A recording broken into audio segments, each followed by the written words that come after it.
The greatest story ever told.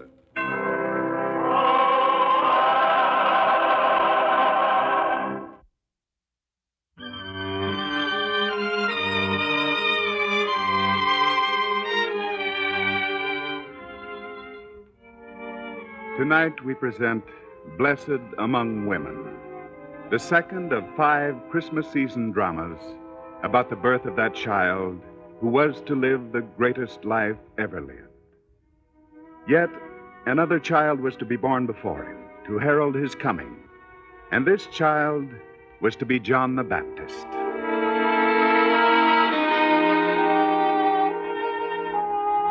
The town of Nazareth in Galilee, a country downtrod by Romans and their ruling puppets. And here lives the maiden Mary, in the home of her parents, Joachim and Anna. Now, to their house came a gentle carpenter, Joseph, who this day was uneasy in his new clothes and very mindful of his mission there as Mary's mother greeted him. Welcome to our house, sir. Peace be with you, good woman. I have come to... It isn't easy to say, is it, Joseph? No, it isn't. Well, wait here. My husband, Joachim, is just as uneasy as you are. I'll fetch him at once. Joachim, he's here. Come. Yes. Good day to you, Joseph. And what brings you to our house? Joachim, I have come here to... Well? Your daughter, Mary. Yes? I would deem it the highest honor if your daughter and I were to be betrothed, sir. Well, I'm glad you got it out finally. To be frank, I was more than a bit on edge myself. Joseph, my wife Anna and myself would be proud to have you for a son-in-law. Proud indeed. Anna and I are both happy it will be you. Thank you, Joachim. But now you would like to see your betrothed, eh? Well, we'll bring her in. Anna, bring our daughter in. Ah, they're coming now. Mary. Well, my dear, here he is, your betrothed. Joseph. Anna, what are you crying about? This is a great day, a day for celebration. Shh. Please, Mary. Joseph, just let me look at both of you for a moment. Bless you. God bless you both. Anna, what is it? Mary, Joseph, this is more than tears of joy. Anna, please. I don't know, Joachim. But there's something unusual, different. What do you mean, Anna? The presence of God is here. In this room. But, my dear woman, God is everywhere. Not the same way. I don't know what to make of it. My own wife acting like a prophet, feeling strange things. I don't know. Joachim, the door. Yes, of course, the door. Is there anything to be startled about? I'll see who it is. If you have a... Elizabeth, my dear, what a surprise to see you. Elizabeth, my niece Elizabeth. Welcome. You couldn't have come at a better time. Elizabeth, our Mary is betrothed this very day. Mary, I'm so happy for you. And this is Joseph. May you be the right man for her, Joseph. Thank you, Elizabeth. You could have said nothing finer than that. Now come, all of you. The betrothal feast is ready, and now we'll have Elizabeth with us to celebrate. It'll be a wonderful feast. It will. It will, for I have great news of my own to tell you. Great news? What news? It can wait. The betrothal is important now.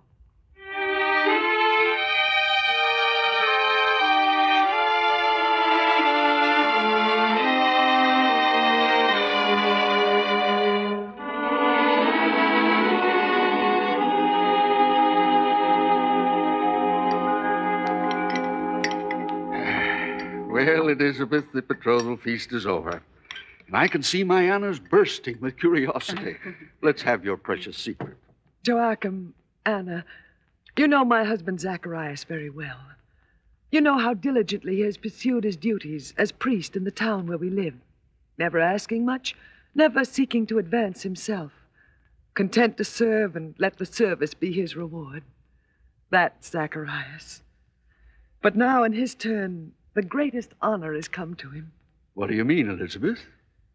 Zacharias is to go to the temple in Jerusalem, to burn the incense there. Oh. Zacharias in the temple itself, burning the incense. Oh, Elizabeth, it is an honor, a great honor. We mustn't let that pass unnoticed. Joachim, you think Of course we'll go. Would I let such an honor to a kinsman of mine go unnoticed and unobserved? We'll go. Oh, thank you, Joachim. I knew you would. It'll be such a happy day for me, I'll want to share it with others. Oh, by all means, my dear, by all means.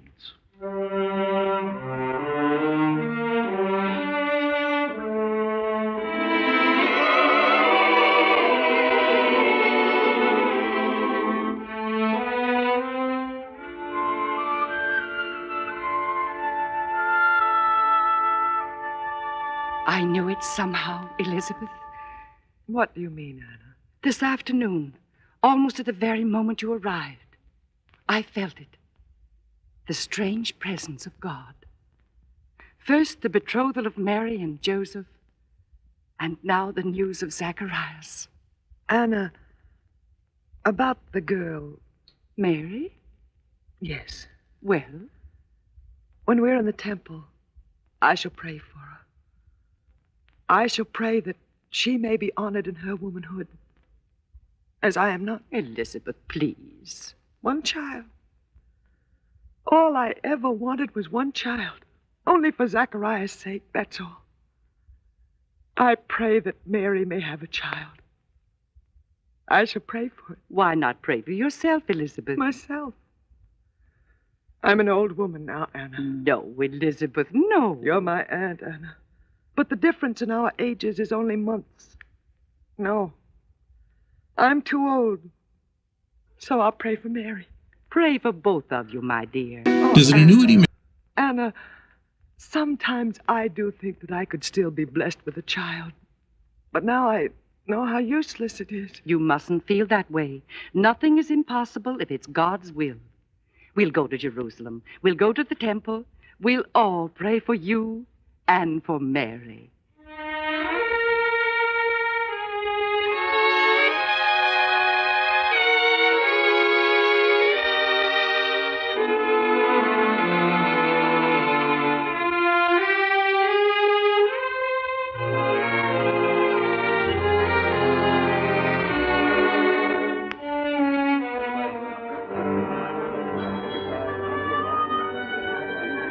So this is the holy city.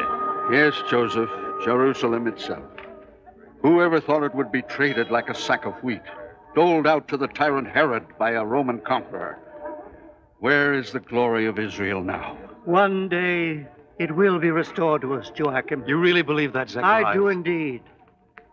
Zacharias, you're a priest, a learned man, while I'm nothing more than a carpenter. But I have thoughts of my own. And lately, I've been thinking of the Messiah. Who hasn't, with what's going on before our eyes? Some don't believe. He will come.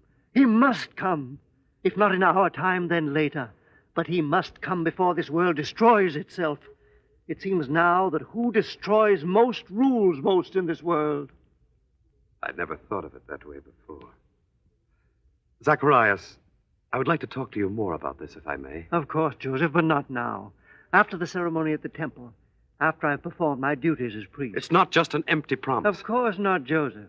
After the ceremony, we'll talk with the Messiah as much as you like. Eh? Good. And now we must join the women and take them to the temple. Come.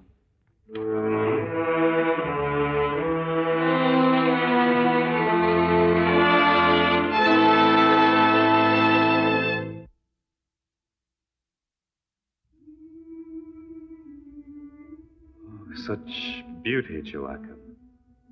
Have you ever seen anything like it? No man has. There is only one such temple in all the world. The gold, the ivory, the glistening marble, and the drapings blue as the bluest sky. And to think, Joseph, that in a very few moments my own kinsman Zacharias will enter the innermost temple of God to burn the incense there. Now, this must be the time. Yes. Zacharias is moving toward the door of the inner temple. How magnificently he walks. Do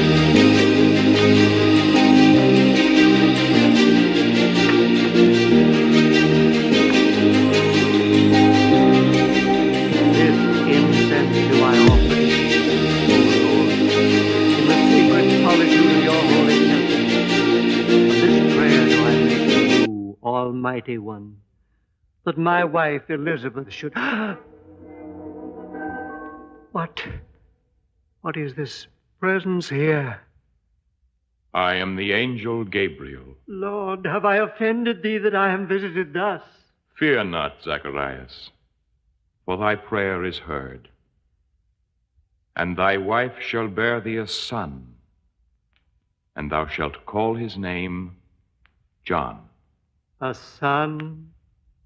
And thou shalt have joy and gladness, and many shall rejoice at his birth, for he shall be great in the sight of the Lord, and he shall be filled with the Holy Ghost. And many of the children of Israel shall he turn to the Lord their God. And he shall go before him in the spirit and power of Elias, to turn the hearts of the fathers to the children, and the disobedient to the wisdom of the just, to prepare a perfect people for the Lord. But how shall I know this? How could it be? For I am an old man, and my wife is also well along in years. I am Gabriel, who stands in the presence of God, and am sent to speak unto thee and to show thee these glad tidings. And behold, thou shalt be dumb and not able to speak until the day that these things shall come to pass, because thou believest not my words, which shall be fulfilled in their season.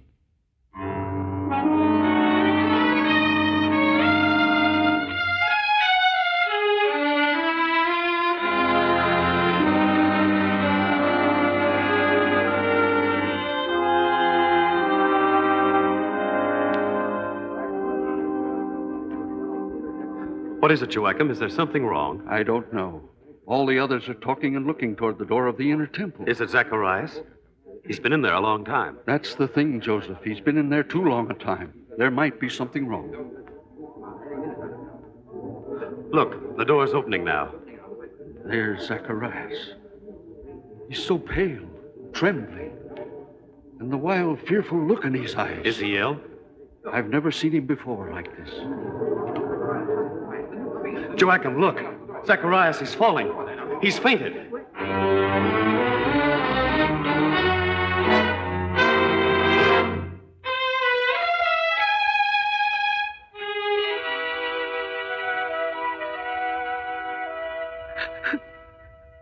Elizabeth, my dear, weeping can't help. Oh, Anna, why? What could he have done that he would be so strangely affected? To be struck dumb, not to speak one word. One single word. Please, my dear, Joachim and Joseph are in with him now. Maybe they'll have good news when they come out. Maybe it was something I did. Could I have offended the Lord, Anna? You? A finer person never lived, Elizabeth. Don't you reproach yourself. Perhaps I trouble the Lord too much about a child. Elizabeth, the fault isn't yours. Mary, let this be a lesson to you. My dear child, whatever burden is placed on you by the Lord, accept it without complaint. Remember, Mary, remember. Yes, Elizabeth. Yes. Well, Joachim? Anna, you must take them both back home to their own town. What happened in there, Joachim? Nothing. Oh, Joseph, you tell me. Anna, he didn't say a word. Shh, my dear. Anna, we must all do what we can to see that they both are brought home safely. If there's anything I can do to help, Joachim. Thank you, Joseph. But we are not a family to thrust our burdens on others. Why? Why? Elizabeth, you must contain yourself. Now, with this new affliction, Zacharias will need your help more than ever. You must be strong. Strong? I've borne my disgrace quietly till now. I've been strong. Is this my reward? To have my dear husband struck dumb in the waning years of his life? Is it? Elizabeth, please. If there was some reason... Now, don't start blaming yourself again, Elizabeth. Elizabeth, it could have been my fault. No. Yours, Joseph? Joachim can remember before we went into the temple how Zacharias and I talked of the coming of the Messiah. And he told me we could talk about it later after the ceremony in the temple. Yes, I heard it. And so? I have a feeling that in some way his being struck dumb has something to do with that.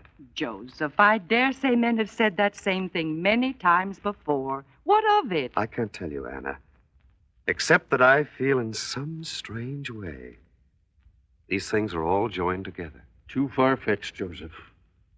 Now we have work to do. We must take our kinfolk to their home.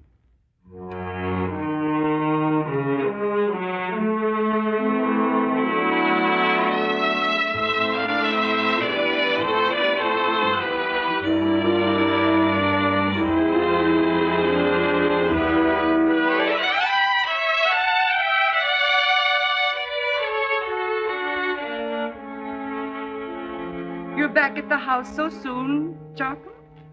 My work is done. Why not come home to rest? There's some word from Elizabeth? Why should you ask that today of all days? It isn't the first time in the last months I've asked. I feel sure that Zacharias will recover one of these days. But why you should have asked today? What's that to do with anything? I merely asked. A message did come today. Well, what did it say? You'd never believe it. But what did it say? I have the scroll here. Read it for yourself. I don't understand women. I never will. A message from a relative takes on the proportions of a state secret. Why, Anna. I know what it says. Elizabeth. She's going to have a child. Oh, that's wonderful news. And Zacharias? It's in the letter, too. Still the same. At least he will have this to comfort him in his troubles. Mary, did you tell her? Yes, she knows. She must be very happy. After all, Elizabeth is her favorite. Yes. She just smiled a little, and then she uttered a prayer for the child. Of course. Anna. You're not going to say it again, are you? Have you noticed since I first mentioned it? She was always different from other girls. Yes. So quiet. And in a way, you always feel she's thinking fine thoughts, noble thoughts. I wonder, Anna, what does she think about? Do you know? She doesn't tell me, and I never pry. You're right. Oh, such a fine girl. I hope Joseph is worthy of her. You needn't worry about that, Joachim. Mary and Joseph. Somehow the two seemed linked together for all time. But now where is she? I'd like to talk to her. Oh, she's not in the house, I know that. Oh, I don't want to know where she isn't, but where she is. After all, there are things to talk over, marriage plans. She should be back soon. It's almost mealtime. I suppose it can wait until mealtime, then.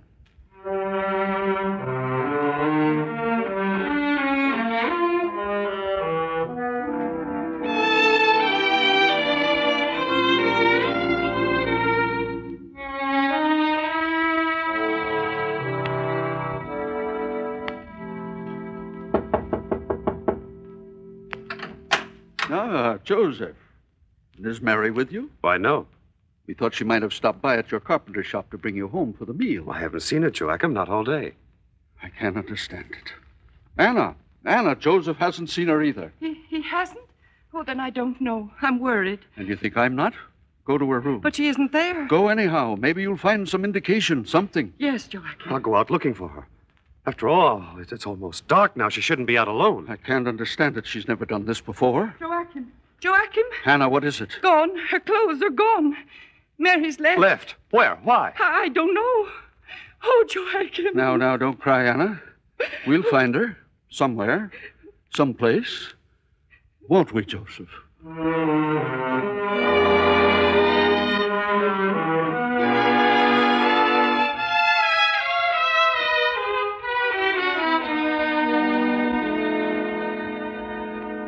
Zacharias, it's late. Time to get to your bed. Oh, Zacharias, if only I could read your thoughts. If only you could speak. No, if it's such an effort, you mustn't try. Our child will speak, though. I know it. And maybe someday, Zacharias... A visitor, so late. No, Zacharias, I'll see. Mary. Elizabeth. No, child, I'm all right. The babe within me stirred suddenly.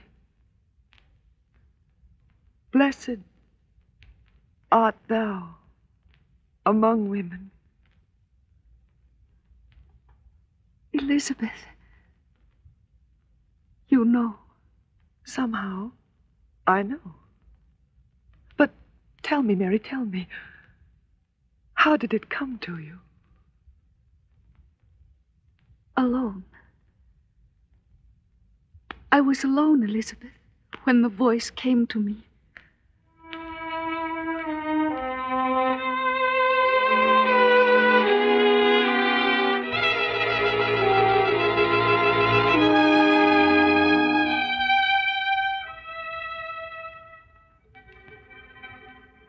Hail, Mary, full of grace.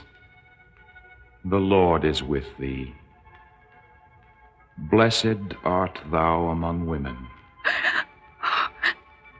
Fear not, Mary, for thou hast found favor with God. And behold, thou shalt bring forth a son, and shalt call his name Jesus. He shall be great, and shall be called the Son of the Highest. And the Lord God shall give unto him the throne of his father David, and he shall reign over the house of Jacob forever. And of his kingdom there shall be no end. How shall this be? The Holy Ghost shall come upon thee, and the power of the Highest shall overshadow thee. Therefore also the Holy which shall be born of thee shall be called the Son of God. And behold, thy cousin Elizabeth, she hath also conceived a son in her old age, she who was called barren. For with God nothing shall be impossible.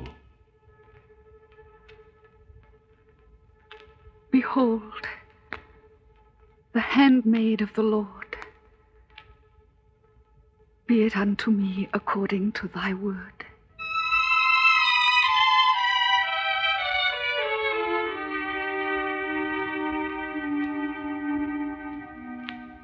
Mary. Mary. And when I greeted you, the same words came from my lips. Blessed art thou among women. Oh, child, child, what will be in store for you? I've already said, be it unto me according to his word. Come in, child. Come in. You shall stay with me. I shall care for you. For our children are bound together by the will of God and the words of God. Come in, child.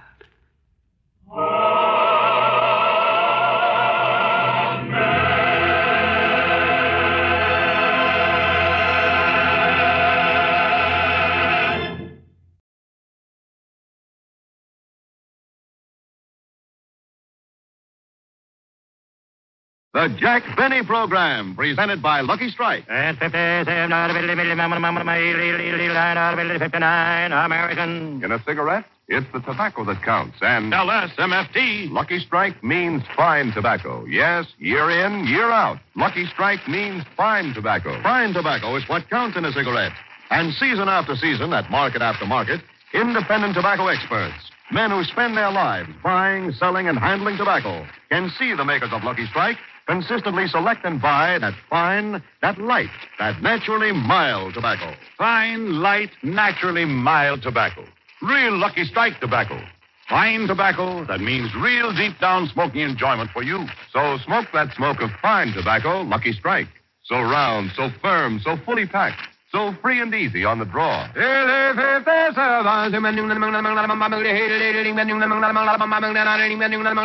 American.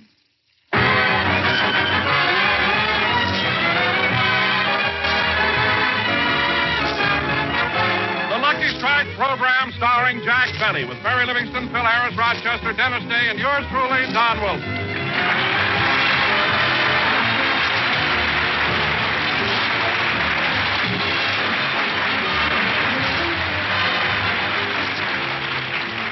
Ladies and gentlemen, again it's Sunday, so let's go out to Beverly Hills to Jack. Wait a minute. Every week it's the same thing. Let's go out to Beverly Hills to Jack Benny's house. Why don't we go to somebody else's house for a change? Yes, why not? Let's go out to the home of George Burns and Gracie Allen.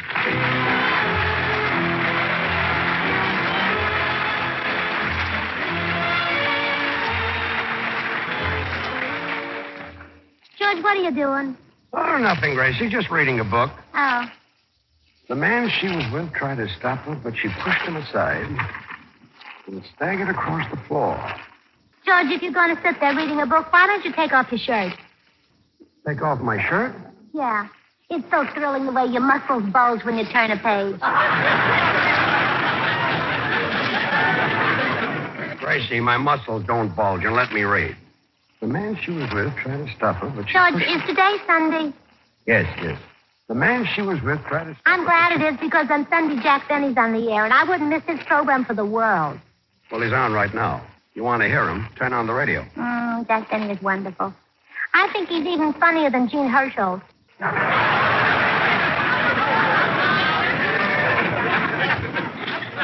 Gracie, he's on right now. Gene Herschel? No, Jack Benny. Oh, yes. I wouldn't miss him for the world. You know, George, if Sunday came around and I didn't listen to Jack Benny's program, I'd kill myself. Gracie, turn on the radio. You can hear him. But if I killed myself, I wouldn't be able to hear the program next Sunday. And the program next Sunday would probably be better than the program I killed myself over. So that's why I make it a point never to miss Jack Benny. Okay, I'll turn it on for you. Oh, George, isn't that wonderful? What's wonderful? The way your muscles bulge when you turn the dial. Gracie. Take off your shirt. Gracie, will you please keep quiet so I can get Jack Benny's program? And, Don, when I walked into the library and I said to Rochester, what are you doing with those goldfish in your hand? What do you think he said to me? I don't know, Jack. What did he say? Well, Rochester looked right in my face and said... Gracie, why did you turn off Jack's program? Well, I wanted to tell you that if you hadn't reminded me that today was Sunday, I would have missed him.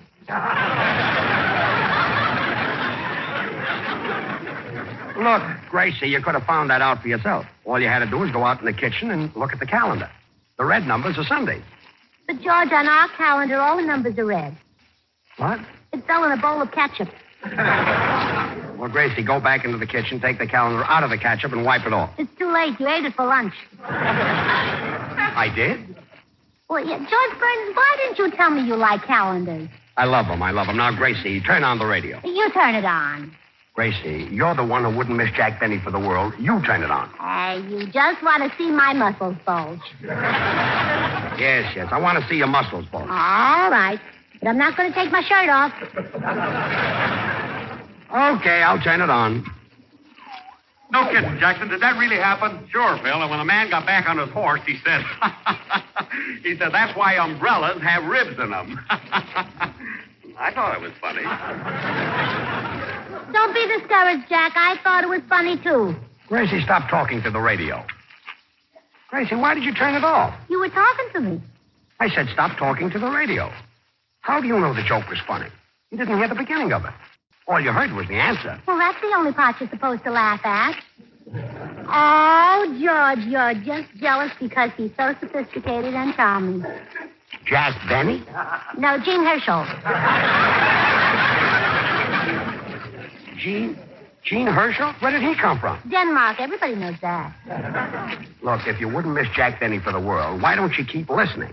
Instead of turning him on and off and on and off and on and off. Oh, George, you're cute. Say that again. Yeah, cute.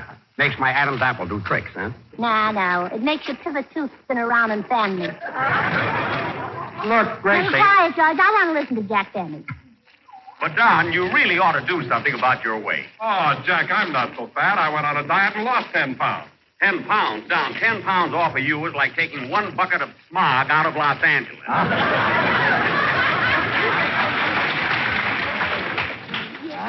Quiet, George. I want to hear the end of the joke.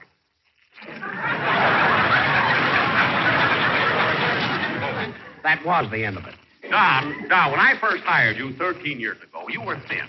And that's the reason I gave you the can't job. understand you, George. Because I wanted Every a thin time that Benny comes down here, you start talking. I'm not talking. You're the one who wanted to hear him, and you keep on talking. There you go again. You know I wouldn't miss him for the world. I think Jack Benny is the funniest comedian on the radio. Gracie, if you don't want to listen, I'm going to shut it off. George Burton. Why did you turn off the radio? Because I want to read my book. I just bought it. It's The Razor's Edge. Well, why buy it? You could read it in any barber shop for nothing. I never thought of that. Tomorrow, I think I'll go down to the vegetable market and read Strange Fruit. Strange Fruit? We have that book right here. In the library? No, it would spoil. It's in the icebox. I know. Gene Herschel wrote it. Know him very well. Now, go in the next room and listen to Jack Benny. You bet I will. And I hope he has better luck than he had last week. What do you mean? Well, last week he was expecting Lauren Bacall to be his guest star, and she didn't show up. Oh, yes, that's right. Gracie, will you please let me read my book? George, there's only one thing to do. If Jack wanted Lauren Bacall in his program and couldn't have her, well, he can have me. I'll go over to his studio right now, and I'll be Lauren Bacall. George, get your hat. But, Gracie... George, get your hat. Gracie, you can't be Lauren Bacall. Is Lauren pretty? Of course she is. Has she got that come and kiss me big boy look in her eyes? Of course she has. Is she exotic, alluring, and irresistible? Of course she is. George, get your hat.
That was The Best Man, played by Phil Harris and his 18 bridesmaids. And now, Hey, ladies Jackson, and just gentlemen... once when I finish the number, can't you say something nice? Not about the music, just about the boys. You'd have to make that crack about the bridesmaids. Phil, when 18 men come to a broadcast wearing nightgowns, it calls for a comment. believe me. Them ain't nightgowns. Oh, them ain't, huh? Phil, it's not them ain't. It's they aren't. Wow. Get a load of my little boss. He's gone crepe Suzette. Phil, you don't even know what a crepe Suzette is. It's a Pasadena tortilla. Well, Phil, for once, you're right. Sure, I'm right. Everybody ain't as stupid as you are. Stupid? Well.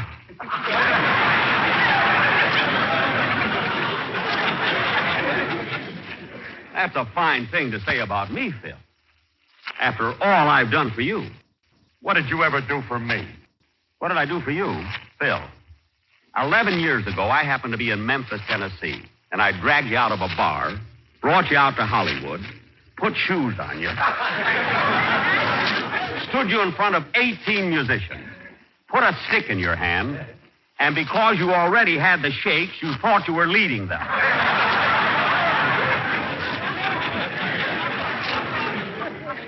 And as a hint for you to wash your hair, somebody put you on a shampoo program.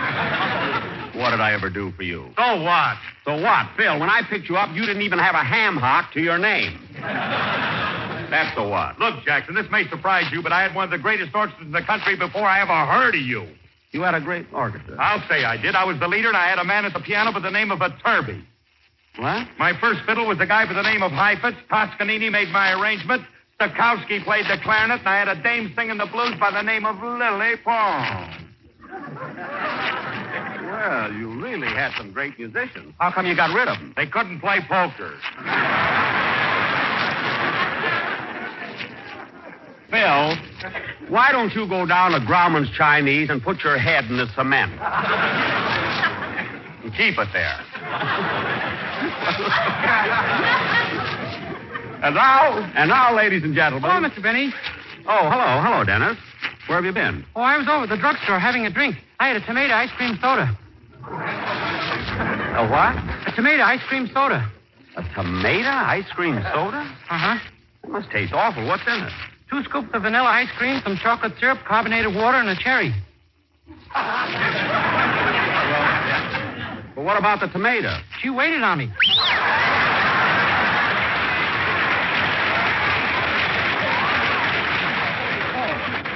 Oh, I see.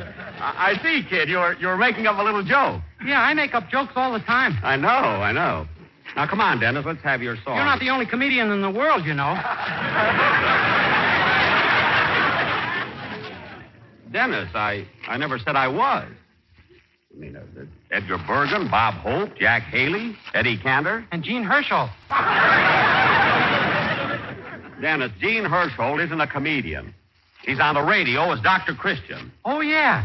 Dr. Christian, come down. Dennis. Dr. Christian, I'll see you swinging from the highest yardarm in the British... Now, cut that out!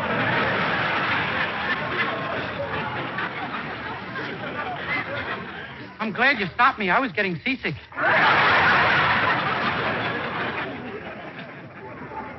Now, come on, Dennis. Let's have your song. Okay. Oh, Jack, before Dennis's song, how about the commercial?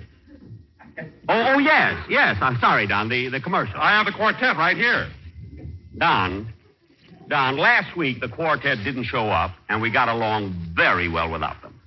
Oh, now, wait a minute, Jack. You pay the sportsman $500 a week, don't you? Yes. Well, Jack, they took the whole $500 and spent it on this week's arrangement. They spent their whole salary? Gee. Fellas, what do you live on? From the looks on the one on the end, it must be fattening. Well, all right, Don. If they're that sincere about it, I'll listen to it this time. But I'm warning you. Now, Don, I'm warning you. This time it better be good. I'll say it's good. All right, fellas, the Anvil chorus. Wait a minute. Boys.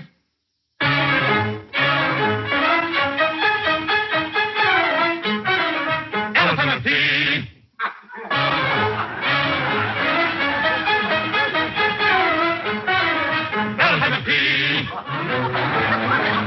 Don. That's what I like. Don. Boys. Lucky Strike. Boys. Strike. Boys. Strike. Boys. Strike.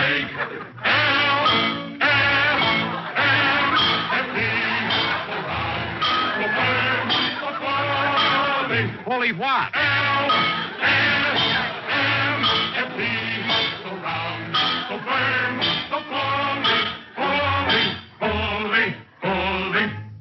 Fully what? La la la la la.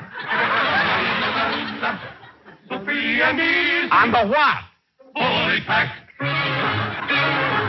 Look, Don, this is too crap. Better go and buy one. Better go and buy one. LSMFT. Don, I don't want such a classy number. That's a smoke for me. Lucky Strike. Look, wait a minute, Don. This is not what I want, Don, believe me. Don, fella, wait a minute, boy. Wait a minute, fella. Wait a minute, boy. Look. Wait a minute!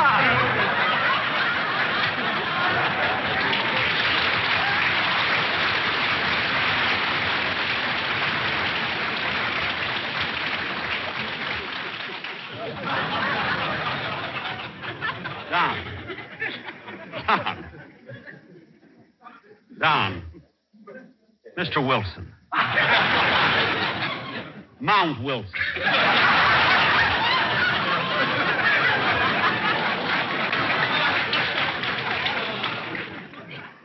Don, is this the arrangement they spent $500 for? Yes, the anvil cost them $300. Well, tell them to take their anvil and get out of here. Now, come on, fellas. Out, out, out. See? Dennis, that was last week. Now, come on, let's have your song. Okay.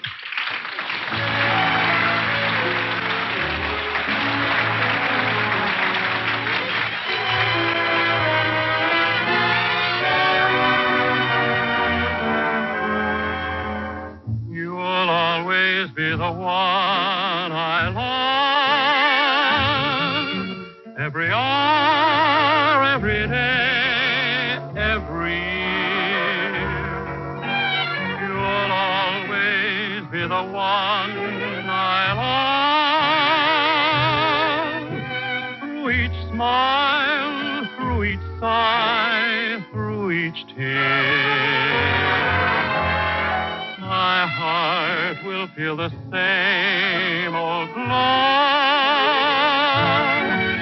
Even though the stars may fade from above, I promise there will be no other arms for me. You'll always be the one I love. My heart will feel the same old glow. Even though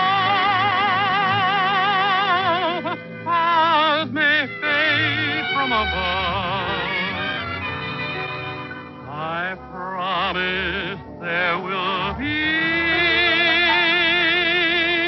no other arms for me. You'll always be the one I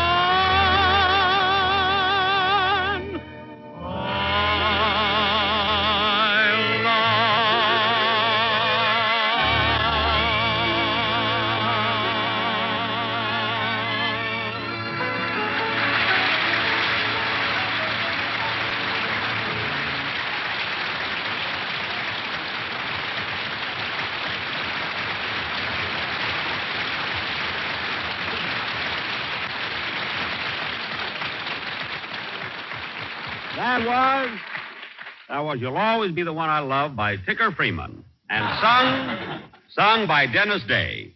And it was really swell, Dennis. It couldn't have been sung better. And now... What's wrong with Dick Hames?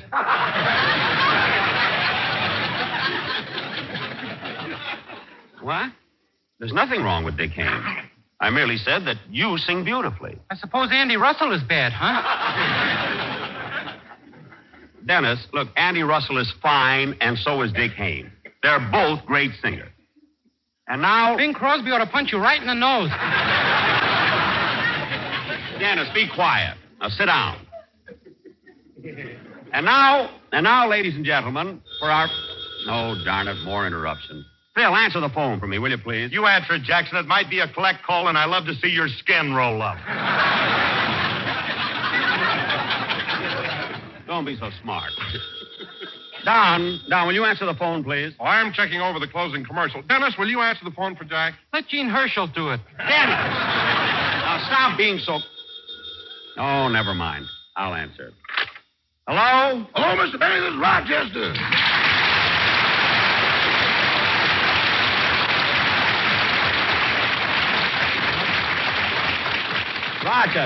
Rochester, what do you want? The dry cleaner is here. Are there any suits you'd like to have cleaned or pressed? Yes. Now, let me see. How about your blue double-breasted one, boys? I'm wearing that. Give him my gray gabardine. I'm wearing that.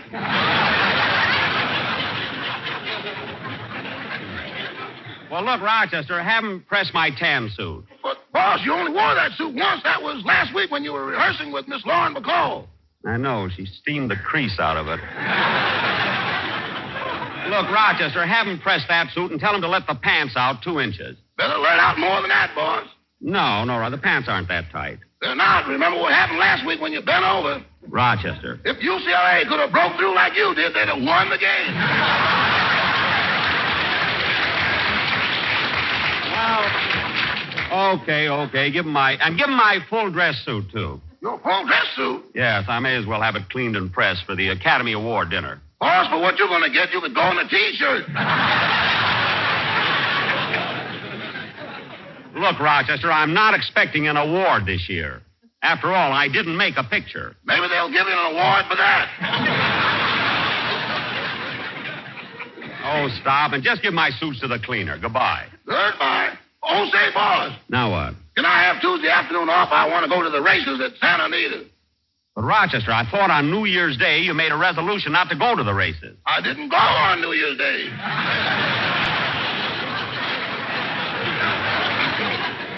Oh. Anyway, the reason I want to go Tuesday is because I got tips on 2 wonderful horses, Texas Sandman and Namby Pass. Oh, are they good horses? Well, Texas Sandman is by shifting sands out of Swamp Queen. Uh-huh. And Namby Pass is by bypass out of Sweet Nancy.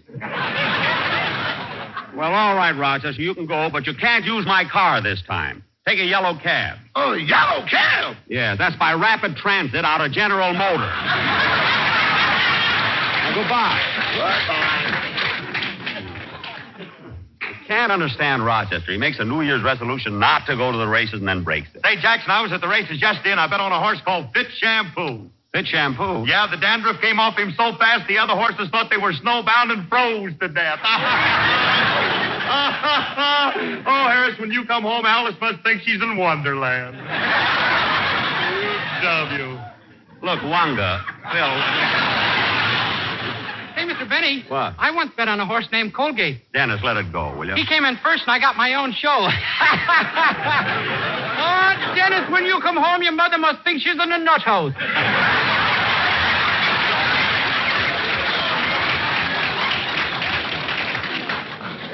Well, at least that makes sense there. Now, kids, let's not hold up the show anymore because our sketch tonight is very... Come in. Hello, Jack. Huh? Hello, big boy. Your worries are over. Baby is here. Why, George. Gracie, what's this? Don't be bashful, Blue Eyes. If you want anything, whistle. What? You know how to whistle, don't you? You just put your lips together and blow. Gracie, what? Jack, I'm sorry for this. Oh. But Gracie heard how you didn't get to kiss Lauren Bacall last week, and now she wants to be Lauren Bacall. You keep out of this, Humphrey. Now, how about it, kiddo? You'll find me fascinating, so let's fast. But, Gracie, Wow, that's the kind of a woman I could go for. Say, you're kind of cute, Sonny, but you're too young. Maybe, but I'm plenty hip. Oh. I suppose your father told you how the bees carry pollen from flower to flower on their feet? Yes, he did. Well, I'd advise you to forget that. I tried it, and believe me, it's nothing.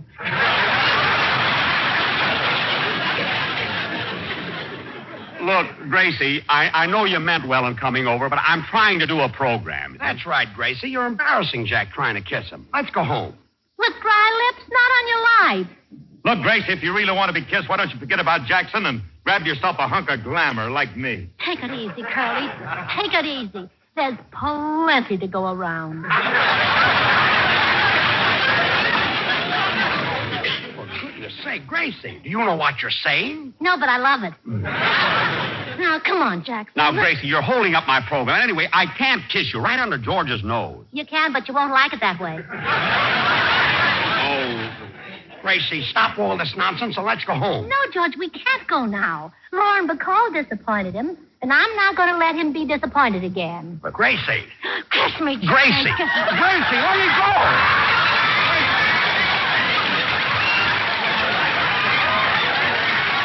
Gracie. Stop kissing. Wait a minute. Wait a minute. Wait a minute. Wait a minute.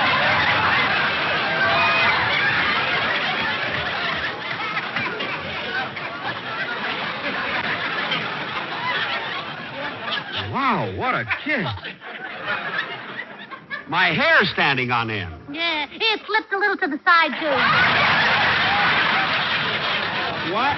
Gracie, you ruined my whole radio program. Radio program? George, let's hurry home. Why? Well, Jack Benny's on the air, and I wouldn't miss him for the world. Yeah. If we hurry, we can catch the tobacco auctioneer. Good night. Good night, Gracie.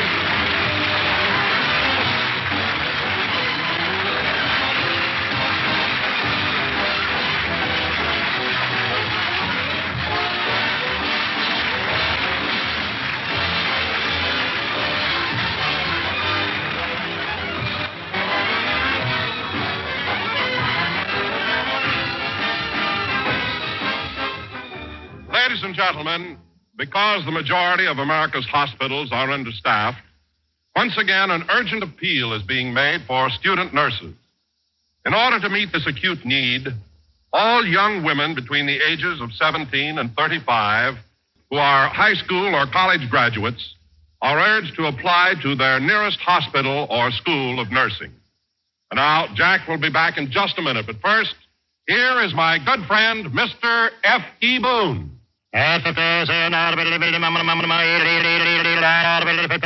American. Today, tomorrow, always, Lucky Strike means fine tobacco. And in a cigarette, it's the tobacco that counts. Listen to the words of a tobacco expert, a man whose business is tobacco. Mr. Fred Leonard Evans of Danville, Virginia, an independent tobacco buyer with 25 years' experience. He said, Year after year, I've seen the makers of Lucky Strike buy fine quality leaf. That fine, ripe, mellow tobacco you can't beat for top smoking quality. I've smoked Lucky's myself for 19 years. Quote, year after year, I've seen the makers of Lucky Strike buy fine, quality leaf. Unquote. Yes, at auction after auction, independent tobacco experts like Mr. Evans can see the makers of Lucky Strike consistently select and buy that fine, that light, that naturally mild tobacco. Fine, light, naturally mild tobacco. Real Lucky Strike tobacco. Remember, LSMFT. Lucky Strike means fine tobacco. And this fine Lucky Strike tobacco means real deep down smoking enjoyment for you. So smoke that smoke of fine tobacco, Lucky Strike. So round, so firm, so fully packed, so free and easy on the draw. Ladies and gentlemen, I want to thank George and Gracie, who appeared on our program tonight through the courtesy of Maxwell House Coffee. I also want to thank Gene Hirschhold, who was here in spirit. And he's cheaper that way. Good night, folks.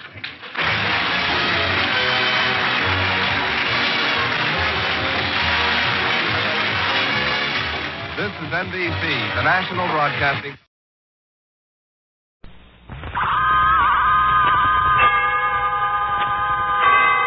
Autolite and its 98,000 dealers bring you Mr. Jack Benny in tonight's presentation of Suspense.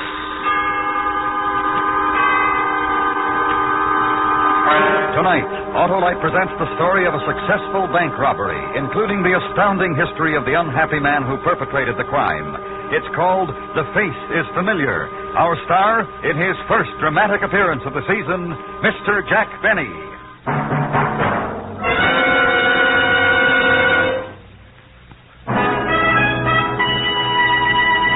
This is Harlow Wilcox speaking for the world-famous Autolite family. Tonight we announce the $100,000 Autolite family charity drawing. During the next 11 weeks, all of you 18 years of age or over can take part in this greatest of all charitable events. And here's how. Just visit the showroom of any Autolite family car dealer and sign your name and address on the registration form he gives you. Ask him to sign the receipt portion. That's all. Nothing else to do. No need to buy a thing. And yet, you may be one of 25 selected to name the recognized charities that will receive a total of $100,000 in cash on the 1st of June. Think of it, thousands of dollars in cash to be given to your favorite recognized charity or charities if you are one of the favorite persons. So go tonight, go tomorrow to Autolite family car dealers and sign your name and address to the registration form he gives you. Later on, I'll tell you the names of the Autolite family car dealers who are participating in this great Autolite family charity event. And now, Autolite presents transcribed The Face is Familiar, starring Mr. Jack Benny, hoping once again to keep you in suspense.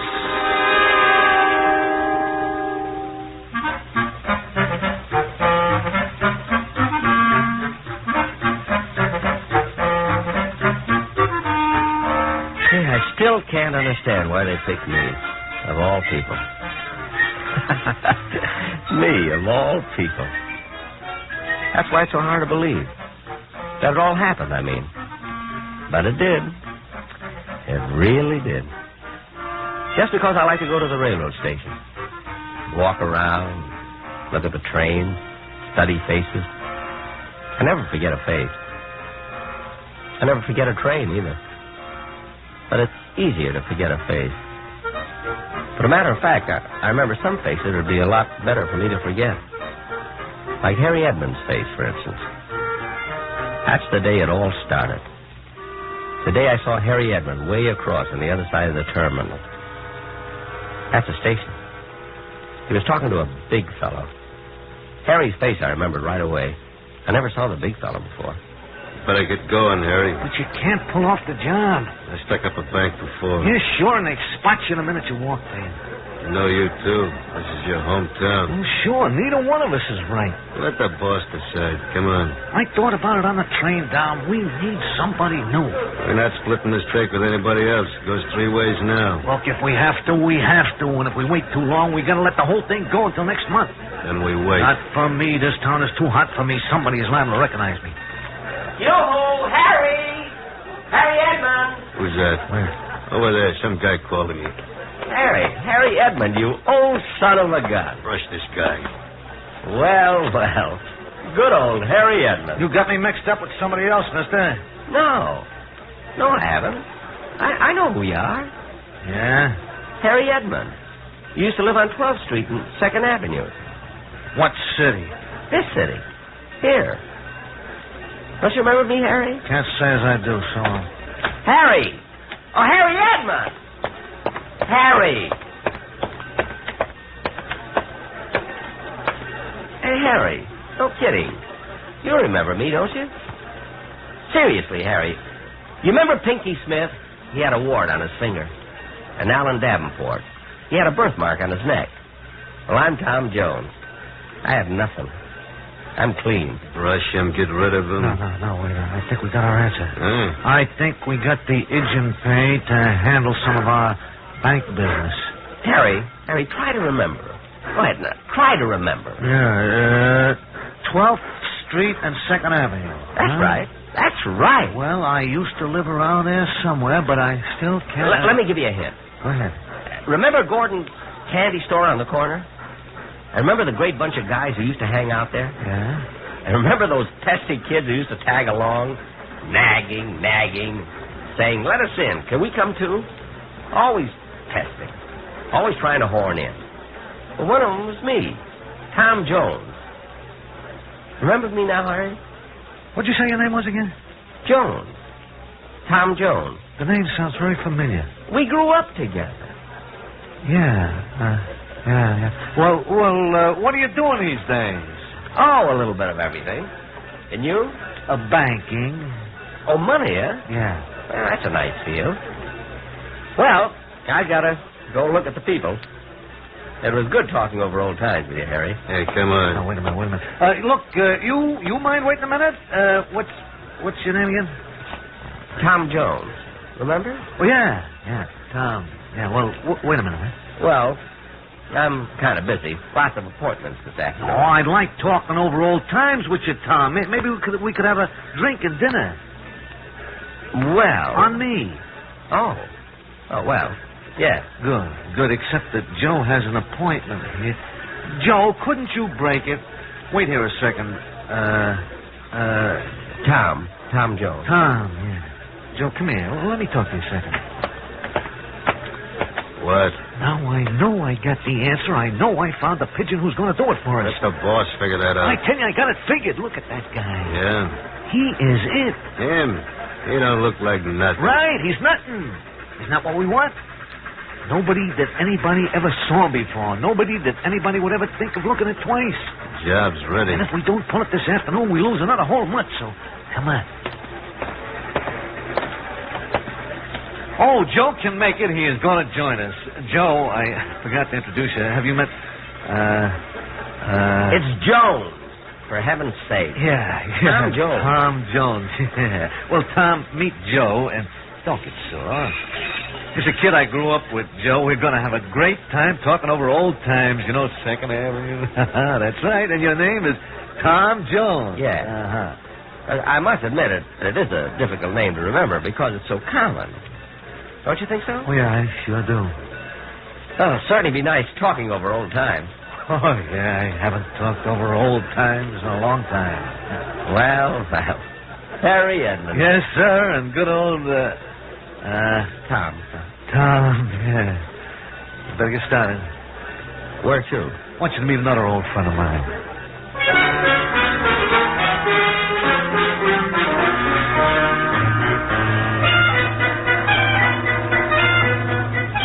Harry must have been doing very well. Very well. I mean, for a man in the money game. He had a brand new sedan with real leather upholstery.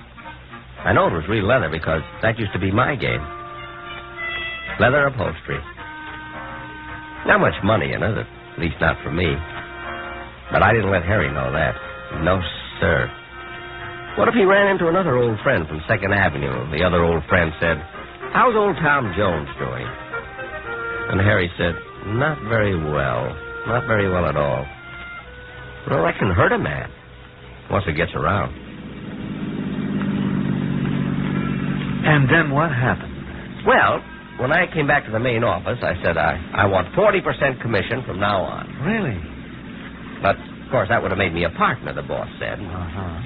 After all, Harry, I'm not the kind of a guy who can be cooped up in an office. I've been a road man. The lure of the open road. Oh, yeah. The call of the open streets. See, I'm an outdoor type of salesman. Something of the pioneer kind, you know? Pioneer? Yeah, pioneer, yeah. You see, there are those salesmen who are made for offices and those of us who get out and break the plains, so to speak. Tom, you surprise me. Oh, I could keep going for hours, Harry. Literally hours. Yeah, well, why don't you hold on to some of it till we have dinner? Oh, sure. Hey, I'll bet you never expected that pesky little kid who always used to hang around to get so big in his field. Oh, I certainly didn't. We could sure use somebody like you in our outfit, Tom. Really? Yeah. Well, now, that's very flattering, but I'm not sure it's right for me. I'd have bet I could get you, I don't know, maybe $10,000 a year to start with. 10,000 a year, you say? Yeah. Well, I'd sure like to think about it. Well, you talk to my boss. Maybe he can convince you. I'm willing to listen, Harry. I'm willing to listen, all right.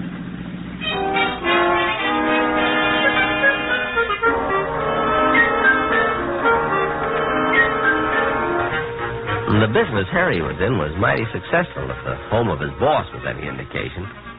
A beautiful big yellow house with a lovely green front door, and you could tell it was the home of a man who had worked his way up and knew what to do with what he had. Inside it was very homey. 2 fireplaces in the living room that looked like they were burning. A beautiful plaid carpet that must have been a real Oriental, and they wanted me in the business.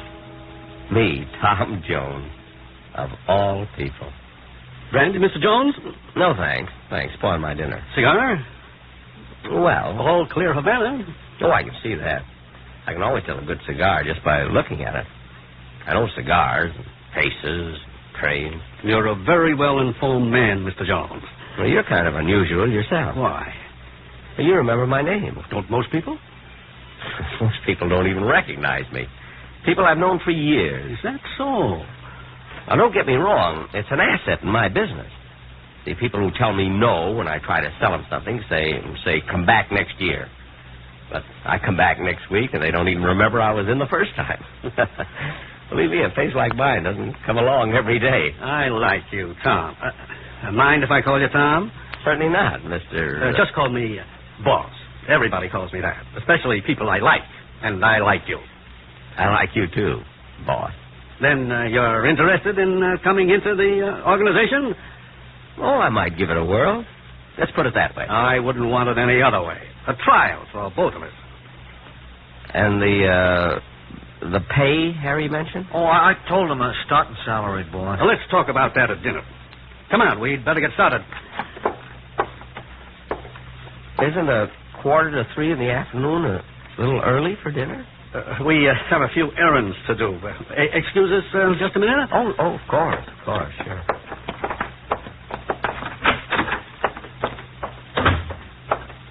You like the idea? Perfect. Nobody will ever remember it. I couldn't even describe to you what he looks like. Where's the thatch? Right here, boss. I thought you put the note inside. Well, we wanted you to okay it first. Here, read it. You are being covered by a gun from 2 different places in this bank. Do not send an alarm or you will be killed. Put $50,000 in the satchel. That's it. And a note. How will you get them to take it in? Always come up with the answer, don't they? Yeah, sure, boss. Come on, let's go. Oh, we talked it over, and the boss likes you a lot. For the last time, it's Jones. Tom Jones. Yeah, well, I was only kidding, Tom. Yeah. Well, all right. We better get started. Where to first? To the bank, Tom. That's very kind, but completely unnecessary. I don't need my salary in advance. I told you this is a high-class outfit. To the bank. Gee.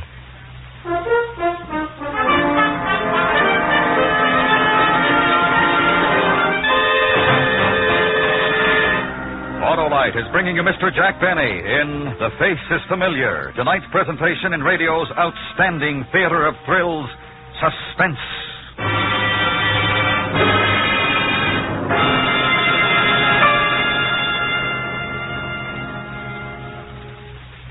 This is Harlow Wilcox again. Tonight, the worldwide Autolite family is privileged to salute a distinguished member, the DeSoto Division of Chrysler Corporation.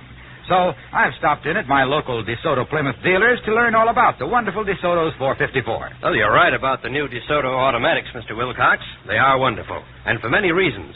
For instance, there's the great DeSoto 170 horsepower Fire Dome V8 engine, the world's most efficient engine design. Well, explain why, Mr. Dealer. The secret's in the hemispherical design of the combustion chamber. That's where your fuel is exploded to give you power.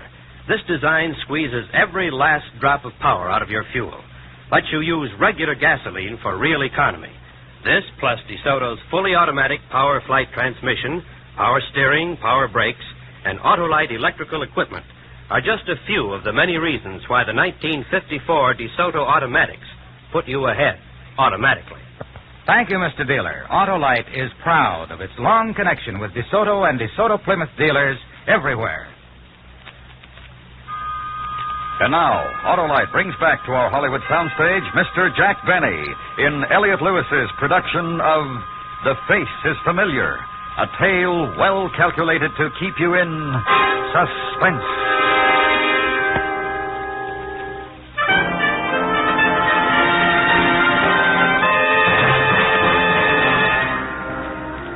Gee, isn't it funny how you wait a long time for your ship to come in? There I was, watching a train, and my ship came in. Just because I recognized Harry's face. Boy, you gotta keep on your toes in this world. Because when opportunity knocks at your door, you got to be all set to open it. Well, anyway, I'd opened the door, and before I knew it, we were downtown.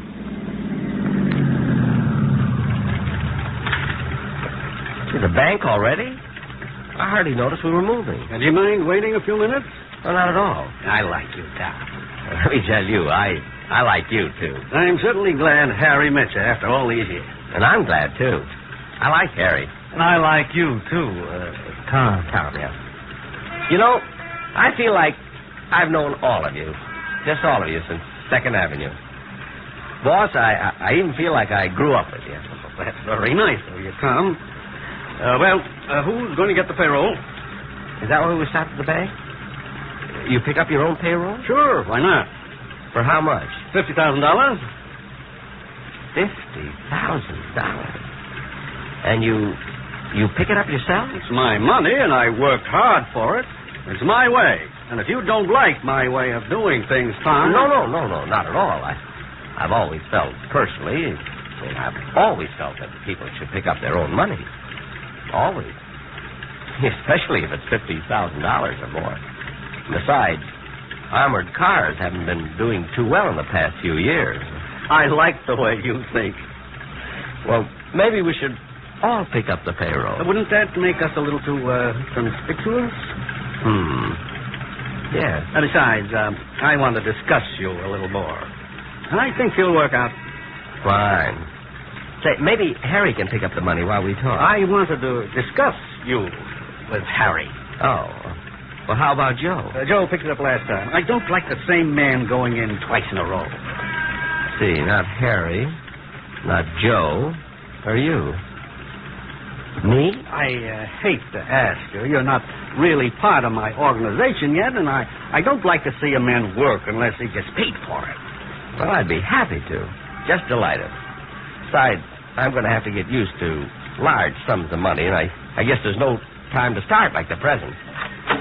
Just take this satchel up to the window and give it to the teller. The withdrawal slip is inside. The teller will know exactly what to do. Fine. Oh, sure, of course.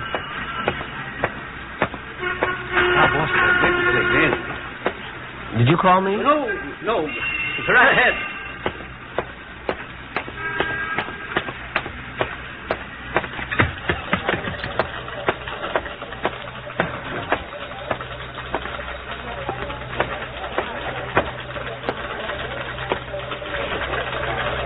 My, it's certainly crowded. So many people waiting in line. Yeah. People certainly must be doing well these days. Yeah. I'm very busy myself, you know. So? I have some friends waiting for me outside. Good. Now, I was just wondering, if you weren't in a hurry, would you mind... No. Oh. These lines certainly move slowly, don't they? Yeah.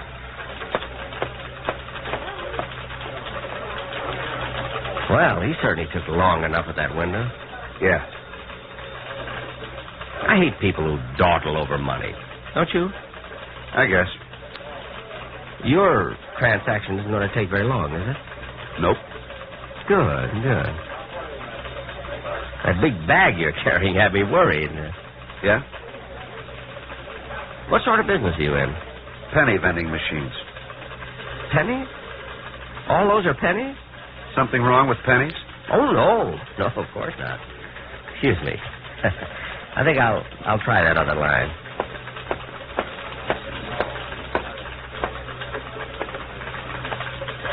My, it's certainly crowded.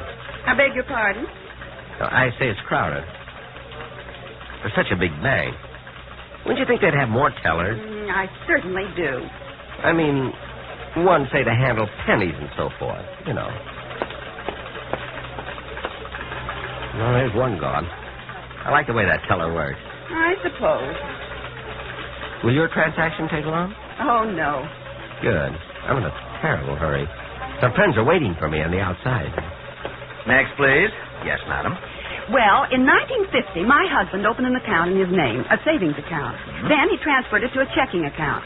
Then we split up that money and opened a joint savings account and joint checking account. But we found out we didn't really close the other savings account. Of course, we thought we did, so some of our checking deposits have been... Look, don't you think you should see the manager instead of taking this teller's time? I'll handle this, sir, if you don't mind. Oh, not at all. Not at all. Madam, would you please take this up with the manager? But if you don't mind, may I get to the window? Well. Yes? The withdrawal slip is in the bag. Oh, a withdrawal. Next window, please. Now, just a minute. You in there, teller. Open up. Yes, sir.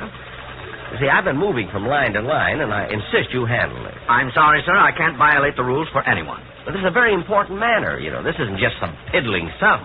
How much are you withdrawing, sir? I believe it's $50,000. Oh, you're quite right. That is a lot of money. Now, will you please remove this bag and go to the next window? Well, all right. At least the lines are getting shorter. Yes, they are. Wouldn't you think a bank this size could afford a few extra tellers? How do you mean? Like, say, one kind of teller to handle only pennies and another kind to handle matters of $50,000 or more. I beg your pardon? I suppose that sounds a little strange, but you'd be surprised how it would speed things up. Well, I'm sure. And it needs it. See, I came in feeling fine, just fine. Now I'm nervous from waiting. I'll be through in a minute. Well, it's terribly important. You see, some people are waiting for me outside. Next, please. Here you are. 20, 30, 40. Thank you. Next, please. Yes. Oh, wait, just a minute. Something wrong? I'll be back in a minute. My friends are calling me.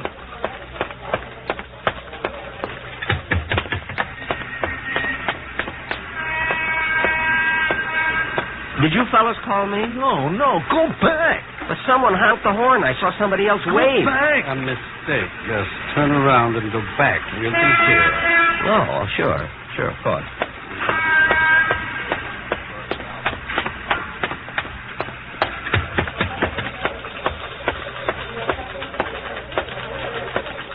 All right, sir. Here's the bag. Your deposit slip, sir. Withdrawal. The slip is on the inside. From time to time. Is this a joke, mister? Listen, you. I've had enough. Now, you can read, can't you? Yes, sir. Then don't dawdle. Do what it says.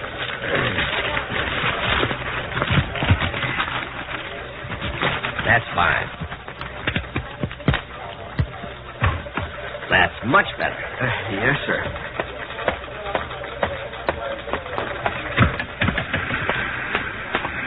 Come on. Oh, get it. Well, here's the money. Give me that. Hey, Harry! Where are you going? Stop! What are you doing? Harry!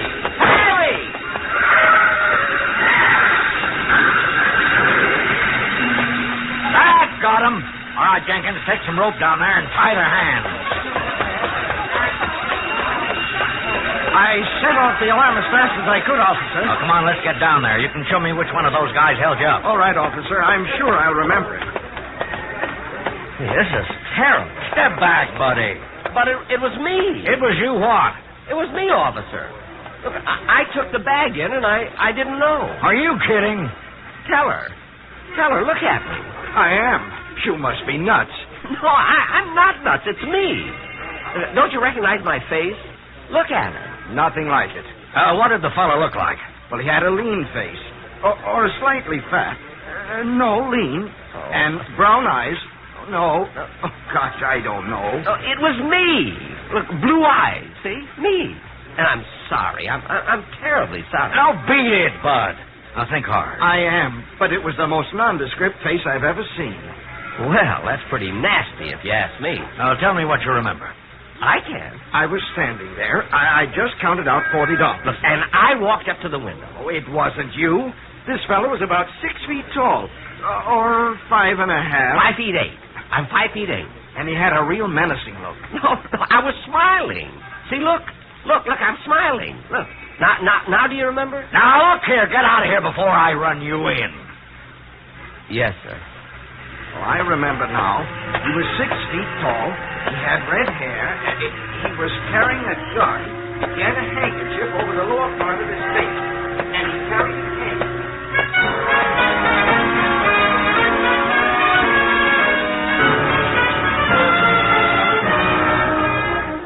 Well, that's what happened. That was an eyewitness account of a bank robbery from the man who did it. Here I walked into the bank, robbed them of $50,000, and didn't even know I was doing it. Imagine. And nobody recognized me. They didn't know my face. You know, I bet I could walk into another bank and do the same thing. Nah, I better not.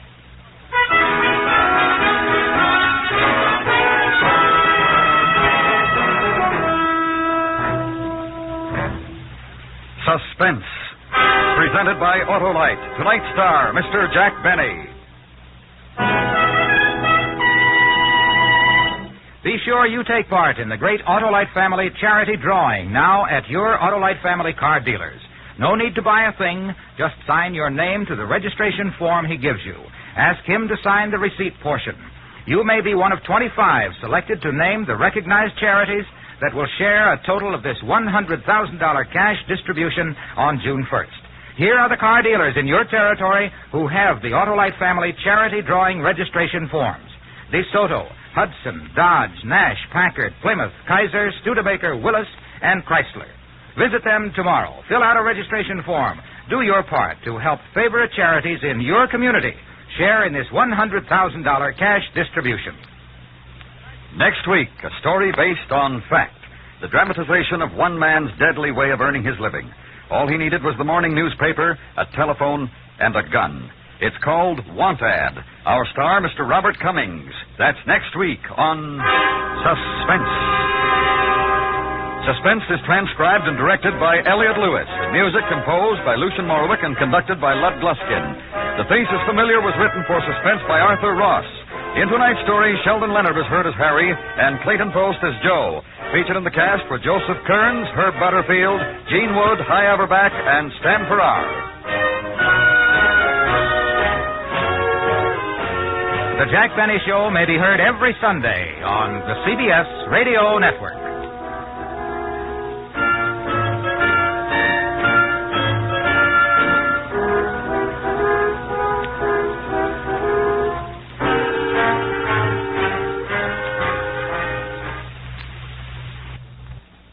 Temple of Wisdom. And there in a great hall, Jor-El, Krypton's foremost man of science, is about to address a meeting of the planet's governing council. Attention! Attention, gentlemen! Jor-El speaks. Members of the council, I have completed my solar calculation, and much as I dread uttering these words, I have come to the conclusion Krypton is doomed. Did I hear him right? Gentlemen, hear him out. These internal quakes we've been experiencing, these volcanic eruptions, tidal waves, gas escaping from giant craters, all point to only one thing, gentlemen.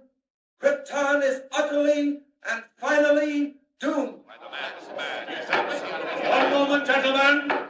One moment. There is no cause for anxiety. I am certain Jor-El has made a mistake. True, we have had a few minor quakes and eruptions, but nothing very serious. There must be some error in your calculations, Jor-El. No, there is no error, Roseanne. I only wish there were. The sun is gradually drawing Krypton closer to it. Within a month, possibly only a week, the gravitational pull will be so tremendous that Krypton will not be able to weather the strain. And then our planet will explode like a giant bubble, destroying every living thing on it. Gentlemen, assuming for the moment, Jor-El, that what you say is true, how are we to avoid it? What can we do to stop it? There is only one way. As you all know, I have been working on a spaceship designed for interplanetary travel.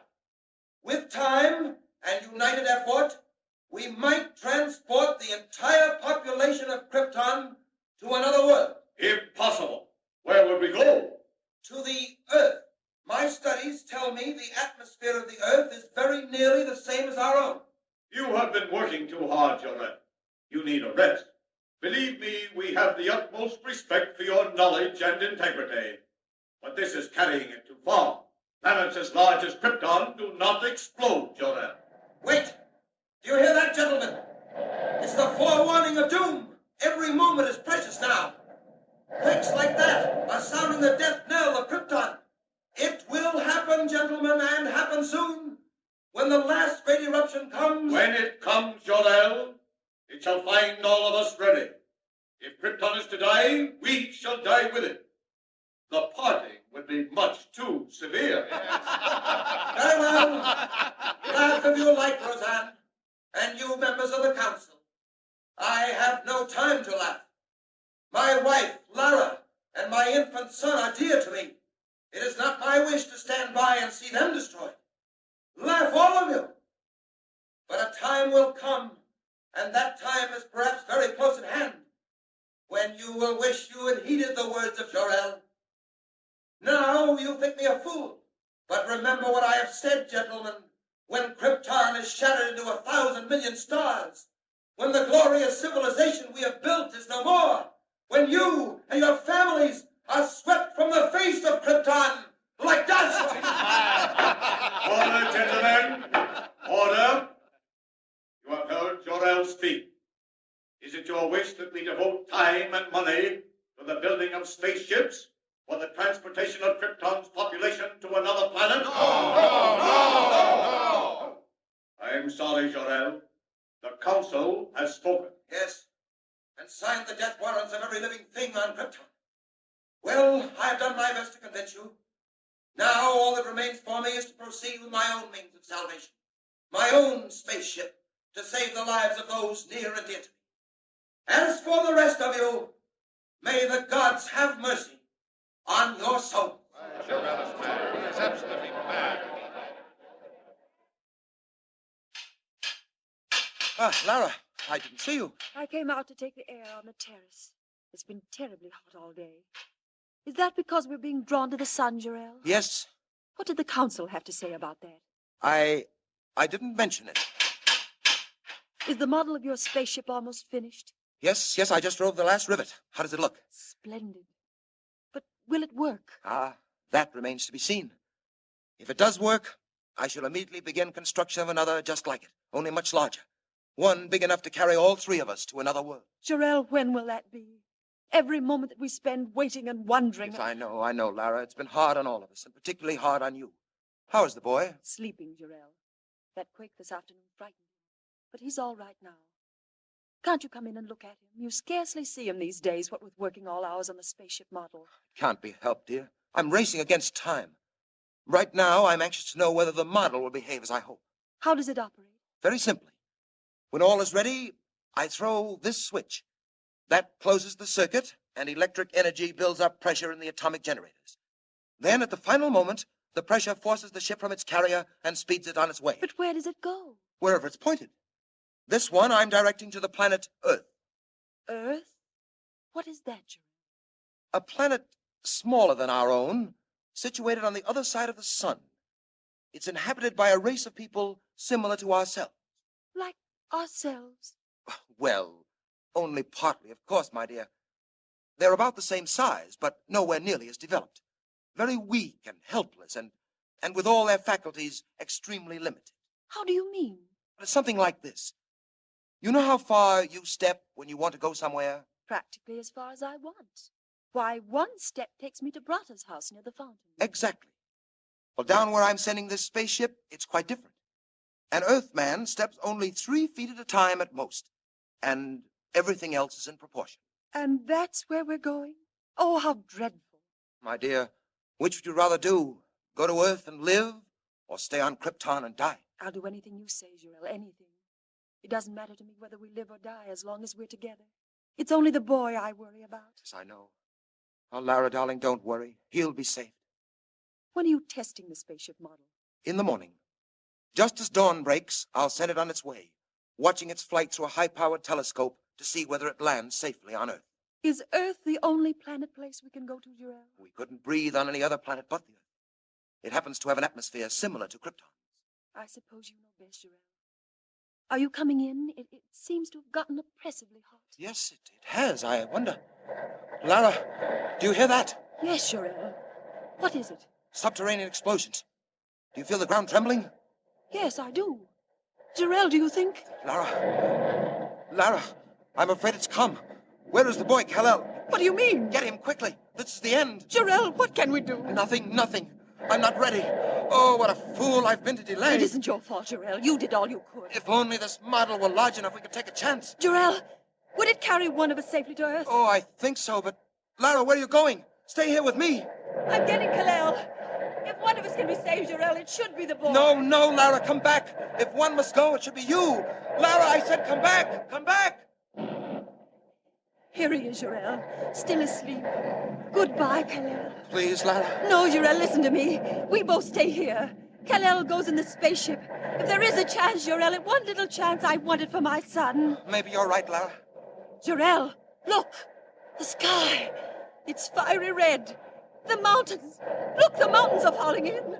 Jarrell, what's happening? The end of Krypton, Lara. Just as I foretold. This is the last great quake. Jarrell, listen. Explosions. Here, quick, give me the boy. Kal-El. What are you doing, Jarrell? Opening the door, putting him inside. Jarrell! The house, it's swaying. It's breaking apart. Look, Jarrell. There, he's safe inside. Now for the switch. Stand back, Lara. Oh, Jarrell, will he reach the Earth? Only the gods know. But there's a chance. The only chance. Stand back now, Lara. I'm going to throw the switch. Jarrell, it's getting dark. I can't see. What happened? Fire.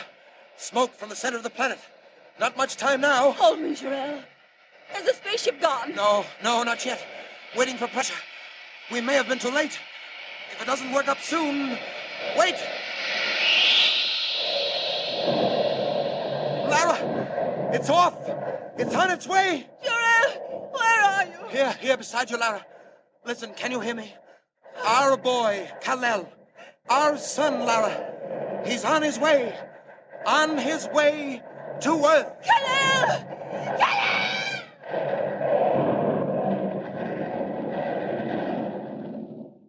So the tiny rocket ship roars into the uncharted heavens as the mighty planet of Krypton explodes into millions of glowing fragments, glittering stars to remain forever in the night sky. Jor-El and Lara, devoted parents of the tiny boy, perish in the giant quake that destroys Krypton. But what of the rocket ship?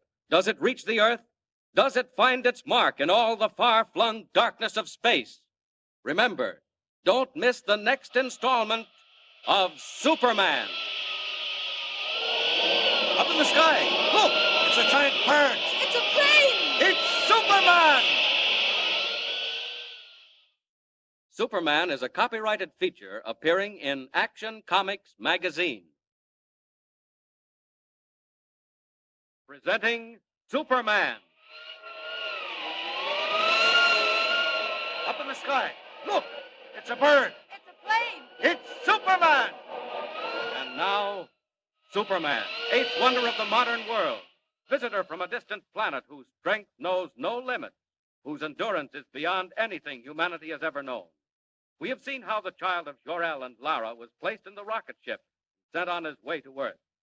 During the long journey of the rocket ship to the Earth, the child has become a man. The rocket landed in a desert. Superman stepped forth full grown to explore this strange new world in which he found himself. Today, as our story continues, we find him hovering with his curious power above a quiet highway in Indiana. A trolley car is just pulling up the hill, and as Superman wheels and turns in curious flight, unseen below, a man and a boy come out of the shed that serves as waiting room.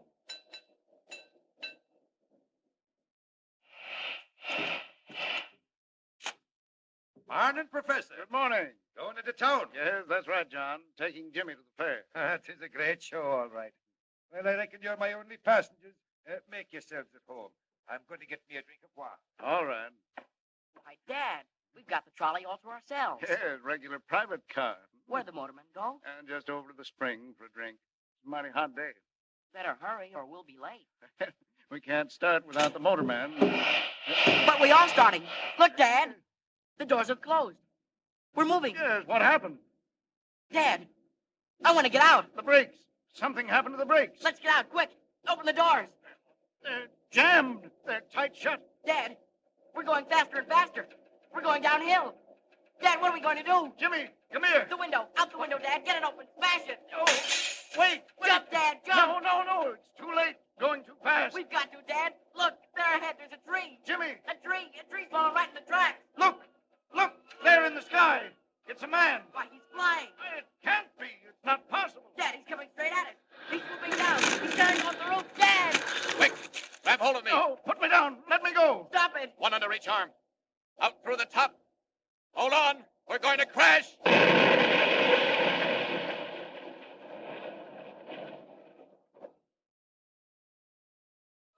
Well, we just got out of that in time.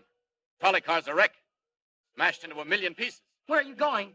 What are you doing to us? What's happening? Put us down. Don't be frightened. You're all right. Had to get you out of there in a hurry. Pulling off that roof was the only way. Now we're going down again. Down. Down. There you are. Safe and sound in the field. Well, I don't know what to say. Quite all right, Professor. Getting you and the boy out of that car was nothing. I can't believe it. Who are you, anyway? Where do you come from? I have no name. I come from a world that no longer exists. Here in this world of yours, men would call me a Superman. It's a dream. A wild, impossible dream. But, Dad, it happened. We saw it. He flew down, took us under his arms. And out of the car, that's all. Nothing so strange about that. You saved our lives, Jimmy's and mine. I don't understand even now, but I'm grateful. Are you, Professor? Doubt it? Would you do something to prove it? Would we? Anything at all. Then make me a promise. Promise that you'll say nothing at all about what's happened. What? Don't you want people to know? Not just yet. I want no one to know, except those I help. Will you promise? If you wish. I do, believe me. Then you have our word. Is that all? No. You've given me your promise. Now I want your advice. You want advice from us? You know this world. I'm a stranger. You know the people in it. I have still to find them out. You want to meet men, is that it? Not meet them, Professor. Observe them. Study them. See them at their best and their worst. Know which to help and when help is needed. If you can tell me that. Dad, can we help him? Well, I think so, Jimmy, if that's what he wants. It would mean a great deal to me. Well, my friend, if we can call you that. I hope we can. My first friends on this earth. To mingle with people, to see men at the highest and lowest, if that's what you want. Now, let me think. Now, how about a newspaper, a great metropolitan daily? A newspaper? Well, yes, join their staff. Be a reporter. Oh, but you can't do it in those clothes. Not that blue costume with the cloak and shield on your breast. Gee, you couldn't. Jimmy, these are the cloak and the shield of Superman. If I become as other men, I shall dress as other men. Well, you'll have to assume some kind of a name. What do they call you? I have no name. Well, how about Clark Kent? That sounds all right. Yes, why not? It's usual enough. Won't attract attention. Clark Kent. Yes. And about joining a newspaper. That should give me an opportunity to learn the troubles of men, know whom to help, and when help is needed. I'll do it. Many thanks to both of you for your advice. Well, no thanks are necessary. If there were only something more. Just this. Remember your promise. Never to reveal my identity. And now, goodbye. I've stayed too long, and I'm off. Goodbye. Goodbye. Goodbye. They're right. Superman must become a reporter. A reporter by the name of Clark Kent. Clark Kent. I'll do it.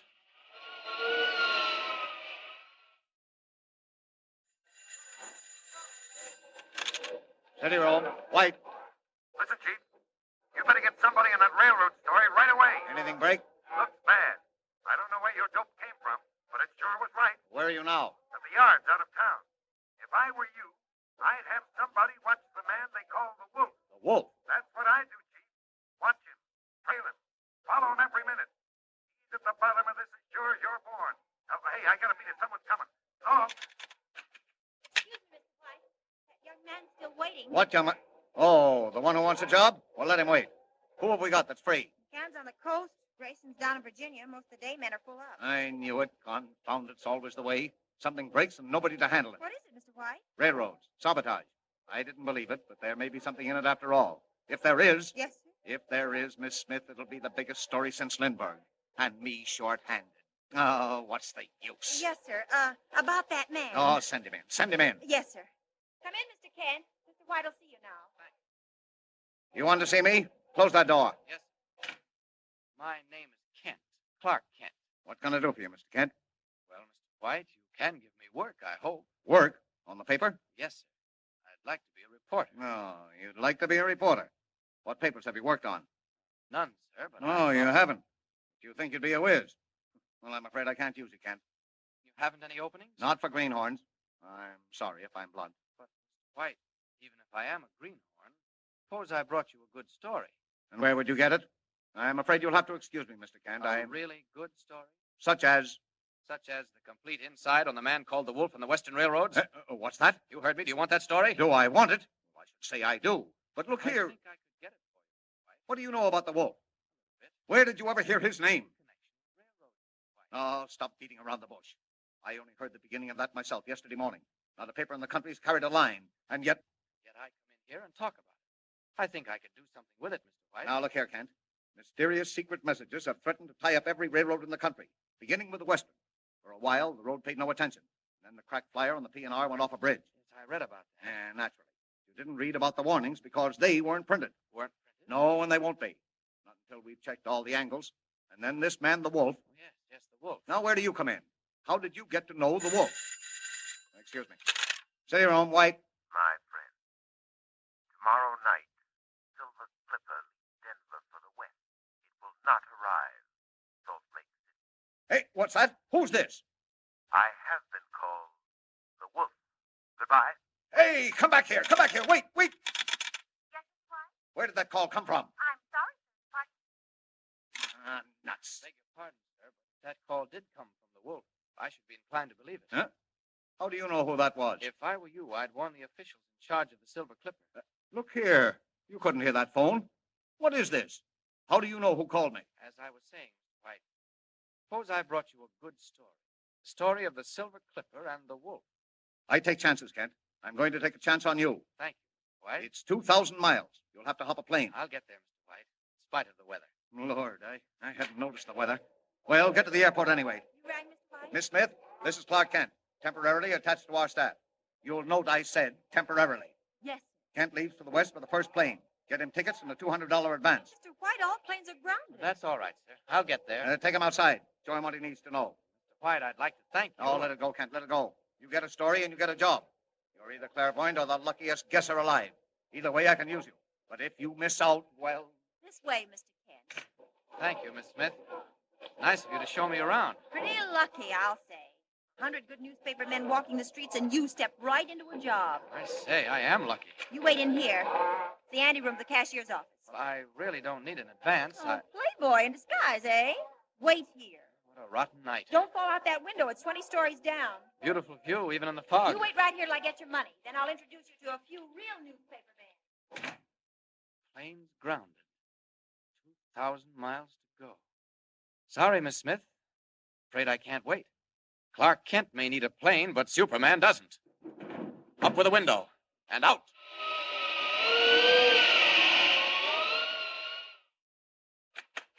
Kent, I hope I didn't keep you waiting too... What? Miss Smith!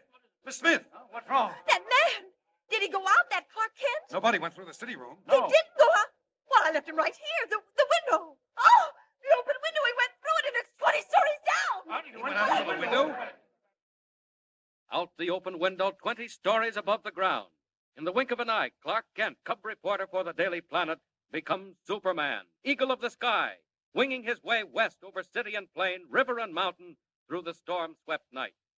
But will he be in time? Can he checkmate the strange figure called the Wolf, discover the plot, save the Silver Clipper, roaring toward Denver at 90 miles an hour? And remember, don't miss the next installment of Superman. Up in the sky. Look, it's a bird. It's a plane! It's Superman!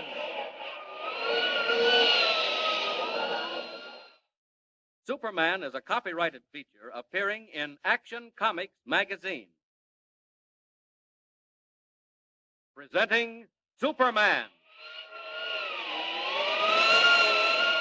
Up in the sky. Look, it's a bird. It's a plane! It's Superman! And now, Superman. Amazing figure from another world with powers and abilities never before realized by mortal men. Given a chance to make good by Perry White, city editor of the Daily Planet, young Clark Kent, who was really Superman, leaped out a window 20 stories above the ground and vanished in a swirl of fog. Secret warnings had come to the newspaper of a vague and sinister plot against the railroads of the West.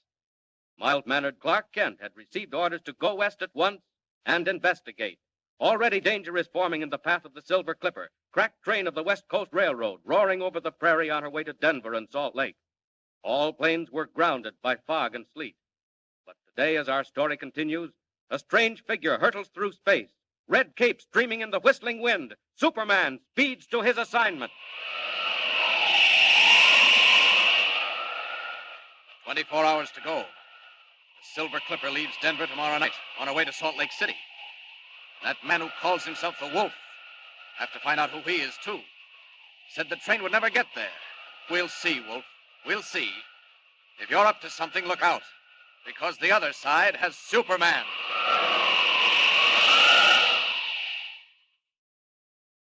And as Superman wings his way westward, following the faint steel ribbon of the railway line below him, two men sit waiting in a tiny shack in the Colorado foothills. One of them is Keno Carter, gunman, gambler, bad man of the Southwest. Keno waits nervously, waits for some word from the figure across the table, the dark, shadowy figure who calls himself the Wolf. Hey, listen, boss. Will you please tell me what we're doing out here now? The Silver Clipper ain't due till tomorrow. Don't even leave Denver till tomorrow afternoon. Very true, Keno. But the Western Limited is due in exactly 10 minutes. Well, what are you going to do with the Limited? I warned various people and newspapers that something would happen to the Silver Clipper tomorrow night. As it will. So far, they've chosen to ignore me. Very well.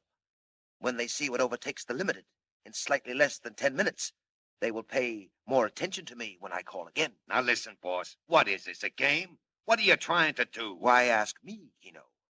Do I know any more than you? We're told to paralyze the railroads. That's all. But it's enough. We obey orders. Well, whose orders? Where did they come from? Yours come from me. And you know what happens, Keno, if you disregard them. Shall I tell you again? No, never mind. Very well. Come outside. Not long to wait now. The Limited is on time. We should begin to hear her. I don't hear nothing. She is on time. Have you done what I told you? Yeah, I done it. But I don't see... You will see, Keno, very shortly indeed. Hey, what are you trying to do? Scare him to death? Listen now to what I tell you. I'm listening. That train will be going over that trestle down there in another 7 or 8 minutes. So what? At the end of the trestle, as you can see, Keno, the track turns and runs along the cliff on the mountainside. Yeah, I see. The mountains to one side, very steep and abrupt, then the track, then the canyon, 300 feet deep. Hey, listen. You going to throw him down the canyon? The whole 10 cars? As I said before, all you have to do is obey orders. All right. What do I do? You wait till the train has crossed the trestle, then you fire the charge. Right away? Count 10, if you like. All right. Then what? Then events will take their natural course. After which you will come back and join me in the cabin. Hey, she's coming. Coming fast. Keep moving, my friend. Let her cross the trestle. Then count 10.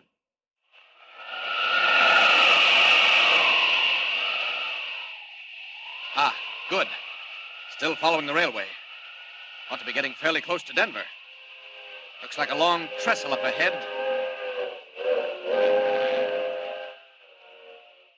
I'd get aboard that train if it weren't so slow. I'll drop down a bit and look it over. Might do it anyway. Ride in as Clark Kent.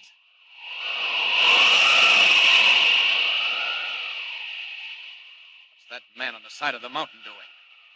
Looks like he's got a charging battery for dynamite blasting. Something queer about that. Seems to be waiting.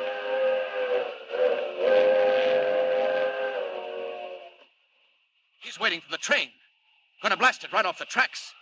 This looks like some of your dirty work, Wolf. Well, here's where Superman takes a hand.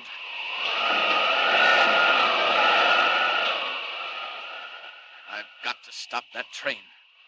I'll get aboard, and they'll stop to put me off because I have no ticket. It's got to be fast. 90 miles an hour. Good speed for a train, but it can't leave Superman behind. There's the observation platform. What luck. Nobody on it. Now then. Grab the platform rail. There. Leap on board. Now to join the passengers is Clark Kent, cub reporter for the Daily Planet. Off with a cape, into ordinary clothes, and inside. Tickets, please. All tickets. Tickets west of Pueblo. All tickets, please. Tickets, please. May I have your ticket, please? Oh, I'm sorry, conductor, but I've lost it. No, you've lost it. And I'm afraid that I'll have to ask you to pay the fare. Now, you know, I'm terribly sorry, but I seem to have lost my money, too. I thought so. You've been riding the blinds and figured you'd sneak in here where it's warm. Well, we know how to deal with bums like you. Yes, that's right, conductor. Stop the train and put me off. I don't mind. Huh? Say, who are you? Clark Kent, reporter for the Daily Planet. But that's all right. I ought to be more careful. Teach me a good lesson. Well, I guess I'll take a chance. If you're really a reporter, you're liable to write up a story about getting kicked off our train. You can stay where you are. But look here. I'll take care of you when we get to town. And if you're not a reporter... Good, I overplayed it. Wait, Scott, I gotta do something, and quick, too. We're on the trestle. Where's that emergency cord? Hey, what's going on here? Who pulled that cord? I did, conductor. I'm terribly sorry. Sorry? Well, you better be sorry. Here, come back here. Come back here. I can't stay, conductor. My conscience bothers me. I'll just jump off right where we are on the trestle. You come back here. No, I'll be all right. Don't worry about me. I got you. No, you can't get away this time. Now, you stay right here. I want to get off. Well, you ain't getting off. You'll go to jail for this. You come back up them steps. Look, up the mountain, conductor. That flash. Hey, what the? What's going on up there? It was a blast. An explosion up the mountain. Great Scott, conductor. Look what's coming. Oh, Lord save us, it's a rock slide. Tons of rock coming down on the track. Listen to it. And right ahead of us, too. Took the tracks out like two pieces of string. Oh, Lord. And now they're all coming out to find out what happened. It's all right. It's all right, ladies and gentlemen. No danger. Just a rock slide up ahead. That's all. There may be a slight delay. Delay? You don't think you can dig through that, do you? Now get back in the train, please. Get back. It's dangerous out here. Back on board, please. We may be held up a little while. Back on board, everybody, please. We'll be pulling out directly. Now then, conductor, I think you owe me a vote of thanks. Oh, you do you? Well, what makes you think that? Well, use your eyes, man. Where would you be now if I hadn't stopped the train? Huh? Well, now, there may be something in what you say. I'm not denying if we'd been going our regular speed, we'd have got that rock slide right about the third car. I'll say you would. You'd have been down in that canyon, too. And it's 300 feet deep. As a matter of fact, that's where you were intended to be. Oh, is it? Well, what makes you think so? Goodbye, conductor. I'll see you later. Hey, you come back here. Catch that guy. Joe, Mike, don't let him get away from the dog. Where'd he go? Catch him. Catch him, man. Get a hold of him, boy.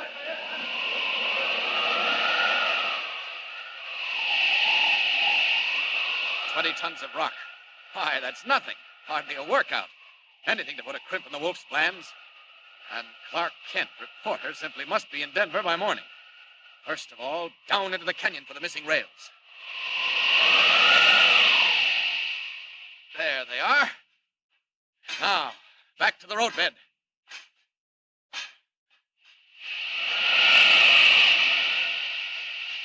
I never swept up a rock slide before, but there's nothing like trying. Here we go. Ha! Why, it's nothing. I'll have the line clear before that conductor knows I've gone. The Limited will be in Denver in an hour.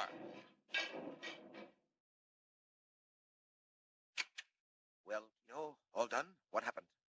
Nothing happened. Nothing happened. What do you mean? One of them things, boss. Train stopped on the trestle. Stopped? That train never stops. Well, it stopped this time, and the guy got out, and I didn't know, so I shot the stuff. Yes, I heard it. Didn't you come out to look? I thought I'd better stay hidden. Well, there was a rock slide, and that's all. The train wasn't scratched.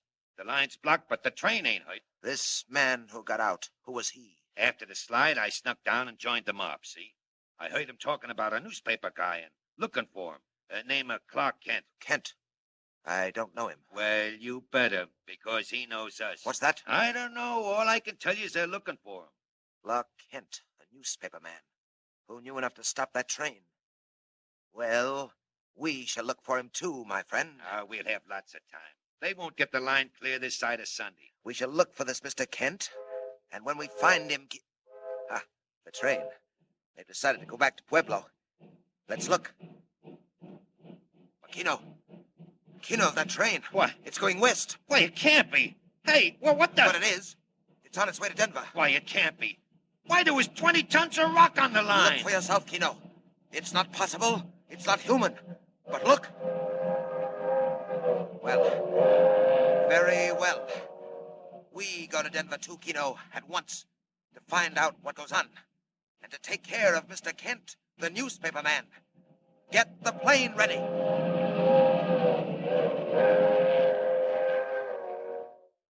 Less than 24 hours to solve the plot and save the Silver Clipper. But now the wolf is hard on Clark Kent's trail. What happens in Denver when daylight comes? When Clark Kent breaks the story, and when the wolf meets Superman. Tune in and don't miss it. And remember, be with us again for the next thrilling installment of Superman. Up in the sky. Look, it's a bird. It's a plane. It's Superman. Superman is a copyrighted feature appearing in Action Comics magazine. Presenting Superman. Up in the sky. Look, it's a bird. It's a plane. It's Superman. And now, Superman. When we last left Superman, he had arrived in Denver as Clark Kent, news reporter, to investigate a strange and deadly plot against the railroads of the West. He had been able to prevent the Continental Limited from being swept into a canyon by a rock slide. But now the unknown force is directed against the Silver Clipper, crack train of the West Coast Railway. Mysterious messages have warned that the Clipper, due to leave Denver at sundown, will never arrive in Salt Lake City. Morning newspapers have carried Kent's story of the rock slide. While railroad officials and government men search desperately for clues, Kent himself walks briskly toward the great central station for a conference with the division superintendent. But meanwhile, the plot moves on. In a secret hiding place overlooking the railroad yard, the man called the Wolf talks with his subordinate, Kino. Listen. So, very fine. At last, the unbelieving fools begin to take me seriously. You have read the stories, Kino? I read them. Well, why so sullen? Well, I don't understand it. I tell you, that track was blocked for 100 feet, and yet 5 minutes later, the Continental went right on through. Next time, my friend, please to observe more accurately. Obviously, the track was not blocked for 100 feet.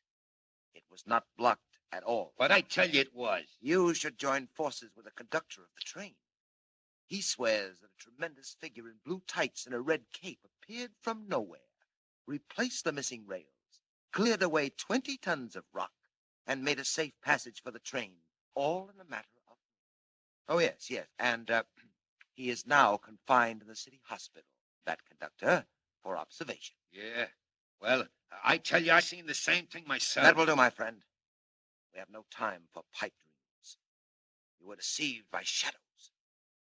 Now listen, there's work to do. I'm listening. I note that the story is signed by that newspaper man, Clark Kent, the one who was on the train. Well, I told you about him. I should like to be better informed. That fellow seems to know a great deal. How he knows, I have no idea. But he does. Also, I have checked up on him. He was assigned to cover the story back east. Seems to have arrived out here incredibly soon. Must have flown. Undoubtedly.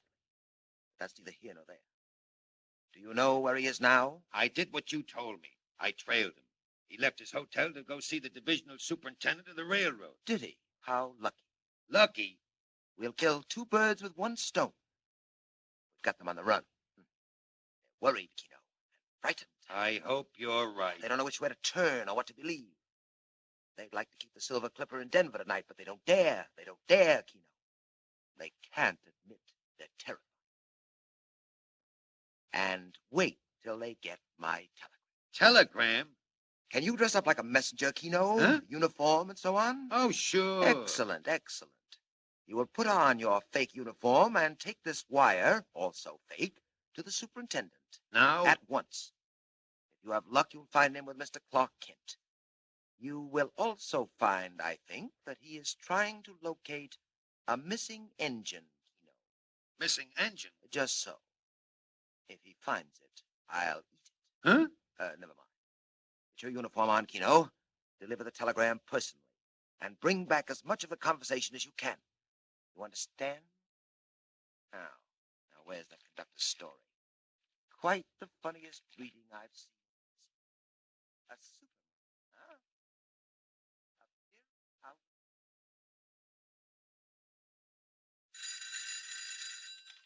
Hello? Yes, this is the superintendent speaking. What? Well, trace it again. Trace it from both ends of the line. Ah, nuts. Don't tell me you can't find it. Do you think a locomotive and tender could vanish into thin air? Check every station master and call me back. I'm sorry, Mr. Kent. Oh, that's quite all right. Stupid idiots. Look here. We sent a spare engine and tender down the line last night, and now they can't tell me where it is. What? On the main line? Certainly. Never mind. Let's get back to this business, the Continental. Any more news of that conductor? No, not so far. Poor fellow's out of his mind. Suppose he thought he saw all that business about a Superman. Yes, I only wish to heaven they'd never printed it. I didn't report that, believe me. No, I know. And now look here, Kent. I've checked with your paper back east, and they tell me that it's all right, that you're here to do what you can. Now, what do you want to know? Well, first of all, have you any idea what's back of this trouble on the railroads? Not the slightest. If you ask me, there's a lunatic at large. Oh, don't you believe it? What else can I believe? It's too senseless, utterly mad. Had warnings. Yes, which we ignored. We get them all the time from cranks and nuts. But these warnings came true. So what of it? You still think they came from cranks and nuts? All right, Kent. What do you think? I think that one man or a group of men is trying to paralyze the country with fear. Yes, but why? Afraid we'll find that out later. Unless we can stop them. Good Lord, we've got to stop them. This can't go on, Kent. We'll do what we can. What do you suggest? I suggest that you don't let the Silver Clipper leave Denver tonight. Kent, she's got to leave. Can you imagine what the reaction would be if she didn't? You're taking a chance. I can't help that. She's got to go. Well, then we must work fast. We only have until this evening. I have one more idea. Yes, what is it? Well, if you read my story carefully, you'll see that I imply I know more than I printed. Yes, I did notice that.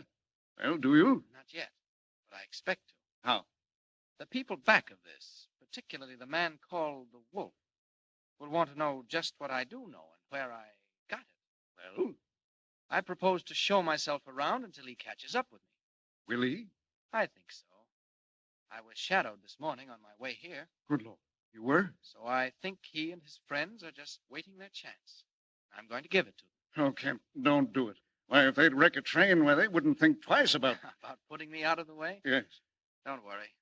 But why? What's the idea? While they're finding out how much I know, I may be finding out one or two little items about them. Well, I only hope.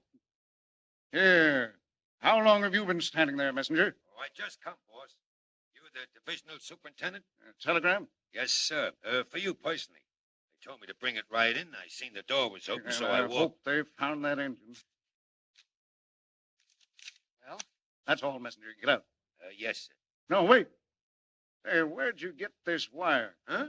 Why, the office gave it to me. Said to bring it right over. All right. Go on. Close the door behind you.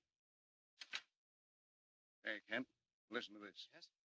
Where an engine is now, a train will be tomorrow. The Silver Clipper will vanish like smoke, never to be seen by the eyes of living men. Well, sounds like black magic. I don't believe it. Why, they'd never dare. Oh, they dare, all right. Is that telegram signed? Yes, it's signed The Wolf. Wolf? Look here, Mr. Superintendent. Huh? That settles it. Have that wire checked. Find out who sent it and when and from where, if you can.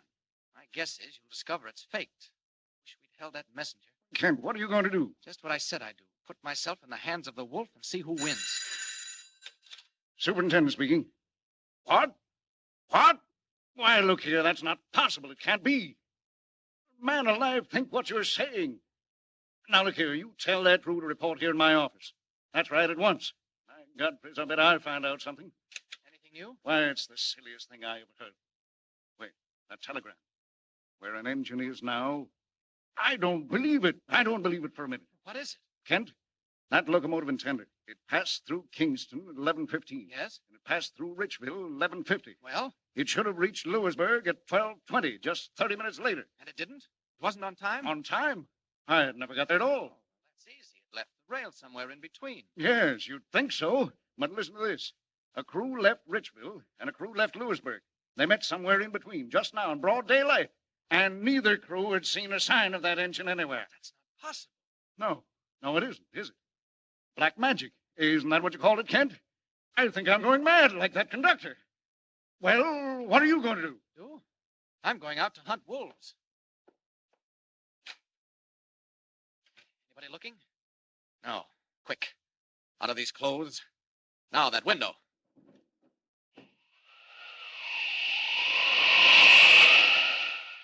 Goodbye to Clark Kent temporarily. It's Superman's turn now to find out where those devils are hiding and to listen while they tell me what they know. Up, over the yards. Circle around a bit. Ah, there goes that messenger. Watch him, watch him. I'll land on that roof. Look down into the street. There he goes. The messenger. Into that house with the broken railing. Now then, I've become Clark Kent again. Respectable representative of the Daily Planet. Just walk casually down that street and see what happens. Down we go. So, thinks you'll find out one or two little items about us, huh, Kino? Yeah, that's what he said before they saw me standing there. I think I should like to question that young man on various angles of the so interesting story he wrote in this morning's paper. What are you doing by the window? Hey, down there in the street, look. Huh? What is it? It's him, walking right up to the house. What? Is that Clark Kent? How did he know where to find me? Who told him? I don't know.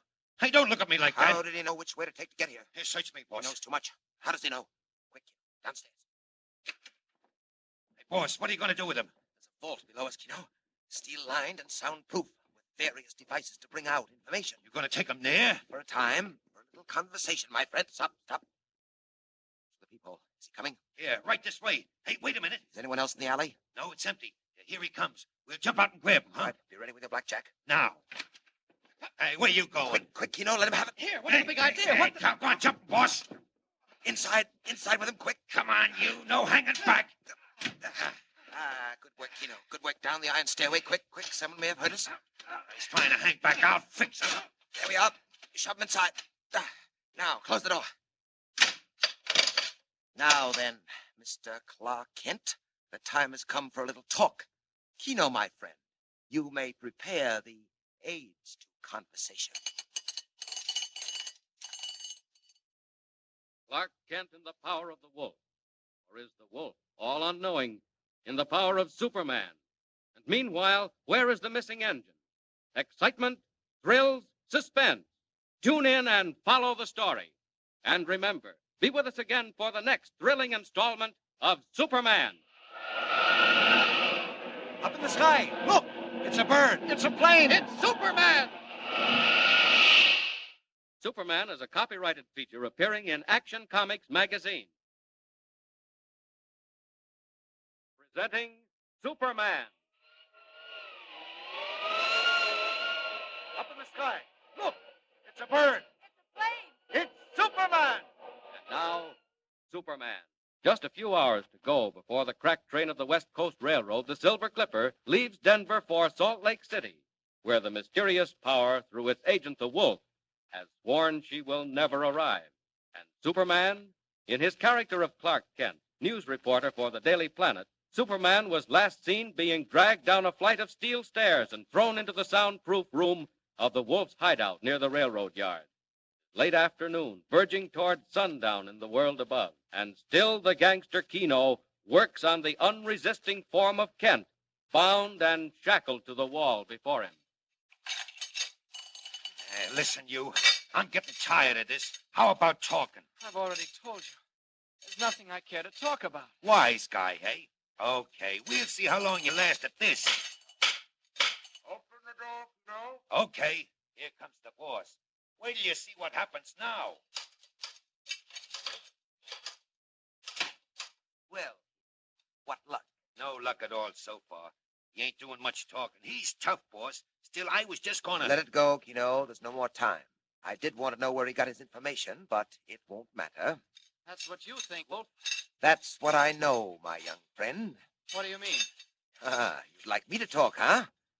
Very well, I don't mind in the least. In a few hours' time, Mr. Clark Kent, the Silver Clipper will leave Denver for Salt Lake. You recall what happened to the locomotive and tender last night? Don't boast, Wolf. Didn't have anything to do with that. They'll find that engine. Possibly. But they haven't found it yet. And let me tell you this, Mr. Kent. They won't find the Silver Clipper either. Keno. Yeah, boss. We're leaving at once. Well, what about this guy? He'll stay where he is, permanently. What are you going to do, Wolf? Nothing whatever. We shall leave you just where you are, for all time. Or until someone comes down here and finds you, which may take a month or two. Keno, the persuader.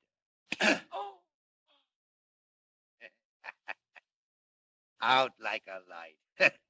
And when he comes to... When he comes to, we'll be 20 miles on our way to San Joaquin. Hey, wait, boss. He's plenty tough. What if he breaks out? Breaks out? Don't be silly, Keno. The walls are solid sheet steel, 3 inches thick. Then 5 inches of concrete. Then more steel. If he breaks out of that, I'll put him in the circus. Okay. Reckon he's safe. Come, Keno. Goodbye, Mr. Clark Kent. Forgive me if I do not say, I hope we meet again.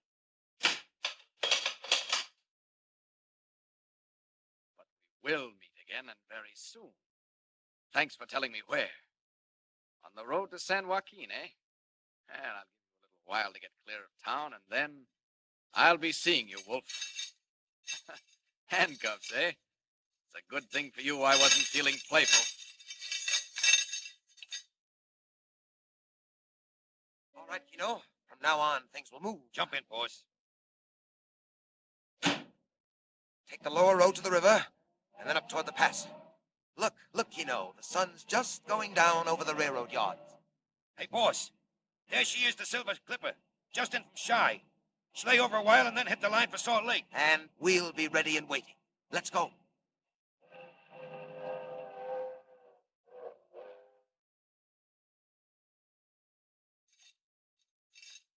"20 minutes. That ought to give me time enough to get out of earshot. What was that he said about sheet steel, 3 inches thick? You're a liar, Wolf. 2.5 at the most. Look at those walls bend. Well, you might have kept Clark Kent in a vault like this, but not Superman. There goes the concrete. And still more steel. Well, I'll just put my foot through that. And that's that. Now, up the stairs. Won't go out in the street. Attract too much attention.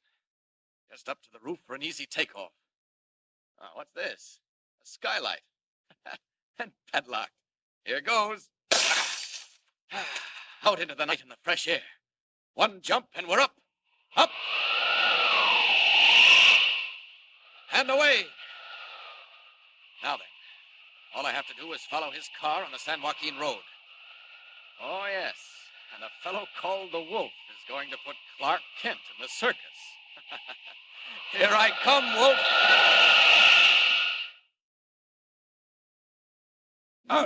Hey, watch where you're going, will you, boss? Take it easy, Keno. In a moment, we'll be at the crossing of the San Joaquin River.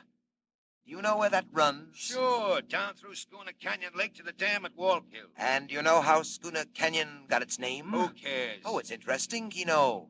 The canyon took its name from an old mining camp. now at the bottom of the lake. I still don't see It why... was a roaring camp, Keno, until they built the dam and turned the canyon into a reservoir. Must have been tough to get to, down in a hole like that. They had a railroad, Keno. They broke a tunnel through the canyon wall, laid the tracks through the tunnel, and down the canyon wall to the camp. Yeah? Ah, now you're beginning to understand. Exactly, Keno. The camp is under 1,000 feet of water, but the branch line tracks still lead to the water's edge. Through the tunnel, down the wall. Hey, now listen, you don't think that you Wait, can... wait a minute. What was that? I didn't hear nothing. It sounded like a rushing of wind. Or wings. High over our heads. Chicken hawk. At night. Well, I don't hear it now, whatever it was. Hey, what about the canyon? Well, Keno, that's where that spare engine went last night. Into the lake? Right into it, Keno. It left the main line after my men had attended to the switch, shut down the grade, roared into the tunnel, and disappeared forever in the waters of Schooner Canyon Lake. Couldn't they stop? No time. And the rails of the branch line were thick with grease. Oh, you can't do it again. It's wholesale murder. What of it? Not losing your nerve, are you, Keno? Look, we're here. Hey, you left the road. Naturally. We're on the back road above the old junction. Come along, Keno. Where are we going? Down the tunnel, just a few yards ahead. I'll show you what's going to happen. What's the matter? Hey, what's that guy doing over there? One of my workmen, I suppose. I have several. Where? I don't see him. He dodged off again. Listen, now, I don't like this. Someone's sure to catch on. Who? Don't be a fool, Keno. The only outsiders are the two members of the train crew on the engine. They jumped off last night just in time. What, the engineer? Well, where is he? He'll never jump again, nor will the firemen. Well, where are they? Up on the rocks above the tunnel, shackled down. Later, they'll be found lying dead beside the tracks. Sensation. Imagine the mystery, terror. Train crew dead on the tracks. No sign of an accident. No sign of a train. Oh, there he is again. Look. Be quiet, will you? What are you talking about? I seen it. A long red cape. He was just flying. Keno, you're out of your head. The conductor. That's what the conductor saw. Clearing the line for the Continental. The conductor was seeing things, and so are you, Keno. Come along. Here's the tunnel. I don't want to go in there. Oh, yes, you do, Keno. I want you to. It's not far, but I want you to see what happens to trains and people. People? What do you mean? You're weak, Keno. You see things in the dark. You might be tempted to forget who you're working for. Oh, no, never. Not me, boss. Well, we'll just make sure of that. Keep going, Keno. I tell you to stop.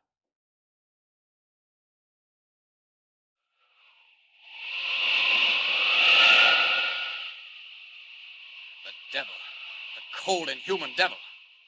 He's given himself away this time. I'll find those two trainmen. They're just the evidence we need. Where are they? Quick. Above the tunnel. Good thing I can see in the dark. Through rocks. Ah, there they are. Chained down to die. But they won't die. Not this time.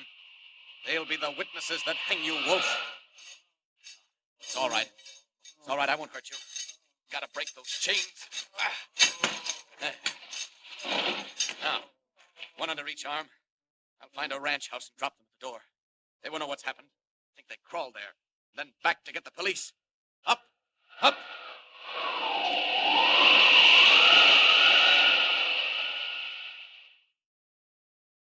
There.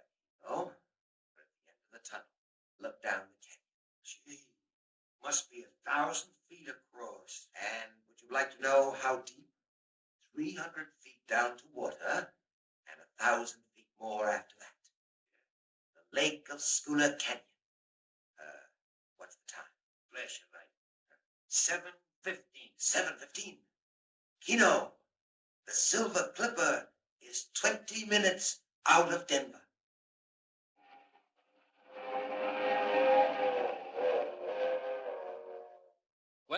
Minutes out of Denver, roaring up the Rockies to the crossing at San Joaquin. The cracked streamliner of the West Coast Railroad rushes through the dark at 80 miles an hour, destined for a watery grave at the bottom of Schooner Canyon Lake. Meanwhile, a strange figure hurtles through space. back the way he came.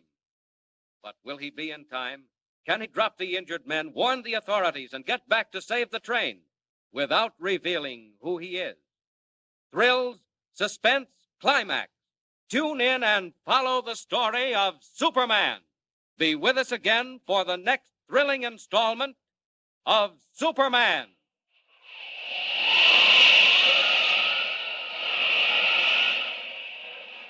Up in the sky. Look! It's a bird. It's a plane. It's Superman.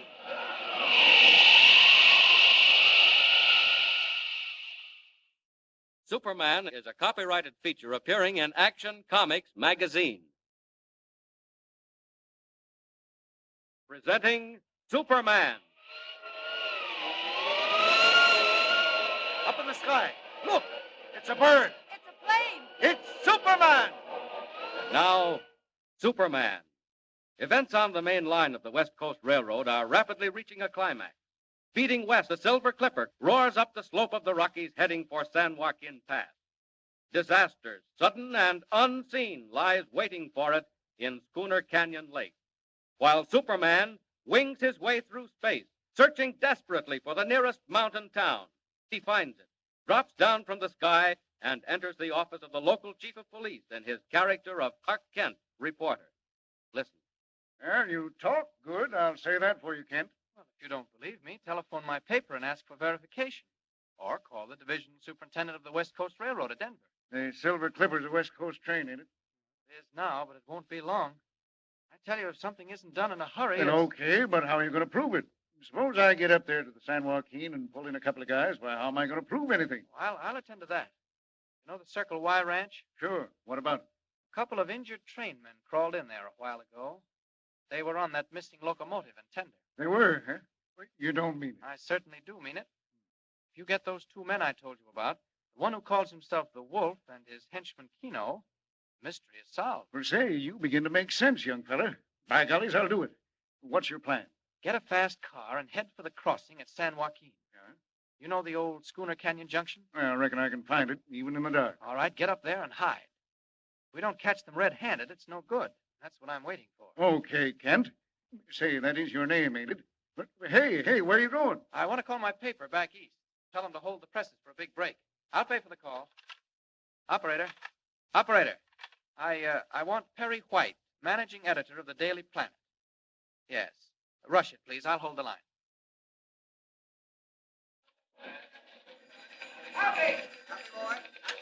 Hello, White speaking. Mr. White, this is Clark Kent. Kent? Good Lord, man, I thought you were dead.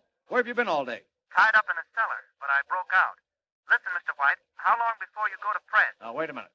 Why, I'm going to press right now. Well, hold it, will you? Stop the press? Better be good, Kent. Oh, don't worry, it will be. The big break on the Western Railroad story. Kent, are you kidding? You know the warnings on the Silver Clipper? It's coming off tonight. Where are you now? In a police station in a little town on the main line. What's going to happen? I don't know, Mr. White, but I know this much. Won't be long. I've got to go now. Will you hold the presses? Okay, Kent. You won't regret it. Call you the minute I have something. Kent, wait. What's all this about a mysterious flying figure? Something called Superman. Oh, forget it, Mr. White. Somebody's pipe dream, huh? There's been a lot of talk. Well, forget it. I'm in a position to know. So long, Mr. White. Good luck, Kent. I'll be waiting. Hey, stop the press. Replate coming. Top column on the Western Railroad. Get a rewrite back.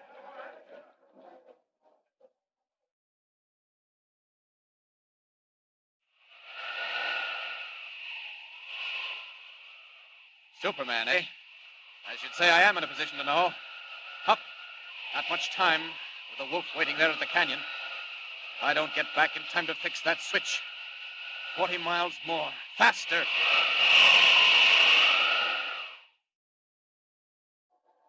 Now, listen, boss. Let's get out of this tunnel. I don't like it. Not too long to wait now. What's the time, Keno? 5 minutes more. She's on time. She was on time at Creeville. Come on, boss. Let's beat it. A very sound idea, Keno. 5 minutes or something less, this tunnel will be a most unhealthy place. What do you think will happen? Something resembling the end of the world, Keno. Screaming brakes, rending steel, billows of steam. Yes, decidedly we should move, my friend. Come. Where to? Down to the tracks where we can observe the switch. Close to the scene of action, but not too close. Listen, are you sure they can't stop in time? Downhill at 90 miles an hour? Impossible, Keno. What if she leaves the rails at the switch? What if she can't take the curve? A chance, but not likely. Come on, man. Get moving. Hey, someone's coming. Hey, boss. You better be getting out of there. She's whistling for the highway. Quick, Keno. Minutes count now.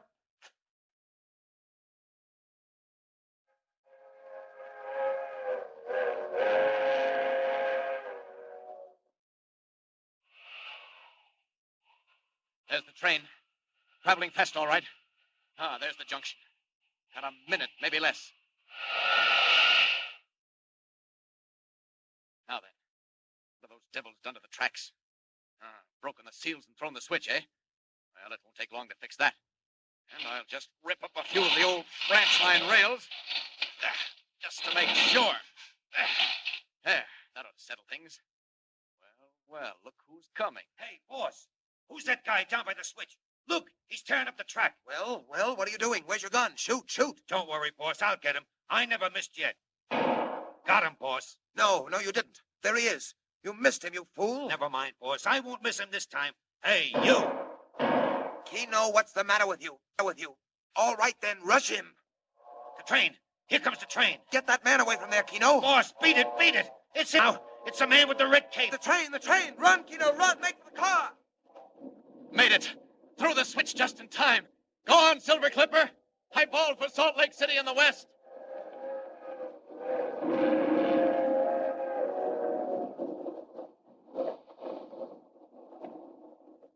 Now then, after those lads in the car.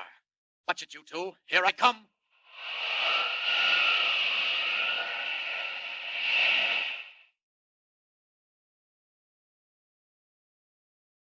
I tell you, it was him. The guy in the red cape, the Superman. Shut up, Keno. Whoever it was, I'll settle with him. He threw the switch back and saved the train. Faster, boss, faster. Get away from here. Keep your head, Keno. Something about this I don't understand. Boss, look out. He's right behind us. He's over our heads. Look. What is that thing? He's down there in the road ahead. He's standing there. Look out. We're going to crash. Sorry to disturb you, gentlemen. Don't try to get away. Why, you put me down. Let me go. In one moment. Just now, while I hold both of you with one hand, I've got something else to do. That car, for instance. You won't need it again. Where you're going, got to make this accident look convincing.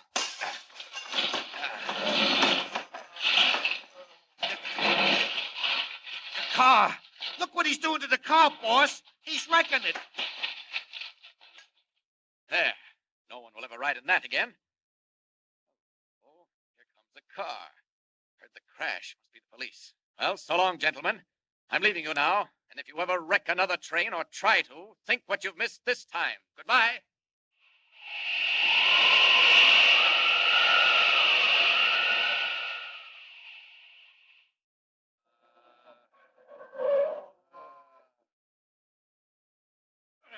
Hey, here's where that crash was. There's a couple of guys lying on the road. Hey, grab them, boys.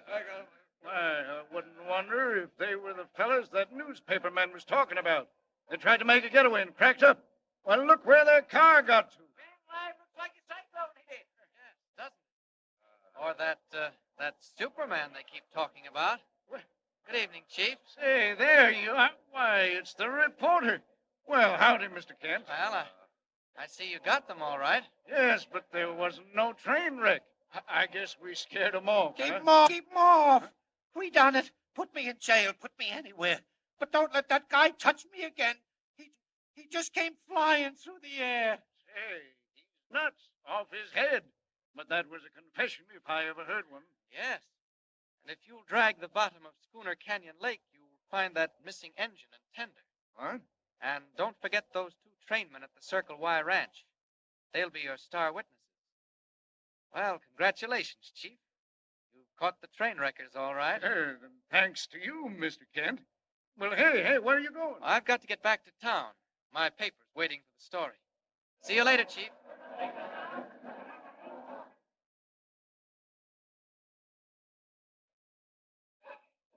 Well, Kent, come on in.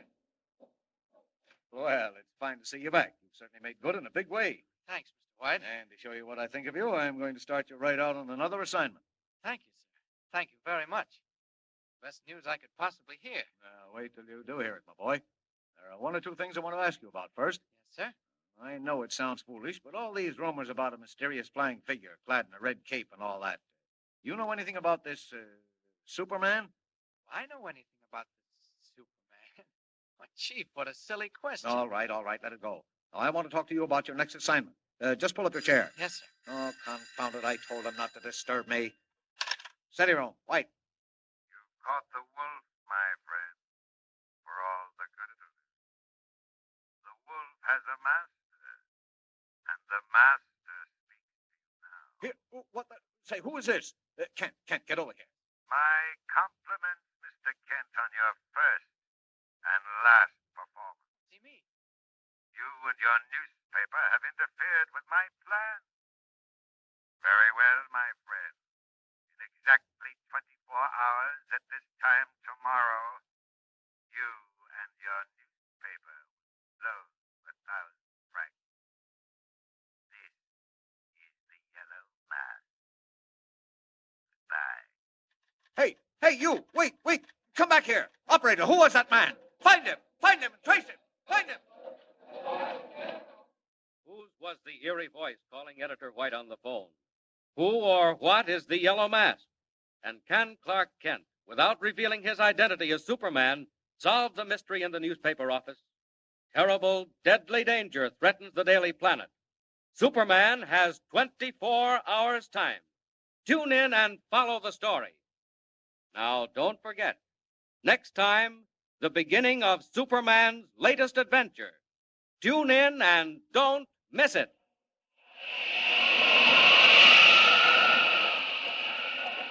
Up in the sky! Look! It's a bird! It's a plane! It's Superman! Superman is a copyrighted feature in Action Comics magazine, presenting Superman. Up in the sky! Look! It's a bird! It's a plane! It's Superman! And now, Superman. Amazing figure from another world with powers and abilities never before realized by mortal men. When we last saw Superman, in his disguise as young Clark Kent, reporter for the Daily Planet, he and his editor, Perry White, had just received a warning telephone message from a mysterious voice, which identified itself as the Yellow Mask. In exactly 24 hours, said the mask, the Daily Planet would be blown to 1,000 fragments. Horror-stricken, Kent and his chief stared at each other in the humming office. Then pandemonium. Sirens wailed in the streets. Police searched the building for bombs. Today, as our story opens, we find ourselves far from the doomed offices of the Daily Planet. Dr. Sven Dahlgren shows an unexpected visitor about his laboratory, explaining its wonders, also explaining his latest invention. Listen. Please do not touch that window frame. So? It is not clean, perhaps. It looks clean. Oh, yes, quite clean, but it is wired. It carries a powerful electric charge. Most interesting. Are you also experimenting in electricity, Dr. Dahlgren? You have come to see my latest discovery, have you not, Professor Schmidt? Indeed. And so have others. You are not the first. Others would not only like to see it, but gain possession of it. No, I cannot believe it. Oh, it's quite true, I assure you. For weeks past, ever since word got out of what I was doing, I've been annoyed, even threatened. Threatened, Dr. Dahlgren? By whom? I don't know. Queer voices over the telephone, mysterious visitors in the dead of night. Yes, that is why I had the laboratory wired. But what do they want? They want my invention. They realize that whoever owns it controls a practically unlimited power. Unlimited power? Is that true? Certainly, Professor Schmidt. Unlimited power for destruction. Which is why I'm determined to keep the discovery a closely guarded secret. In the world today, my friend, there is destruction enough. Men are at one another's throats like dogs gone mad. No, I will never be a party to war and bloodshed. Ah, but come, I waste time. Into this room. Professor, don't brush against the metalwork. There it is, on the table, Professor. That is the machine. So small. My latest development. Small, light, compact, but deadly. Now then, please stand exactly where you are. Watch closely what happens to that glass on the edge of the table. Watch.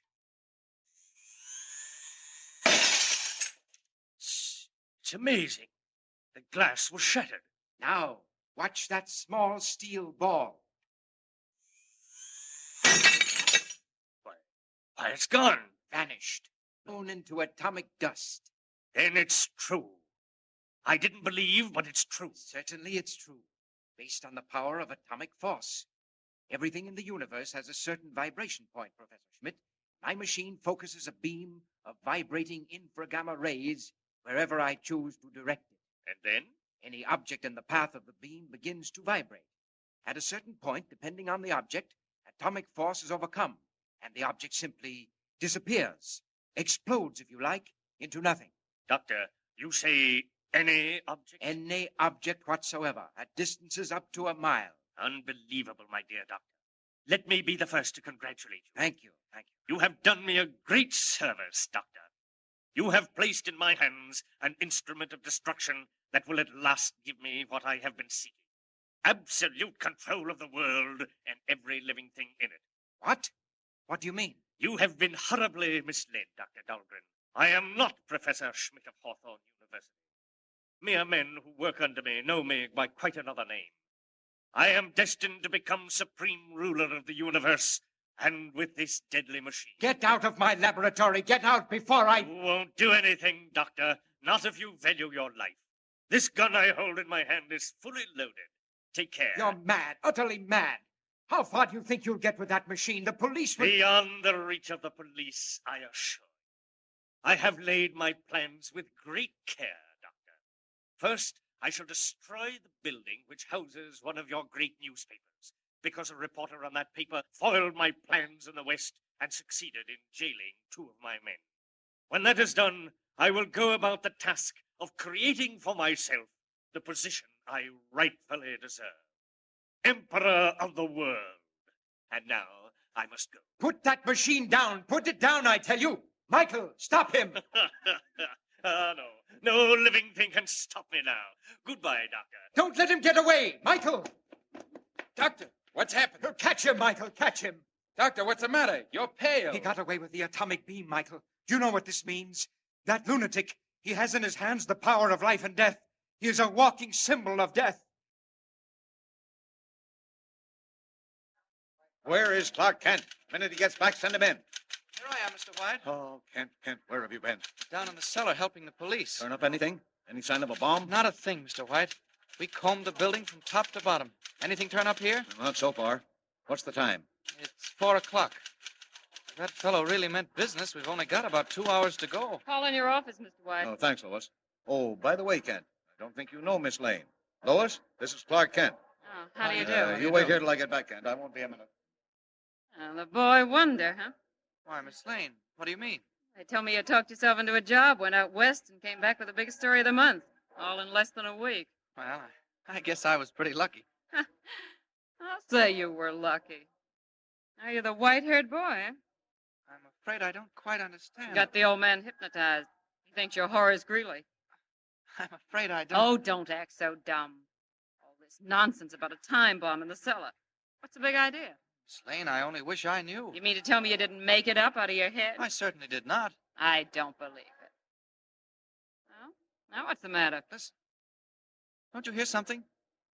I hear the presses in the basement. No, outside. Pardon me a minute. Come to the window. Now, don't you hear anything? What do you think you hear? A plane. There's a plane out there flying low. Well, I'll be... Now, look, Mr. Kent, this is a big town. You'll find quite a few planes flying around here all day and all night. If it bothers you, you better go back to the farm. No, really, I Yes, mean it. really, I mean it, too. Tell the old man about your big discovery. Here he comes now. Well, anything new? Yes, you're a star reporter. Heard a plane. It was flying pretty low, Mr. White. Well, what of it? Oh, I got a job for you, Lois. Yeah, good job. No. Go out and interview a scientist. Human interest stuff. Who is he and where? Dr. Sven Dahlgren. Got his own laboratory out on Haven Avenue. Look the number up in the book. Who is he, Mr. White? What's on his mind? Leading American investigator in the field of atomic energy. Must we, Chief? Yeah, come on, get going, Lois. Get going. This paper's always been tied in with science. We've been after Dahlgren for a long time, and now he comes to us. Why? Well, he said somebody stole a new machine he invented. I couldn't make much sense out of it, but he seemed pretty worried. Wanted me to rush a story into print. What's the matter with the police? I suggested that, But he said he needed more than the police. Sounds cracked, but it may make a yarn. On your way, Garley. All right, if you say so, Mr. White. I'll get right out there. So long, Mr. Star Reporter. You come with me, Kent, into the office. I can't stand much more of this. No, Mr. White. It's nerve-wracking, this yellow mask business. Worse than that. I don't know whether to believe it or not. If we could only get a lead. Ordinarily, I wouldn't give it a second thought. Just another crank.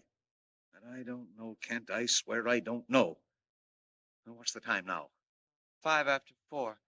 Don't keep thinking about the time, Mr. White. Confound it, what else can I think of?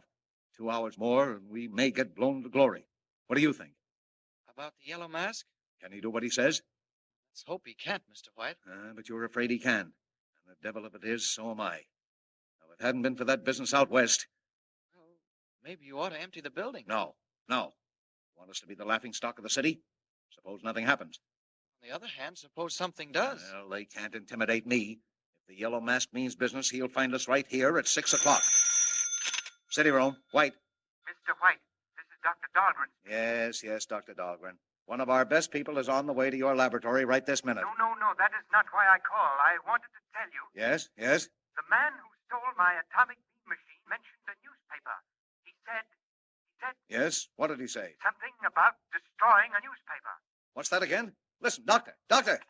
Hello, Dahlgren! Hello! Yes, Mr. White. I was cut off. Get me Dr. Dahlgren at his laboratory, quick. Sorry, Mr. White. I'll call you. We were cut off. No, he was cut off. I'm sure of it. You heard all that? Mr. White, that scientist, what was he working on? I don't know. Some kind of a gadget to release atomic force. A machine? I imagine so. Why? Don't you see, Mr. White? There's our lead. The man who broke in and robbed him was the Yellow Mask. Kent, I think you're right. Dahlgren just said the burglar mentioned destroying a newspaper. I must be right. Now, look here. We've searched the building and haven't found a thing. No packages, no wires. If the Daily Planet is going to be blown up, it's got to be done outside. Maybe up above. That airplane. Airplane? Was flying too low for a transport. Mr. White, that plane was spying out the lay of the land. And at 6 o'clock with Dr. Dahlgren's machine, they'll come back again and... Hello, Dahlgren? I'm sorry, Mr. White. Dr. Dahlgren's telephone is out of order. Kent, you hear that? Dahlgren's line is dead. Cut. That settles it, Chief. I'll be seeing you later. Kent, where are you going? After Miss Lane. Something's wrong at Dahlgren's. If it's the mask, well, there's not much time to stop him. So long. Hey, kid, what's your hurry? Yeah, got another front page scoop, Kent? Oh, thank heaven. Locker room's empty. Quickly now. Out of these clothes. It's Superman's turn now. Oh, someone's coming. The window. Out. And up. Up. Not much time left. Got to find Miss Lane. Find out what's happened at Dahlgren's and stop the Yellow Mask. Higher we go. Higher. And faster. Faster. Faster.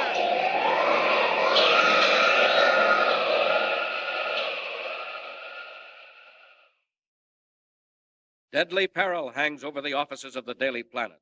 Already the Yellow Mask is in possession of a mighty and terrible weapon. Time is growing short. But Superman is on the way. Powerful form streaking through the night sky, red cape whistling in the wind. Can he arrive in time?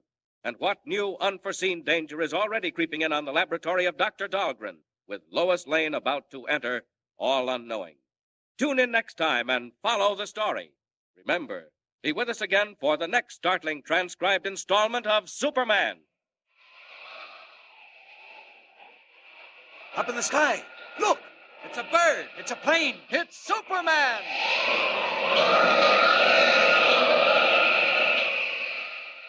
Superman is a copyrighted feature appearing in Action Comics magazine.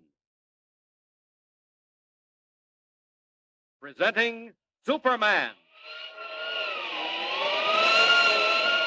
Up in the sky. Look! It's a bird. It's a plane. It's Superman! Superman, amazing, mysterious figure in blue costume and red cape who has appeared on Earth as the champion of the weak and the oppressed. Last saw Superman streaking through the evening sky toward the laboratory of Dr. Sven Dahlgren in an effort to foil the plans of the Yellow Mask. Sometime after 4, on the stroke of 6, the Daily Planet, its building, its presses, and its staff will be blown to fragments unless Superman can solve the plot in the short time that remains. As Superman wings his way over the dimly glowing city, Lois Lane, the Daily Planet's girl reporter, is already at Dr. Dahlgren's laboratory, interviewing the scientist on the loss of his newly invented atomic beam, which the Yellow Mask has stolen.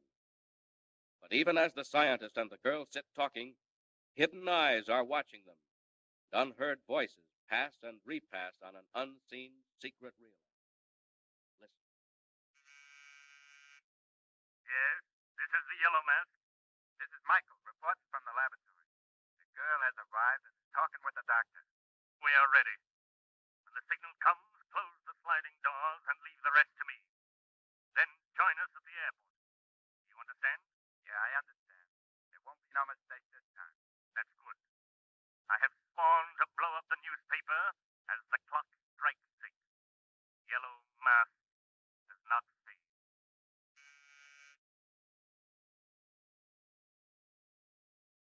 After calling your newspaper, I discovered that this demented individual who had stolen my atomic beam machine had stolen nothing but a box of wires and rheostats, utterly useless to him.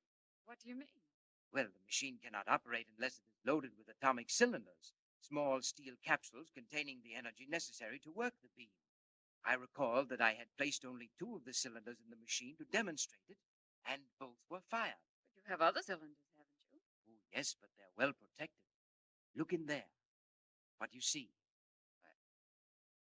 It'll be a sort of inner room. And what is at the extreme end? Why, it's a safe. A huge safe built into the wall. In that safe are a dozen atomic cylinders, a duplicate of the stolen machine. You had 2 machines? Yes, a new one and an old one. That madman stole the new one. But never mind. Keep looking, Miss Lane. What do you see now? Why, there are 2 doors rolling right out of the wall. Exactly. Massive steel doors, Miss Lane, which cut off every part of the laboratory. The pair that you're looking at cut off the strong room. Now they roll back again. What made them open? Ah, I did something.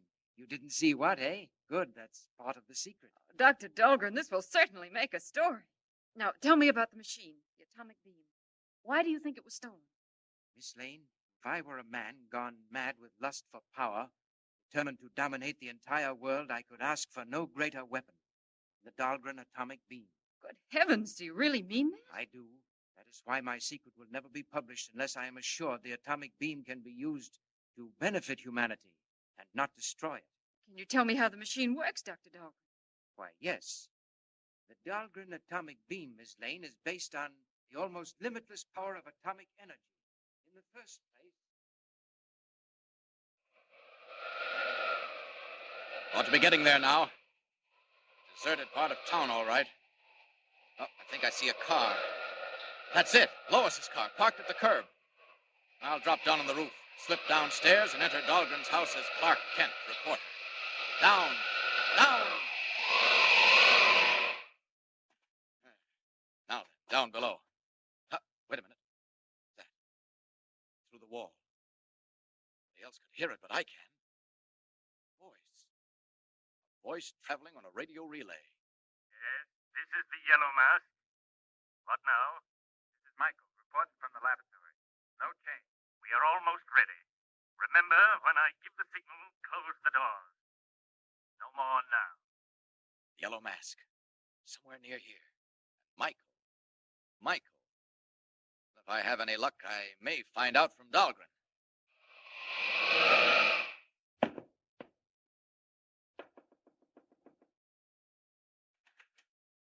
Yes? Dr. Dahlgren, I'm Clark Kent of the Daily Planet. Oh, yes, come in, Mr. Kent. My man must be busy. Thank you. You were talking to Mr. White, my editor, and something happened to the line. We were cut off.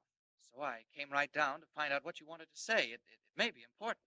Oh, hi, Miss Lane. Well, Mr. Star Reporter, couldn't you find anything to do but come and horn in on my story? Well, I see your old friend. Sorry, Miss Lane. This came up just after you left. Dr. Dahlgren, the Daily Planet has received a very dangerous threat from an unknown source. Threat, Mr. Kent? What kind of a threat? An escaped lunatic, Doctor. Someone who threatens to blow up the entire works at 6 o'clock tonight. Doctor, the man who broke in here and made off with your invention. You told my editor he said something about destroying a newspaper. Do you remember what it was? I remember quite well, Mr. Kent. He had picked up the machine, my new model of the atomic beam, and as he held me under his gun, he said, "First, I shall destroy the building which houses one of your great newspapers."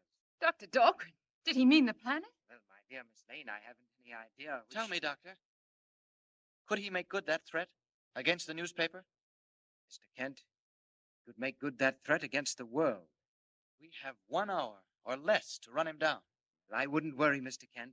Not worry? Fortunately, as I have already explained to Miss Lane, and as I tried to tell your editor before we were cut off, the model which was stolen will not work. Dr. Dahlgren, what do you mean? Just this. By a lucky chance, the stolen machine was not loaded with the cylinders necessary to make it work. Well, then you mean the newspaper's safe. It won't be blown up. Not by the Dahlgren atomic beam. Wait, I will point out what I mean. Just a second, Dr. Dahlgren. I'd like to ask you a question. Certainly. Is your name Michael? Or is there anyone in this house whose name is Michael? Why, yes. Why do you ask that? Don't you like the name Michael? Who is it, Doctor? Michael is the name of my servant. Why, Mr. Kent? Nothing. I merely wondered. You were going to show us your invention, Dr. Dahlgren. Oh, yes, to be sure. If you'll excuse me for a moment. No, stay right where you are. I'll get it out of the safe and bring it here. Well, are your worries about being blown sky high quite laid to rest, Mr. Kent? Thought the paper would be blown up tonight, didn't you? You know I did. And yet you take the first chance you get to run out like a rat and leave the rest of them there to face whatever happens. Oh, now look here. Mr. White sent me out on this assignment. Yeah, I bet he didn't have to urge you much. Oh, don't think that about me, Lois, please. I can stand freshness and amazing luck and even boasting, but not cowardice, Mr. Kent. What are you doing? I'm telephoning the office.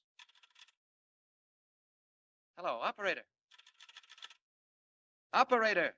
Have you forgotten the phone's out of order? Thought they might have fixed it. They haven't. Well? That wire. It goes through a conduit into the next room, and it's slack, loose. It comes away in my hand. Look! What?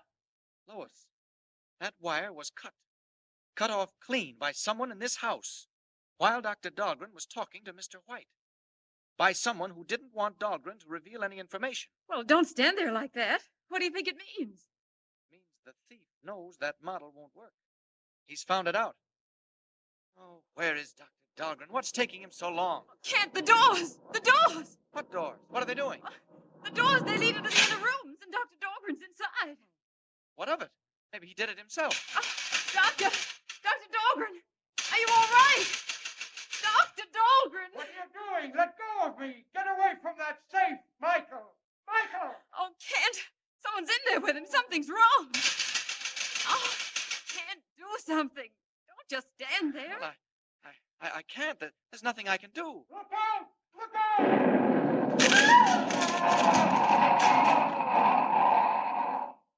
Explosion inside that room. Dynamite or nitroglycerin. Lois, are you all right? I'm all right. It's done. Now, Lois, run down and bring the police. Phone the paper, quick. What are you going to do? I'll stay here. Maybe I can get in there. Go on, now run. I'll be back, Kent. Wait for me. I think it's time Superman took a hand. Clark Kent could never get through those steel doors. I had to get Lois out first, though. Now then. There they go. Almost through. They're springing out at the sides. I'll just grab hold of the edges and pull them out of the walls. Now! Dr. Dahlgren. Conscious. When he comes to, you'll see Clark Kent. But you... Safe. Look at the safe. Wall. They blew the safe and got out through a hole in the wall. Dr. Dahlgren, who was it? Could you see? Don't know. When I came in, they threw a cloth over my head. Kent, look. They came back. They found the machine wouldn't work. The cylinders were in the safe. Doctor, the safe. It's empty. Quite empty, gentlemen. The Dahlgren atomic beam will now be put to work. That voice. Who is it? Where is it coming from? It's a dictaphone outlet. Somewhere in the wall. I'll track it down. Save yourself the trouble, Mr. Kent. We are leaving immediately. It's 5:30. You will remember what happened at 6. The yellow mask does not break his... Half an hour to go, 30 flying minutes, while mysterious planes drone high in the air over the office of the newspaper. Can Clark Kent, or Superman, find the Yellow Mask, recover the Dahlgren invention, save the Daily Planet? Meanwhile, what of Lois Lane? Tune in the next installment and follow the story. Remember, be with us again for the next thrilling transcribed installment of Superman. Up in the sky, look! It's a bird! It's a plane! It's Superman! Superman is a copyrighted feature appearing in Action Comics magazine. Presenting Superman. Up in the sky. Look! It's a bird. It's a plane. It's Superman! And now, Superman. Strange and amazing figure from another world who has come to Earth as the champion of the weak and the oppressed. As our story opens today, Superman, in his character of Clark Kent, reporter, is just where we left him, in the laboratory of Dr. Dahlgren, bending over the reviving form of the scientist who has been stunned by the blowing open of his safe. Outside, a distant clock has just struck 5:30. Inside, Kent and the doctor stare at the empty safe, realizing that the steel cylinders necessary to operate the Dahlgren atomic beam have been stolen, that the Yellow Mask can now make good his threat to blow the Daily Planet building to fragments on the dot of 6.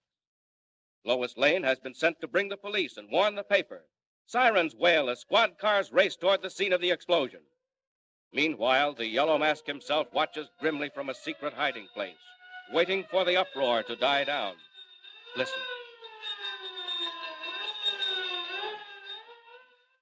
So the sound of the explosion has brought the police like bees to a honeypot. Very well, I shall wait until I am ready to leave, and then all of the police in the city will not stop me. Are both cars waiting? All ready when you give the word, Chief. Good. Who's this, Michael? Who's that with you? I got a visitor for you, Chief. You let me go. Put me down. That girl, where did she come from? She belongs to the fella from the newspaper. After the explosion, she went for the cops. I seen her coming down the stairs, and I thought maybe we'd better hang on to her. You beast. Let me go. Excellent, Michael. Well done indeed. Put her in the second car with the machine. I won't go. Bring her to the airport, Michael. Put her in the plane. You heard what he said. Come along. Take it, Joe. I won't. Stop. Put me down. What'll you do with it, Chief? That young man Kent has annoyed us before. I shall take no chances this time. If he hinders my plans in the next half hour, he signs this girl's death warrant. Start up the car.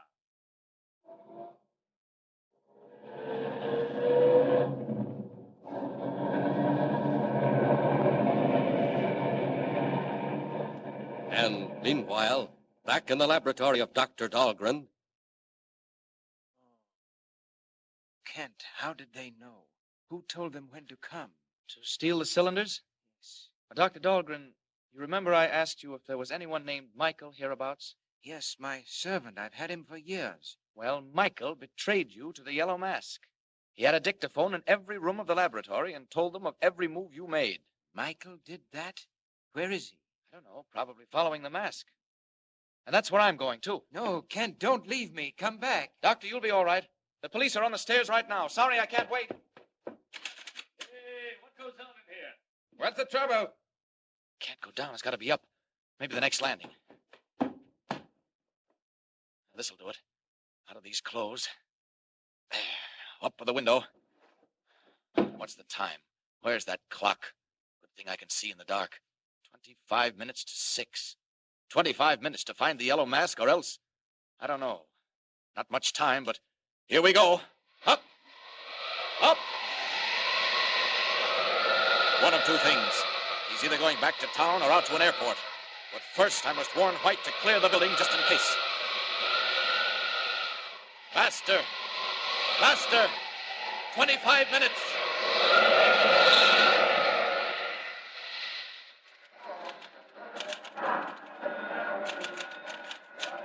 Quarter to 6. Oh, Lord, Lord. Where is Miss Lane? Where's Kent? City room. White. My friend, this is yellow mask. Mike, Miss Smith, trace this call. Don't trouble yourself, Mr. White. You cannot stop me now, nor can Mr. Clark Kent. If he is there, tell him that Miss Lois Lane is with me. What? Lois Lane? You've got Lois?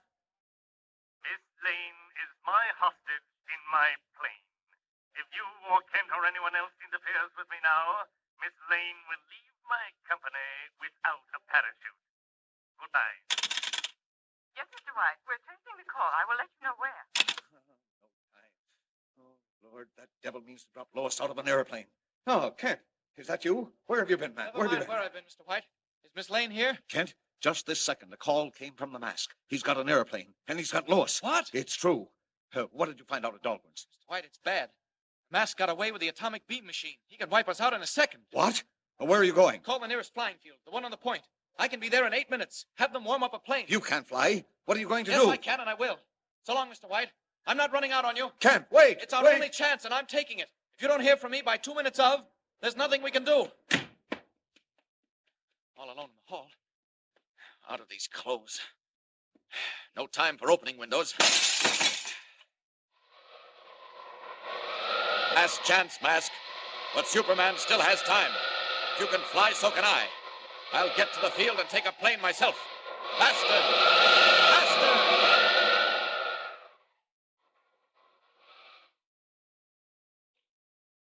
What are you going to do with me?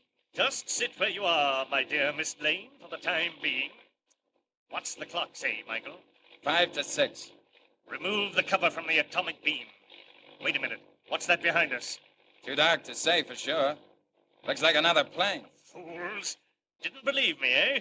Well, they soon will. Look down, Michael, and tell me where we are. Over the Daily Planet building. Watch it, Michael. It will not be there long. You beast! Fiend, what are you going to do? Pay off a few scores, Miss Lane. All right, Michael. It works. The machine works. Now then, Michael, back over the planet building.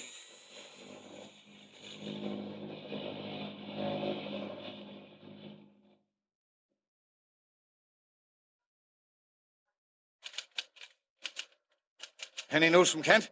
What's the time? Kent hasn't called in so far, Mr. White. Wait a minute. Hey, anybody got a call from Kent? No, nothing here. Not so far, Mr. White. All right, never mind that. What's the time? You asked me that just a minute ago. I know I did. What's the time now? Miss Smith, what's the time? 3 minutes to 6, Mr. White.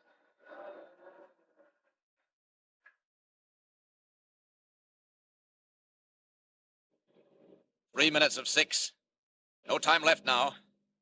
There they are. Got to scare them off. All right, Mask. Here I come. Hey, Chief, that other plane's right behind us. Never mind the other plane.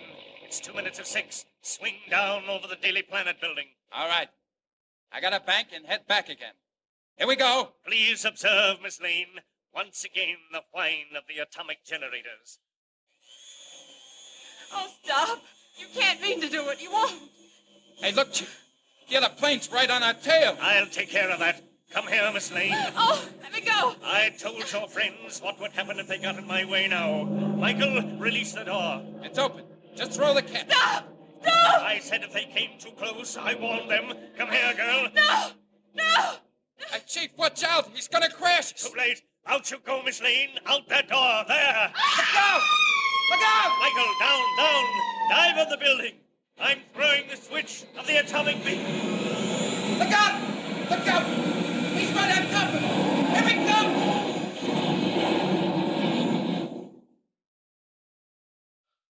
There. I crashed the planes. Jump clear. That'll take care of the Mask. Lois, she's falling. Plunging down 2,000 feet. Got to catch her. Down, down. 1,500. 1,000. 800. 500. 200. There she is. Now. Now. Got her. She's safe. Now up. Up and away. Whooping down, Superman saves Lois in the nick of time and bears her away to safety. Next morning, in the offices of the Daily Planet.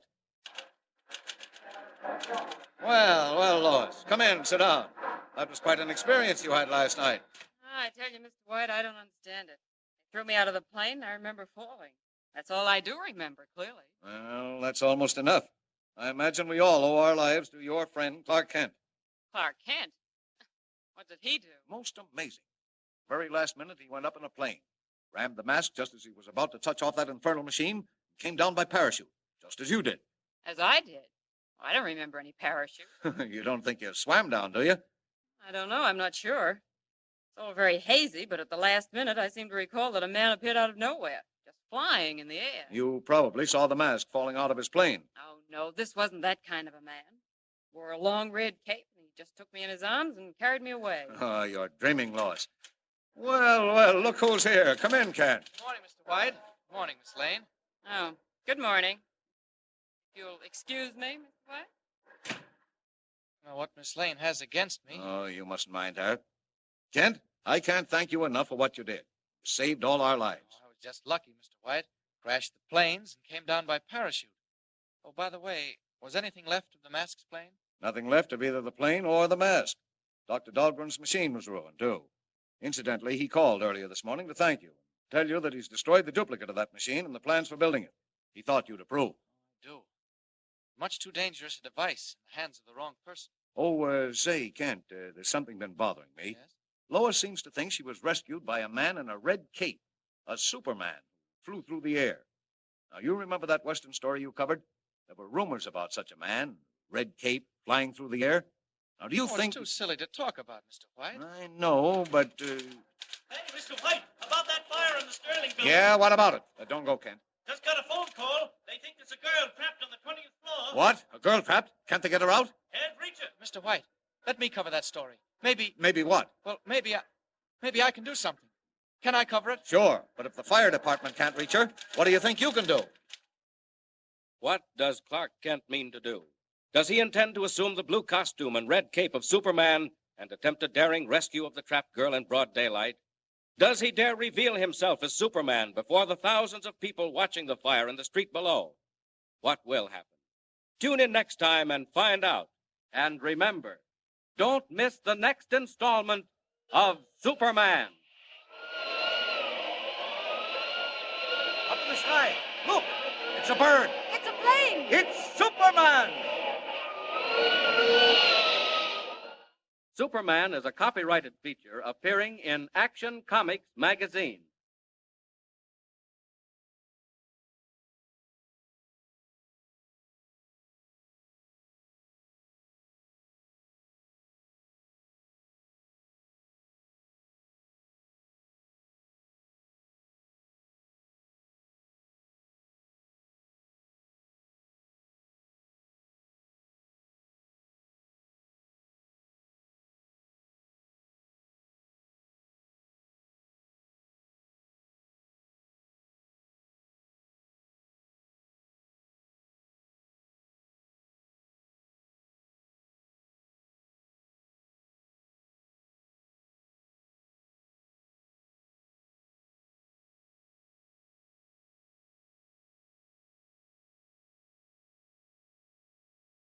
The Jack Benny Program. Quality of product is essential to continuing success. An outstanding example, Lucky Strike. At 49 American. Lucky Strike means fine tobacco. So round, so firm, so fully packed. So free and easy on the draw. LSMFT. LSMFT. LSMFT. Remember, year in, year out, Lucky Strike means fine tobacco. So smoke that smoke of fine tobacco, Lucky Strike. Lucky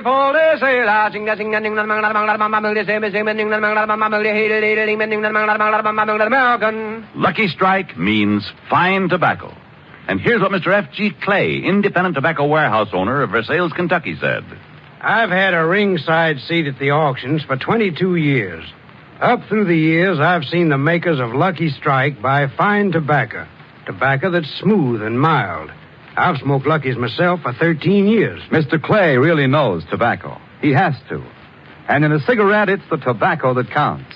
So remember, Lucky Strike means fine tobacco. For your own real, deep-down smoking enjoyment, smoke that smoke of fine tobacco, Lucky Strike.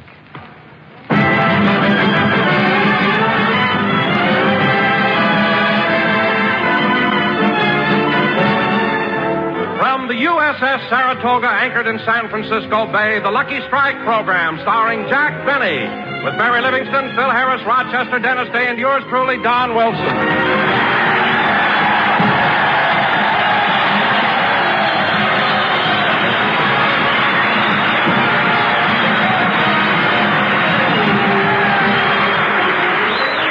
Gentlemen, tonight we're all gathered aboard that valiant aircraft carrier, the USS Saratoga. In a few days, the Saratoga will be on its way to Bikini Atoll to participate in the history-making atomic bomb test. Tonight, it is our privilege to broadcast from aboard this great ship.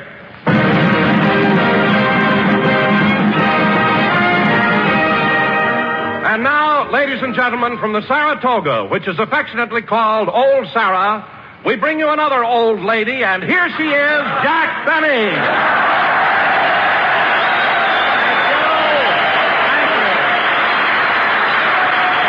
Thank you. Hello again, this is Jack Benny talking, and Don, I must say that on an occasion like this, you could have gotten a better introduction and one with more dignity. Well, what do you mean, Jack? Well, for instance, since this is a fighting ship, you could have said we bring you Jack Benny, that old fighter. Or, since this ship is manned by salty sailors, we bring you that old salt. Do you understand? Well, yes, Jack, I'll try it again. Ladies and gentlemen, since we're broadcasting from under the crow's nest, we bring you that old... Never mind! I was happier being an old lady. Anyway, Don, I want to tell you something, and I mean this seriously. I've been broadcasting for 15 years, and have done programs from all over the world. But today, broadcasting from the Saratoga is the most thrilling experience I've ever had. Well, Jack, what about those broadcasts you did from New Caledonia and from Paris, France, and Cairo, Egypt? I'll admit they were exciting, Don, but here on the Saratoga, just before it leaves for the atom bomb test, just think of it. And now that I think of it, let's finish our program, eat those steaks, and get off of here as soon as possible. I mean, don't even wait for laughs, Don. Let's get off. Now, Jack, don't tell me you're afraid why this ship isn't leaving until next week. That's what they say, Don, but who knows when an admiral may decide to go fishing.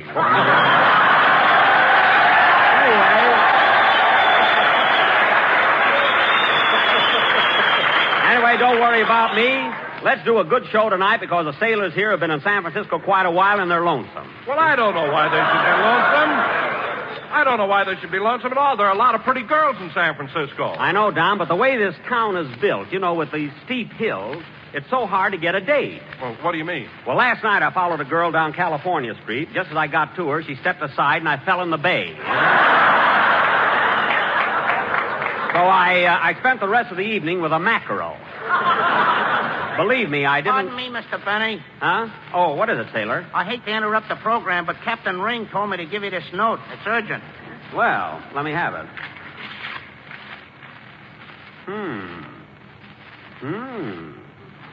My, this is serious. Oh, Don. Yes, Jack? Would you mind stepping a little more to the center? The ship is listing to port.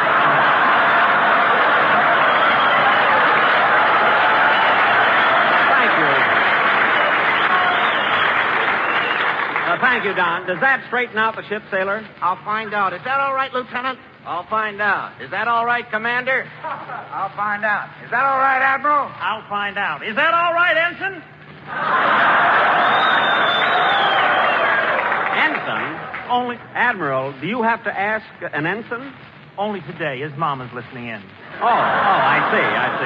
Well, look, sailor. Yes, sir? I'll try and keep Wilson in the middle of the ship, and if things aren't right, let me know. Yes, sir. Gosh, Jack, I can't believe that I could cause the ship to list. I'm not that big. You're not, eh, Don? You look like Nob Hill in slacks. So just stay in the center of the ship. Hello, Jack. Hiya, fellas.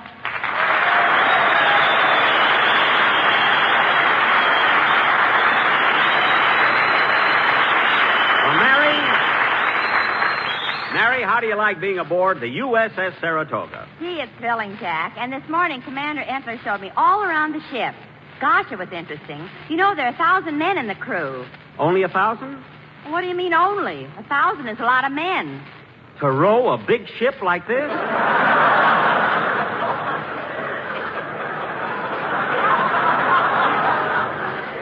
Row? Jack, it so happens that... No, I'm not going to tell you. Tell me what? No, I can't tell you. It's a military secret. Oh, come on, Mary, tell me. Well, Jack, since you were in the Navy, they got rid of the galley slaves. Well, I won't tell anybody. Say, Mary... Jack, I'm sliding away from you. Don, get back in the center of the ship. There, that's better. Say, Mary, on your little tour... Mary, on your little tour around the ship, did you learn any other interesting things? Yes, Jack, I saw Captain Ring climbing way up the superstructure. Then I saw him crawling behind the gun turret. And then I saw him slipping into one of the lifeboats. Really? I'll bet he was placing delicate instruments for the test. No, he was hiding Easter eggs for the boys. Now, isn't that nice? Captain must have a hard job every Easter coloring those powdered eggs, you know?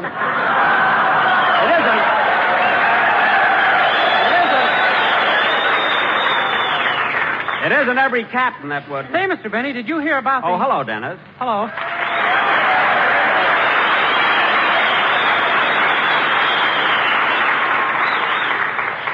Say, Mr. Benny, did you hear about How do you feel, kid? Fine. Say, Mr. Benny, did you hear about You look great, you know. Thanks. Say, Mr. Benny, did you hear about the... Hear about what? Hear about what, Dennis? I better not tell you. It's a naughty joke. Well, Dennis, people shouldn't tell you those kind of jokes. I made it up myself. Oh. And now, fellas... It's about a traveling Boy Scout. Never mind. I don't want to hear it. Anyway, we haven't time for that now. You know, Dennis, we're all here aboard the Saratoga because in a few days it'll leave for the atomic bomb test. Oh, boy.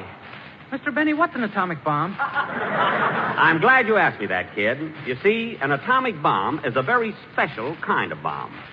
It's a bomb that's atomic. Now, you see, atomic energy is composed of three different things. Neutrons, protons... And nylon. Thanks, Mary.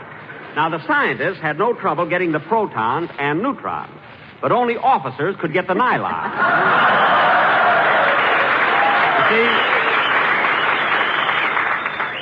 You see, Dennis? Oh, Jack, what are you telling the kid all that stuff for? Leave him alone, Miss Livingston. He fascinates me. Thanks, kid. Now, the big problem that faced us scientists was to split the atom. First, we had to use some uranium, which is better known as U-235.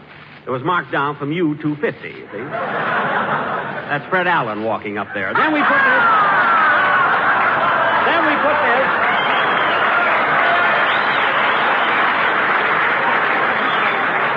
It's making a lot of noise on this ship, you see? Then we put this into a cyclotron. Mix it with neutrons. And add a pinch of salt. Mary. You use your recipe and I'll use mine. Anyway, Dennis, you mix the neutrons with the U-235, and then you treat all the elements with radar. Put them all together again, and you have the atomic bomb. Gee, and my mother says you're a dope. Oh, she does, eh? My father thinks you're a dope, too. Oh, yeah? But I don't think you are. Well, thanks, kid. But they think I'm a dope. Dennis, that's enough. Now, Dennis, let's have a song. After all, you were in the Navy. These are your buddies, and they're all anxious to hear you. Okay. You know, Mr. Benny, last year when I was in the Navy, I sang on this ship. I know you did, kid. It must be nice being back here again. By the way, would you like to say something to the boys before you sing? I sure would. Go ahead. Hey, fellas, do you want to hear the story about the traveling Boy Scout? Dennis. A Boy Scout went into the woods and built a fire. Then a week later, he went back, and the fire was still burning. Still burning? Don't you get it? Get what? He spent the afternoon in the woods with his old flame. Oh, for heaven's sake. Traveling Boy Scout. Go ahead and sing. Oh, Mr. Benny. Yes? You've got your fat announcer off center again. Don, keep your seam on the beam. Go ahead, Dennis. Let's have your song. Come on.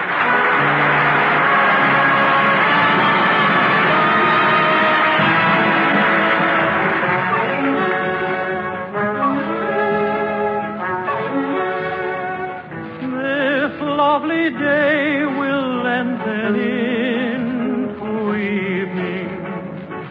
We'll say goodbye to all we've ever had.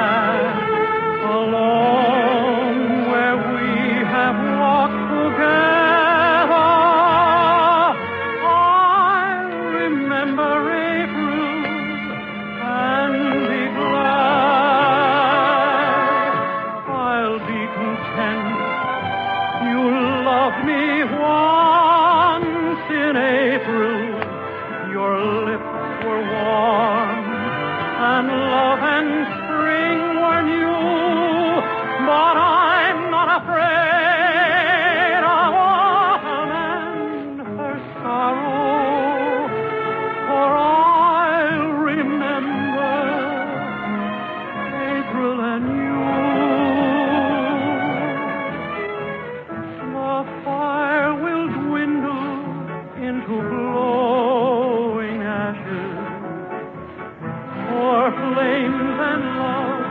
with such a little while.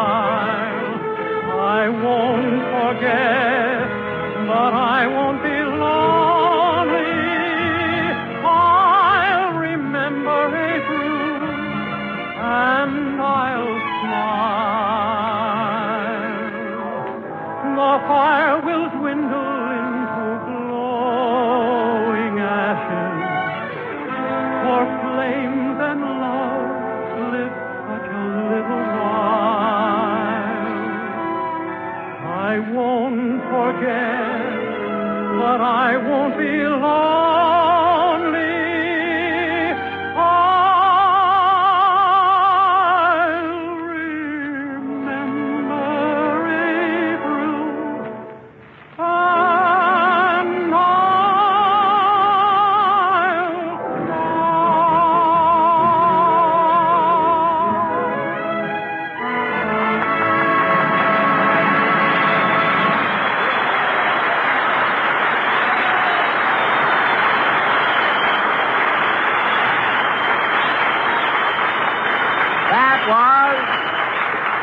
That was I Remember April, sung by Dennis Day and accompanied by Phil Harris, and as makes you wish you were on the Enterprise Orchestra.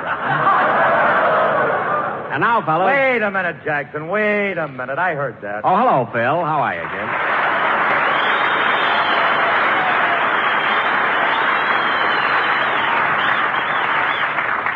Listen, Jackson, there's a time and place for everything, and I wish you'd have a little more respect for my musicians, especially in front of all these guys. What? My boys done their bit. In fact, more than half of them were overseas. No kidding, Phil. Where were they? Alcatraz.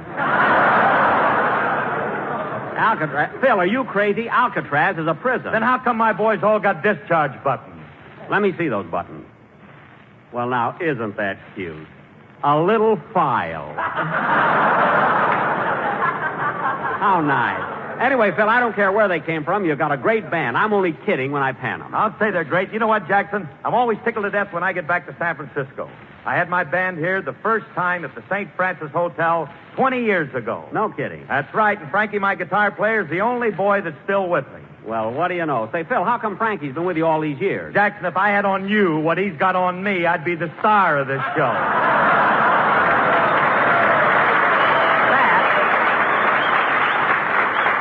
That I can believe. But listen, Phil, you won't be the star of this or any other show until you learn to come to rehearsal on time. What happened last night? Wasn't my fault, Jackson. It was so foggy I got lost. Oh, don't exaggerate, Phil. The fog doesn't get that thick. It doesn't, eh? During the war, they used to launch the victory ships from the top of the mark.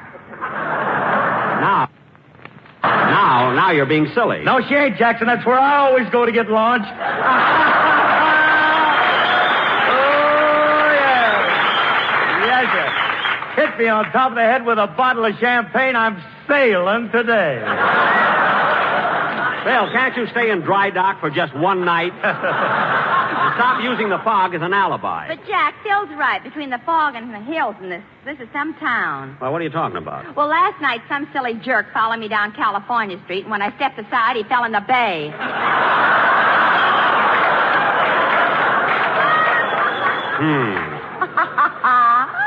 What are you laughing at, Livy? 2 hours later, I saw him at the Bell Tavern dancing with a mackerel. That was my girl. Stop calling her a mackerel just because her eyes are on the side of her head. And now, fellows. Every time a dance lasted more than 3 minutes, he had to throw her back in the water. Mary, cut that out. And now, fellas. Oh, Mr. Benny, the water's coming through the porthole. Well, tell the Admiral to get the ship in the center of Don. It's easier that way. Anyway, Don, watch it. We don't want anything to happen to the ship before she goes out for the test. Say, Jack, when are they going to unload the Saratoga? You know, take all the equipment off. Mary, they're not taking anything off. This ship is going to the test fully equipped. From the airplanes on the flight deck down to the dishes in the galley. Jack, do you mean to say that they're leaving everything aboard just as though she were going to battle? That's right, Don. Even the supplies in the ship's store? Everything. Even those lucky strikes that are so round, so firm, so fully packed, so free and easy on the draw? Yes, Don. But, Jack, don't they realize that Lucky Strikes are made of the finer, the lighter, the naturally milder tobacco? Of course they do, kid. Of course. Well, all I can say is, if it's in the interest of science, I'm sure those little luckies will be glad to do their part. Good, Don. Good. Very good, Don. Very good. Don, you're a hero. Now, if you'll turn around, I'll give the seat of your pants a 21-gun salute. Oh, Phil, how about a band number? You all set? Yeah, say, Jackson, before I forget it, you want to go to the ball game with me tonight? No, thanks, Phil. I went over to Oakland and saw the game Friday night with Mary. And who do you think I saw there? Mary. She was with me. Now, guess again. Lefty O'Doul? No. Casey Stengel? No, you'll never guess, so I'll tell you. Remember the little guy who always sings?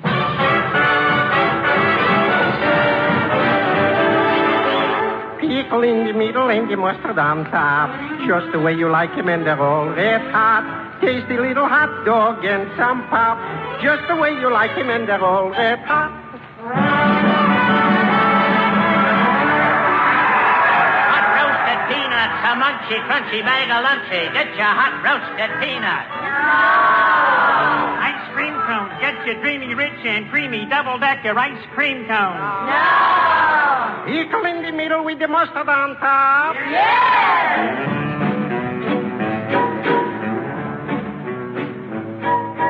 Pickle in the middle and the mustard on top.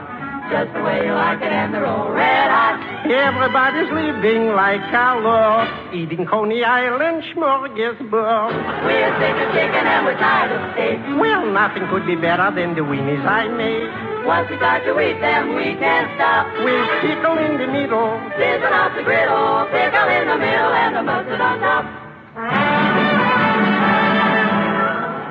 2 hot dogs, please. Corporal Puppy is coming up. Would you like it maybe baseball style? Baseball style? What's that? 3 bites and you're out. No, we'll just have the regular hot dog. Okay, what kind of mustard would you like? Well, what kind of mustard's in this jar? Hot and cold. Wait a minute, how can you have hot and cold mustard in the same jar? Stick your finger in, it's cold. Stick your tongue in, it's hot. Oh, well, just give them to us plain. We only came over to hear you sing anyway. Oh, thank you.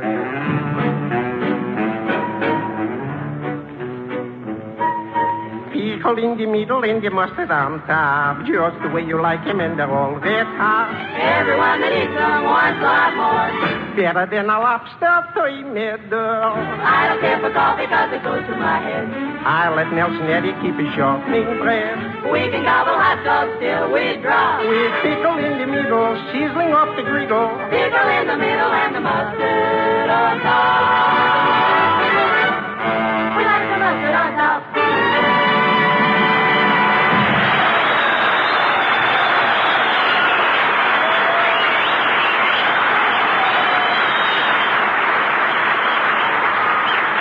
Yes, kids? Yes, that's who Mary and I saw at the ball game Friday night. And now for our... Mr. Benny, here's a telegram that just came for you. Telegram? Thank you, sailor. Well, listen to this, kids. Congratulations on your first anniversary as an honorary admiral in the Nebraska Navy.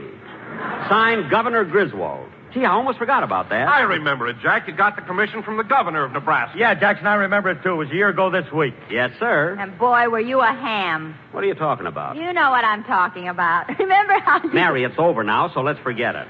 Hey, pardon me, Mr. Benny, but this sounds interesting. If it's anything about Navy, the boys would like to hear it. Oh, it was nothing, sailor, nothing. Nothing. Come here, sailor. I'll tell you all about it. Mary, he doesn't have to sit on your lap. You use your recipe, and I'll use mine. Here's what happened, fellas. You'll love this. Dollface. It was a year ago this week, and I happened to call Jack's house to tell him that butter was getting short and he should stop using it on his hair. So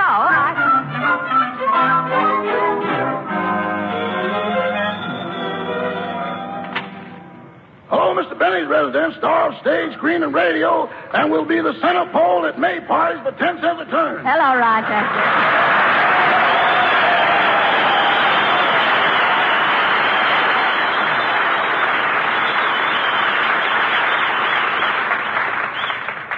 Rochester, I'd like to speak to Mr. Benny, please. Oh, I'm sorry, Miss Livingston. I wouldn't want to disturb the Admiral now.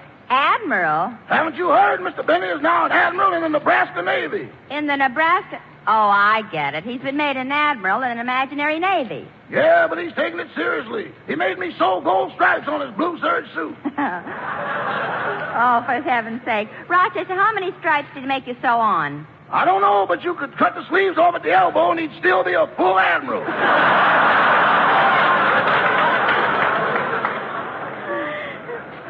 You mean he really thinks it's on the level? Yeah, when the milkman came this morning, Mr. Benny looked at him and said, "What are you doing in summer uniform?" What did the milkman do? He turned to his horse and said, "Stop laughing, he hasn't paid last month's bill yet." Well, Rochester, tell Mr. Benny I called and then I'll see him later. Yes, ma'am. Goodbye. Goodbye.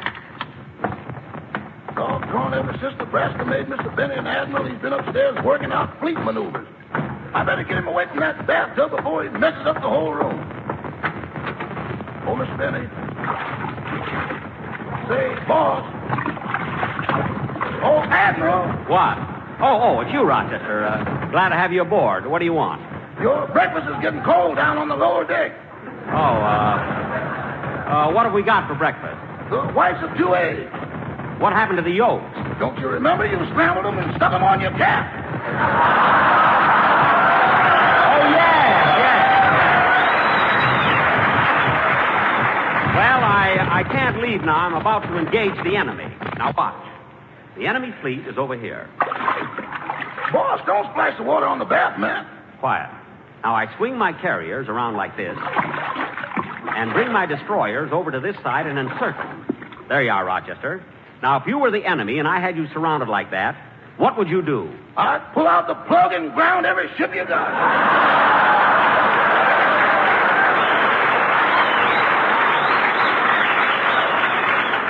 Rochester, that was brilliant. Starting tomorrow, you're an ensign. Thank you, sir. Now go to the wireless room and send this message to Admiral Nimitz. Dear Chester, bathtub maneuver successful. Sighted soap sank sane. Signed John Paul Benny. Aye, aye, sir.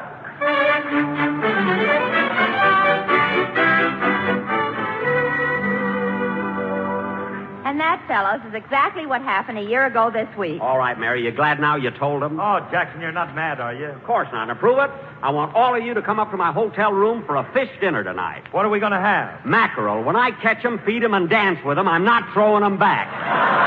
Play, Phil.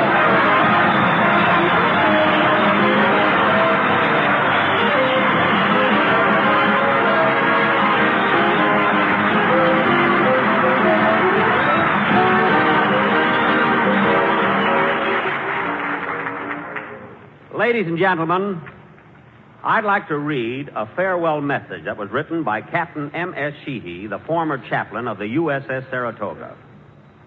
It was written in behalf of all of the men who have had the privilege of serving aboard this ship. Here it is. Dear Sarah, this is a love letter because you have been the great love of thousands of us who have paced your flight deck and boasted of your proud record. 19 years ago, Sarah, with bands playing and admirals standing stiffly at attention, you were grandly launched upon your career.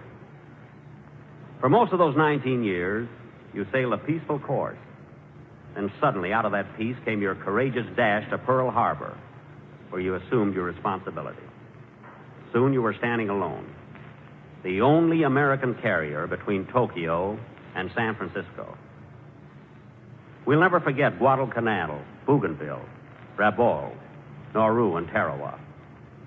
We'll never forget those 26 strikes on the Marshall Islands and your last engagement, that rendezvous with the kamikaze. You staggered, fought back, landed your combat air patrol.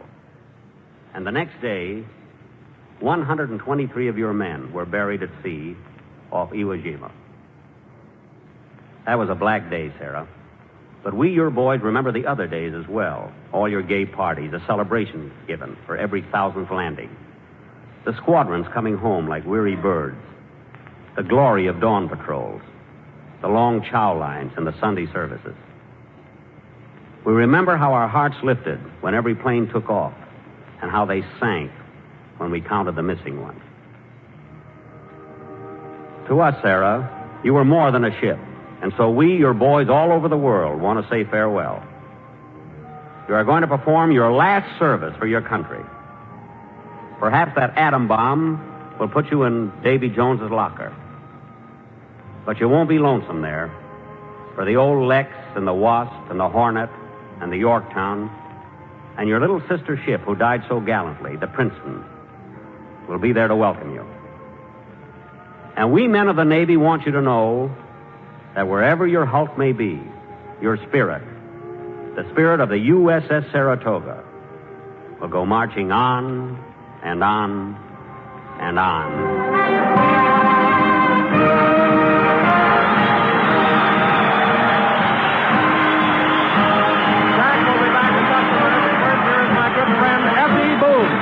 At 49, American. Independent tobacco experts, auctioneers, buyers, and warehousemen, men who spend their lives buying, selling, and handling tobacco, know that fine tobacco means a fine smoke. And remember this, Lucky Strike means fine tobacco. Year after year, these independent tobacco experts, present at the tobacco auctions, can see the makers of Lucky Strike consistently select and buy that fine, that light, that naturally mild tobacco. Yes, Lucky Strike means fine tobacco. And fine tobacco means more real, deep-down smoking enjoyment for you. So smoke that smoke of fine tobacco, Lucky Strike. So round, so firm, so fully packed.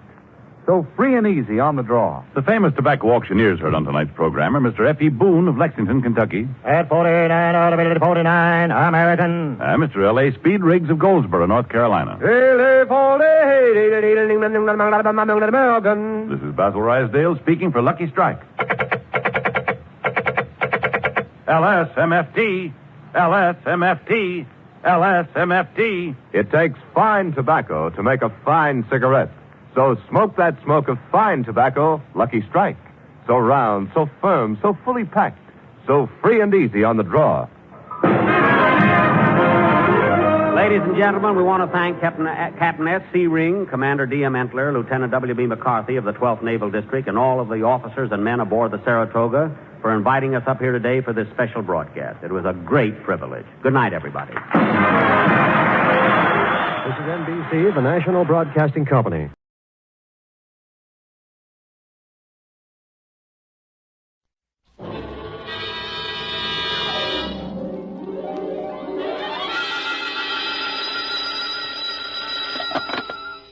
Detective Agency. Ahoy! It's me. Just came ashore. From what? A boat? A ship, Effie, a ship. Anything over 400 gross tons is a ship. Anybody knows that. Well, may I inquire what was your port of call? Calcutta. My, that was a quick trip. Well, Effie, I'll tell you, I got so homesick for you I couldn't stand it, so I assembled my gear and jumped ship. Why, Sam, how sweet. Fast there, gal. I'll be right down to dictate my report.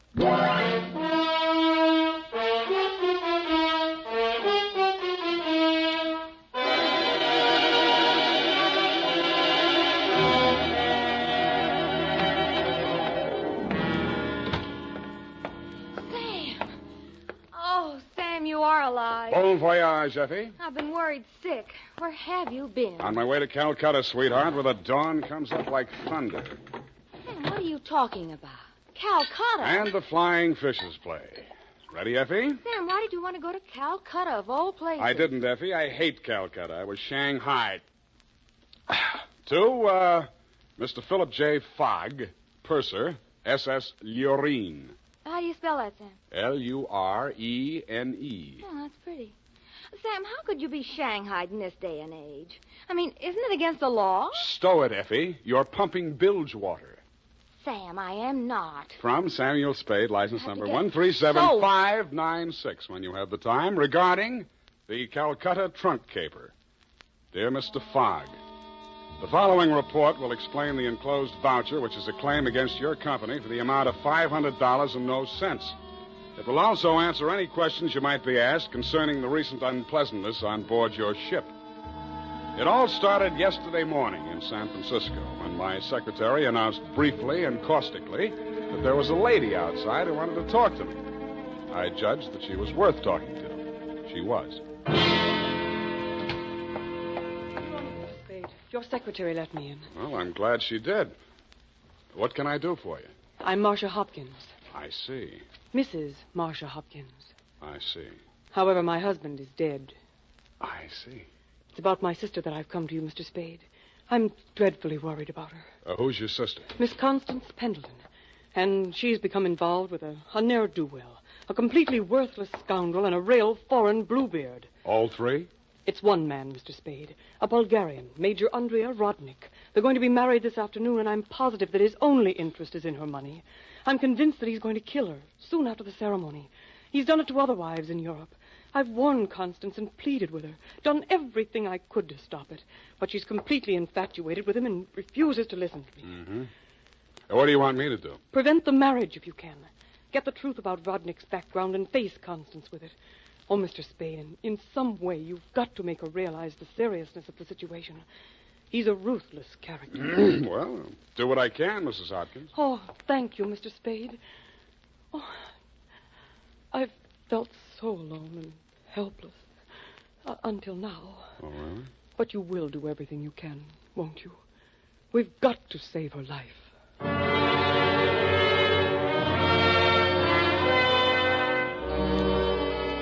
She daubed at her eyes with a stamp-sized handkerchief, patted the red gold hair at her temples nervously, smiled at me bravely, and swayed out.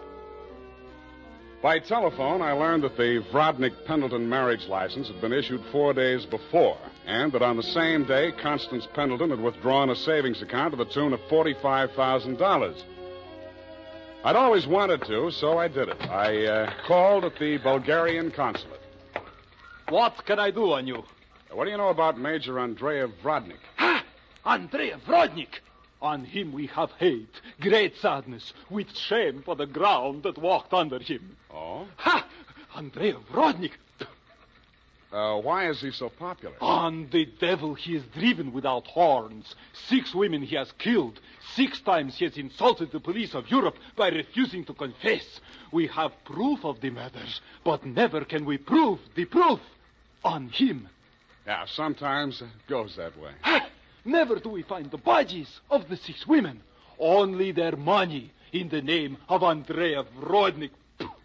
My pardon. Well, think nothing of it. You're just upset on you. You're interested on him. Why? You go to Europe? No, Vrodnik comes here. Ah, here on San Francisco. He marries again. So I'm told. Ah! Oh, by all the means, you must prevent it. Go to him, brave man. You do the world a service. Make violence on him. Even do you hang for it. Your name will live.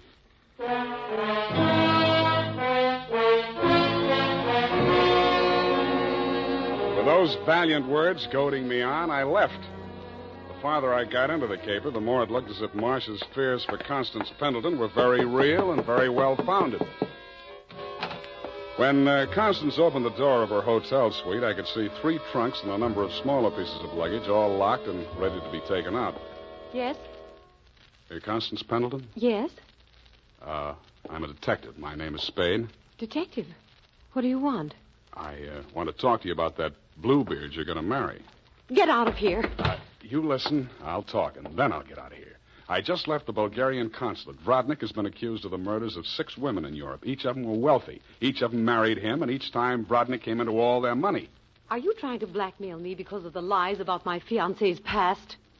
If you are, you're wasting your time. Well, no matter what I'm doing, I'm wasting my time. But to put you straight, your sister hired me, and I am now resigning. She's worried about you, not me. Then you should spend more time investigating your clients, Mr. Spade. You could have saved both of us some time. I have no sister. This is my wedding day. Goodbye, Mr. Spade.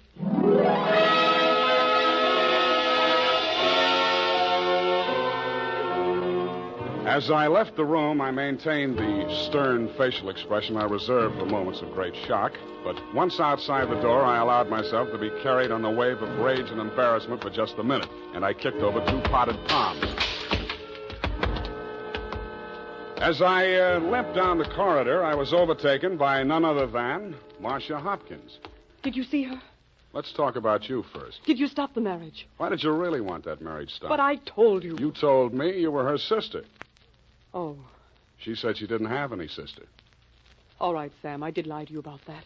But I'll tell you who I really am. I don't want to know who you are. I don't ever want to know. All I want from you is my honestly earned fee and a brief but permanent goodbye. Oh, no, Sam, please listen to me. We've got to save that girl. I have $500. That's all I have. Would it be enough? What's your real name? Marcia Rodnick. Yes, he's my husband. I've been married to him for 10 years. We've traveled all over Europe, and I never knew where the money was coming from. He left me at times for 2 weeks or a month, and then when he'd come back, there'd be more money. I just realized that that's when he must have been killing those poor women. And I know that's what he's going to do this time. I just can't stand it. You've got to protect her. That should be easy. We'll let him get married and meet him at the door with a bigamy warrant. Then you will see me through this. I might. Oh. In my bag, there's $500. Take it.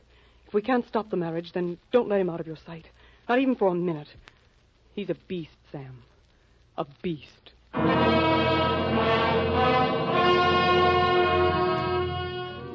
Marcia dropped me in front of the Beast's Hotel, and I climbed some fake marble steps to the second floor and knocked at his door. The man who opened it was heavy, handsome, in a swarthy, coarse sort of a way, and glowing conceit through 2 eyes, one monocled, one not. You are facing Major Andrei Rodnik, 1st Bulgarian Horse. What want you? You were facing Saul Fox of the law firm of Fox, Smedley, Van Dusen, and Grip. You overwhelmed yourself. I came here to warn you. If you go through with the marriage to Constance Pendleton, you're going to find yourself tangled with civil law. Warn Andrei Rodnik, who has personally led more saber charges than you have teeth in your skull. Yes. Who has personally split, slashed, and impaled on his own blade more men than you have fingers and toes. You warn me? What is this talk? You're going to have a bigamy charge slapped on you 5 minutes after you slip her the ring. The warrant signed by Mrs. Marcia Rodnik. Bigamy? Ha! I laugh. This is not bigamy. Marcia's your wife, isn't she? That bigamy was committed when I married her. I had another wife then. You call yourself a lawyer, then you know that only the second marriage is bigamy. The ones following that are nothing but interludes. Okay, Major, go ahead and have your interlude. I'm just warning you. Oh, speaks. We are being married on Redwood City from a justice of the peace 1 hour previous. Then we are sailing through the SS Lurin at midnight with our honeymoon. Already a droshky waits for the baggage and luggage. Go now before I'm losing my temper. If you're ever in Calcutta, look me up. Da!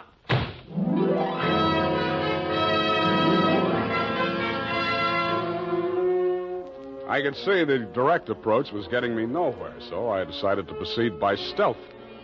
I waited outside the building, and when he left, I tailed him. He made 4 stops. At a second-hand store, a hardware store, a surgical supply house, and an undertaker supply house. At these places, he purchased the following items: an oversized steamer trunk, black with brass fittings, a large ball of rope twine, 2 large lead sash weights, a set of surgical instruments, and at the 4th and final stop, the undertaking supply, he bought 2 items: a 20-foot length of rubber tubing and a pump. He returned to the second-hand store with his other purchases, put them inside the trunk, and ordered it sent up to Constance's hotel immediately, and thereupon it took himself to the same place. Marcia was waiting in the empty lobby when he went in. I crouched behind a pillar, turned up my hearing aid, and listened. Did you get the thing? Yeah. Now listen, my darling. We must work fast. As soon as the trunk arrives, before she has a chance to get to the telephone. Yes, Andre, but please, no cutting in the apartment. As you wish, my darling. Now, you know what you have to do. While I'm getting her into the trunk, you'll change her clothes, put on her traveling dress, the hat with the... What is it? What's the matter? Nothing. Come, we must make haste.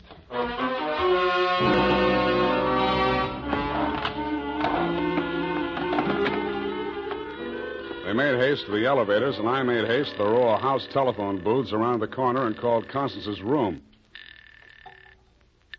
Hello? Mrs. Rodnick? Speaking. Listen, get out of that room right away. Don't take the elevator. Go down the stairs. Who is this? What are you talking about? I haven't got time to explain, and you haven't got time to listen. All those stories about your husband are true. He's going... Hello?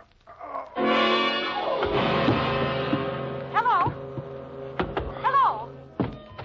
Are you still on the line? My hand clawed out for the door handle, but I couldn't reach it. I felt as if the walls were closing in around me, and just before it got dark, I had the crazy notion that I was inside Brodnick's big black trunk with the brass fittings. I could still hear Constance's voice way off in the distance, somewhere in the direction of Calcutta. I tried to shout to her, to warn her, and then the lid closed over me.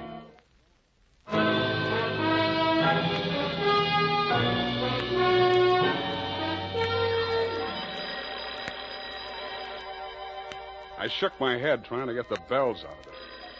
Then I remembered where I was and what had happened. I was still wedged into the bottom of a phone booth where I'd slumped when Brodnick sapped me. I got out of there somehow and grabbed a taxi for the Embarcadero. The time was 11:55. The SS Lorraine was scheduled to sail at midnight.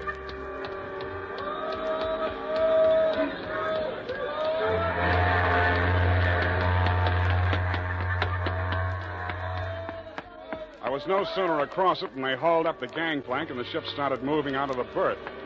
I didn't know where she was bound for, and I didn't much care. I checked the passenger list and found that Major and Mrs. Andrea Brodnick were in stateroom 12, A deck. 1 minute later, I was hammering on the door of stateroom 12. The woman in Brodnick's stateroom was Constance, and she was not in a trunk. I thought I told you to stop interfering in our affairs. Yeah, your husband told me to, but I didn't like the way he did it. Get out from here. Get out. I see you got your trunk in here where it's handy. Doesn't it make the stateroom kind of crowded? Why don't you give up, Mr. Spade? 2 times already, you are twice a fool. Marcia has no money to pay you, neither have I, even if she had the case. And believe me, she has not. Oh, why do you even bother talking to him, Andre? Mr. Spade, will you go now, or will I have to call the steward and make a complaint against you? I went. I still thought Marcia Hopkins was somewhere on that ship. I still didn't like the look of that trunk. I found the purser's office and went in. You looked at me as if you thought I was a stowaway, Mr. Fogg, and you were right. I'll have to make arrangements for you to ride back with a pilot, Mr. Spade. You realize, of course, that you're subject to a fine. Look, I don't want to do anything illegal. You know, it was just an impulsive thing. Couldn't I book a passage? Oh, there's the matter of your passport. We could arrange a visa and so on in San Pedro. We'll put in there in the morning. Well, that's good enough. How much is the fare? Oh, let me see. That's $483.87, exclusive of tax. Oh, hey, now, wait, I wasn't thinking of taking quite such an extensive voyage, you know. I just wanted to get a little sea air and... how much to Pedro? Well, I'm afraid you don't understand, Mr. Spade. This is not a coastwise steamer. Our first official port of call is Calcutta. Yeah, I know, but... Calcutta? That's in India. Well, don't you have something a little less expensive, like steerage or... There is only one stateroom available, number 14A deck. Take it or leave it. Okay, Calcutta.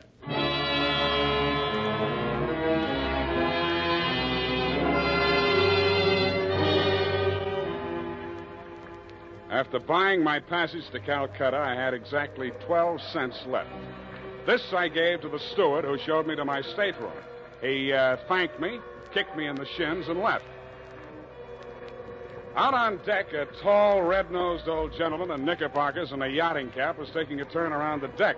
With him was a face I'd seen in the morning lineup down at the Hall of Justice a dozen times. He was a hotel thief by profession, name of Norman Gorman. He knew me, too, but he didn't give me a tumble. I fell into step with him. Ah, sea air. Nothing like it, am I right? Yeah, I guess it's okay, but there's so much of it. Bracing. Salt spray. Nothing like it. Oh, yes, of course. Hey, Norman, my lad. I hate it. I hate boats. Suppose there was a fire on board. Fire? Oh, ridiculous. This your first voyage to the Orient? Yeah. The inscrutable East. You've made this trip before? Oh, yes, indeed. I've worked this line. Yes, indeed. I make this voyage very often. Business interest out in India. Tea, you know. Runs in my family. Sturgis's Golden Orient in the little yellow package. Ever tried it? No, I never indulged. Huh? Don't drink tea. That's ridiculous. Commodore, I need a drink. I ain't happy. Suppose there was a fire on board here. Well, let's all have a drink. Yeah, suppose there was Shall we? a fire. Come on, I'll shot you to a drink, sir. Not me, Commodore. I just remember this is Fire Prevention Week.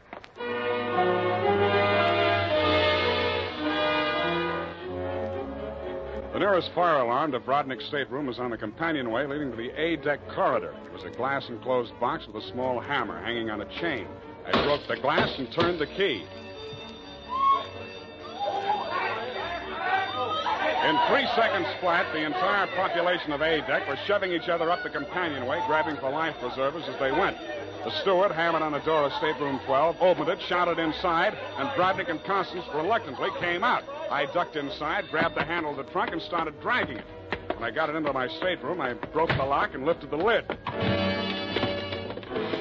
It was Marcia, all right. There was just time to see that before the stateroom door flew open and the ship's officer stuck his head in. I didn't move at you. Didn't you hear the alarm? Why, no, I didn't. What's wrong? Never mind that. Here, take this life preserver. Get going now. Okay, Come okay. on. Don't touch me. It makes me nervous.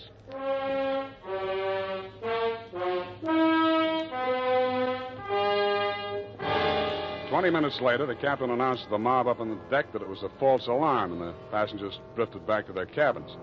I tried to look casual as I unlocked my stateroom door and walked in.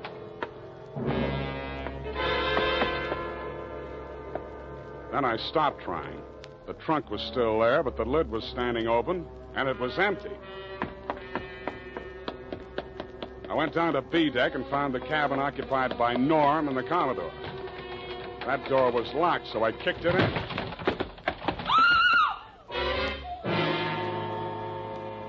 You could still see the marks on her wrists and ankles where the cord had been. It was the girl I had seen in the trunk. It was Marcia Hopkins, and she was very much alive. Oh, I'm sorry. I thought it was... Oh, what am I going to do? What am I going to do? You've got to help me, Sam. Why should I help you? He's crazy.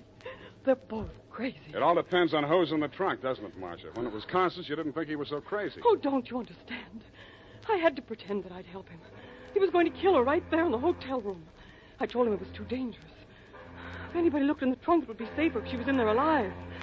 So he finally agreed and said he'd wait until we got out to sea to kill her. And then he was Yeah, going I know to... about that. Oh, the idea was so awful. I couldn't stand it. I started to scream, and then he stuffed the gag in my mouth and tied me up. He must have used chloroform or something, because the next thing I knew, I was in the trunk. And that little dark man was leaning over me. He and that old man with the knickers. They brought me here. So they pulled a switch on you. You were the fall gal all along. Oh, you've got to believe me. It was the only way I could save her life. You're the only one I can turn to, Sam. That little thief and the old man, they'd deliver me dead if there was an extra $25 in it. Oh, say you'll help me, Sam. Please say it. Well, when you ask me like that, what else can I say? Oh, you do believe me, darling. You do believe me. Come on, let's get out of here. I'm sorry, Mr. Spade. Please step back inside. I promised my associate, Mr. Gorman, that I would not allow this young lady to risk her life by leaving this cabin. You're getting into this caper at the wrong end, Commodore. It's wound up. They've bungled it. It's no good anymore. You may be right. But you understand my position, sir. I can't take any chances. You've talked to Mr. Gorman? Norm? Yeah, I talked to him. He took you into his confidence? Stop making with the pistol, Commodore. You don't know how to use it anyway. Oh, heavens, Norm. You're as white as a sheet. What is it? Oh, he's sick. Go get a doctor. Yes, indeed. Right away. Listen, Spade. Take her with you. Get out of here. I don't want no part of this. You got it bad, Norm. I'm sick, I tell you. The way I had it sized, this was a clean caper, a snatch. I figured the dame here's an heiress or something. Maybe they drop her off in L.A., connect some ransom, and go on. I figured there was enough for all of us. Oh, but that creep, that Rodnick, he's crazy. He's a regular Jack the Ripper. Stop babbling, Norm. Tell me what happened, exactly what happened. I get a sinking feeling in my stomach every time I think about it. Well, I go in, see? He's very smooth, very businesslike. He offers me a drink. I accept it. He mixes a couple of highballs for me and the dame, then he starts talking. I guess she don't know all about it before this, because she gets just sick as I do. First, I think he's kidding. Then he drags out this set of cutlery like a doctor uses to operate on people. Only he's got something else in mind. The porthole, you understand? Oh, please. I don't want to hear anymore. Being as it's you he has in mind, I don't blame you. My stomach. Hey, Norm. Norm. Here he is, the ship's surgeon. Oh, dear me. What? Stand away from him, please. Help me get him into the bunk. Sure, Doctor. Take the shade off that light, please. Yes. He's dead, isn't he? Oh, yes, he's dead, of course. Who poisoned him? I didn't waste any time answering him. I grabbed him by the arm. Before he could object, I was pushing him up the companionway to A deck. It was probably too late to save Constance's life. She'd drunk the same poison, and I was pretty sure she had, but if I was going to nail him for the murder of Constance, I had to get there before the evidence vanished. We got there just in time. I don't need to tell you what we saw, and I'd rather not. Rodnick rose slowly to his feet, clicked his heels military fashion, and bowed very low. Ah, the ship's surgeon. How opportune. Perhaps you could advise me, Doctor. After all, I am, in all honesty, even still a mere amateur at this sort of thing.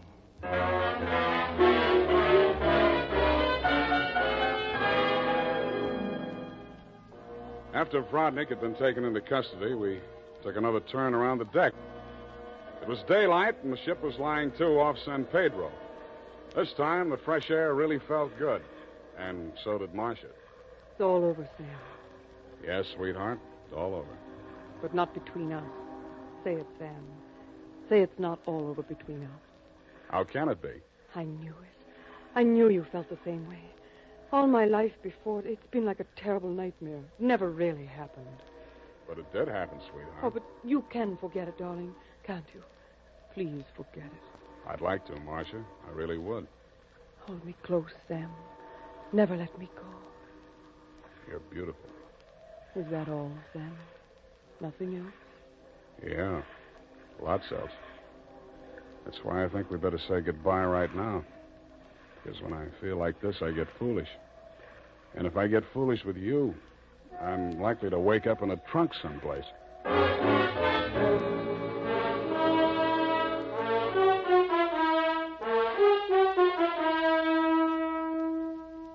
And that, Mr. Fogg, is the true account of the Calcutta trunk caper.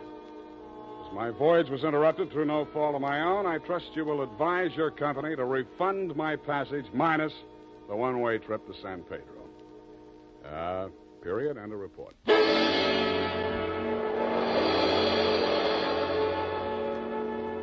Sam Spade is played by Howard Duck.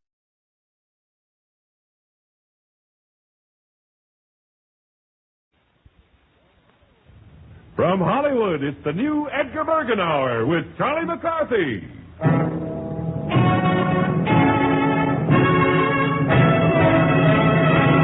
Now, if you say help me, I'll mow you down.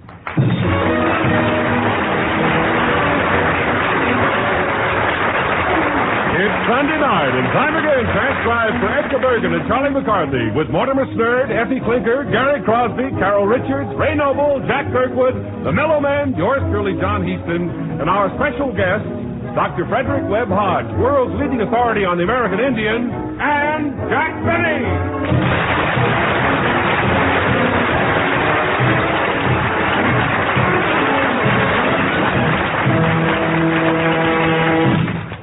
Ladies and gentlemen, this past weekend, Edgar Bergen attached his trailer to the back of his car, and he and Charlie were off to Palm Springs for a glorious and inexpensive vacation in the sun.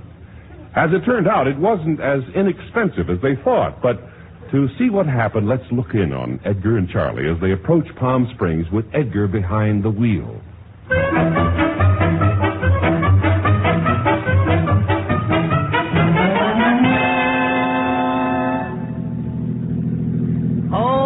His black denim toupee and his high-button shoes. All right, Charlie. Yeah. Say, are you enjoying this ride? It's okay. Can't you go a little faster in this thing? Well, we're moving right along as it is. After all, we just passed 3 cars.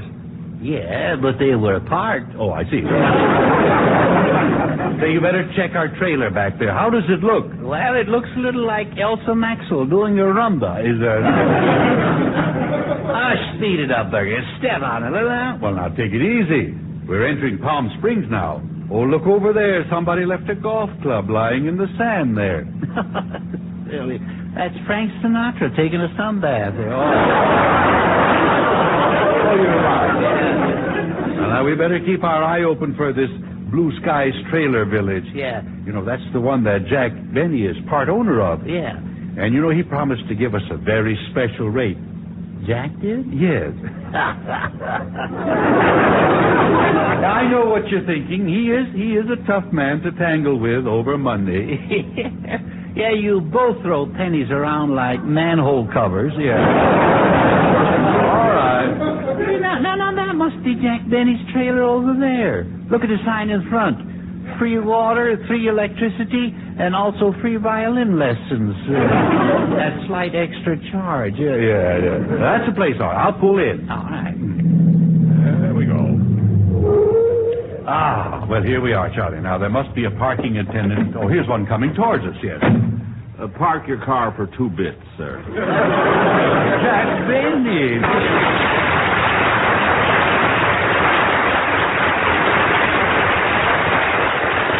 Jack, how come that you're parking cars? Oh, I'll do anything to make a buck. I see. Gentlemen, welcome to the Blue Skies Trailer Village, surrounded by swaying palm trees, and you're welcome to pick all the dates you can eat. Oh, well, that's really swell. For 69 cents a pound. Oh. Here, Edgar, have a date. I hope you don't mind if I take it out of your first pound. No. We'd save money by getting out of here now. No. Now, don't knock my little business, Charlie. A man my age has to start thinking about his future. Yeah. Jack, what is your age? Now, there's been a lot of kidding. Now, how about settling it once and all? Just how old are you, Jack? 39. 39. Going on 38. Go on. Let's face it, Buster, the only way you'll ever see 50 again is on a speedometer.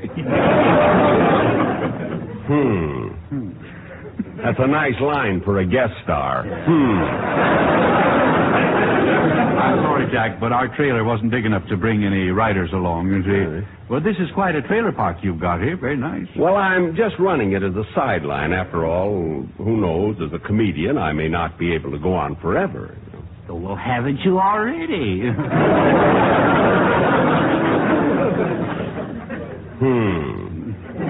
They did it to me again. Anyway, Jack, we're here, and we'd like to check in. Gee, I don't know, Edgar. We have a certain standard to maintain, and your trailer is pretty old. Oh. Just look how thin those tires are. Look, you can see right through the rubber. Oh, you can. Now keep your hands off those tires, Jack. Stop feeling those tires, Jack. I'm sorry, Edgar. I forgot about my hangnail. Yeah. Now what will we do? Well, I also fix tires. Right. I'll do anything for a buck. Yeah. Well, here's $1. Go get a manicure. Now, where can I put that junkie? Edgar, tell you what I'll do. I'll put you way down at the end, right next to the road. Well, why down there next to the road? Yeah, your trailer will be all right. There, people will think it's just an accident. Oh, come on, Bergie. Let's take the spot here and check in. Come on. Well, now, okay. Now, where's the desk clerk? Desk clerk? Care to register, sir? You mean you? I told you, I'll do anything for a buck. Yeah. Well, we're saving on actors this way. Now, you'd better tell us. Now, what are your rates? Oh, you'll find me very cheap. Yes, we have. Yeah, all right. He's a regular Naughty Pine Fred Allen. I threw that in myself. They had me down for another Jack, you still have avoided telling us what your rates are. That is special rates for friends. Well, what would you say to $9 a night? No, oh, come now. You wouldn't charge that much to poor little old me, would you? Certainly. That's how I got to be rich little old me. Well, I won't pay a cent over $2, so I guess the deal is off then. Now, wait a minute. That was my first offer. Yeah, well, you're crushing my carnation. No, all right. How about $8.75? $2.25 is as high as I'll go. Oh, this is the battle of the Titans. Two tighter Titans I've never seen either. Oh. Now, $8.50, not a penny lower. Ridiculous. $3.50. $8.25. $3.75. That's $8. $4. $7.75. Oh, Jack, what are we arguing about?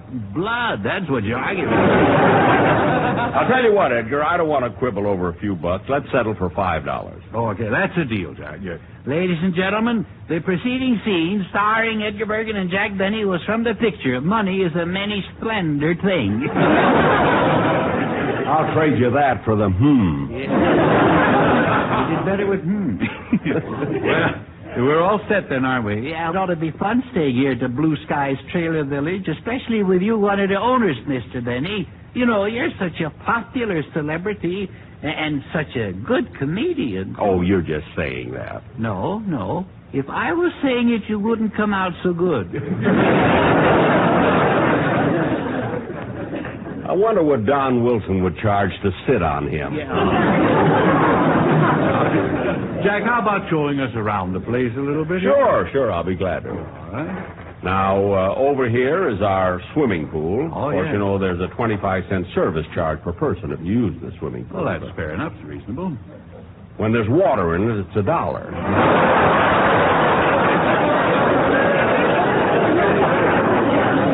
If I know Bergen, he'll take it dry. Then there's our lovely bathroom over here. Oh, so there's the... Oh, no. What's the matter? I peeked inside. Parking meters. Oh, no.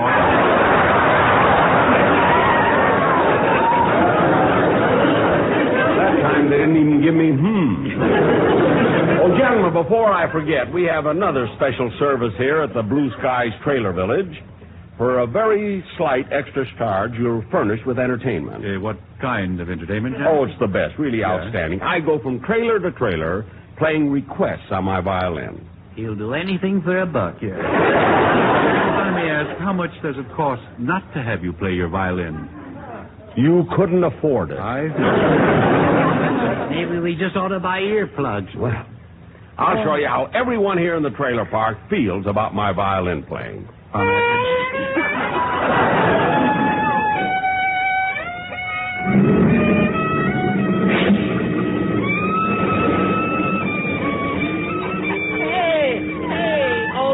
All the trailers are pulling out. Hey, stop! Wait a minute!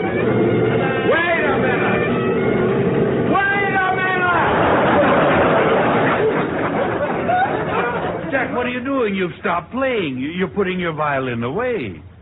I'll do anything, even that for $1. All Okay, come on back, folks. Park your car for a quarter, 2 bits, right this way.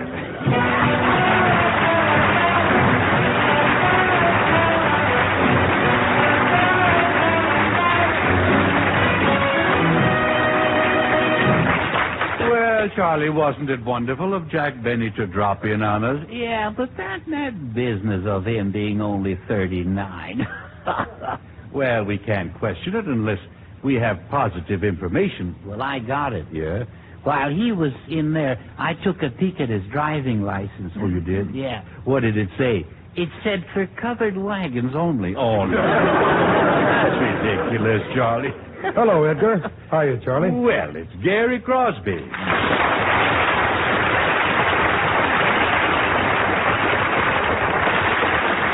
You know, Gary, we were just speaking about one of your father's partners in the Blue Skies Trailer Village. Tell me, Gary, how do you feel about trailer living? It's really a great life, Edgar, but, as he said, recognizing a song cue when he hears one, but not for me.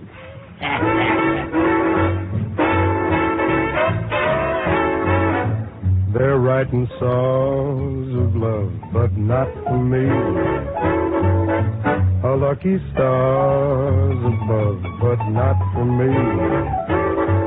With love to lead the way, I found more clouds of gray than any old Russian play could guarantee.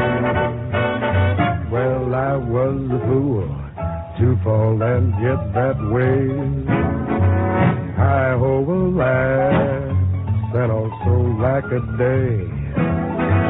Although I can't dismiss the memory of her kiss, I know it's not for me.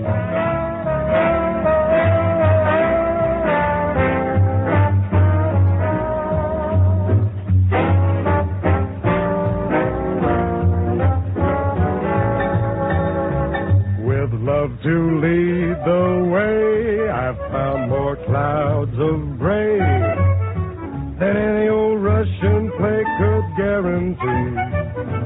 I was a fool to fall and get that way. Hi-ho, alas, and lack a day. Although I can't dismiss the memory of her kiss, I know it's not for me. No, it's not for me.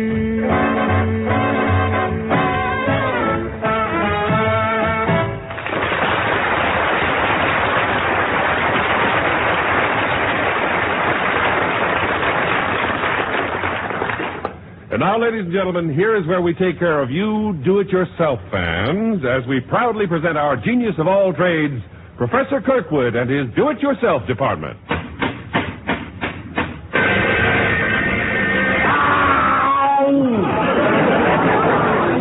At the rate you've been going with that buzzsaw, you must be down to about 2 fingers. How many? 2 fingers. I don't mind if I do. No chaser, please. Professor, what is your subject for tonight? Tonight's subject will be how to make money at home with my print-it-yourself kit. Now, just a second, Professor. This money that you're going to show us how to print, it can't be genuine. So what? Listen, son, we're living in the age of falsies. Teeth, hair, shoulders, and other things too humorous to mention. I say, pardon me, old boy, but are you allowed to print money yourself? Why, certainly. Haven't you ever heard of freedom of the press? Now, just a second. Now, let's stop this foolishness. Kirkwood, I'm positive it's against the law to print real money. Well, that's where we play it smart. Oh. We don't print real money, we just print counterfeit money. Oh. Kirkwood, you should be ashamed. Don't you ever think of anything except money? Well, sometimes I think about women. Oh? What kind of women? Women with money. Oh, Oh, I got it covered in gold. All I can say to you is this money alone does not bring happiness. No, but it sure makes your unhappiness awfully present. Yeah. No, Professor, I'm sorry. I must disagree with you. There are no shortcuts to easy money. Remember, real money doesn't grow on trees. Yours did, boy.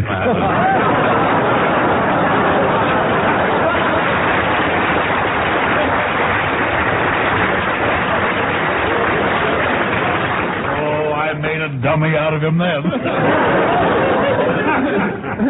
I say, Kirkwood, old chap, look, is this money you print any good? Well, let's put it this way. Uh-huh. It's like the Hollywood freeway. Dangerous, but passable. Which reminds me, Ray, I could use you. Do you think you could pass a $20 bill? Oh, certainly, old boy, if it'll pull over to the right.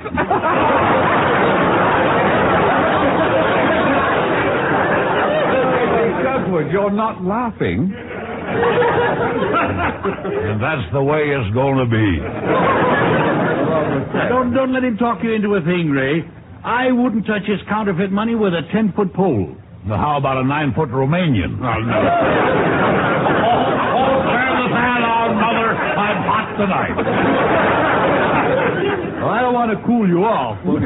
Where did you learn to print money? Oh, this money-making skill runs in my family. Oh, it does, Yes, my father taught my brother how to make $100 bills, and now he's got life with father.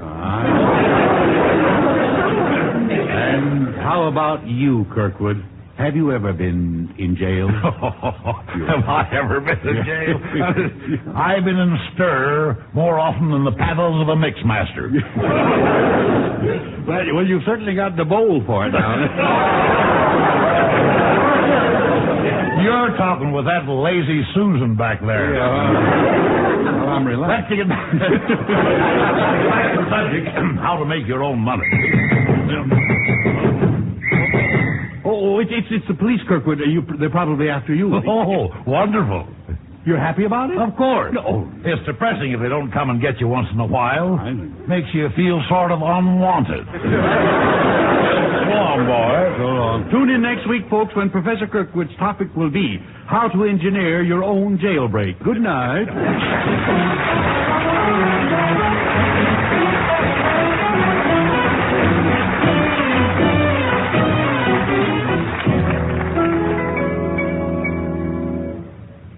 and gentlemen, I'm extremely happy to be able to introduce to you once again our outstanding vocal group, the Mellow Men. What are you going to sing tonight, fellows? Gilly Gilly Austin for Katzen Ellenbogen by the sea. Yes, but what are you going to sing? Gilly Gilly Austin for... Never mind. Just do it. Okay.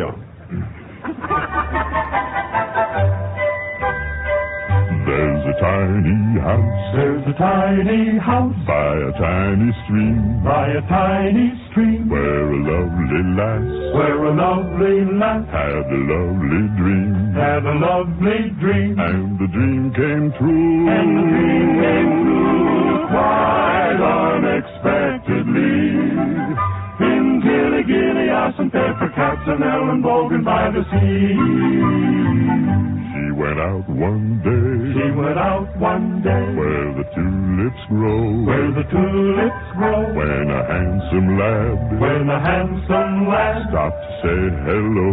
Stopped to say hello. And before she knew. And before she knew. He kissed her tenderly.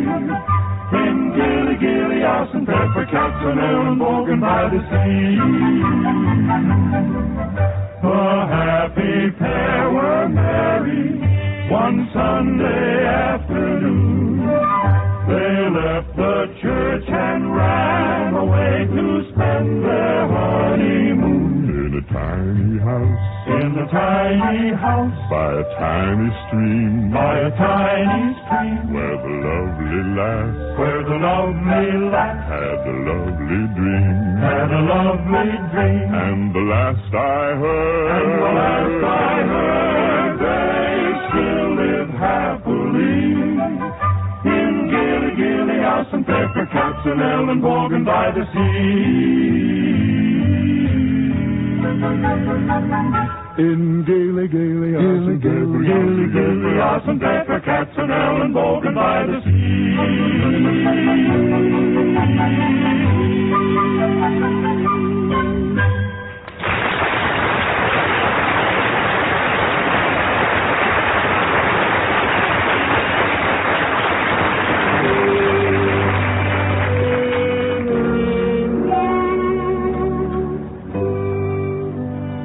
Ladies and gentlemen, once again, we bring you one of the more popular portions of our program, our How to Stay Young department. And here to let us in on her secret of eternal youth is that all-time girl, just back from a rejuvenation course with Ali Khan, Miss Effie Clinkers.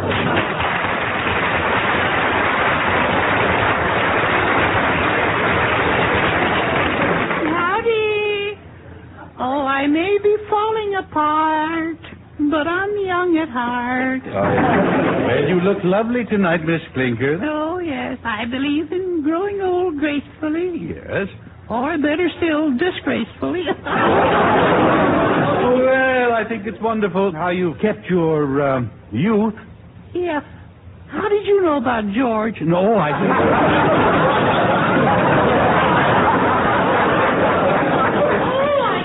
You mean? Yeah. Now tell me, Miss Clinker, nowadays they give shots for almost everything. Are there any shots that you can recommend that make you feel younger? Oh, yes, indeed there are. Yes. After a few shots of scotch, you'd be surprised how young I feel. Now don't tell me that you indulge, you drink. Well, the doctor said for my health's sake I should take a wee drop before going to bed, you know? Yes, I see. Yeah. Of course, sometimes I find myself going to bed 4 and 5 times a night, though.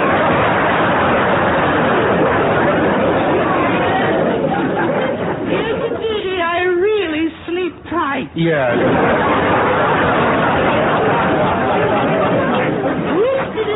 All right. Well, that will do. Right now, it's time to answer some of your mail. Oh, good. Yeah. Well, hurry it up. It's getting close to one of my bedtimes. Yes, I know. The first letter is from Minneapolis. Oh, that's nice up there. Yes. Here it is. Dear Miss Clinker, I am 80 years old. Would it keep me young if I married a 20-year-old girl? Sonny, it would probably kill you. It's like buying a steak when you haven't got any teeth. All right, Nick. Here's one from a listener in Cleveland. My dear Miss Clinker, I am 35, and I'm going with a used car salesman. Should I marry him? Why, if you love him, what if he is used? No.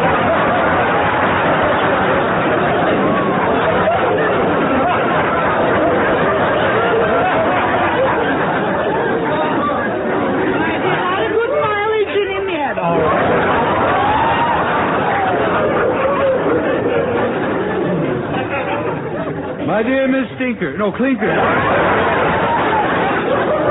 what is the most important rule in staying young? Besides lying, that is. Well, I would say that good health is most important. Good health? Yes. People are too run down these days. Run down? Yes. I say, Effie, old girl, would you say that I looked run down? You look run over.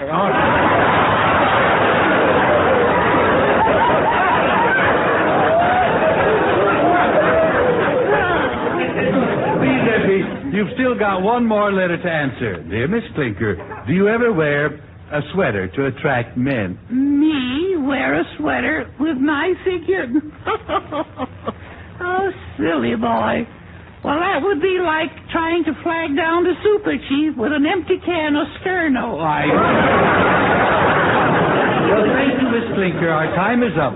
But before we go, do you have any last message? Sounds like your last one. No, I'm...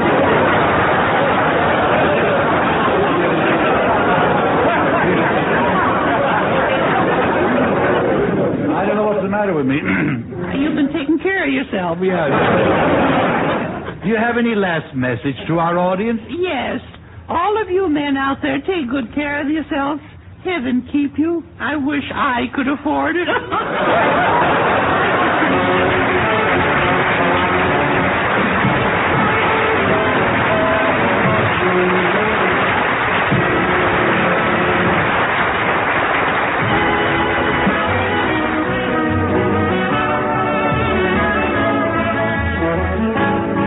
Edgar Bergen Hour, transcribed with Charlie McCarthy, Mortimer Snerd, Gary Crosby, Carol Richards, Jack Kirkwood, the Mellow Men, and Ray Noble will be back after station identification.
From Hollywood, it's the new Edgar Bergen Hour with Charlie McCarthy, Mortimer Snerd, Gary Crosby, Carol Richards, Jack Kirkwood, the Mellow Men, Ray Noble, and yours truly, John Heaston.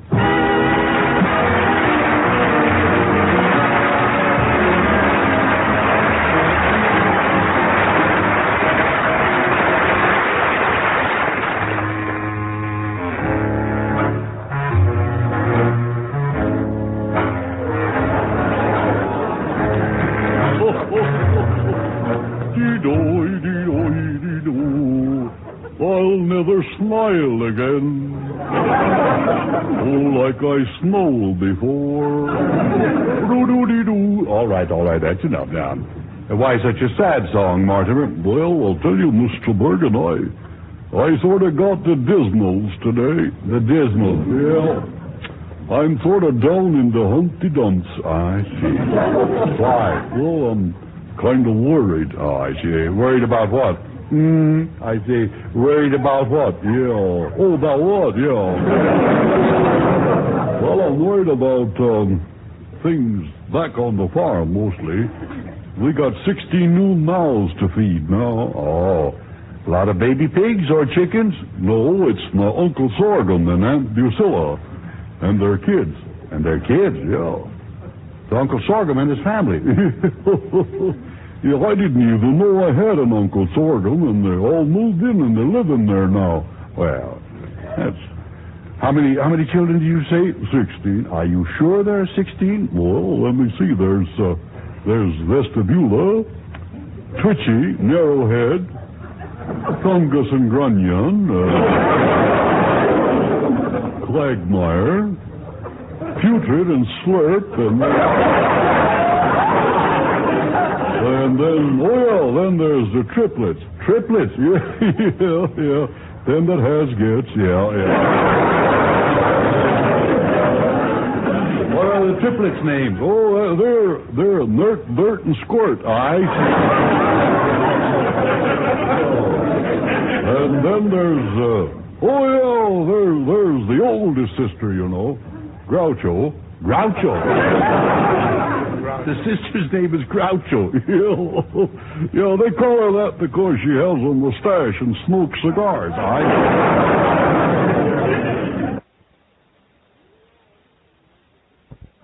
Yeah, that's the way it goes, yeah. Well, that must make things pretty crowded around your house. Oh, they're sleeping all over the darn place. In the kitchen, too. Is that so? Yeah. They don't mind that. No, all except Cousin Twitchy. He ain't used to sleeping in a strange sink. Oh, I ain't. Well, they made themselves at home, didn't they? Oh, they did that. They're even wearing my clothes. Is that so? Yeah, Herkimer, or Jerkimer, I call it. He got up this morning and got right into my best suit. Oh, well, now, that is annoying. Yeah, it certainly is. What's more, he didn't even give me time to get out of it first. Mortimer, these people, they don't sound like very attractive relatives. No. They sure made a mess of the house, too, I imagine.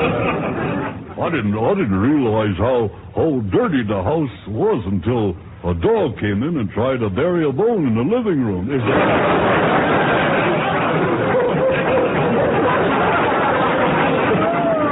Tried to bury a bone in the living room? Yeah. We got wall-to-wall dirt now. How could they drag so much dirt into the house? No. Well, you know, when those little kids, when they go to sleep, you know what they play? They play that game, This Little Piggy Went to Market. Well, that's very nice. Yeah, but they do it with real pigs all around. Well, I know it must annoy you, but remember, Mortimer, blood is thicker than water. Yeah, I imagine so, yeah, of course. Then again, what isn't? Yeah, I guess. Yeah, that's the way it goes. Yeah. Relatives, of course, can be a problem. Do you know what Hubbard said about relatives? Well, I don't care to listen to anything, that kind of language, you know. Oh, no. No, you've heard the saying. Well, haven't you heard it? I don't know. Well,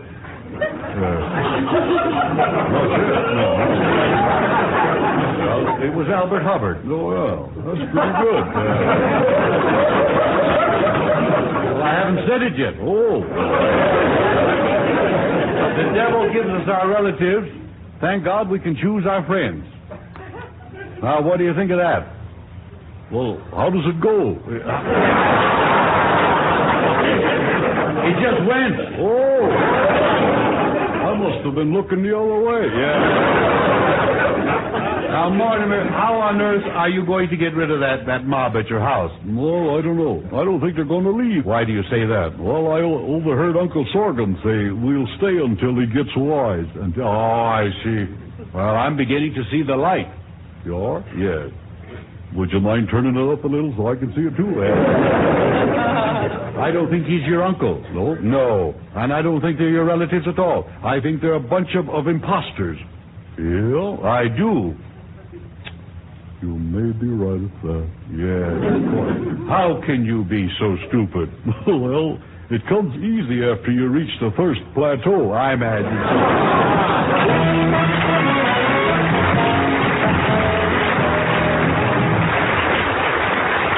Hello, Edgar. Well, it's Carol Richards.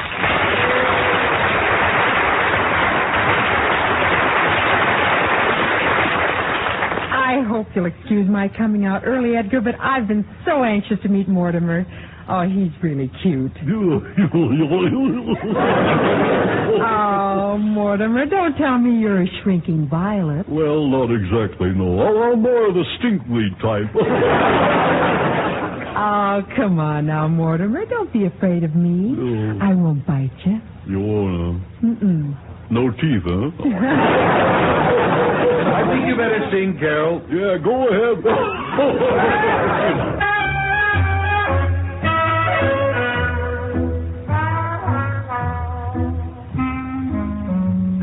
You see a pair of laughing eyes, and suddenly you're sighing sighs.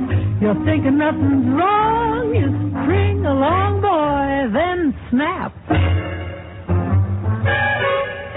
Those eyes, they're part of the tender trap. You're hand in hand beneath the tree, and soon there's music in the breeze. You're acting kind of smart until your heart just goes whap. Those trees that breeze, they're part of the tender trap. Some starry night when his kisses make you tingle, he'll hold your hand and you'll hate yourself for being single, and all at once it seems so nice. The trees are throwing shoes and rice. You hurry to a spot that's just a dot on the map. You wonder how it all came about. It's too late now, there's no getting out. You fell in love, and love is a tender trap. Some starry night when his kisses make you tingle, he'll hold your hand and you'll hate yourself for being single, and all at once it seems so nice. The folks are throwing shoes and rice. You hurry to a spot that's just a dot on the map. You wonder how it all came about. It's too late now, there's no getting out. You fell in love, and love is a tender trap.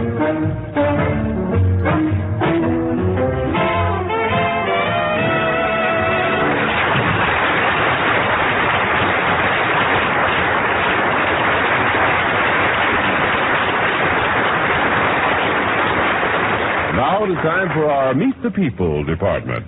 Our guest tonight is one of the foremost ethnologists in the United States, and his name is known the world over as one of the outstanding authorities on the American Indian. He holds the position of director of the Southwest Museum in Los Angeles. Here he is, Dr. Frederick Webb Hodge.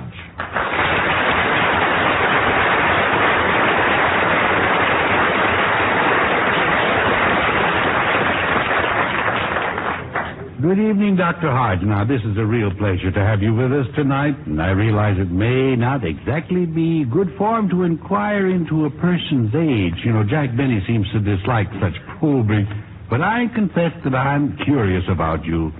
Is your age a secret, Doctor? No, I'm 39. Oh, no. Now, about you, too, huh? This is contagious. No, seriously, Dr. Hodge, about how old are you? Well, Mr. Bergen, to tell the truth, I was 91 the 28th of last month. Well...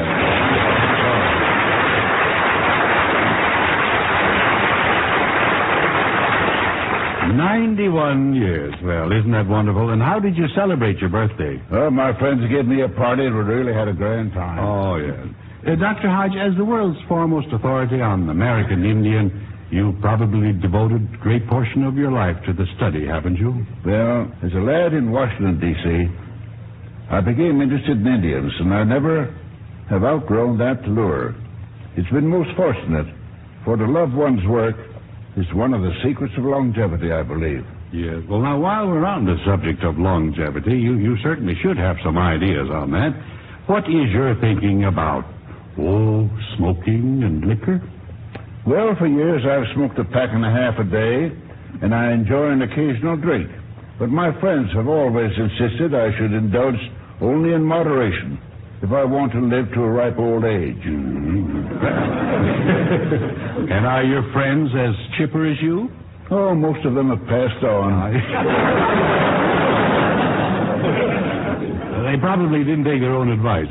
Well, so you've given up alcoholic beverages then, haven't you? Not altogether. I still like a nightcap before retiring. I hope you're not like Effie Clinker. You don't find yourself retiring 2 or 3 times a night. No? Oh, no. One old-fashioned is quite enough for me. And undoubtedly you subscribe to getting 10 hours of sleep per night? I prefer 8 hours sleep, but can get along on 7.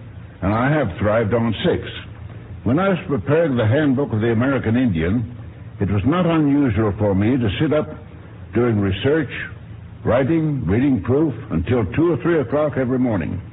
This lasted for 11 years. Well, you certainly do contradict all the rules I've ever heard laid down for longevity. Yes. Well, maybe so. But my opinion, there's nothing more important than leading a normal life. If I have a formula, it can probably be summed up as happy work, happy friends, happy family. I'm most fortunate being married to a charming, wonderful woman. I have good friends, and my life's work has been one I love. Mm-hmm. And you mentioned that you've been interested in Indians since you were a boy. Now, how did you happen to make it your profession? Well, I became field secretary of the Hemingway expedition in 1886. That was the first organized archaeological expedition into the Southwest. And on the way, did you happen to pass Jack Benny in a covered wagon? No, but the expedition was a great success. And after my return to Washington, D.C. in 1889, I joined the Bureau of American Ethnology of the Smithsonian Institution. Well, now, what about the famous Howicoo expedition that you organized? Well, under the auspices of the Museum of the American Indian in New York, we made expeditions to excavate the Howicoo ruin in New Mexico, which was identified as one of the so-called 7 cities of Cibola. Mm-hmm. That is the Zuni Indians of old. I see. Now, in conducting these excavations, just what do you look for? What is the index of the culture of the people? Is it the things they've left behind, I suppose? Well, primarily, in most instances, yes. However, the real test of the Indians' culture is not always discernible in the material things they leave. The Iroquois, for instance, left very little, yet they had reached perhaps the highest degree of culture than any other Indian tribes of North America, north of Mexico. Well, in what way would you say did the Iroquois exceed that of other Indians? Well, in a great variety of ways, one of which was the freedom enjoyed by their women. Uh-huh. They had women's suffrage, and bear in mind that was many, many years before our own women were so privileged. Now, that is really surprising. Now, did the Iroquois women ever exercise their, what shall we call it, voting rights? Yes, indeed. Yeah. The men could not even go to war without permission of the women. That'd be a good way to eliminate war. By the time the women get through talking it over, the crisis would be over. Or they could just send the women. Dr. Hodge, you are now director of the Southwest Museum here in our city, isn't that right? Not exactly. I have been director of the museum for 23 years, but at the close of January, I took a sabbatical leave. I see. To sort of rest up a little bit, huh? Well, of course not. I took the leave in order to devote my full time to research for the Department of Justice, Indian Claims Commission. In other words, as my mother used to say, it's like stopping work to haul timber. In other words, you're busier than ever now. Oh, yes. We are endeavoring to settle the Apache Indians' suit against the United States government for land said to have been taken from them, thus involving large parts of the Southwest and to run into many millions of dollars. Sounds like a very important job. Well, Dr. Hodge, I want to thank you for being our guest tonight. A man like you who is 91 years young is certainly an inspiration to the rest of us. Thank you, Mr. Bergen. And it's getting a little late, so if you'd like, I'll drive you home after the show. Oh, there's no hurry to get home. Let's have a nightcap. Yeah. Well, let's live it up. And thank you again, Dr. Hodge. Thank you.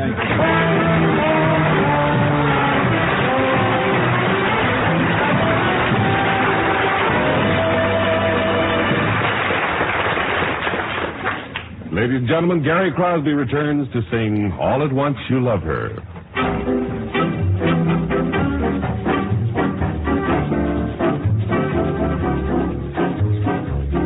You start to light her cigarette,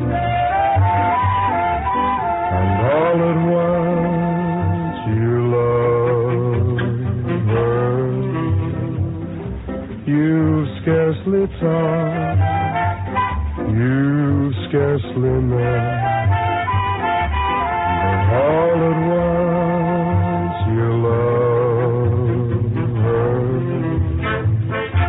You like her eyes, you tell her so. She thinks you're wise and clever. Kiss goodnight, and then you know you kiss goodnight forever. You wonder where your heart can go. Then all at once you know.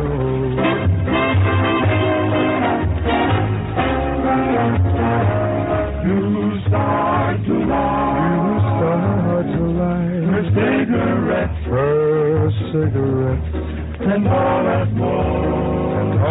once you love her. You scarcely talk, you have scarcely talked, you scarcely met, yes, you scarcely met, and all at once you love her.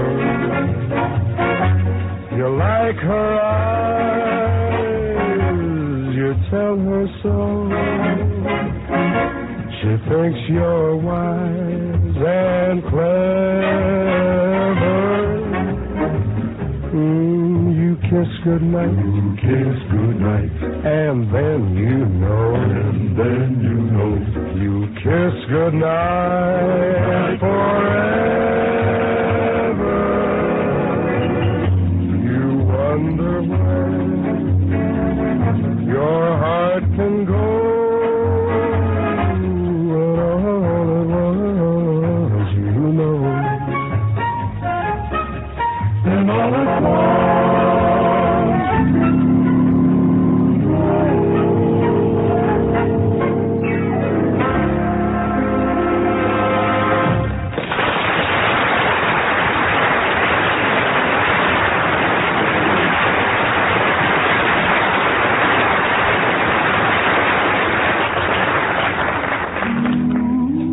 Gentlemen, once again, it is time for our weekly excursion into the realm of culture. Tonight, our forum of intellectual titans bring their great wisdom and perception to bear on the ever-continuing scholastic debate, Whither Literature? Here they are, Edgar Bergen and his end table.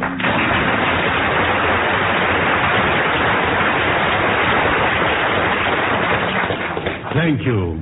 And good evening, Battle. Hiya, kid. Crazy, man. Good evening, Professor Kirkwood, Professor Noble, and, well, if it isn't Mortimer Snurd. Well, if it isn't, the stork played a dirty trick on my mother. That'll be enough. That's exactly what my parents said when they saw me. Gentlemen, our subject for tonight is weather literature. Now, to start the discussion, would you like to define the meaning of literature? I see, you chaps, look, I should be quite good on this subject, really. You know, I was born in a library. No, you were actually born in a library? Oh, yes. How is that possible? Well, Mother kept trying to tell Dad, but the librarian kept saying, shh.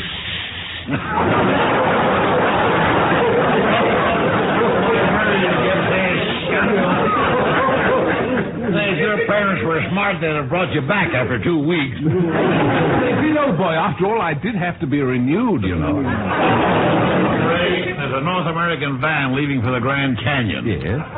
Why don't you get on it? Or better yet, get under it. Now, please, that will do. Professor Kirkwood, what would you say is your favorite book? Well, it used to be Louis over on 3rd Street, but the cops grabbed him. No. Oh, too bad. Yeah, he was on his way to being Bookie of the Month. No. Yes, Bookie of the Month. Yes. That was a loser. Professor Kirkwood, your education is sadly lacking. Oh, you hurt me, boy. I'll have you know I went to school, and I really enjoyed that day. You mean you only went to school one day? You're supposed to go back? Let's continue. Now, Professor Snurd, who is your favorite author? Well, I think, I'd say offhand, I know as well as I know my own name. It's, no, that is my name. No, he's dead, too. Let's see. When they begin. Come on. I asked you, who is your favorite author? Oh, Arthur Godfrey. No.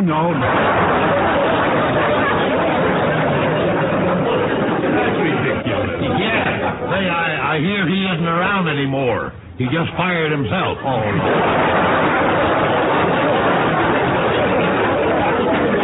That will do, gentlemen. Now, I'd like to get one sensible answer from this panel, if I'm not being too optimistic.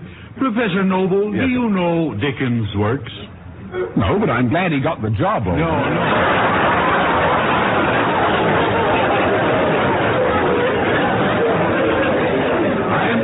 To Charles Dickens. Oh, Charlie Dickens, of course. Charlie yes, Dickens. How silly of me. Yes. Oh, his books have always occupied an important position in our house. Is that so? Oh, yes.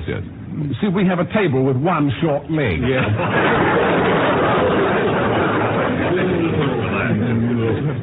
This is hard to believe. Haven't you read any of Dickens' famous classics? You know you might enjoy Little Women. Oh, I've enjoyed quite a few of them. We're still on the subject of literature. I think I changed it for the better. This is awful. Our modern writers have been compared unfavorably with the great 15th and 16th century authors, such as Shakespeare, Chaucer, and Bacon. Now, Mortimer...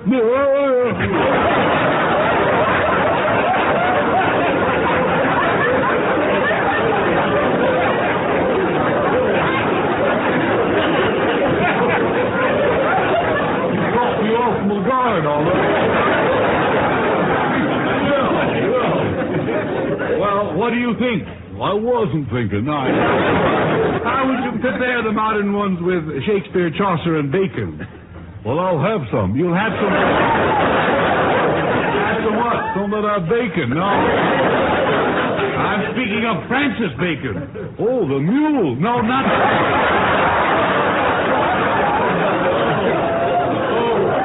This is Bacon the man. Oh, well, count me out. I ain't no cannonball. Gentlemen, this is a discussion on literature. certainly you have read some books. Oh, of course. Well, naturally, yes. I just read that book about a bad day at Santa Anita. Yeah? A book about a bad day at Santa Anita? Yeah, you know, the naked and the dead. No.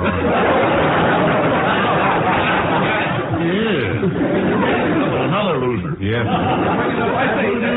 I say, did any of you chaps read that new English bestseller? The typewriter murder mystery? No. Or Who Shifted Lady Cholmondeley's Carriage?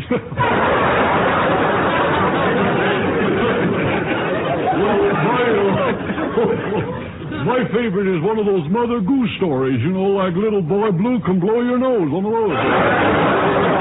You're a better man than I am, Rin Tin Tin. I like it. Now, please, gentlemen, please. I say, chaps, the book I'm waiting for, just between ourselves, is the new Kinsey report. Yeah? Oh, yes. This one's on the love life of the mashed potato. Yeah. The love life of the mashed potato? Oh, yes, old boy. You'll be surprised at what goes on under that gravy. Is that...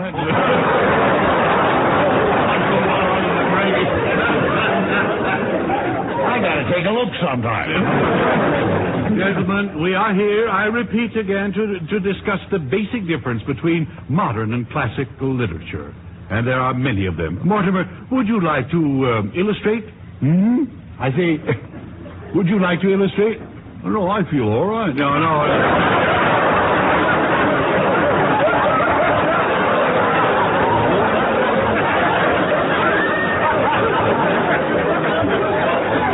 I maintain that we're taking this subject too lightly. Now you know that Socrates, what he said about the importance of literature. No, I don't think I was listening. He said it before you were born. Well, I know I wasn't listening. For your information, Socrates lived many years ago in old Greece. I say he must have been a rancid old duffer.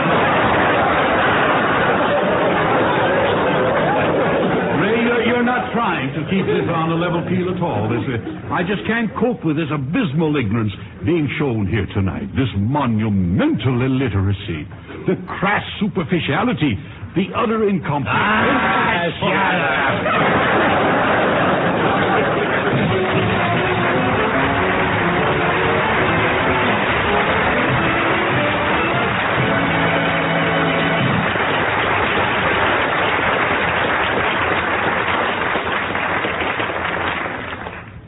Charlie, I'm delighted to see you in such amenable mood today. Whichable mood? Well, you know, easygoing, easy to get along with, likable, gentle. Well, it's this way, Bergen. A gentle act, a gentle word makes life pleasanter. Just like it says in the song. Listen. Gentleness is welcome. You like that? I do, Charlie, because it's true. True not only of people, but of cigarettes. That's why for months all Philip Morris smokers have enjoyed a new cigarette made gentle for modern taste. Born gentle, then refined to special gentleness in the making, this new cigarette comes as a wonderful surprise to veteran smokers, gives today's young smokers just what they require in a cigarette. Enjoy the gentle pleasure, the fresh, unfiltered flavor of new Philip Morris. You'll find it in a smart new red, white, and gold package. Have a gentle Philip Morris, made gentle for you. Enjoy new Philip Morris, the gentle cigarette. And now, here is Edgar Bergen. And now it's time for another bit of sage advice from our rural philosopher, Mortimer. And here he is with Snurd's words for the birds.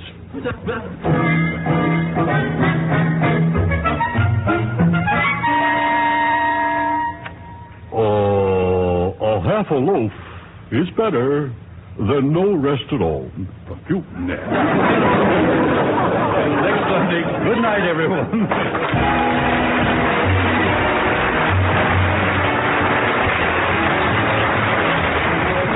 Remember to listen to Edgar Bergen with Charlie McCarthy, Mortimer Stern, Ray Noble, and the entire ensemble next Sunday at the same time. Tonight's Edgar Bergen Show with Jack Kirkwood, Carol Richards, Gary Crosby, and the Mellow Men was produced and transcribed in Hollywood by Sam Pierce.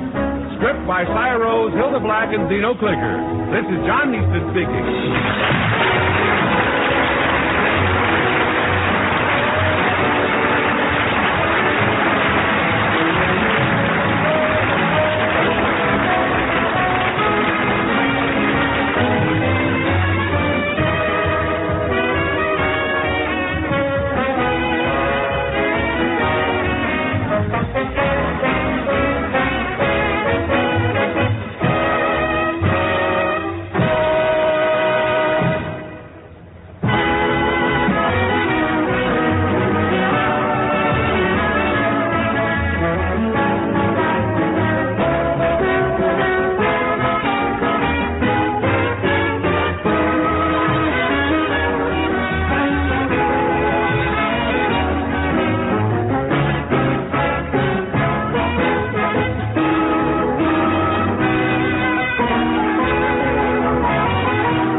I'm E.G. Marshall.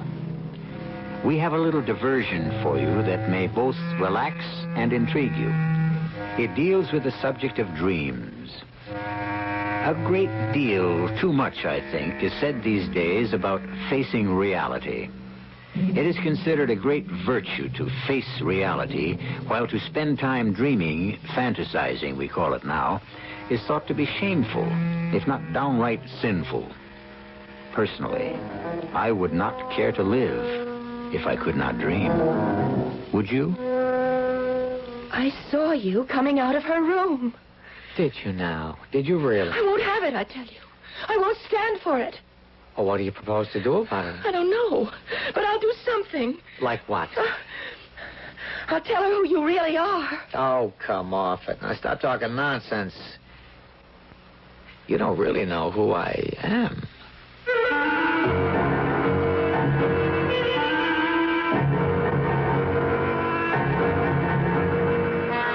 Our mystery drama, The Stuff of Dreams, was written especially for the Mystery Theater by Elspeth Eric and stars Bryna Rayburn.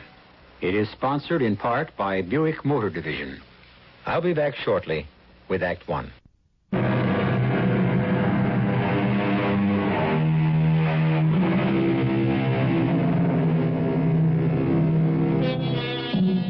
Back to the subject of dreaming, which is what our story concerns itself with. Not the dreaming we do at night, which is somehow considered respectable because we think we do not control it. No, this story is about the dreaming we do while we are wide awake. You sure you got the right address? I believe so. 111? That's right. Mrs. Tipton? That's right. Well, she ain't gonna come to the door. Well, why do you say that? Because she never does. Nobody ever does. Well, somebody will today. You think so, huh? Well, you're wrong. You'll find out. I lived at 113 all my life, born there. I was here when she moved in 20 years ago. Moved in and never came out. If it weren't for Mrs. Hutchins, the cleaning lady comes once a week, we'd think she was dead. But Mrs. Hutchins has her own key. Mrs. Tipton, don't let her in. You can stand there for 100 years. She'll never come to the door. I really don't think it's any of your business. Well, I'm just telling you what I know. Look, I happen to be answering an advertisement. See? Here it is. I cut it out of the morning paper. It's about a job. Something happened to Mrs. Hutchins? The cleaning lady?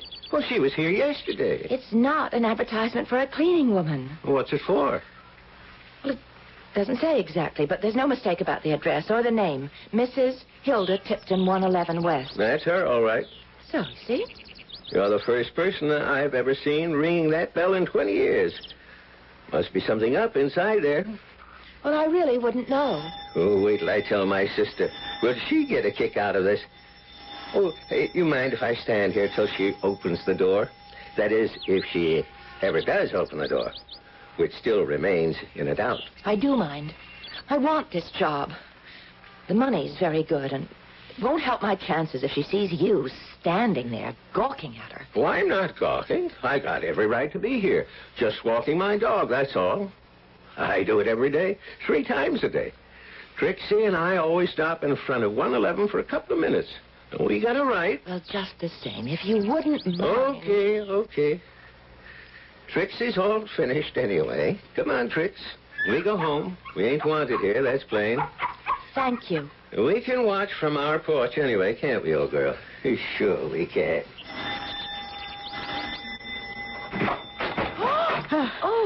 What is... Oh, that sun's so bright. Oh, come inside. Come in, for goodness sake. You did say 3 o'clock, didn't you? I mean, that's what I understood on the phone. Didn't you say... Go ahead. Go on into the drawing room. Go ahead. It takes me a little time. At first, I thought that maybe you weren't home or I'd made a mistake or something. Oh, what a beautiful room. Oh, how perfectly beautiful. Well, I was on the phone when you rang the bell. Takes me a while to get around. all this weight I have to carry. I have a glandular condition. Oh, I'm sorry. Well, go on, sit down. No, not there. That's a priceless antique. I'm sorry. Where shall I... Any place. I'm going to lie down on the couch myself. You don't mind? Oh, I don't mind. I'll just stand. If you want to. See, I have a heart condition, and my weight problem makes it worse. So, I have to be careful. Well, now, you came about the position. Yes. What's your name? You told me on the phone, but I've forgotten. I talked to a lot of girls. My name is May Cook. May Cook? Yes? That's not a very imaginative name. Well, it's mine. It's the only one I've got. Well, you could change it to Maybelle, something like that. Well, I don't really want to. Oh, it doesn't matter what you call yourself.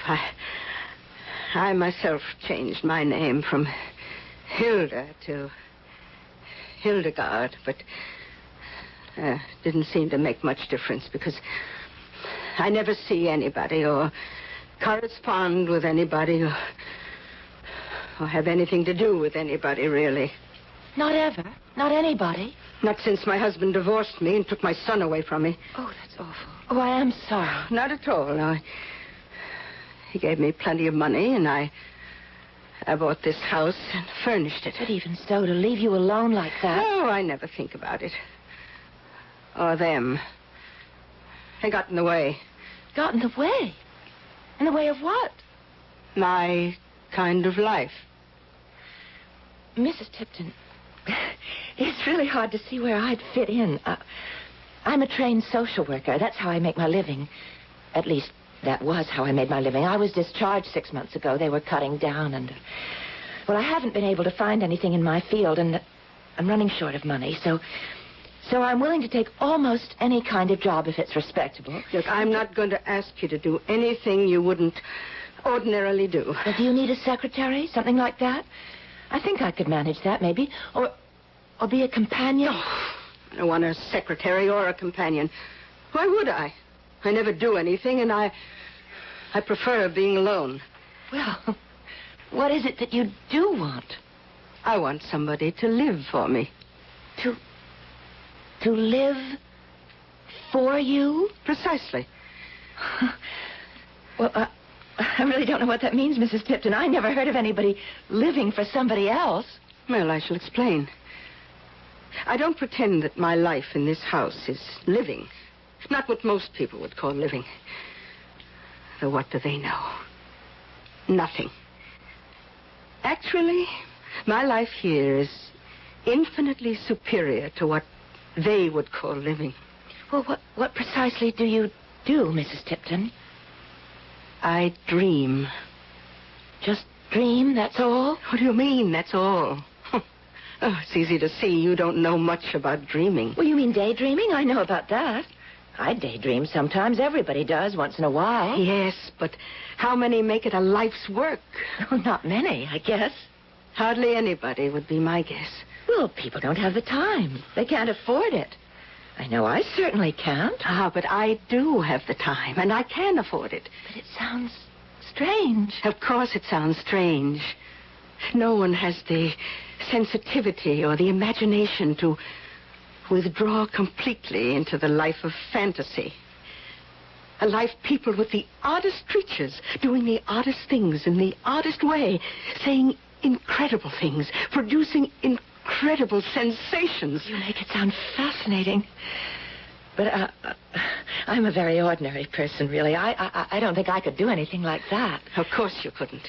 And that wouldn't be what I'd require of you. Well, I think we really ought to discuss that. You said you wanted me to live for you. I want you out in the world, what people call the real world. Living what they call a real life. And that's all? That's all. You're a social worker. You must have got around a lot. Well, some. Do you have a lover? There's a man I'm interested in. We're not... What you said. I'm just interested in him. My, but you're a proper little thing, aren't you? Well, never mind. I'd want you to go on dating whatever you've been doing with this man and whatever else you do with your time. And that's all? And report back to me once a week. Tell me what you've done. I can't believe that that's all I'd have to do. You'd pay me for doing that? Yes. $300 a week. Oh, that's a great deal of money for just living and telling you about it. I just can't see why you'd want to pay me for doing just that. Oh, if you insist on an explanation... Well, I'd like to understand if I can. Oh, very well. You see, I'd be better at the job, I think, if I understood a little. Mm-hmm. Well, you see, I'm thoroughly convinced that I've created the perfect life for myself. I live surrounded by beauty, charm. It is a beautiful house. All the senses are satisfied here. Do you smell the perfume in this room? Yes, it's lovely. I have it changed once a month. You see those draperies? Pure silk from Thailand. $100 a yard. Oh. And they're due to be changed shortly. When you change them, do you just throw the others away? Oh, you'd like to have them, wouldn't you? Well, perhaps if you're a very good girl. Well, they're so lovely. Everything in this house is lovely. Except me. Oh, Mrs. Tipton. Nobody weighing close to 300 pounds could be considered lovely, but it doesn't matter. Because I have my dreams. And in my dreams, I weigh exactly 110. And my hair grows to my waist and is a light auburn in color. And my feet are small and narrow. And my eyes are clear and bright. And my fingers are long and tapering. Oh, never mind. The point is that in my dreams, I am the loveliest thing on earth. And the loveliest things happen to me. And why do you... That's been my life for 20 years. And I've adored every second of it. But now, well, I'm starting to grow older. It's sad, but I'm growing older, and it's harder than it used to be to dream my beautiful dreams. Everybody grows older, Mrs. Tipton, eventually. I don't intend to. No. I mean to go on living in my dreams until the very end. If there ever is an end. But there has to be, doesn't there? I mean, for everybody. Not for me. But I still don't see what you want me to do. I mean, I don't see what possible help I could be to you. I need food for my dreams. Food? They're starting to grow stale, my dreams, repetitious. I've dreamed each one of them 1,000,000 times. I need new ones. But can't you just make them up? No, I can't. I need some contact with life as it's lived by others.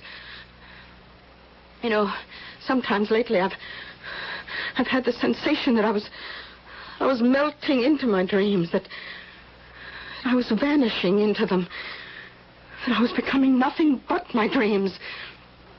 Well, what I need now is to build a little bridge between me and the outside world. And since I clearly can't do this myself, I must have someone do it for me. And that's what you want me to do? Build a bridge for you? You think you can? I can try. I'd like to try.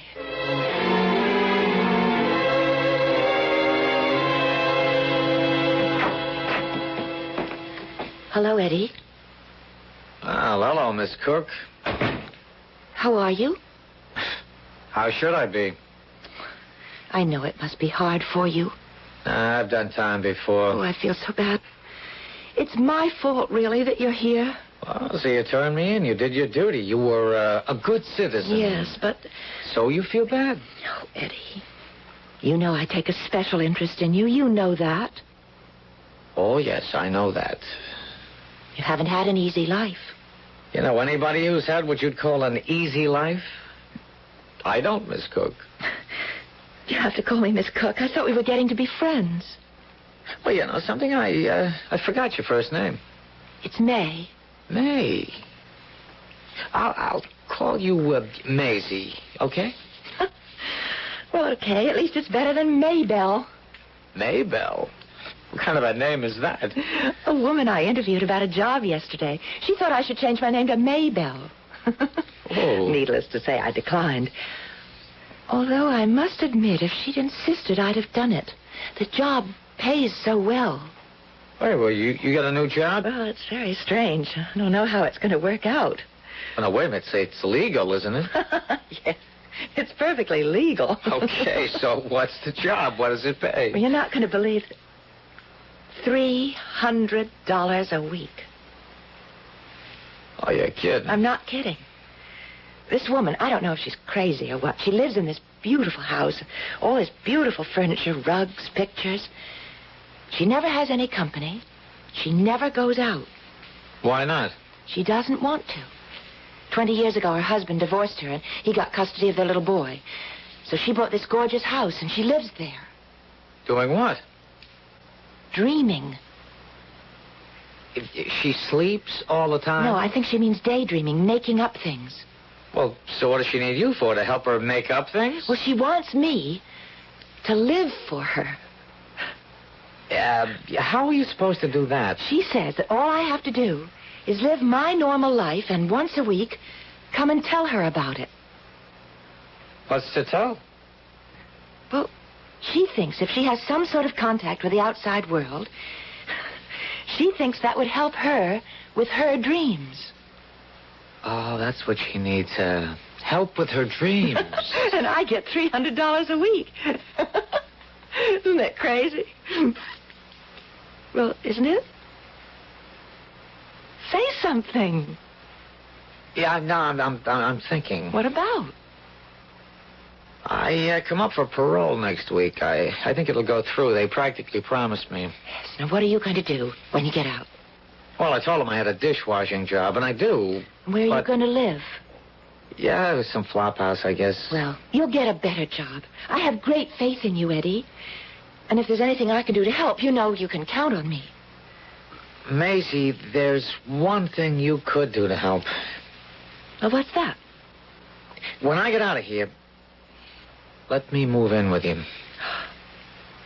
Eddie, just for a little while, till I get back on my Eddie, feet. I don't know. I don't mean shack up together. I mean, just let me sleep on the couch or the floor, anything. Well... It'd mean everything to me. Well, for a while, maybe. Okay. You can stay with me for a little while.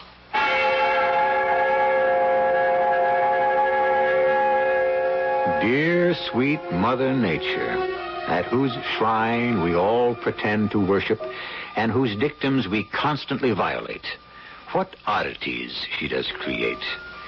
Perhaps to revenge herself on us for our misdeeds. Perhaps to punish us for our hypocrisy. Perhaps to show her contempt for our stupidity. Whatever her reasons, it is an undeniable fact that here and there are specimens of her handiwork that shock, terrify, and appall us. I'll be back shortly with Act Two.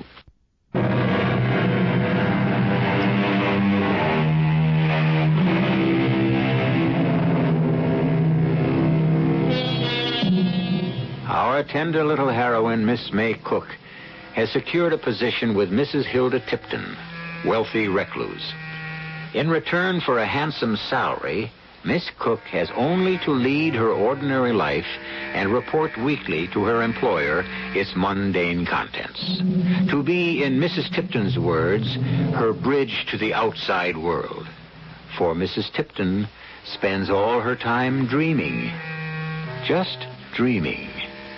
While in another part of town altogether is a man called Eddie who spends his time in prison also dreaming. Dreaming of the day of his parole. Got the job, didn't you? She ought to give you your own key. I know she doesn't like answering the doors. Mrs. Hutchins has her own key. She lets herself in. So why don't she give you your own key? You're getting to be as snooty as she is. Come on, Trixie. Let's not hang around where we're not wanted. We can always watch from the porch. Come on in, May. Hurry up. Looks like rain. Terrible day. Oh, go on in. Take your coat off. Go on in. I hope to goodness you've got something to tell me. Something with a little spice to it. I don't mind telling you what you tell me about the world out there. Makes me glad I don't live in it. Oh, move that pillow, will you? Which one? On the couch, the gold one. I need it for my back. That's it. Oh, all right. Go ahead. Oh, well, the beginning of the week wasn't so very exciting. I bought some clothes. What kind of clothes? Well, a couple of shirt-waist dresses and... Shirt-waist dresses? Oh, they're very nice. Nice? I paid quite a lot of money for them. Oh, didn't you buy anything, sexy? No. Nothing long and filmy and, revealing? No, I've never worn that sort of thing. Didn't you tell me you were in love with some man? Yes, that's true, I am. You wear shirt-waist dresses when you're with him? Alone with him, I mean? Well, he hasn't been in town lately. Where's he been? Away. Away where? Oh, you don't want to tell me. Okay. When's he coming back? Well, he is back. He came back last night. Oh, good. So, what did you do last night, the two of you? Well, we went out for dinner, seeing as it was his first night home. What did you eat? He had steak, I had fish. We both had salad and ice cream. Oh, Lord. Even the food you eat is dull. Don't you ever eat anything interesting? We used to go to a Chinese restaurant sometimes. I bet you ate chop suey. Yes. So, after that splendid repast of steak and fish and ice cream, and what did you do, huh? Well, we went to a movie. What movie? The one in the neighborhood. I forget the name of it. Oh, May, you could make up a name. Why would I do that? Well, you know I never go out of this house. I don't know one movie from another. So if you made up the name of a movie, I wouldn't know the difference. But why should I? Because you're lying. You never went to any movie. Not last night, not after your lover's been away out of town, whatever. No. I want the truth, young lady. I want the whole truth. You've been coming here, 3 weeks now, and you haven't said one word that was interesting. Near as I can tell, nothing happens out there in the world. Nothing whatsoever. It's true. Nothing much does happen to me, Mrs. Tipton. I don't believe that.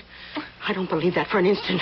I couldn't have been so wrong about you. I never said that I was interesting or anything like that. I know, but there was something about you. I heard it in your voice over the telephone. So sweet, so mild, so eager to please. And then when I met you, I could see it in your face. I don't know what you could see. I'm just... Hunger. Yearning. You wanted my draperies, didn't you? Oh, but only if you were going to throw them out. Well, you'd take second-hand things if they were fancy, expensive. And then there was your manner. The way you smiled and agreed with everything I said, even if I was rude. I knew you must have another side to you. What I saw couldn't be the whole of May Cook. There must be another part of her that was jealous and spiteful and angry. No, I'm not. And guilty. Guilty of being spiteful and jealous and greedy. No, Mrs. Tipton. Yes, Miss Cook. Now, suppose you tell me about this lover of yours. Tell me all about him. What's his name? That'll do for a start. Eddie. Eddie what? You said he's been out of town. He's been in jail. In jail? In jail? Well, that's wonderful. In jail for what? What did he do? Well, he broke into somebody's apartment. Your apartment? No. Then how'd you get to know him? It was the apartment of a friend of mine. So when she had to go to court to identify him, I went with her. She was frightened, so I went. Now, hold on. I remember enough of the world to know that when a person says it happened to a friend, it didn't. It happened to that very person.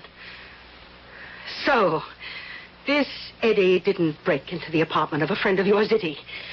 He broke into your apartment, and that's how you met him. Am I right?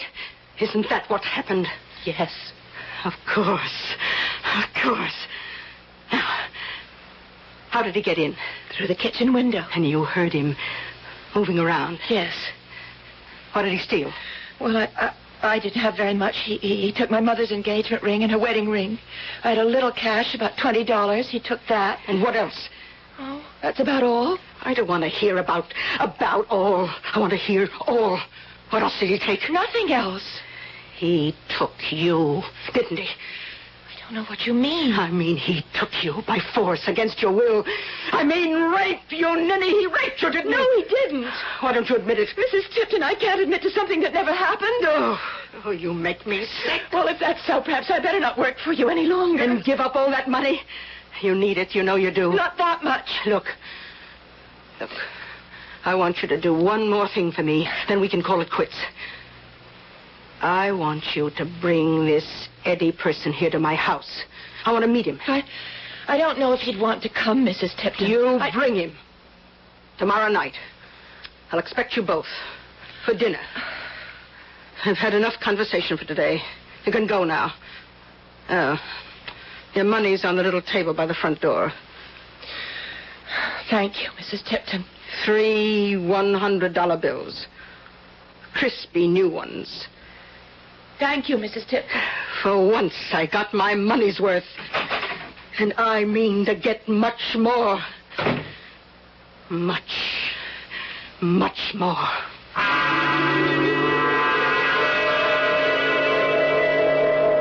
That's all you told her? That I spent part of a year in a slammer? Well, there wasn't anything else to tell. Well, it just doesn't add up. Oh, what doesn't add up, Eddie? Well, that this old bag would want to meet me. I don't care how nutty she is or how lonely or how anything. That's not enough of a reason. No. There's got to be something else. Yeah, I know what these biddies have on their minds. All the time they got it on their minds. Didn't she ask anything about that? About what? You and me. About sex, dummy. She didn't ask me. She told me. Told you what? That you raped me. I knew it. There had to be something. Well, of course, I said you didn't. Then what? Then nothing. She got disgusted with me because I wouldn't say that you... Because I wouldn't say something happened that never happened. And so I said that maybe if that was the way she felt about me, maybe I better not work for her anymore. You said that? She didn't seem to care whether I quit or not. There was just one more thing she wanted me to do. And that was to bring you to her house tomorrow night for dinner. And you said you would? Well, I said I'd ask you. You don't have to go. What do you mean I don't have to go? She's pretty weird. I want to go.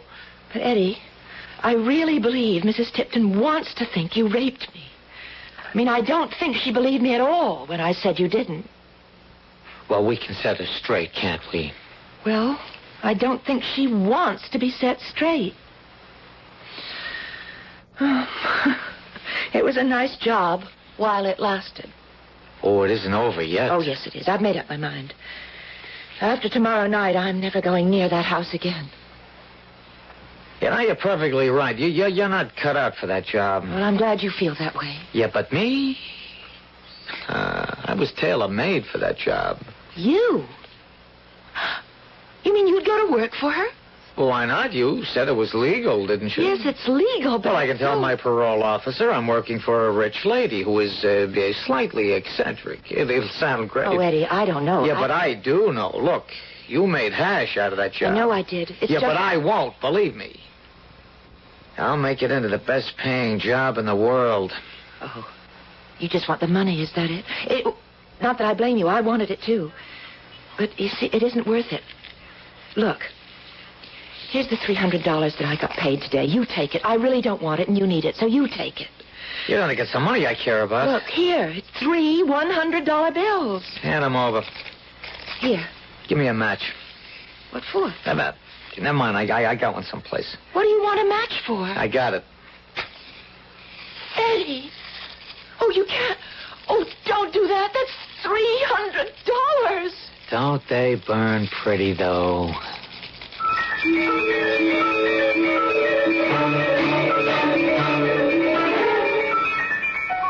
Well, some people have money to burn, I guess.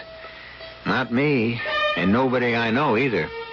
And even if we did have, I don't think we'd go ahead and actually do it. I mean, we'd somehow think of something else, anything else to do with it beside burn it. I mean to say, $100 bills are legal tender, not legal tinder. We'll be back shortly with Act 3.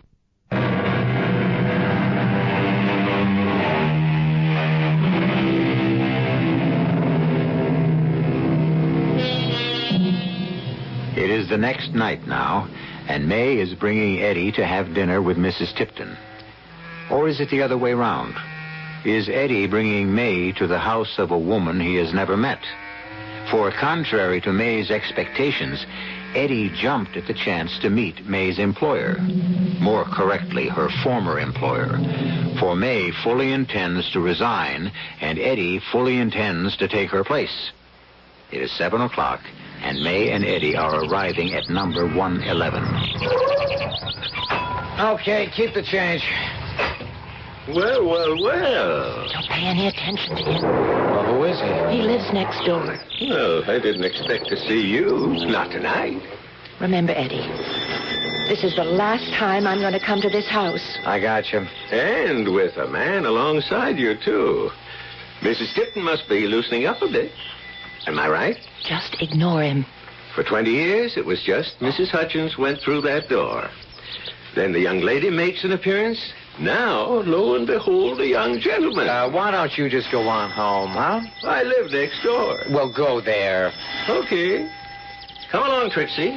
We'll sit on the front porch and watch what happens. Ah, there you are. I've been waiting. Come in. Come in.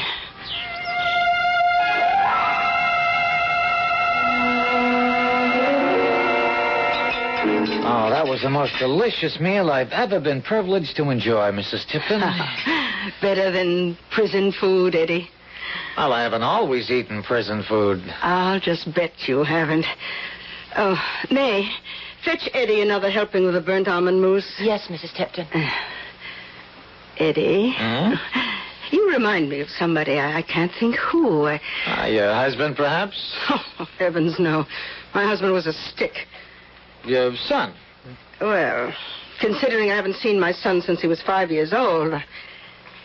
Now you're more like someone I've dreamed about. There's your dessert, Eddie. Well, just set it down.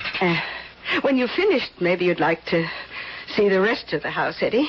You've seen the first floor. Maybe you'd like to see the second floor. Oh, no, that would be a privilege. My bedroom, I think, is my masterpiece. It's in shades of beige at the moment. From ivory through parchment to ecru. Though I may change it. Let me look at it first. Oh, I will. I've never seen your bedroom, Mrs. Tipton. No, you haven't, have you? And I once promised to show it to you, didn't I? Yes. Well, then we'll all look at it together. Eddie, finished your mousse? All finished.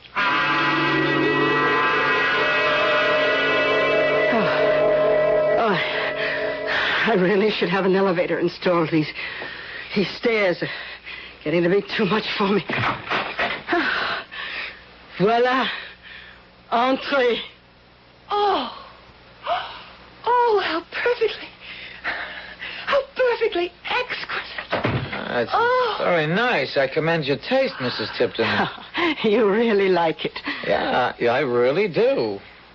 But you said you were going to change it. Oh, I change everything regularly. I get tired after a while. I need new things, new colors, new textures. New sensations? Most of all, new sensations. Well, I have some thoughts on how you could redecorate this room. Oh, have you indeed? Oh, I wouldn't change a thing. Who asked you? Oh, it's just an opinion. I'm interested in Eddie's opinion, not yours. Well, why don't you go downstairs and clean the table? Yeah, why don't you? And wash the dishes. I prefer to stay here. I wasn't hired to clear the table and wash the dishes. And nevertheless, just this once. This one time. Not this one time. Not any time. May, step outside with me for a minute, huh? Outside where? Well, just outside in the hall. What for? Well, for a little conversation, that's all. Now, come on. After you. All right. Just for a few minutes. Now, look, I want 5 minutes alone with Mrs. Tipton. You really want to work for her? You want to do her living for her? I really want to. Eddie, you don't know what she's like. Oh, I know exactly what she's like. She's another one of those women. I've known them all my life. What women? Women like you. Oh, she's nothing like me. Not outside, but inside, you're alike. You're the kind that likes criminals. You like everything about them. If I wasn't a criminal, you wouldn't like me. I wanted to help you. To understand you, to help you to understand yourself. I understand myself perfectly. I understand myself backwards, forwards, sideways. I'm bad, Maisie. Bad. No, not really. Yes, no. really, she understands her, that fat blob in there. I'm what she's been dreaming about all these years. Lust and lasciviousness and uncontrolled passion, dreaming of a life where anything goes and the world belongs to the clever and the strong. I've never lived that way. I've never dreamed about those things. Oh, yes, you have, baby. You haven't got the gumption to do anything for yourself, so you find somebody like me and pretend you want to change me, but you want to rehabilitate me. Isn't that what you call it? Well, I can't be rehabilitated, baby. I don't want to be. And that fat lady in there doesn't want me rehabilitated. She wants me just the way I am. So now, if you'll excuse me. Eddie. Mrs. Tipton? Well, you've turned off all the lights. The moonlight comes through the windows. Well, how romantic. Moonlight streaming through parchment silk. And where are you, Mrs. Tipton? Here, Eddie. Well, now, would you by any chance be in the big canopied bed, Mrs. Tipton? The big bed draped in ivory net? Silk net. But I can scarcely see you. You can hear my voice. So I can, Hilda. Oh, call me Hildegard. You said I reminded you of someone. Someone I've known intimately. Well, suppose I light a match and you take a look at my face. Think who it is I remind you of. You ready? Oh, yes. Why, I know you. I know you. Is it possible? Is what possible? It's you. Or him. The fiend. The arch-fiend. Am I? Oh, light another match. Look carefully at my face, Hildegard. Oh, is it possible? You're here with me, and you are going to... To what? You're going to force yourself on me, aren't you? Oh, I know it. It's what I've dreamed of. Oh, light another match, my beloved. Your Majesty, your satanic Majesty, I am your servant, your slave. What is that? The room is growing red. There's fire. The bed is on fire. I'm on fire. On fire! Let me in, Mrs. Chesterton. The door's locked. Somebody open the door. Eddie, open the Chesterton, please.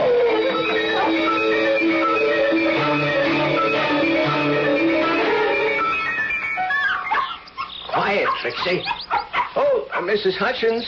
Mrs. Hutchins. I'm in a hurry. Oh, terrible thing about the fire. Terrible. That beautiful house. Though I've never been inside, of course. Have they been questioning you, the police and the fire people? Yes. Well, they'll get around to me later. Me and my sister. No doubt. We were the ones who called the fire department, you know. Didn't they tell you? No. Oh, yes. My sister and I heard this sort of explosion. And then we saw smoke coming out of one of the upstairs rooms. Mrs. Tipton's gorgeous bedroom. Is that what room it was? Yes. Then she must have started it herself. I wouldn't know about that. Well, nobody got out, I understand. Nobody. Where was Mrs. Tipton at the time? In her bed. They found her there? Yes. And the young girl, Miss Cook, I believe her name was? Outside the door. The door to the bedroom? Yes. And the door was locked. Why, the poor girl must have been trying to get in to save Mrs. Tipton. It looks that way. But where was the man? What man? The man who came to the house with the young lady. There was no man. Of course there was a man. He drove up about dinner time with the young lady, and they went into the house together. Now, he never came out because my sister and I watched the house back and front from that moment on. We were so surprised to see a man going in. No man was found in the house. Well, wait till they get to questioning me. I'll tell them about the man that went in and never came out. You'll only be making a fool of yourself. Well, it must have been the man that set the fire. The fire started in the bedroom, and the door to the bedroom was locked. And no body of any man was found, so there. Now, I've got to be getting on home. You can tell your fanciful tale to the police if you want to. But how did it happen? How did the fire start? It was the work of the devil, if you ask me. He has sly ways, the devil has. Very sly ways. And all their pretty dreams went up in smoke, which, I am given to understand, is not an uncommon fate for dreams that are too remote from reality, and in particular dreams of violence. These especially are doomed to end in smoke and fire and death. So dream away, my friends, as I shall continue to do. But be careful what your dreams are made of. I'll be back shortly.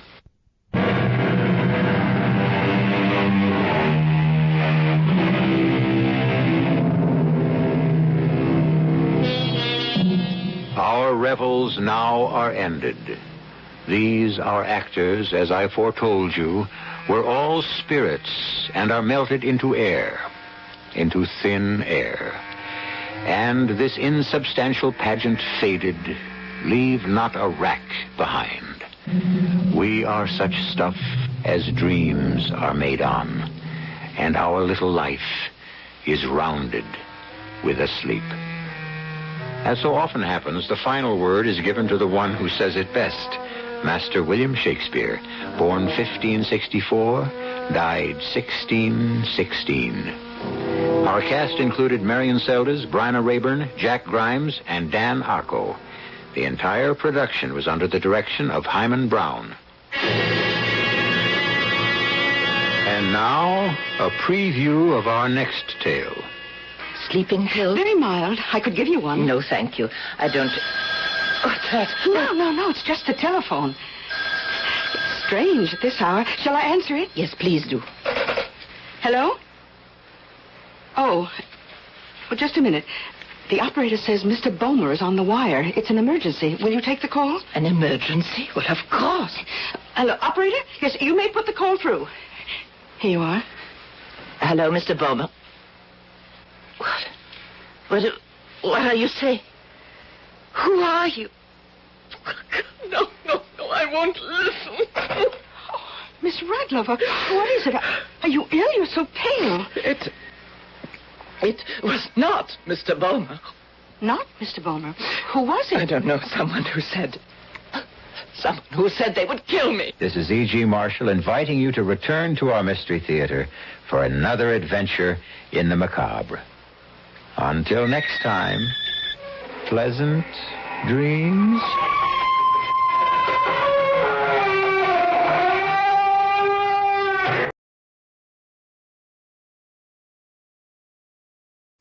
This is ChestertonRadio.com.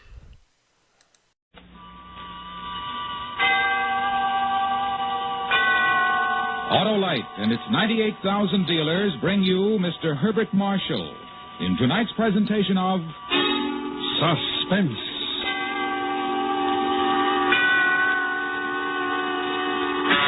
Tonight, Autolite presents a new radio adaptation of one of the most famous suspense stories ever written, Mary Godwin Shelley's Frankenstein. Our star, Mr. Herbert Marshall.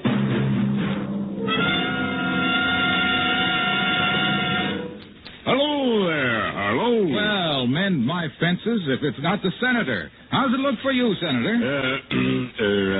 Going to cast your ballot tomorrow, Harlow? Why, Senator, I'd no more forget to vote than forget to winterize my car. And now's the time to do it.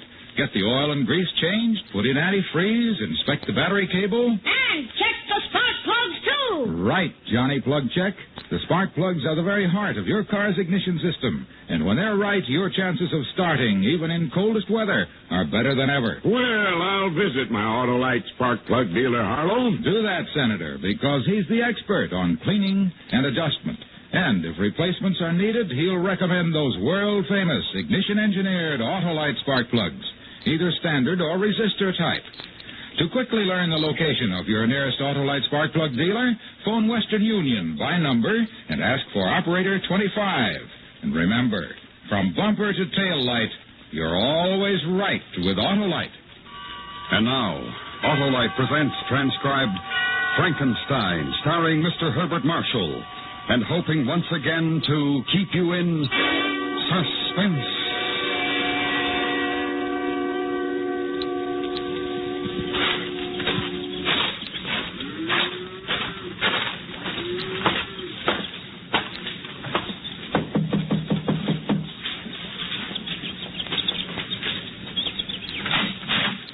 Oh, hello, Victor. Hello, Mary. The Reverend in? Out in the garden as usual. Do you want me to call him? No, thanks. I'll go out. Well, all right. Tell him not to get too dirty. We're supposed to play croquet with the McDonald's at 5. I'll tell him. When's Elizabeth coming home? Tomorrow or Tuesday, I think. You both have to come over for dinner. Love to Mary. See you later.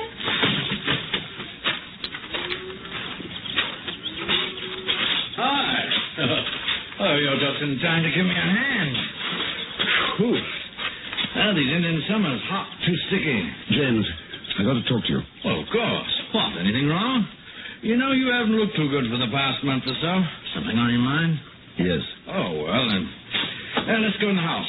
I'll get you a beer. We can talk. No, not in the house. Do you mind if we walk? Oh, of course not. Oh, wait a moment. I my pipe over there. There we are.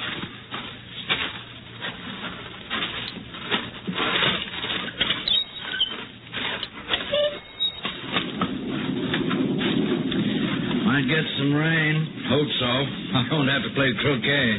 That's a nice game. James? Oh, look now, we're friends. You know you can speak to me. What's the matter? One of your patients die? You made a mistake, perhaps? No, nothing like that. Perhaps it's worse.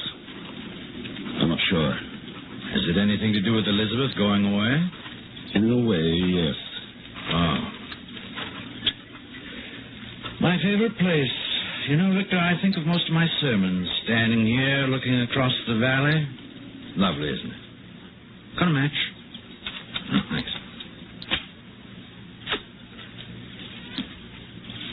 Listen, I've been doing an experiment. It's very complicated. And I've almost finished. Well, that's wonderful. I think I'm a little afraid of it. I don't know. I've tried to think it out myself. I can't find the answer. Go on. You believe in God, don't you? Oh. I mean, because I don't go to church, you don't think that I don't believe, do you? I don't think that at all. You're a good man. I want you to promise me something. You've got to promise that you'll never breathe a word of what I'm about to tell you. You have my word. You swear? I don't usually break my word. Oh, I'm sorry. Look, I've made something. It's tremendous. It's impossible. But I think I've done it. And it goes against everything you believe, James. What have you done?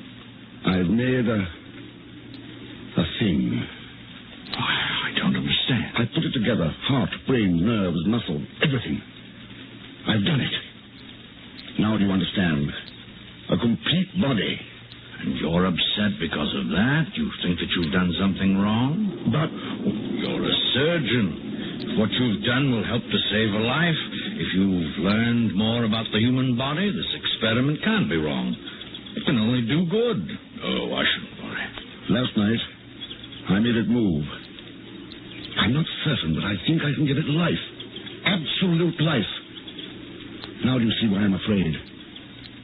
I've created a man.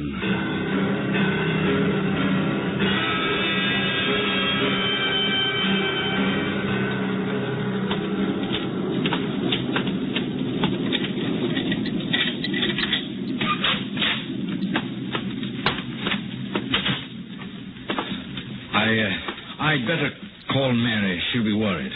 All right, but... I won't say anything.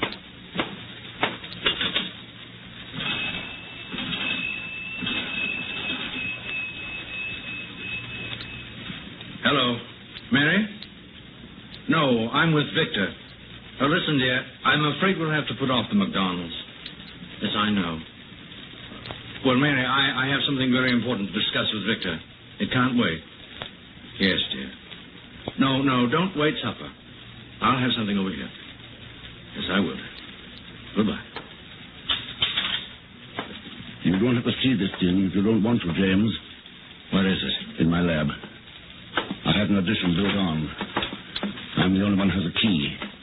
I don't say I believe what you told me, but how do you know you can make it live? I mean, is it anything more than galvanic action?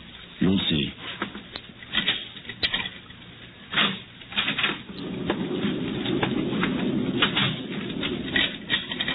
Why lock it? I always do. Oh. Is that the addition over there? Yes.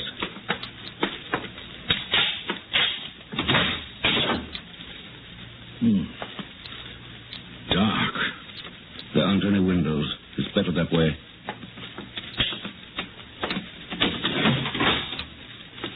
Before I show you, I want to explain. This is what started it. It was mostly an accident. One of the kids brought in his dog. It had been run over, killed. He wouldn't believe it was dead. Expected me to bring it back. I gave it a shot in the heart. And then another with this stuff. A compound I've fooled with for a long time. Yes? The dog came back to life. Just for a moment. How do you know the dog was dead? No, it was. It had been for 2 hours. All that happened 3 years ago. You've been experimenting on things ever since? Yes. It's wrong. I don't know. No, it's wrong. You want to stay, James? What are you going to do? Try to bring it to life? I've got to. I've got to try. Then why did you come to me? I wanted to tell you. I had to tell someone you're my friend. I'm a minister. I preach and believe in the Word of God. Do you want to see it? No. No, I don't, but I must.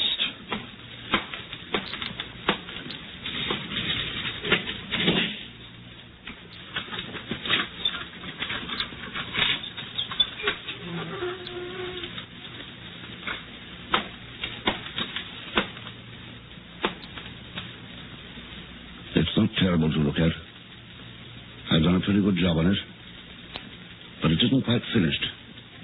I'm not quite done with the face. Oh, my. Well? No, Victor. Bury it. Let it be at peace. Don't do it. Even if you can, and I can't imagine it possible, don't even try.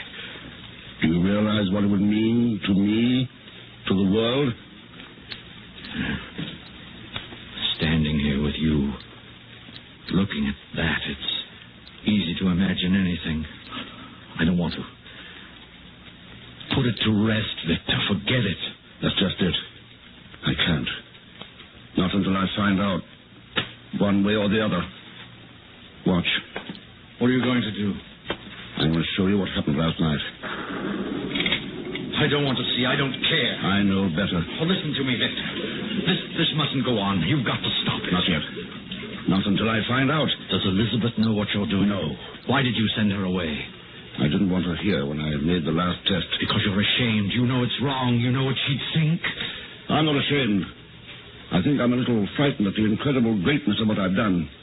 It's bigger than anything since the world began. If it moves, if you prove your point to me, will you stop then? Will you destroy it? The formulas, whatever papers you have, destroy all of it, will you? I don't know. Hand me that hypodermic, will you? No. All right. There. If I say I believe you, Victor, if... You don't have to be afraid of it. It couldn't hurt you, you know. There's only enough of this stuff to stimulate a small portion of its brain. I'm not afraid of it. I'm afraid for us all. I've never preached to you, Victor. It moved its left foot last night. then the right. I'm going to try the arm now. Move the light over, please. Thanks. Watch carefully. Only takes a few seconds. Now.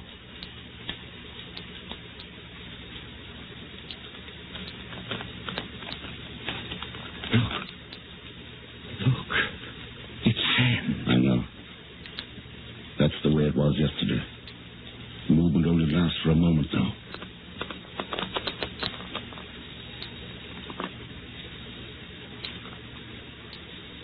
That's all. I don't know what to say. I don't even think I understand what I've seen, except that it's terrible. Because you don't understand, or because of what it means? I'm afraid, if you like. I'm afraid for you, for what you've done. That thing lying there, you've got no right. I won't allow... What's that? What? Listen.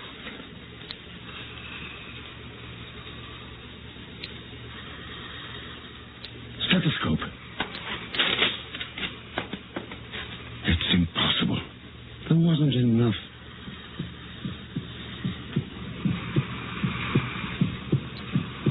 It's breathing, Victor. What have you done? The thing's alive.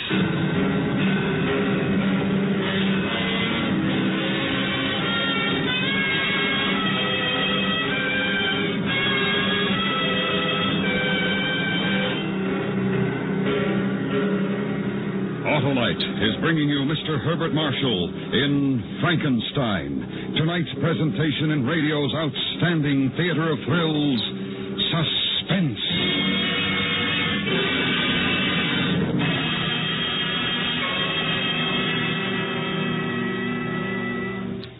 Hello, who's this Johnny Plugchick who's always electioneering about spark plugs? Why, Senator, Johnny is a helpful hinter fighting Old Man Winter.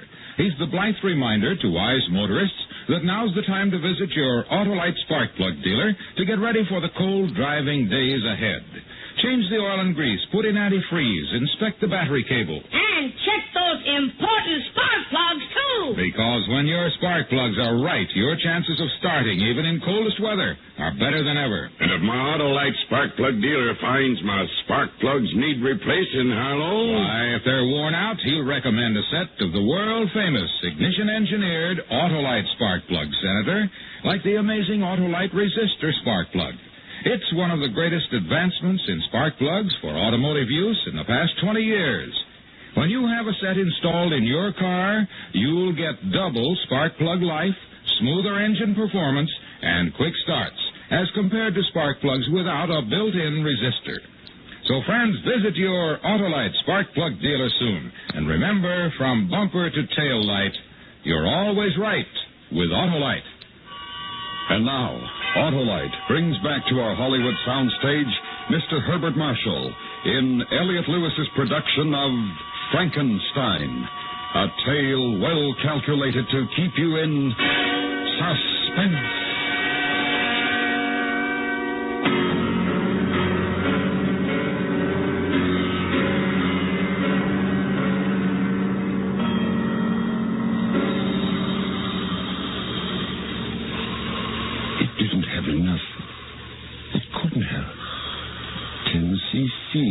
Came yesterday. Unless the drugs are punitive. Maybe that's it. His eyes are open. What are you going to do? Now? Listen to his heart again. It's got to be destroyed. You've got to put an end to it. It's inhuman. Don't you see what you're doing? You can't give it a soul. No. You can't give it... How do you know what I can give it? I've given it life, haven't I? It sees. It breathes, moves, perhaps hears. Yes. Does it hear?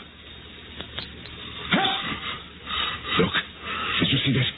It blinked, the head jerked. It hears. It's aware of sound. Does it feel pain? Don't, Victor. It's not an animal. You've formed it like a man. Give it the dignity of one. I won't let you do that to it. I've gone this far, James. Put down the scalpel. What are you going to prove by that? I think you must be mad. I don't interfere with your work, James. Why? There's someone at the door. Yes. I think I'd better strap it down on the table.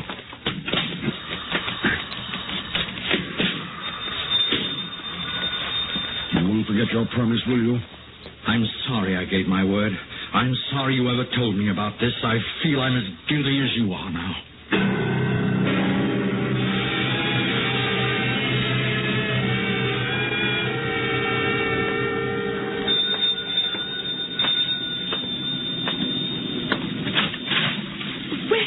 Whatever took you so long? Hello, James. Hello, Elizabeth. Darling, I tried to call from the station, but the line's out of order. Oh, I'm sorry, dear. Did you have a nice time? Lovely. Everybody sends their love. That's good. What have you two been up to? How's Mary, James? Oh, very well, thank you. What a fine pair of sober sides you are. What did you do, darling? Break one of my good dishes? I knew I shouldn't have left you alone. Well, what are we standing in the hall for? Let's go. Elizabeth, I must be going. Mary will be wondering, particularly if the phone's out of order. It's raining very hard. No, I'll be all right. You take an umbrella. There's one in the kitchen. Are you going to tell her? No. You won't unstrap it from the table, will you? Not yet. All right, I'll try to come back later. I want to think. About what? You've changed since you came to see me this afternoon. You really don't care what I think now, do you? I suppose not. Thanks anyway, James. Are you going to let it live? That's funny from you. Have I the right to kill it? You've already done something you had no right to do. Something that you don't even understand. The creation of man isn't your job, it isn't mine. Oh, I know your bright scientific mind's laughing at me. Here's the umbrella, James. But I wish you'd wait until the storm blows over. No, I really must get back. Thank you, Elizabeth. I'll return it tomorrow. Goodbye. Well, what's the matter with him? Have you been arguing religion again, Victor? No, dear. Look, I'm doing a little work in the lab. It's rather important. Would you mind? What is going on, Victor? There's something. No, dear, nothing at all. There isn't. I know there is. What's the matter? Nothing, dear, really. I've got to get back to work now.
you to come over here and sit down. Do you hear me? Come here and sit down. Come here. No, don't touch that. No, stop it. Stop it. Put it down.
You'll hardly feel this. It won't hurt.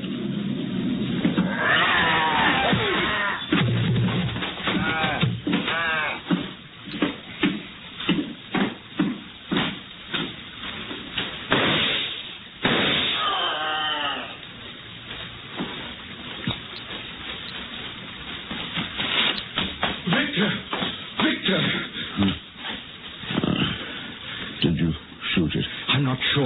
I might have hit it. I don't know. It's gone. Yes, are you? Victor. Oh, Victor.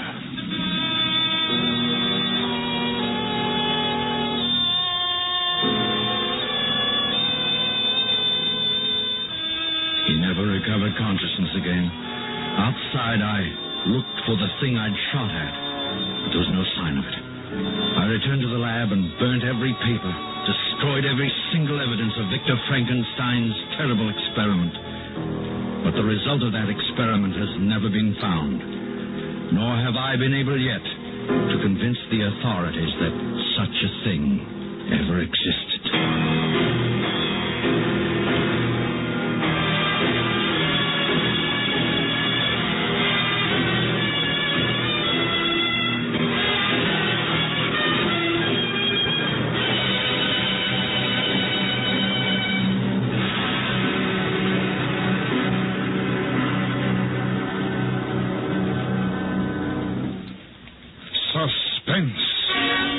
Presented by Autolite. Tonight's star, Mr. Herbert Marshall. This is Harlow Wilcox speaking for Autolite, world's largest independent manufacturer of automotive electrical equipment. Autolite is proud to serve the greatest names in the industry. They are members of the Autolite family, as well as other 98,000 Autolite distributors and dealers in the United States and thousands more in Canada and throughout the world. Our family also includes the nearly 30,000 men and women in 28 great Autolite plants from coast to coast and Autolite plants in many foreign countries, as well as the 18,000 people who have invested a portion of their savings in Autolite. Every Autolite product is backed by constant research and precision built to the highest standards of quality and performance. So remember, from bumper to tail light, you're always right with Autolite.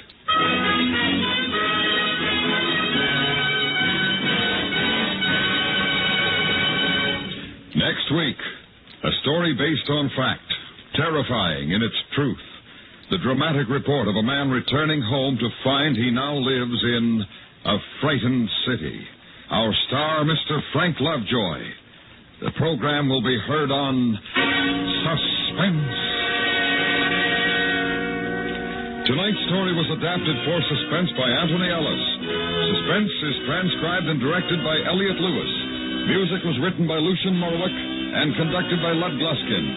This is Chesterton Radio, your home for podcasts of works by G.K. Chesterton, plus drama, comedy, mystery, science fiction, big bands, and much more. The soundtrack to your Chesterton day at chestertonradio.com. Stay tuned for Nero Wolfe. Saturday night chimes on NBC mean a full hour of fun with Dennis Day and Judy Canova. Dennis always appears perplexed and bewildered. But one thing that doesn't perplex him is how to make a popular ballad come to life in his thrilling tenor voice. And there's music also on the Judy Canova Show, plus comedy in the mischievous Canova manner. That's Judy Canova and Dennis Day, tomorrow night over most NBC stations. My boss is the smartest and the stubbornest, the fattest and the laziest, the cleverest and the craziest, the most extravagant detective in the world, Nero Wolfe.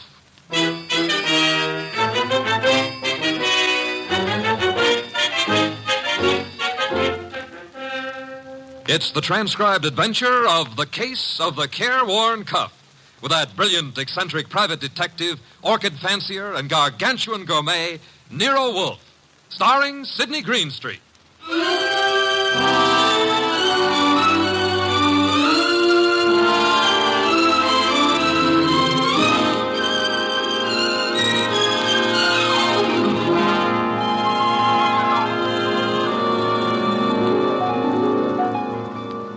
The place is Nero Wolfe's office.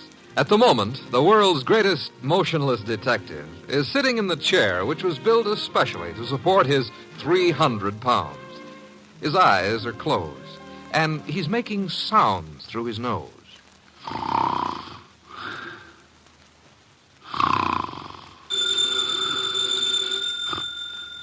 Archie.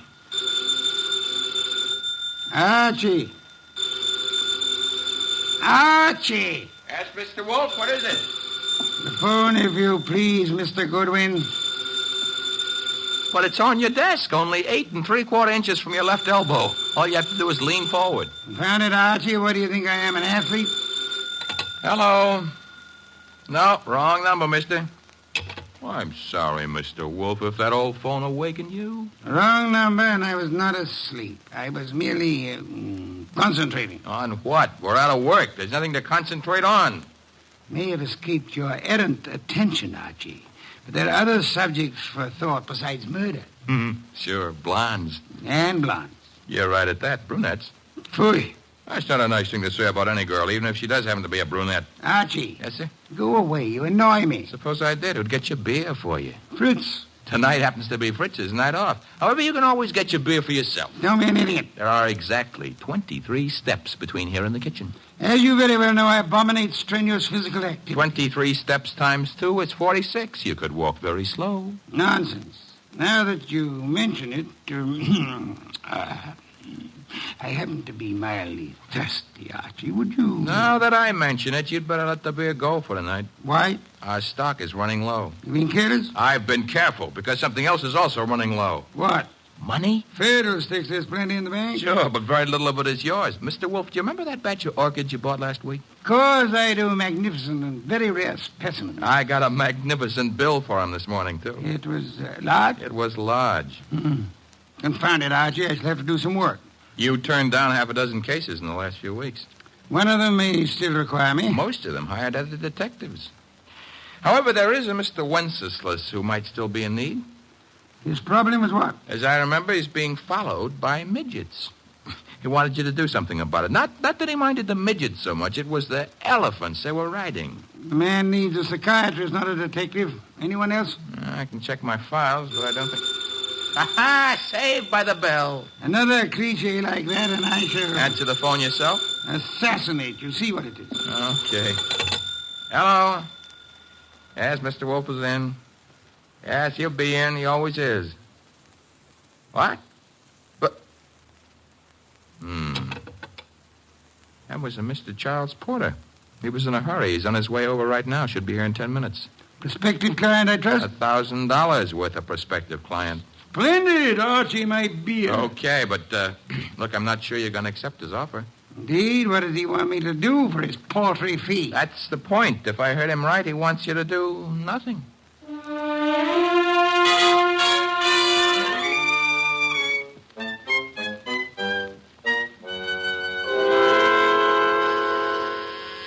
The door, Archie. Yes, sir. I hear it.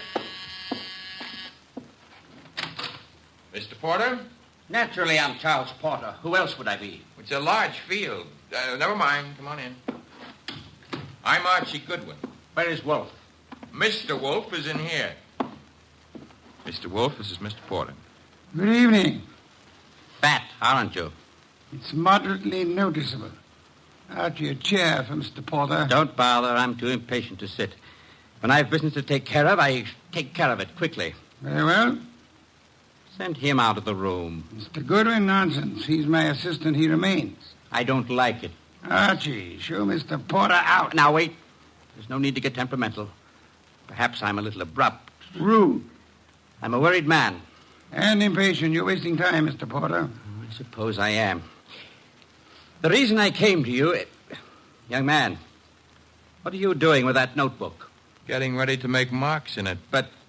Oh, never mind. Mr. Wolf, you have a client named Dorothy Spencer. Have I? There's no need to be coy about it. I happen to know. Then you know. I want you to drop her. Drop her? Refuse to handle her case. Close the books on her. You know what I mean. Why should I? The girl has no money. I have. That doesn't answer my question. Perhaps this will. Appear to be a small package of dollar bills. It happens to be $1,000. Archie, will you? I will. It is $1,000. Thank you. Mr. Porter. Yes? You're paying me $1,000 in order that I refuse to act for Miss Spencer. Nothing more. That's right. What does she suspect you of? I said nothing about... Well, that is... You must know that as well as I do. Possibly. Nevertheless, what does she suspect you of? Being a blackmailer. Whereas your occupation really is? I'm a musician. Pianist. I'm appearing nightly at the Windsor Hotel. Archie, have you made out a receipt for Mr. Porter? Yep. Give it to him and show him to the door. Okay. Mr. Porter? Mr. Wolf, I want your assurance that the entire affair is definitely finished. My association with Miss Spencer, you mean? You have my assurance that it is. You will forgive a classical illusion. The Cabo. Thank you. Good night. Mr. Wolf, I have a secret about Mr. Porter. He smells. Some perfume or other. More important, his right coat cuff is more worn than his left cuff. And a Cabo happens to be a musical term meaning start again from the beginning. Oh? Porter thought it meant finished. Therefore, Mr. Porter is a liar. His ignorance of common musical term indicates that he's not a musician. The worn right coat cuff, that he is an office worker. That's kind of leaping to a deduction. But even if Porter's a liar, Mr. Wolf, there is something else. He paid you $1,000 to drop a client named Dorothy Spencer. Mr. Wolf, you never had a client with that name.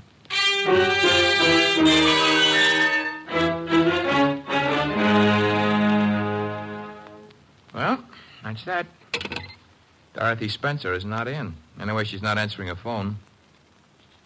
Mr. Wolf, I said... I know what you said. That a comment? I'm worried. Mr. Porter may have assumed erroneously that Dorothy Spencer had employed or was intending to employ me. That does not explain why he lied about his occupation. Maybe he didn't lie. After all, your deductions could be wrong. Phooey. Okay. Take care of that right now. I'm phoning her. Hello, Windsor Hotel? Get me the manager's office. Thanks. Could you tell me if Charles Porter plays the piano at... Uh-huh. She sounds blonde. I see. Thanks a lot. What do you do after work? Oh, well, so long. She goes home and beats her husband. About Porter, Archie. Bad news. He does play the piano at the Windsor in the move room. So where does that leave your deductions? Untouched, of course. Let me think. Yes, naturally. Naturally what? I came to the conclusion that Mr. Porter was an office worker. We have just discovered that Mr. Porter is not an office worker, therefore... You were wrong. I'm never wrong. Therefore, the man who was here is not Charles Porter. Mr. Wolf, do you think a man of your weight should climb out on a limb like that? Fiddlesticks. Look up Porter in the phone book and call him. Okay. Take a second. Archie, the phone company's best friend. Yep, here he is. What do I ask him? There'll be no need to ask Mr. Porter anything. Just phone. You're the boss. Yeah. I have to say something to the guy. Hello. I'd like to speak to Charles Porter. So would you. Who is... Oh, Stebbins, huh? Yeah, that's right, Archie. Oh. No, don't bother why I called. It's a coincidence. Goodbye. You know who that was? No. That was Sergeant Stebbins, Sergeant Pearlie Stebbins. I might add, as though you didn't know, that Stebbins happens to be a sergeant in homicide. Indeed. You expected this. I still don't know what your conversation was about. It was about Charles Porter, who maybe was a liar, but who isn't going to tell any more lies on account of he was just shot to death.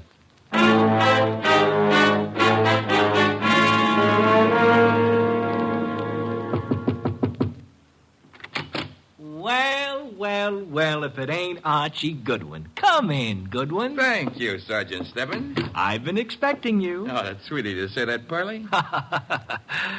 Why did you phone Porter? His right coat cuff was more worn out than his left. So for that, you had to kill him? No, actually, I killed him because he didn't know his da capo. Hey. Yeah, hey. He don't look good anymore, huh? Guys who stop bullets with their face never look good. Pearlie, you've been robbed. I did... That corpse is not Porter.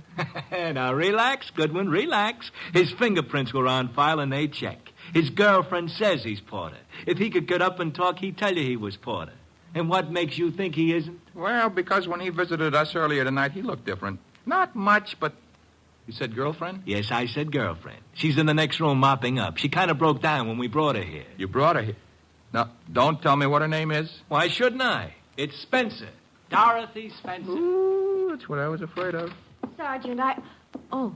Ignore him. He comes with the woodwork. His name is Goodwin, Miss Spencer. Archie Goodwin. Find what you were looking for? What I was looking... Somebody's gone through this place like a minor league hurricane. You? What business is it of mine? None, maybe. On the other hand, Nero Wolfe might have other ideas. Matter of fact, I'm sure he'd have. Miss Spencer, why don't you go see him? The address is 601 West 35th Street. I don't see why. You want your boyfriend's murderer found, don't you? Now listen, Goodwin, the police are working on this. Sure, they'll see to it nobody harms a corpse. Goodbye, Miss Spencer. Don't forget that address, 601 West 35th Street. Believe it or not, you used to be a client of ours.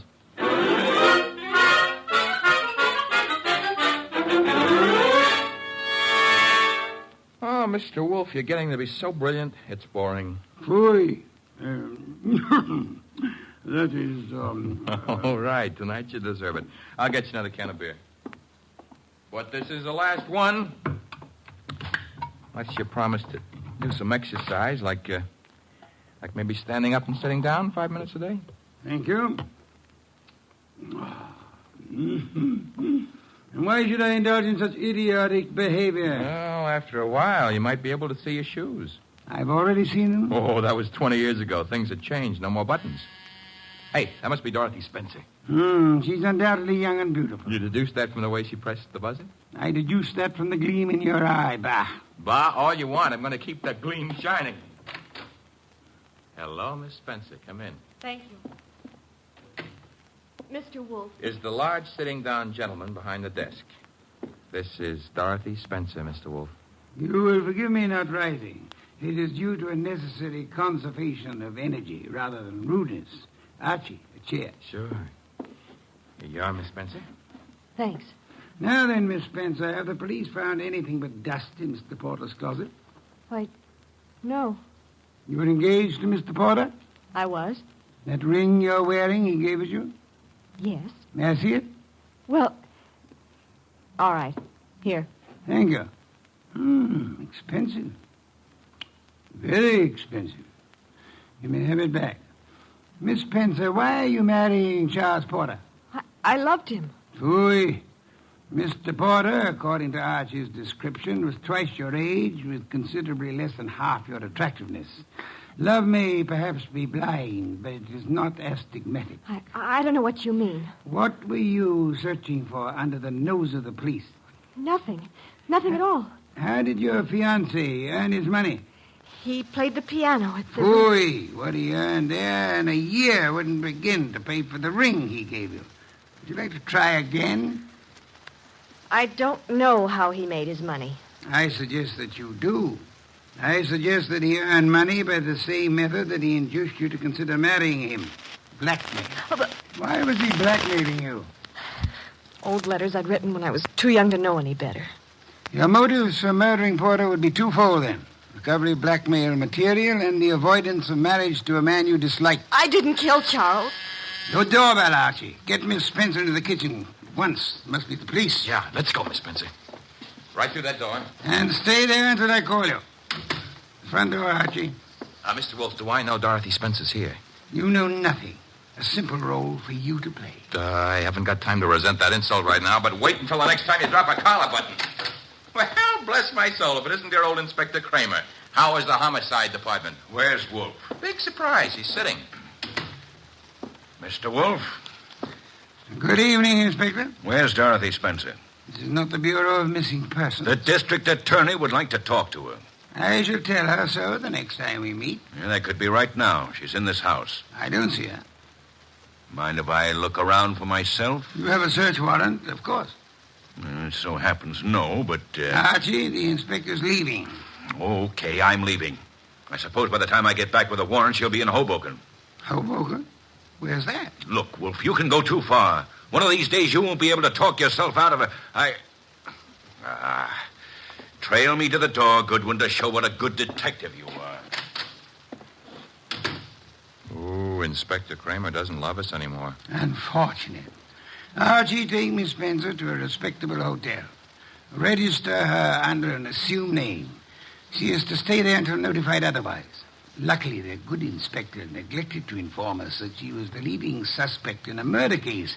Hence, we're not accessories after the fact, and I don't want her arrested for murder as yet. Her beauty has won you over.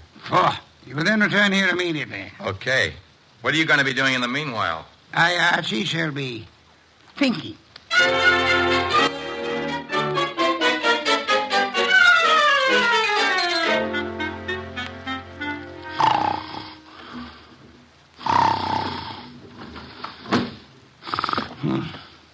Archie? No. No, not Archie. Our impatient and non-musical friend came in through the window. How are you, Mr. Not Porter, of course? Where's the girl? Question is beginning to bore me. I don't know. I think she's here. So did the police. I might add that they were slightly closer to the truth. Incidentally, what makes you think she was Porter's accomplice? She must have been. Nonsense, she wasn't. Porter was blackmailing her, just as he was blackmailing you. In her case, it was letters. In yours, a previous criminal record, perhaps, that your employers might be interested in. I want to know where she is. Maybe this would help you remember. Good heavens, don't point a pistol at me. It annoys me.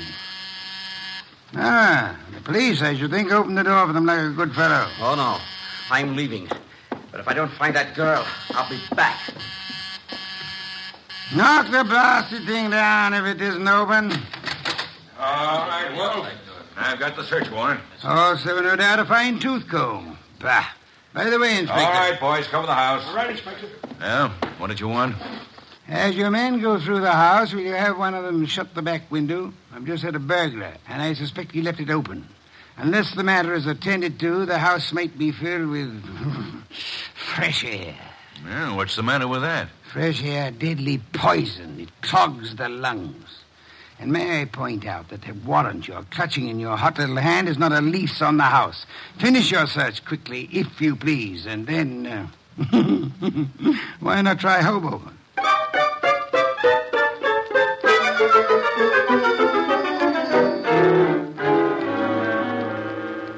So I just missed the inspector, huh? You did? That I can stand. I'm sorry about the burglar, though. Perhaps we can arrange to have you meet him in the morning. He left his calling card with name and address on it? He dropped his handkerchief here on my desk. Oh. It's a handkerchief. It smells. So it does. But, all of our unknown friends' clothes carry the odor. Therefore... Yeah? You will go out immediately to the nearest drugstore, buy a specimen of every cake of soap manufactured in this country.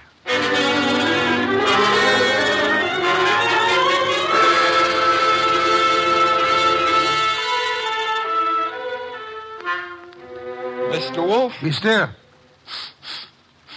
No. I never realized just how many different brands of soap are made in this country. You should listen to the radio more often. So far, we've sniffed at 37 cakes. None of them smell like porter. Let's see. 38. Hey. Let me have it, Archie. Yes, the soap. It's labeled Orchid Ovals. I should say basely mislabeled. Orchids have no odor. Our task for the evening is finished. Why? All we know is the guy washes with a basely mislabeled soap. No, the odor would not have been so persistent in that case. Unquestionably, our visitor works for a soap company that makes orchid ovals. Every employee of a plant in which perfume in large quantities is used inevitably carries the odor on his clothes. Oh. And you already deduced he works in an office. Uh-huh. I go see him in the morning? You do?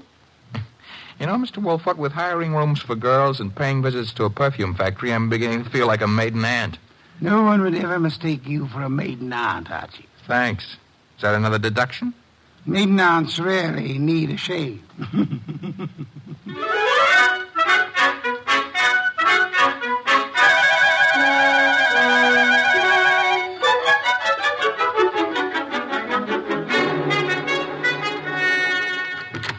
Orchid Ovals, good morning. One moment, please. Oh, can I do anything for you, sir? Yeah. That is, let's postpone that question and slip in another one. I'm looking for one of your office people. In his 40s, 5'10", brown hair and eyes, speaks in a sharp, quick voice. He owes you money, too. Who owes me money? Mr. Wheeler, the man you were describing. He owes everybody money, in spite of the fact that he's office manager and makes lots and lots of money.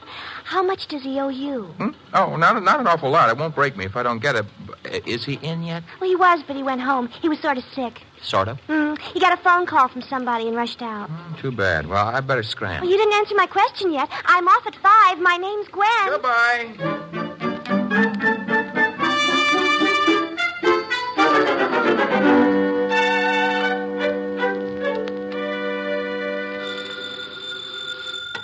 Wolf speaking. Archie here. Unknown's name is Wheeler. He left the office this morning sick after he got a mysterious phone call. Bad, probably. Get to Dorothy Spencer at once and bring her here. Right. I'm at Wheeler's house now. Thought I'd better check. His wife's here, too. Blonde? Uh-huh. How could you tell? Fatuous smirk in your voice. Get out of there fast, and don't stop to console Mrs. Wheeler.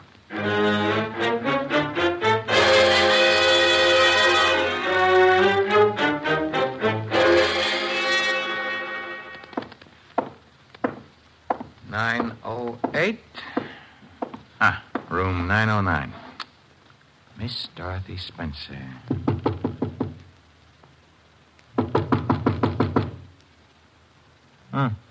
Nobody home.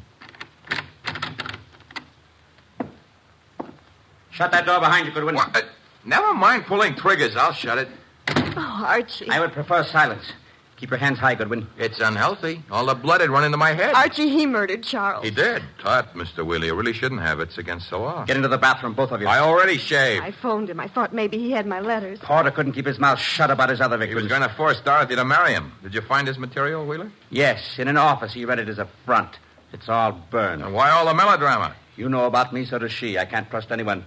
Get into the bathroom, I said. Look, let's not lose our heads about this. Get moving, Goodwin. I like it here. All right, then. Here is where you'll get it.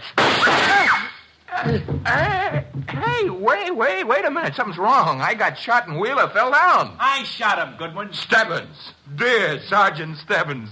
Oh, you little flat-footed angel.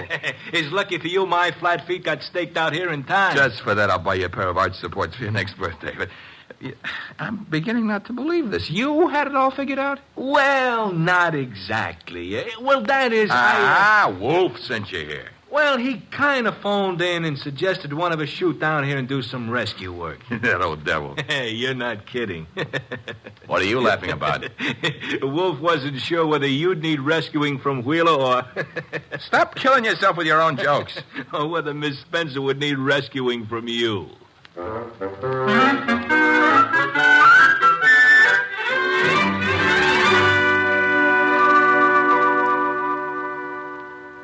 You've been a very foolish young woman, Miss Spencer. I suggest that in the future you exercise more care in your correspondence. Oh, I shall, Mr. Wolf, but how can I ever thank you? Well, one way would be to listen wide-eyed while he explains how he solved the case. I have no intention... Oh, come on, Mr. Wolf. Stop stalling. Please, Mr. Wolf. Well, I'd be very happy to. As a matter of fact, I'd like to see anyone try to stop me. A man came to me, offered me $1,000 to drop a client I didn't have. Why? Because obviously he wished to direct my attention to that client. Me? You, Miss Spencer. Now then, he identified himself as Charles Porter, a musician. But I tested him and discovered that he knew nothing of music. Ha! The Da Capo routine. Precisely. Therefore, he was an imposter. His purpose? Yeah? To indicate by no means subtly that enmity existed between Porter and Dorothy Spencer. Huh? Thus, when Porter was found murdered, I would presumably be convinced that Dorothy Spencer, balked in her effort to enlist my aid against Porter, had resorted to most foul and bloody murder. Most foul and bloody murder is very fancy, Dorothy. Shows he likes you. I thereupon asked myself, why should an unknown seek to convince me that Dorothy Spencer was Porter's murderer? And you answered yourself? One reason only, because he himself intended to murder Porter, as he did. For which peccadillo he has, thanks to Sergeant Stebbins' accuracy with a revolver, already paid with his own life. Quodirat demonstrandum. Latin for that's what you wanted to know. I think you're wonderful, Mr. Wolf, and I'm going to... Be careful. Kiss you. Archie, Miss Spencer is a very dangerous young woman. Today I feel brave. Do you, Archie? Very brave. What are you doing tonight? Nothing. Let's do it together. Bah. Oh, is that Mr. Wolf? I said bah. Would you very much mind conducting your romance elsewhere? I would not. And do so at once. I have a very important matter to attend to. Goodbye, Mr. Wolf. Goodbye. Night, sir.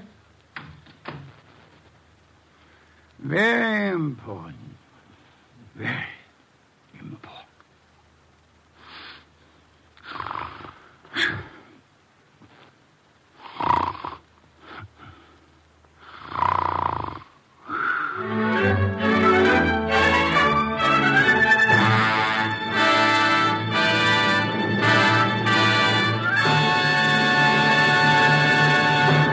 You have been listening to The New Adventures of Nero Wolfe, starring Sidney Greenstreet.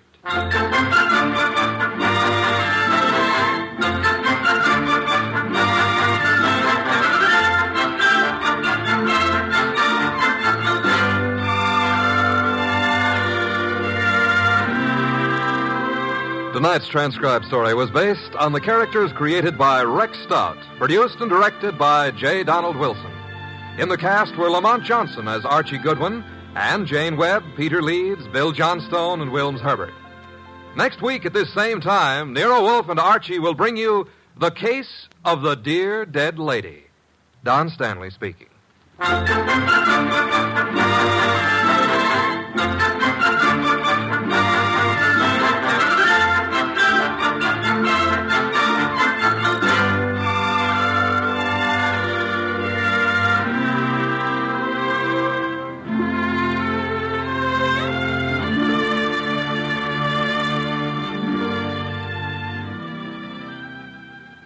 Three chimes mean good times on NBC.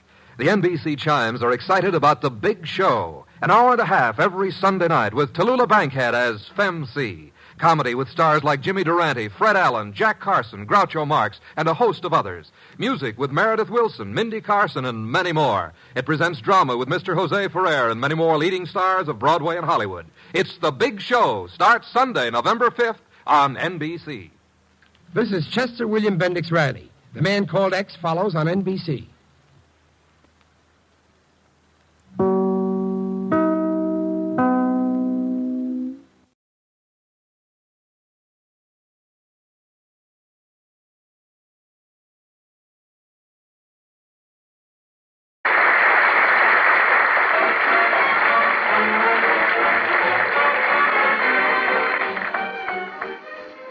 And with that nice bit of foreshadowing by Dorothy Lamour, we come to the event itself, which is the presence of Mae West in our company tonight.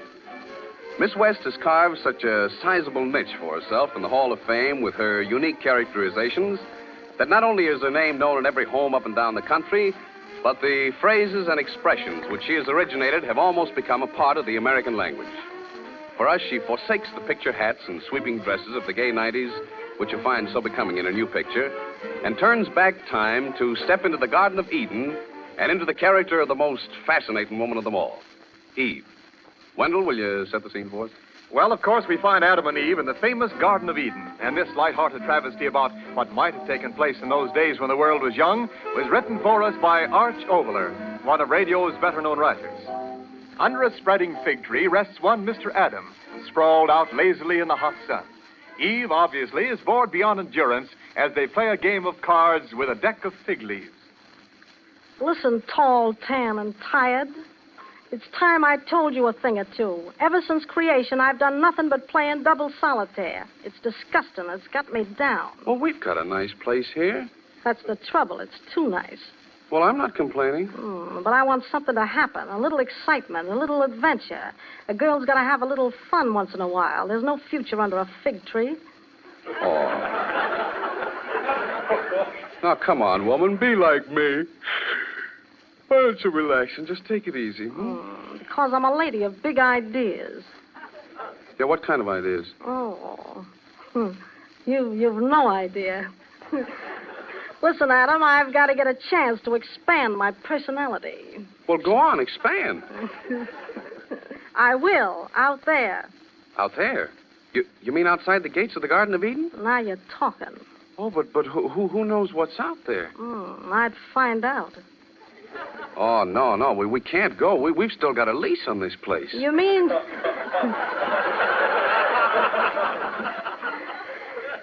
You mean to tell me a lease is the thing that's holding me back from developing my personality? Well, a lease is a lease. Anyway, we've got a nice place here. Temperature perfect, sun always shining, nothing but a heavy dew once in a while.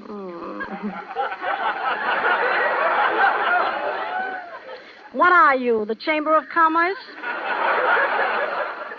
Oh, go away and let me sleep, will you? Listen, Adam, I tell you got to get me out of this place. You got to break the lease. Yeah, but what for? This is Eden. Everything is peaceful and quiet and safe. That's the trouble. It's too safe. I tell you, it's disgusting. Well, what are you talking about? Adam, you don't know a thing about women. Oh, you apparently forget you were originally one of my own ribs. Yeah, a rib once, and now I'm beefing. Me, I know everything about women. That's covering a lot of territory. Listen, long, lazy, and lukewarm. You think I want to stay in this place all my life? I do, and I tell you, you're one of my ribs. Yeah, but one of your floating ribs. A couple of months of peace and security and a woman's board all the way down to the bottom of a marriage certificate. Well, then what do you want, trouble? Trouble. Listen, if trouble means something that makes you catch your breath, if trouble means something that makes your blood run through your veins like salsa water, Adam, my man, give me trouble. Oh, Eve, you don't want trouble. Now, tell me the low-down truth. Ain't there any way you can break our lease? Well, yes, there is. But I won't tell you. No? No, this is paradise. Free light, free heat, free meals. What else could a man want? Answer me that. I got a couple of good ideas if you'll tell me how to break the lease. No, I won't do it. Oh, Adam. What? Come on over here.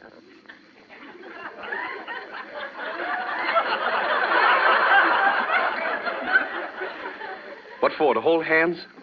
Oh, that old game?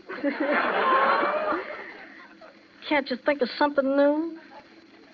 You know nothing about nothing. Oh, yes, I do. I know more than you do, woman. Oh, what, for instance? I know all about the tree.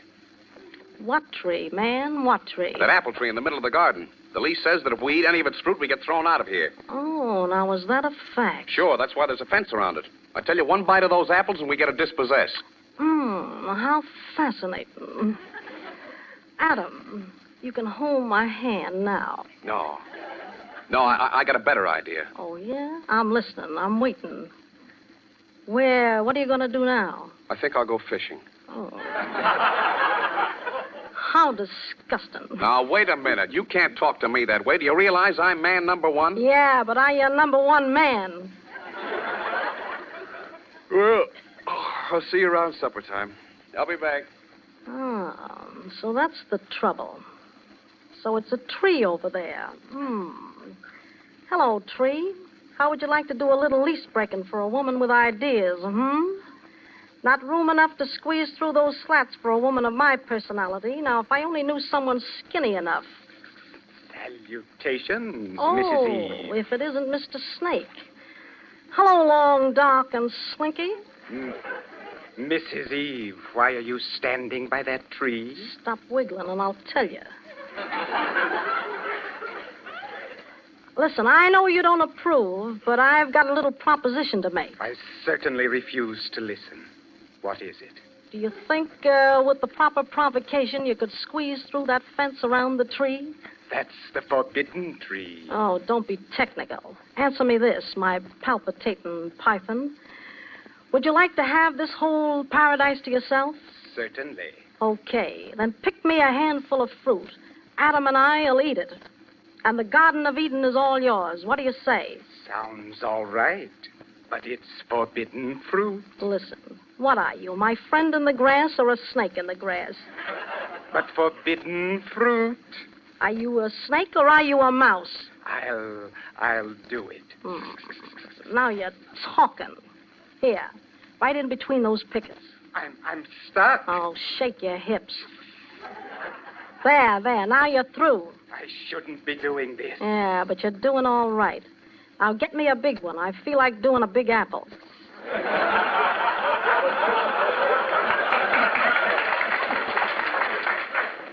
Here you are, Mrs. Eve. I see. Nice going, swivel hips. Wait a minute. It won't work. Adam will never eat that forbidden apple. Oh, yes, he will, when I'm through with it. Nonsense, he won't.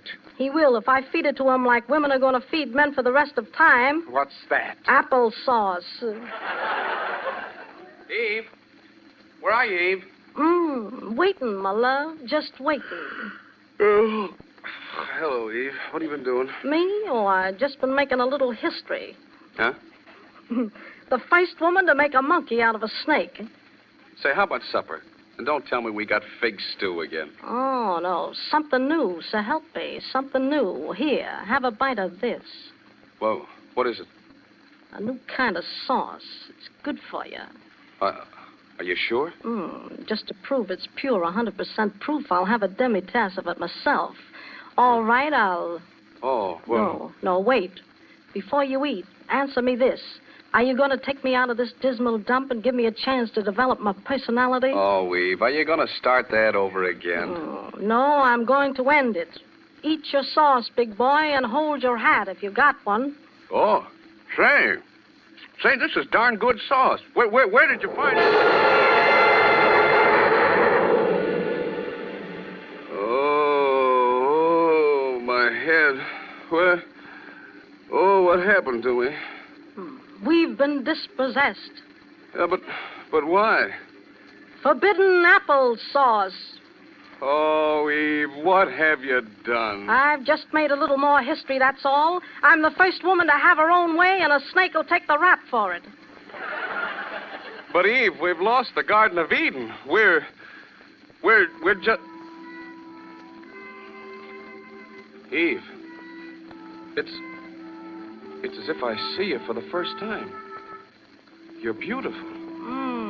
And you fascinate me. Your eyes.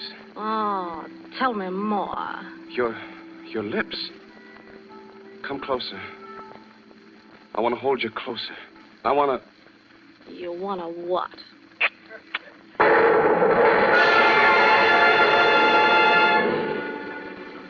Eve, what was that?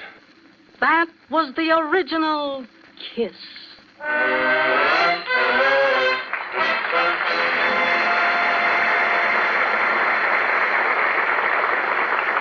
Thank you.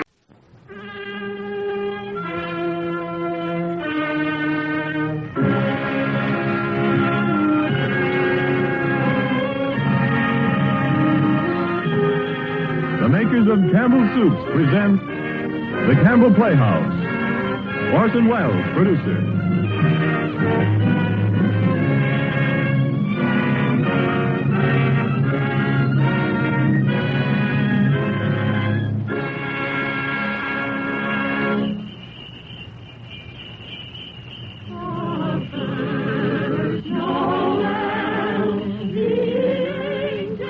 Good evening. This is Orson Welles. There are clearly a number of ways in which a Christmas carol could be introduced. Myself, I am most struck by the happy fortune that enables us on this Christmas Eve to present Mr. Lionel Barrymore, the best-loved actor of our time, in the world's best-loved Christmas story, A Christmas Carol. It is the American way, as we know, to establish traditions quickly where popular instinct and sentiment pronounce them sound. And so it is that today, actually only the 5th anniversary of Mr. Lionel Barrymore's first playing of the part of Ebenezer Scrooge for the Campbell Playhouse, there is, I think, in all America nothing more eagerly awaited, more firmly rooted in the hearts of the radio family that numbers millions, than this yearly performance of A Christmas Carol. A Christmas Carol, as Charles Dickens wrote it, has by common consent long been a classic. Mr. Lionel Barrymore's appearance in it is rapidly becoming one. And now, just before A Christmas Carol, Ernest Chappell has a special Christmas greeting from the makers of Campbell's Soups. Mr. Chappell. Thank you, Orson Welles. As the old year draws toward its close, we of Campbell's feel a bond of warmth and gratitude toward each of you, our friends. For you see, in homes everywhere throughout the land, Campbell's Soups have been welcomed. Day by day and week by week, you have placed confidence in us and in the foods we make.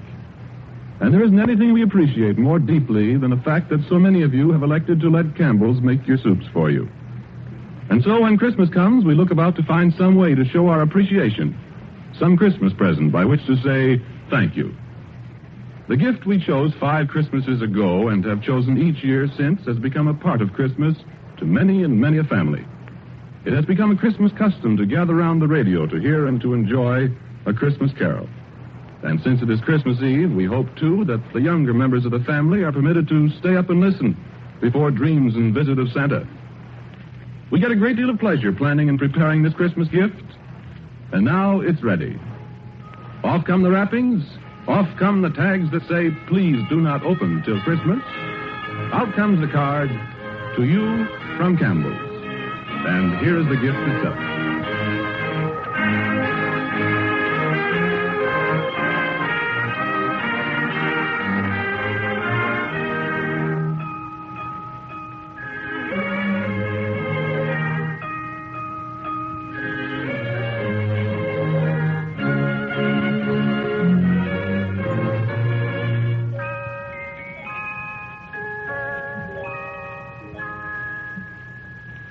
Marley was dead to begin with.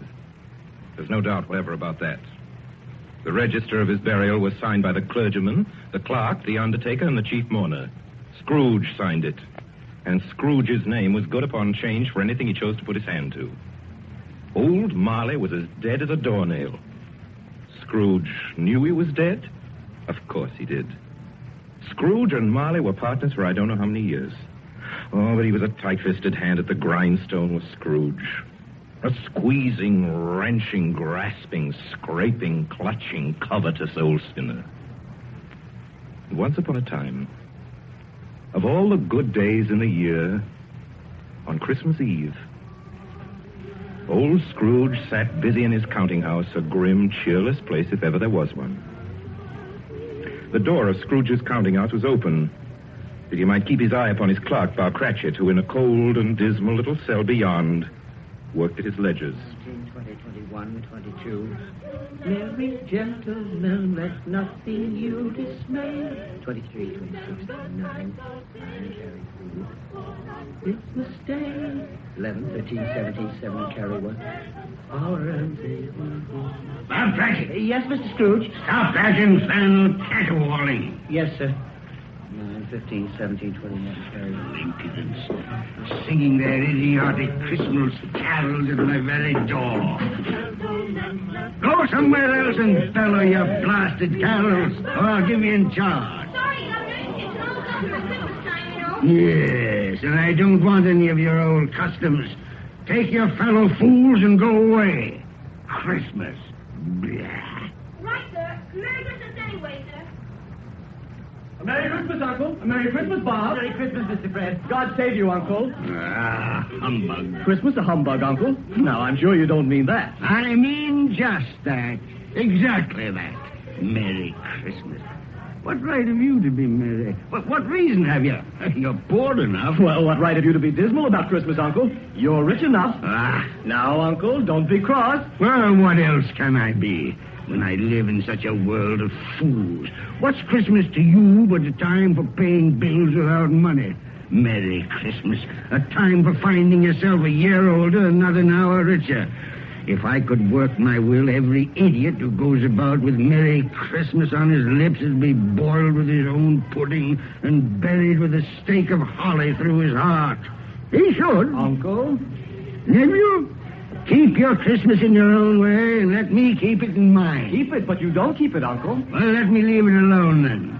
What do you want? A Christmas gift, I've no doubt. I came to wish you a Merry Christmas, Uncle. A Merry Christmas. Much good may Christmas do you. Much good it ever has done you. There are many things from which I derive good by which I have not profited materially, I dare say, Uncle. Christmas among the rest. But I have always thought of Christmas time as a good time. A kind, forgiving, charitable, pleasant time. And therefore, Uncle, though it has never put a scrap of gold or silver in my pocket, I believe it has done me good and will do me good. And I say, God bless it. God bless Christmas. Hurrah! Let me hear another sound out of you there, Bob Cratchit, and you'll keep your Christmas by losing your situation. As to you, nephew, I wonder you don't go into Parliament. You talk enough nonsense. Don't be angry, Uncle. I want nothing from you. I ask nothing of you. Why can't we be friends? Good afternoon. Well, I'm sorry you feel that way. I've tried. A Merry Christmas to you, Uncle. Good afternoon. And a Happy New Year, too. Humbug. And a Merry Christmas to you, Bob, and the missus, and Tiny Tim. Thank you, Mr. Fred. Same to you, sir. Good day, sir. Good day, Bob. Nonsense. Twaddle. Lummery. Talking of Christmas and not 2 sixpences to jingle together in his trousers pocket. You there, Bob Cratchit. Come here. What are you doing there? I was only putting a bit more coal on the fire, Mr. Scrooge. Seeing it's so cold in there, sir. Well, you put that coal back into the scuttle. A fire. A fire, indeed. I can tell you, if you use coal at that rate, you and I will soon be parting company, Bob Cratchit. You understand that? There's many a young fellow like your situation, you know. Oh, I'm sorry, sir. My fingers were getting a little stiff with the cold. Then put on your mittens. There's someone at the door. See who it is. Yes, sir. Good afternoon, sir. Good afternoon. This is the firm of Scrooge and Marley. Yes, sir. I should like to see the head of the firm, if I may. Oh, very good, sir. What is it? A gentleman to see you, Mr. Scrooge. Huh? Have I the pleasure of addressing Mr. Scrooge or Mr. Marley? Marley's been dead these 7 years tonight. I'm Scrooge. Well, now, Mr. Scrooge, at this season of the year, it's only fitting that we who are more fortunate should raise a fund to buy the poor some meat and drink and means of warmth. You may not believe it, sir, but many thousands are now in want of common necessities, and hundreds of thousands are in want of the simplest comforts, sir. Are there no prisoners? There are plenty of prisons, sir. And the workhouses? They're still in operation, I trust. I wish I could say they are not, but they are, sir. The treadmill and the poor law are in full vigor, then? Both very busy, sir. Oh, well, I'm very glad to hear that. I was afraid from what you said at first that something had occurred to stop them in their useful cause. No, sir, all these institutions that you mention are flourishing. But it's nevertheless true that some additional provision for the poor and the destitute must be made. A few of us upon change are endeavoring to raise such a fund, you see.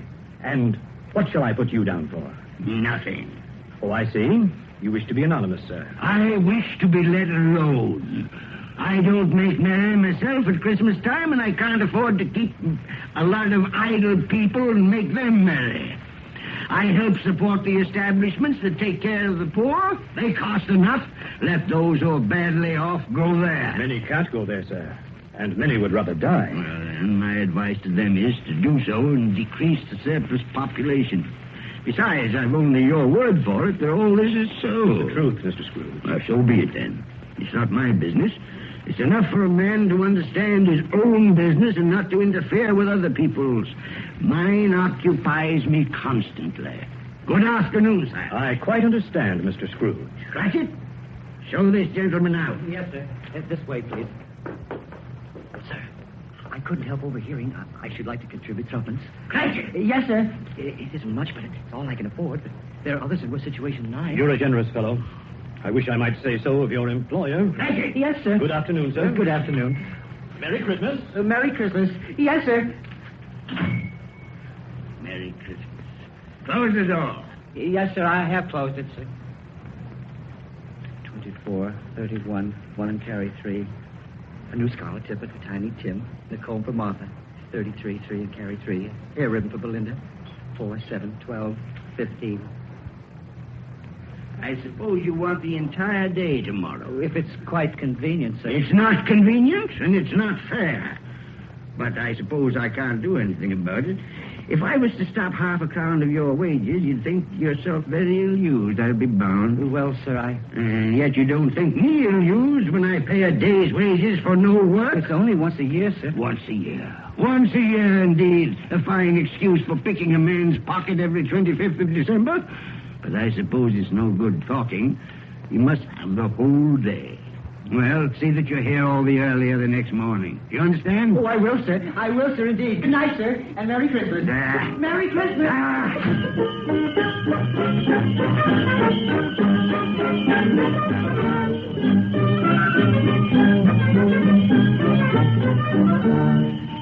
The office was closed in a twinkling, and Bob Cratchit, with the long ends of his white comforter dangling below his waist, for he boasted no greatcoat, went down a slide on Cornhill 20 times in honor of its being Christmas Eve, and then ran home to Camden Town as hard as he could pelt to play with his family at Blind Man's Buff. Scrooge, on the other hand, took his melancholy dinner in his usual melancholy tavern. Having read all the newspapers and spent the rest of the evening with his banker's book, went to his dismal house. Darkness is cheap, and Scrooge likes it. The yard was so dark that even Scrooge, who knew its every stone, had to grope with his hands through the fog and the frost to find a door. Scrooge walked through his rooms to see that all was right. Sitting room, bedroom, lumber room, all as they should be. Nobody under the table, nobody under the sofa. Nobody under the bed, nobody in the closet. Closed the door. Locked himself in, double-locked himself in. He took off his cravat, put on his dressing gown and slippers and his nightcap, and sat down before the fire to take his gruel.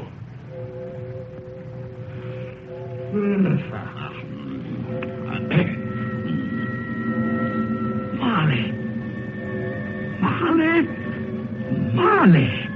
I could have sworn I saw... humbug. Marley's been dead these 7 years. Humbug. It's all humbug. What I need is a good night. What's that? Someone's in the pine cellar. But the door's locked and double locked. Something's... It's coming. Something... It's coming closer. Outside my door. I won't believe it. It's humbug still. Ebenezer Scrooge. Ebenezer Scrooge. Oh, no. What do you want with me? I want much of you, Ebenezer. Who are you? Ask me who I was. Well, you're very particular for a ghost. All right. Who were you then? In life, I was your partner, Jacob Marley. Jacob Marley? But you're dead. You died 7 years ago. 7 years ago this very night. You are a ghost, then? What's wrong, Ebenezer? Don't you believe in me? I do not. You doubt your senses, Ebenezer? Yes. Because a little thing affects them. A slight disorder of the stomach makes them cheats. You can't be a ghost. You may be an undigested bit of beef, a blot of mustard, a crumb of cheese, a fragment of an underdone potato. There may be more gravy than grave about you, whatever you are. Humbug, I tell you. Humbug. Excuse me, Jason. Excuse me. I do believe in you. You are a ghost, Jacob. Thank you. But what? Why do you walk the earth, Jacob? Why do you come to me? It is required of every man that the spirit within him should walk abroad among his fellow men and travel far and wide to witness what it cannot share but might have shared on earth and turn to happiness. Oh, tell me, Jacob, what is that chain you wear around you? I wear the chain I forged in life. I made it link by link and yard by yard by my own free will. Is its pattern strange to you, Ebenezer? Cash boxes, keys, padlocks, ledgers, purses. Yours was as heavy and as long as this 7 years ago. And you have labored on it since, Ebenezer. Oh, Jacob, speak comfort to me. Comfort I have none to give. I cannot rest, I cannot stay, I cannot linger. Weary journeys lie before me. You travel fast? Yes, Ebenezer, on the wings of the wind. 7 years dead and traveling all the time? 7 years, Ebenezer. 7 years of remorse. Ebenezer, do you know that no space of regret can make amends for one life's opportunities misused? But you were always a good man of business, Jacob. Business? Mankind was my business. Charity, mercy, benevolence, they were all my business. The dealings of my trade were but a drop of water in the comprehensive ocean of my business. Oh, Jacob, don't take on so. Jacob. Listen to me, Ebenezer. I listen to you, Jacob. Go on, Jacob, speak to me. But don't be so flowery. Ebenezer, I am here to warn you that you have yet a chance and hope of escaping my fate. Do you hear that, Ebenezer? Yes, Jacob. You always were a good friend to me, Jacob. Thank you, Jacob. But go on. Go on. Go on. How shall I escape? Oh, I'm afraid, Jacob. You will be haunted by 3 spirits. Is that the only chance and hope, Jacob? It is your only chance and hope. Then I think I'd rather not. Without their visit, you cannot hope to shun the path I tread. Expect the first tomorrow, when the bell tolls 1. Couldn't I take them all at once and have it over, Jacob? Ebenezer, look that for your own sake you remember what has passed between us. And remember, when the bell tolls 1, look for the first spirit. Molly. Jacob, Molly.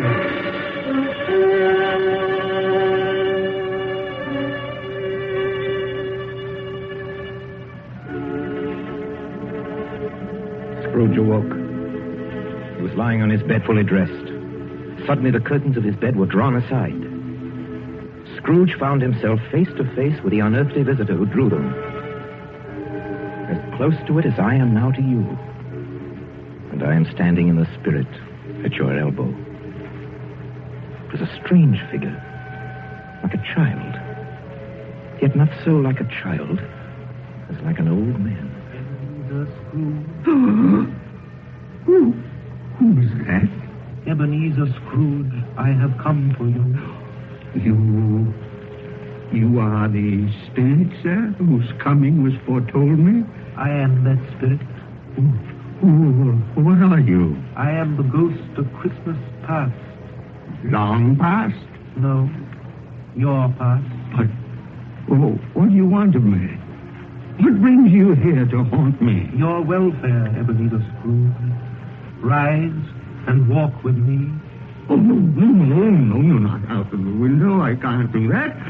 I'll fall down. I'm not a spirit. I'm mortal. I'll fall. Bear but a touch of my hand upon your heart, and you shall be upheld in more than this. Come, follow me.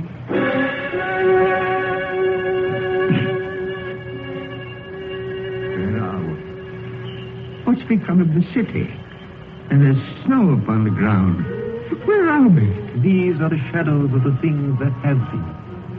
You recognize this countryside? Oh, I know every inch of it.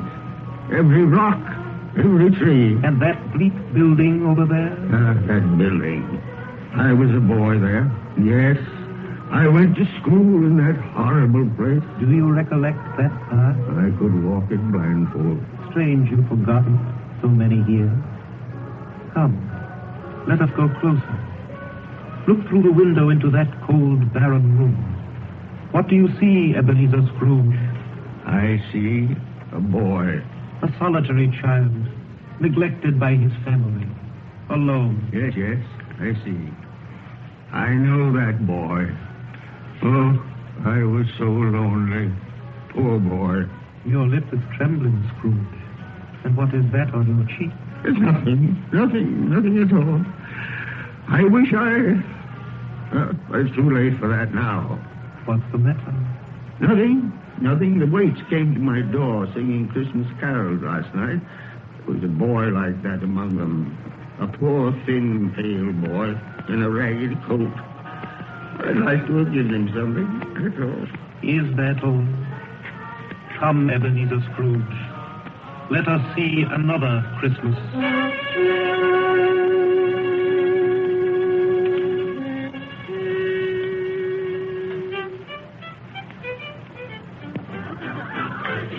know this place, Ebenezer Scrooge? Know it? Know it? Why, this is the counting house where I was apprentice. Listen. Choose your partners. Why, it's my old master. Bless his heart, old Fezziwig. My master, alive again, and host of one of his Christmas parties. Listen to him. Red Benito, and back to your places. And there's Dick Wilkins. Poor Dick. Dear, yes? And look, there's Mrs. Fezziwig herself, looking younger than any of them. And the tables all loaded with roast and cider and mince pie and beer. Oh, what a jolly time we used to have. That carefree young man with the light heart and the gay smile. Do you recognize him? Yes. Merciful heaven. How happy I was then. A small matter for old Fezziwig to make those silly folks so full of joy. Small matter? Small indeed. Isn't it?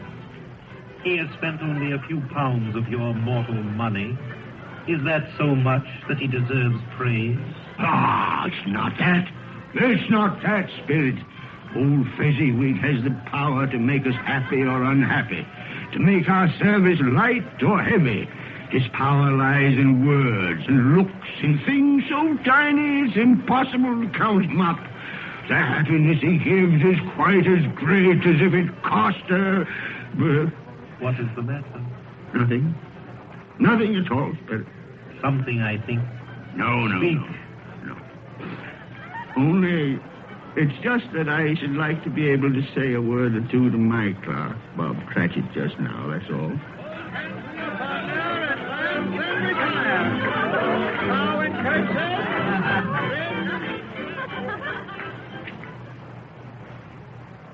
My time grows short, and we have yet another journey to make. Where now? Come. This is our last visit to the past, Ebenezer.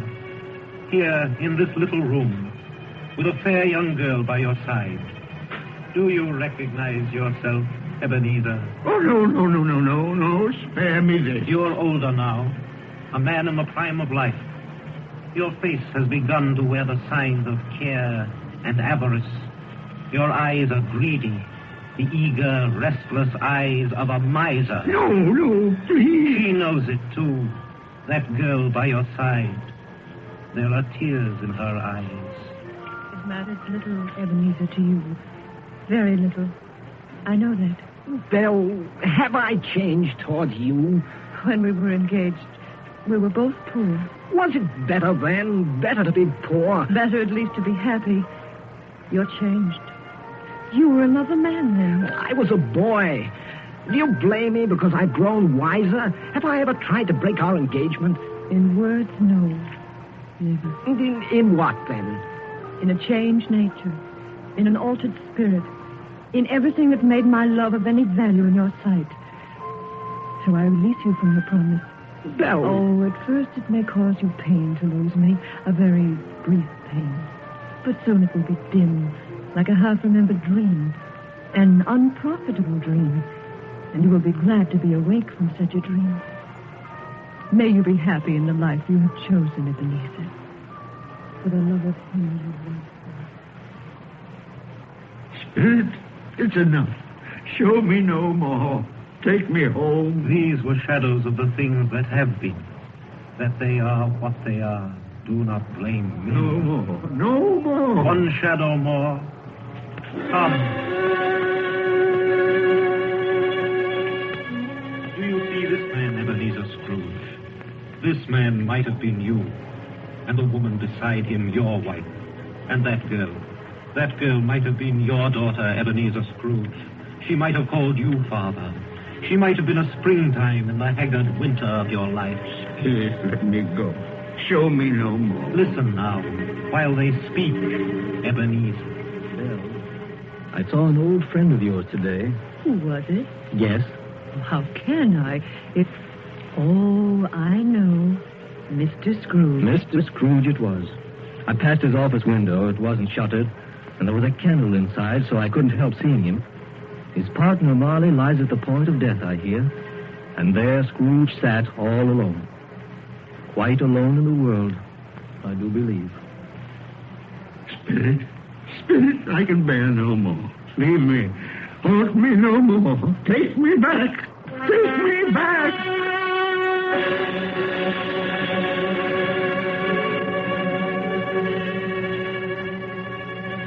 Good King Wenceslas looked out on the feast of Stephen, when the snow lay round about, deep and crisp and even, brightly shone the moon that night. You are listening to the Campbell Playhouse, bringing you tonight the 5th annual presentation of Charles Dickens' A Christmas Carol, produced by Orson Welles and starring Lionel Barrymore as Scrooge. This is the Columbia Broadcasting System. When the snow lay round about, deep and crisp and even, brightly shone the moon that night, though the frost was cruel, when a poor man came in sight, gathering winter dew. And now, back to the Campbell Playhouse and the 5th annual presentation of A Christmas Carol. A Christmas present from the makers of Campbell's Soups.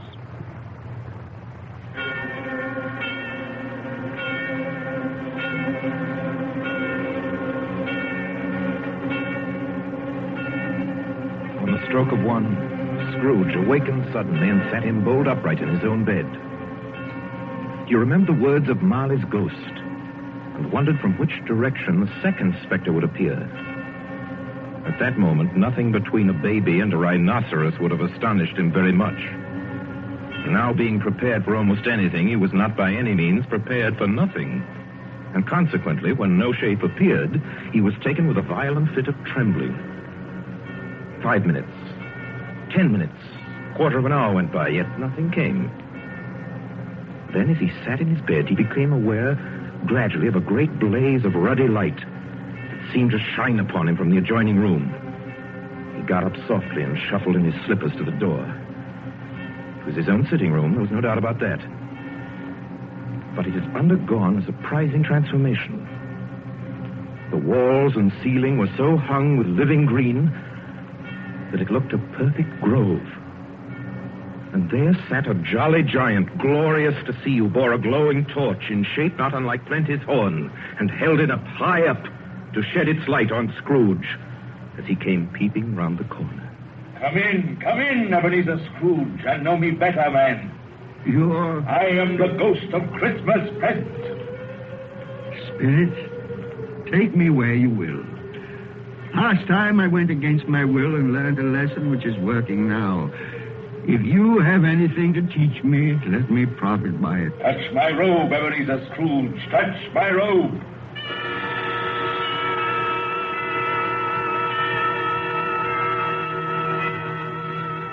Where have you brought me, Spirit? To an humble dwelling in an humble street. It's miserable enough. Yet there is happiness there. Who are these people? Who's that woman? And the children? These are the family of your clerk, Bob Cratchit. See his wife, dressed in a twice-turned gown, but brave in ribbons, laying the table for their Christmas dinner. And there, assisting her, is her daughter, Belinda. And the young man with a fork in the stuffing, that's Master Peter Cratchit. And the two little Cratchits. Listen, Scrooge, and watch.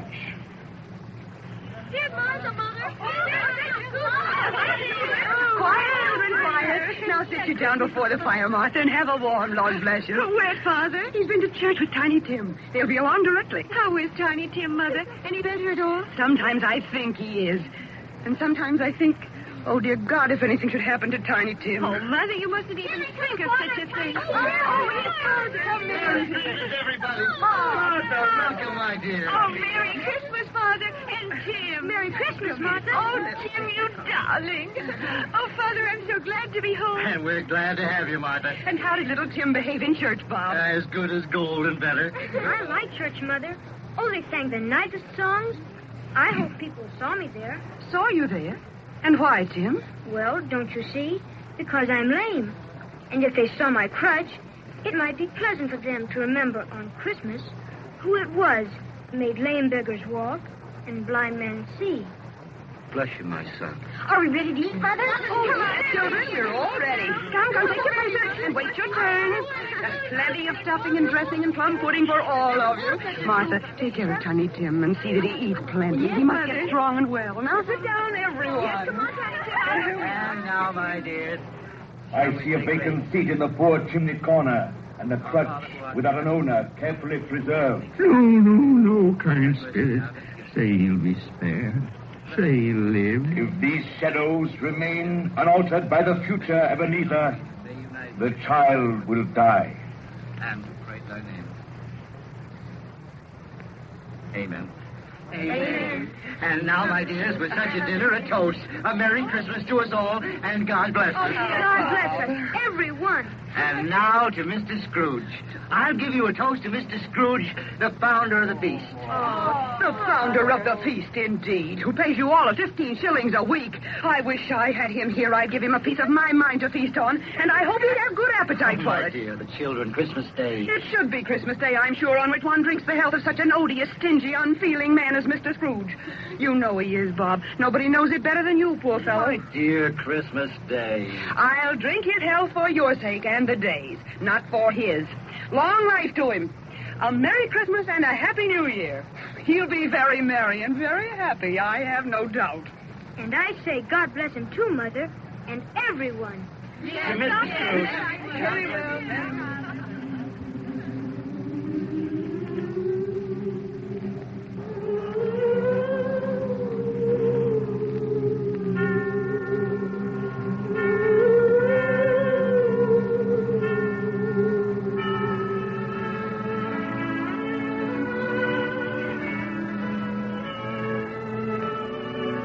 There was nothing of high mark in all this. They were not a handsome family, these Cratchits. They were not well dressed. Their shoes were far from being waterproof. Their clothes were scanty and at noon, very likely, the insides of a pawnbroker's. But they were happy, grateful, pleased with one another and contented with the time. And when at last they faded, Scrooge had his eye upon them, and especially on Tiny Tim until the last. Many calls Scrooge made that night with a ghost of Christmas present. Down among the miners they went who labor in the bowels of the earth, and out to sea among the sailors at their watch, dark, ghostly figures in their several stations. Much they saw and far they went, and many places they visited, but always with a happy end. The spirits stood beside sick beds, and they were cheerful. On foreign lands, and they were close at home. By poverty, and it was rich. In almshouse, hospital, and jail, where vain man in his little brief authority had not made fast the door and barred the spirit out, the spirit left his blessing. It was a long night. It was only a night. And it was strange, too, that while Scrooge remained unaltered in his outward form, the ghost grew older, clearly older. My life upon this globe is very brief, Ebenezer. It ends tonight. Tonight? Tonight at midnight. Ah, the hour has come. Oh, not yet. Not yet. No, there are still more things I wish to learn. These you will learn from still another spirit. Still another spirit, Ebenezer. Scrooge looked about him for the ghost that had vanished. But he found himself once more in his bed, in his dressing gown and his nightcap. He'd heard the clock strike. And then he remembered the prediction of old Jacob Marley, and lifting up his eyes, beheld the third spirit. A solemn phantom, shrouded in black, draped and hooded, coming towards him slowly and silently, like a mist along the ground. I know you. You are the ghost of Christmas yet to come. You'll show me the shadows of things that have not happened, but will happen in the time before us. Answer me, Spirit. Ghost of the future. Oh, I fear you more than any specter I've seen. Yet, as I know your purpose is to do me good, and as I hope to live to be another man from what I was, lead on. Lead on. The night is waning fast. Time is precious. Spirit, why have you brought me here again? Here to Bob Cratchit's home? It's not the same. Why is it so quiet? So very quiet here. Mother, please. Oh, my son. My little son. Tim. I loved him so. Mother, dear, you mustn't. It's almost time for Father to be home. Don't let him see you crying. Yes, Mother. He's late tonight. He walks slower than he used to. Yet I've known him to walk very fast indeed with Tiny Tim on his shoulder. So have I, Mother. But he was light to carry. And his father loved him so that it was no trouble. No trouble at all. Bob. Good evening, my dear. You're late, Bob. I'm sorry, my dear. I went to the churchyard today. I wish you could go on with me. It would have done your heart good to see how sweet and green a place it is. You'll see it often. I promised him. I promised Tiny Tim we'd walk there on a Sunday. Oh, Father, dear. It's God's will, Bob. I'm trying to understand it, my dear. My son. My little son, Tiny Tim. And I loved him so. Oh, that's cruel. Cruel. Spirit, can't you give me one ray of hope that I may change all that? That Tiny Tim may live?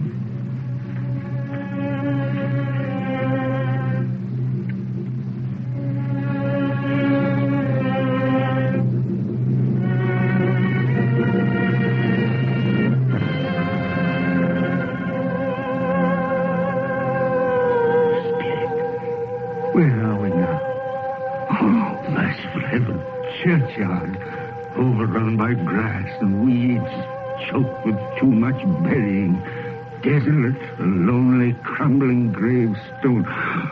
Spirit, now before I draw nearer to that gravestone, answer me one question. Are these the shadows of things that will be, or are they the shadows of things that may be only? Will you not speak to me, Spirit? What is that grave to which you point? Now I see. There's writing on that stone. Name on the gravestone is Ebenezer Scrooge. Ebenezer Scrooge. Oh, Spirit. No. Spirit, hear me.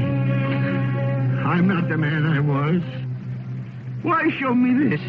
If I'm past all hope, tell me that I may change these dreadful shadows that have come, that you've shown me by an altered life. I'll honor Christmas in my heart, and I'll try and keep it all the year. I live in the past, the present, and the future. I will not shut out the lessons that they teach. Tell me, do, Spirit. Please tell me that I can sponge away the writing on that stone, Spirit. I beg of you, Spirit. Spirit.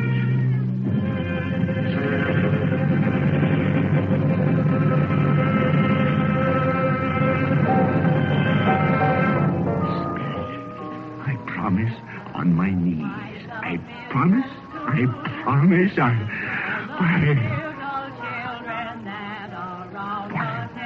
What's this? It's my bedpost.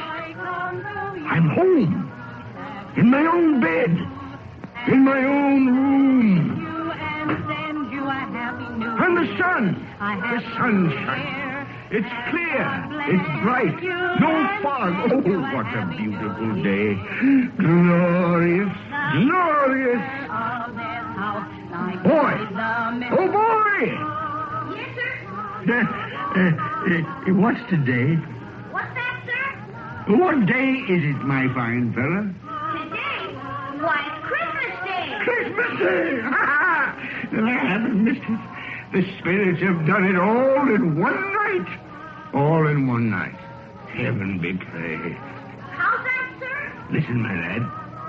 Do you know where the poultry is in the next street? I should say I do.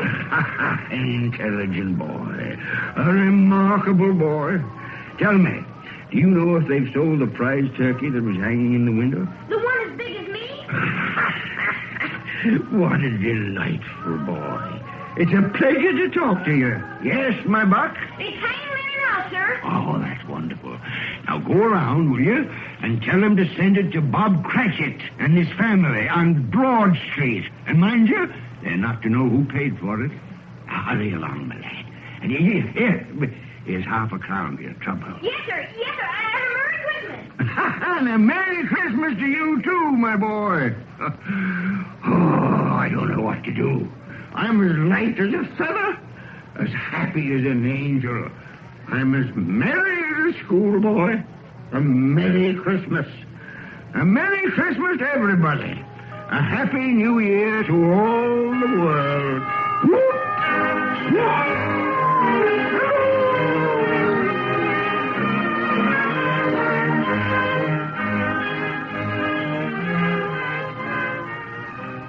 Next morning, Scrooge was early at his office. He went early for a reason.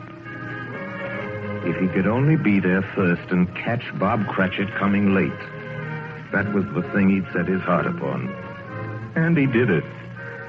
Yes, he did. The clock had struck 9. No Bob. 1:15. No Bob. Scrooge sat with his door wide open that he might see him come in. And at last he came.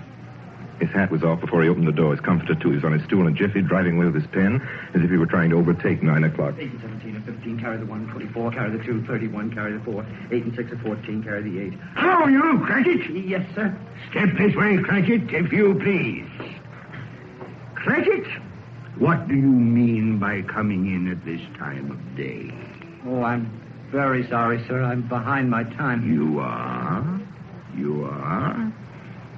Yes, I think you are. Oh, it's only once a year, Mr. Scrooge. It shall not be repeated. I was making rather merry yesterday, sir. I'll tell you what, my friend. I'll not stand this sort of thing any longer. And therefore, Bob Cratchit, I'm about to raise your salary. Mr. Scrooge, are you quite yourself, sir? No. No, thank heaven I'm not quite myself. Merry Christmas, Bob. Merry Christmas, my good fella. A merrier Christmas than I've given you in many a year. I'll raise your salary, and we'll see what we can do for Tiny Tim and the rest of your family. We'll discuss it this very afternoon over a Christmas bowl of smoking bishop. Bob, make up the fire.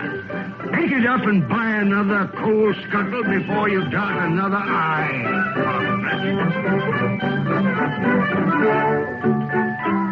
Scrooge was better than his word. He did it all, and infinitely more. To Tiny Tim, who did not die, he was a second father. He became as good a friend, as good a master, and as good a man as the good old city knew, or any other good old city, town, or borough in the good old world. Some people laughed to see the alteration in him, but he let them laugh, and little heeded them. His own heart laughed, and that was quite enough for him. He had no further intercourse with spirits, but lived upon the total abstinence principle ever afterwards, and it was always said of him that he knew how to keep Christmas well, if any man alive possessed the knowledge. May that be truly said of us, all of us. And so, as Tiny Tim observed, God bless us, everyone. Joy to the world, the Lord is come. Let earth receive her King. Let every heart prepare his room. And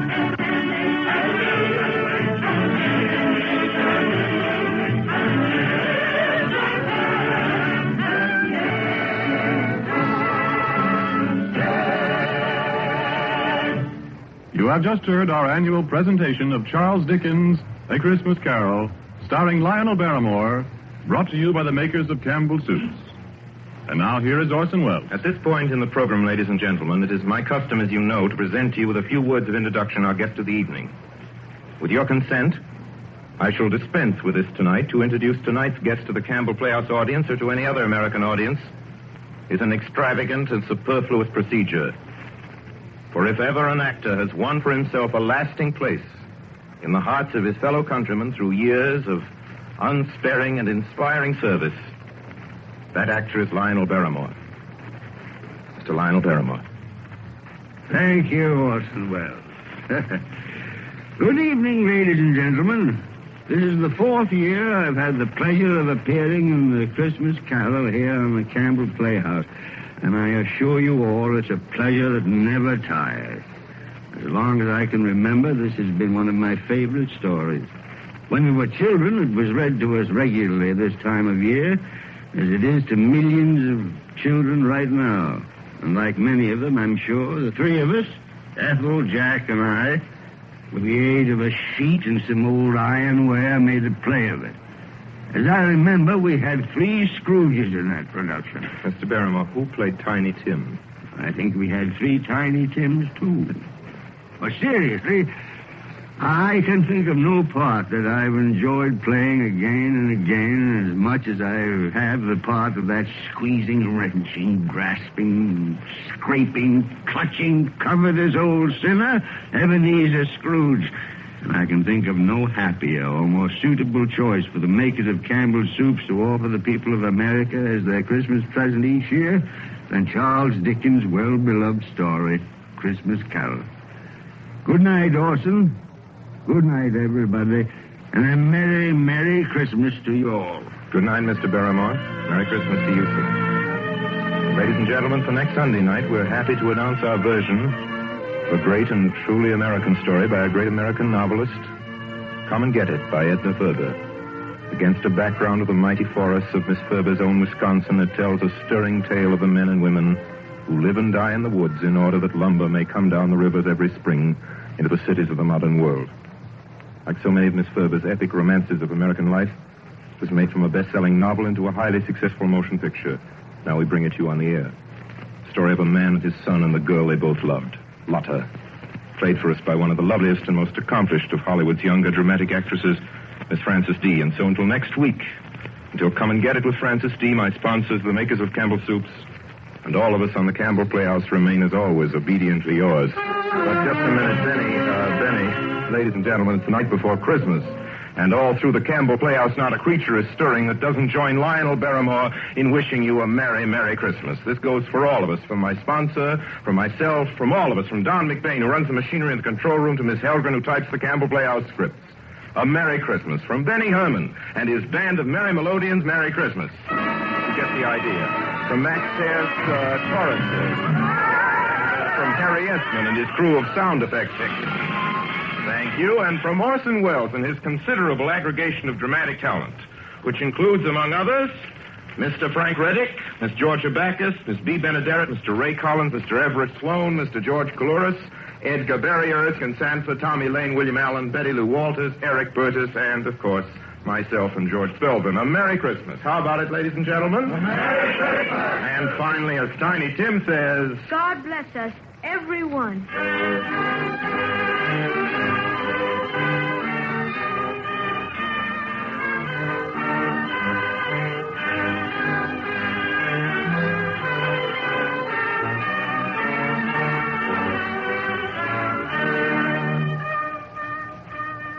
The makers of Campbell Soups join Orson Welles in inviting you to be with us in the Campbell Playhouse again next Sunday evening when we bring you Edna Ferber's Come and Get It with Miss Frances D. as our guest.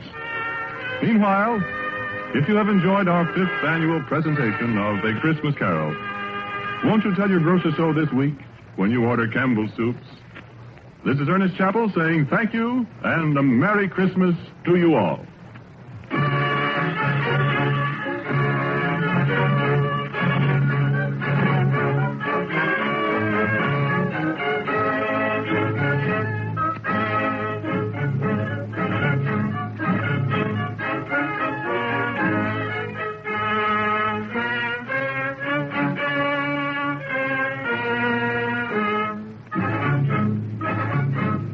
This is the Columbia Broadcasting System. Midweek Theatre.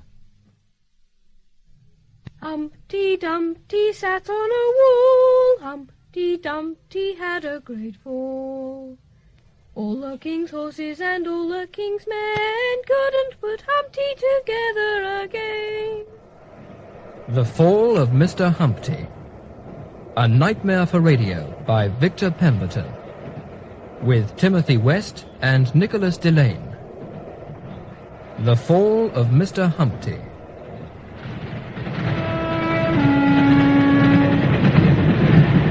Last.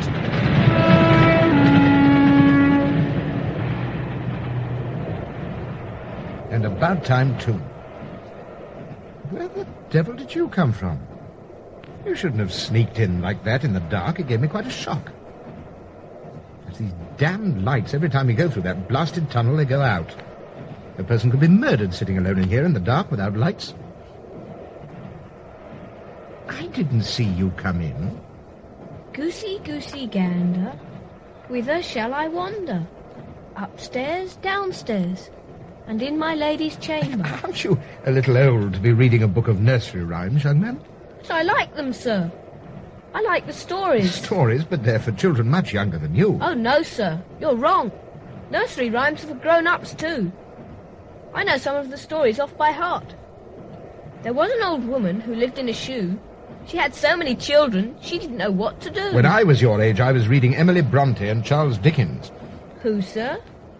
Charles Dickens. I don't know him, sir. Which school do you go to, young man? I don't know. Don't know? I can't remember. Can't remember the name of your own school? It's in the village. Which village? Near where I live. And where's that? I said, where do you live?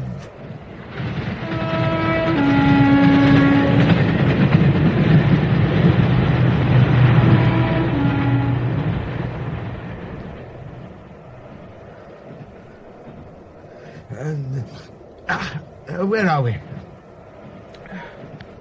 It's long past my bedtime. Finished your book, have you? So many lights out there. It hurts your eyes. Then draw the blinds. No, don't do that. I like to look at them. I wonder if they're looking at us. Who? People. Well, they can hardly ignore us, can they? The train practically ploughs through their back gardens. I wish I could live where the trains go by. So you like the trains, do you? Oh, yes, sir. Well, you wouldn't if you had to travel on them as much as I do. Back and forth, day after day. Why do you like trains so much, then?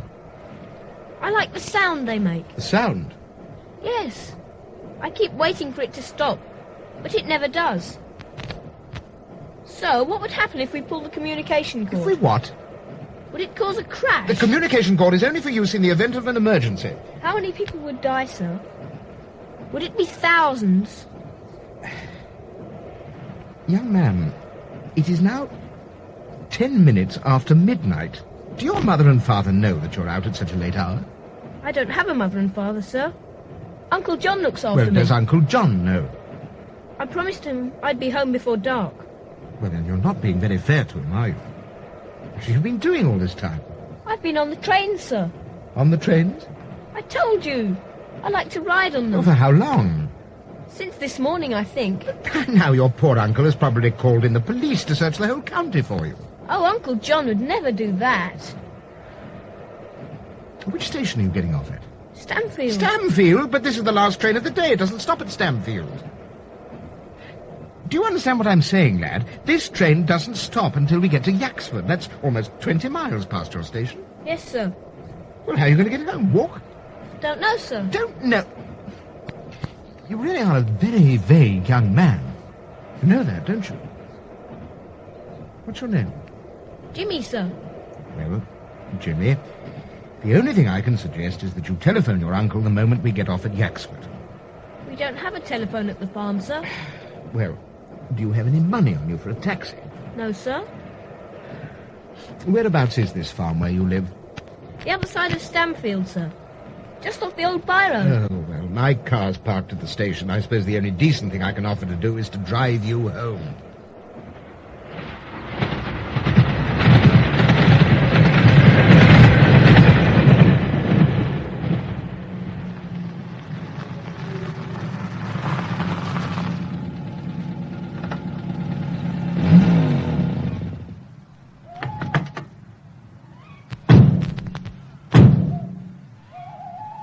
sure this is the place?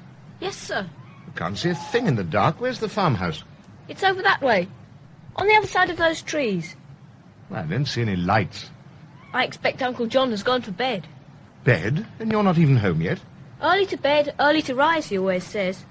Uncle John likes to get plenty of sleep. He's not the only one. Well, how do we get to this house? The road stops here. We have to go the rest of the way on foot. How does anyone ever get out to a place like this? Oh, there are ways, sir. Once you know how. But we don't get many visitors. You don't have to come with me if you don't want to. I can't see a thing. It's pitch black. There's not even a moon up tonight. I can find my way anywhere in the dark. But keep close behind me. It gets quite muddy after a while. Why do country people always insist on burying themselves in the middle of nowhere? It must be an inferiority complex or something. I told you, sir. We don't have company very often. Uncle John doesn't like it. Why not? Because we like to keep ourselves to ourselves. We don't like snoopers. Well, even so, it's ridiculous to have to trudge all this way in and out of the trees every night and in the pitch dark. You could turn back.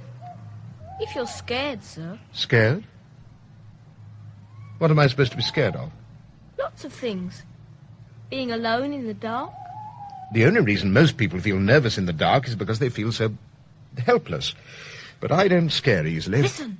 What is it? Listen. I can't hear a thing. That's because you don't want to. But they're there all right, sir. All around us.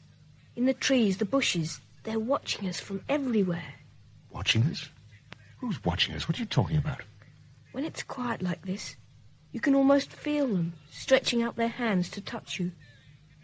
Whenever I walk in the dark, it's the only time when I know I'm not alone. I'm surprised we could ever feel alone knowing these trees are bulging with bird life. That's what I loathe about the countryside. It's such a threat. Oh, for goodness sake, let's get a move on. Which way now? Jimmy? You there? Jimmy? Jimmy! Where the devil are you? Don't play stupid games with me, boy, or I'll go straight back to the car. Did you hear what I said? What the... Stop that! Stop it, I say! Baba, black sheep, have you any wool? Yes, sir, 3 bags full. Don't ever play games like that with me again, boy. Do you understand? But you were scared, sir. You were scared to be alone. Uncle John? Uncle John, are you there?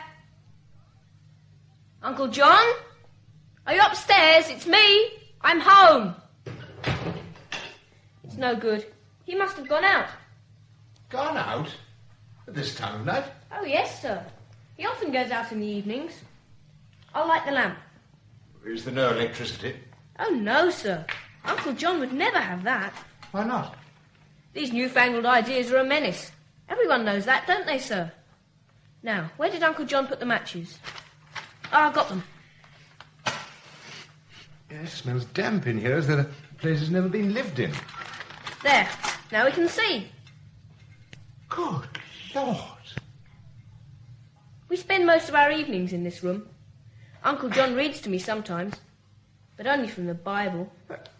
This house must be at least 400 or 500 years old. Earlier, just look at those beams. Solid oak. They knew how to build houses in those days. Except they must have built them for dwarfs. Can hardly stand up in here. The ceilings are so low. Is it like this throughout the house? Oh, yes. Uncle John would never change anything. I'd do anything to own a place like this. Far better than the dingy hole I live in. And yet, something makes me feel I've seen it all before. Who are the photographs? This one on the beach, the small boy. Is that you? Yes, it's me. When I was little. It's Great Yarmouth, isn't it? How did you know? My parents used to take me there a lot when I was your age. They were good holidays. Are these your parents, Jimmy? Yes, sir. A very nice photograph. They look very happy. You have your mother's looks, the same eyes. What happened to your parents, Jimmy? Did they die? I don't know. You don't know? Well, I've never seen them. At least I don't think I have. So I don't know what happened to them. I suppose they must have died. Uncle John looks after me now. Well, I'll say one thing for your uncle. He has taste. These watercolours are quite superb. All seascapes. It's strange for someone who spends so much of his time on the land. Uncle John doesn't work on the land anymore. Oh, why not? He can't get around like he used to. He lost a leg in the war. His new one is made of wood. Oh, dear, what rotten luck. Good Lord, I haven't seen one of these for years. It's in beautiful condition. It's in good tune, too. Please, sir, don't do that. Don't touch that, sir. Please. Uncle John wouldn't like it. Don't worry, I'm a great one for music. It happens to be a passion of my life. I've played one of these things before. And what have we got here? What's this music that he's left open? Oh, yes, this is an old favourite. Rock of ages cleft for me. Please, sir. Let me hide myself in. I asked you not to. Let the water and the blood from thy river side which flowed be of sin the double cure. Cleanse me from its guilt and power.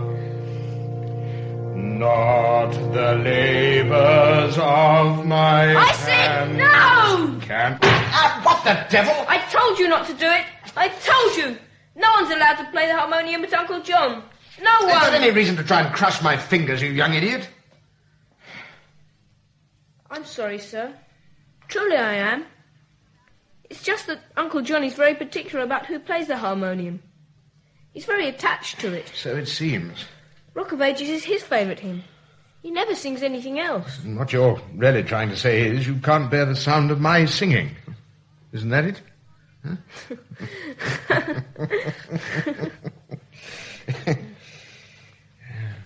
You'd better go now, sir. Well, very well, if you're sure you'll be all right. Oh, yes. Uncle John should be home soon. I hope so. Well, then I'll say good night. Will you come back and see us again? I don't know. Would you like me to? Oh, yes, sir. And Uncle John would love to meet you. I know he would. Why don't you come back and have tea with us tomorrow afternoon? I can't make any promises, Jimmy. I usually work at home on Saturday afternoons. Oh, please, Mr. Humpty. Please. What did you call me? Mr. Humpty.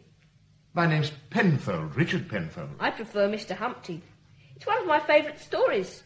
Will you come tomorrow? Will you? Very well, Jimmy. I'll be glad to. Something tells me I shall have quite a lot to talk to your uncle about. What was that? There's someone upstairs. I thought you... There's no one, sir. But I distinctly heard. It's only the mice, sir. They're my friends.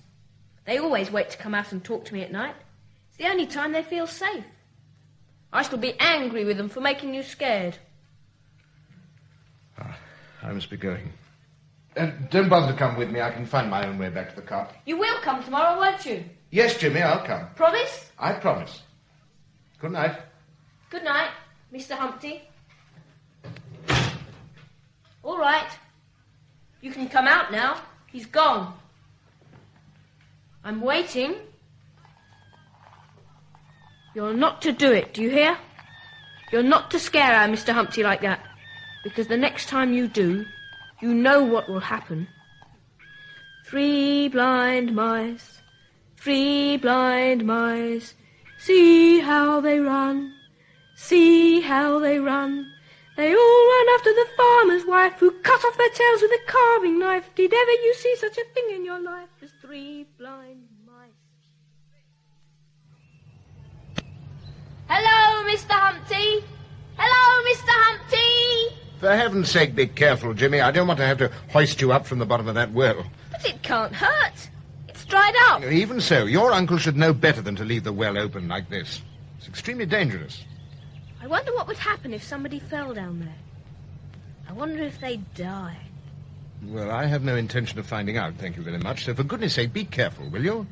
I mean, there's no water down there, so they wouldn't drown.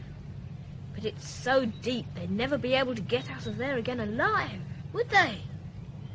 You know, Jimmy, you're an odd boy. I can't imagine why you asked me to come back here. I'm glad you did, Mr. Humpty. What, did you think I wouldn't? I hoped you would. I thought the whole point of my coming was to meet Uncle John. I told you. He had to go to London on business. Business on a Saturday afternoon? He said I was to thank you for bringing me home last night. And what time did he get home himself? Quite late, I think. He'd been drinking. Lucky man. It makes him lose his temper. I get frightened. I hate him when he loses his temper. It makes me wish he was dead. Did you tell your uncle where you've been all day, riding up and down on the trains? No. Well, why not? Because he never tells me his secrets, so why should I tell him mine? Come on, Mr. Humpty. I'll race you to the windmill. I wish you'd stop calling me by that ridiculous name. You only do it because I happen to be a little large round the waistline. I like the name. Why do you like it? Because you're like an egg. I hope you don't fall down the well. You might crack!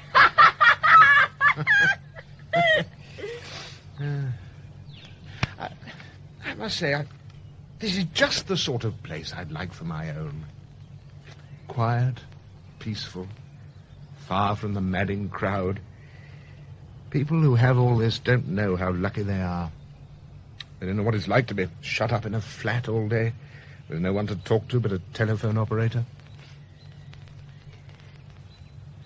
Do you ever find it lonely, cut off from the outside world like this? Lonely? Do you ever see any friends? I see Uncle John. I mean young people of your own age. I prefer to be on my own. Then I can do what I want. And what's that, Jimmy? What do you do with yourself all day? Climb trees or something? No! I hate trees. Hate trees? A boy of your age? But why? Because sometimes, when I lie down and look up at the trees, it's as though they're going to fall down on top of me. If I had my way, I'd have all the trees all over the world cut down, everywhere. Then I'd feel safe. Shh! What is it? Keep still. Over there, in the bushes. There's a rabbit. Quick, help me find a stone. A stone? What for? To throw, of course. I'm here to kill him. Jimmy! I found one. Now keep still. He's just coming out of the bushes. Now! No, Jimmy! What are you doing? Give me back my stone. Let me are go. Not going to throw that stone. He's gone. The rabbit's got away. I hate you. I hate you. Why kill for the sake of killing, Jimmy? What harm has that poor creature ever done to you? He was my rabbit, and you let him get away. I won't forgive you for that, Mr. Humpty. I won't forgive you.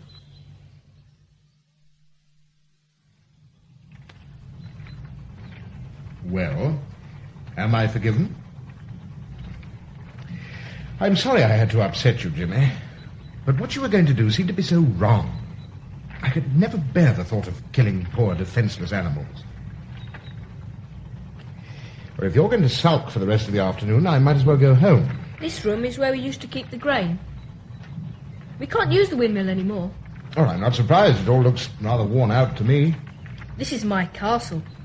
I can see everyone from here. I can watch them if they try to come up the hill. What would you do if they did? Pour boiling water over them. Jack and Jill went up the hill to fetch a pail of water.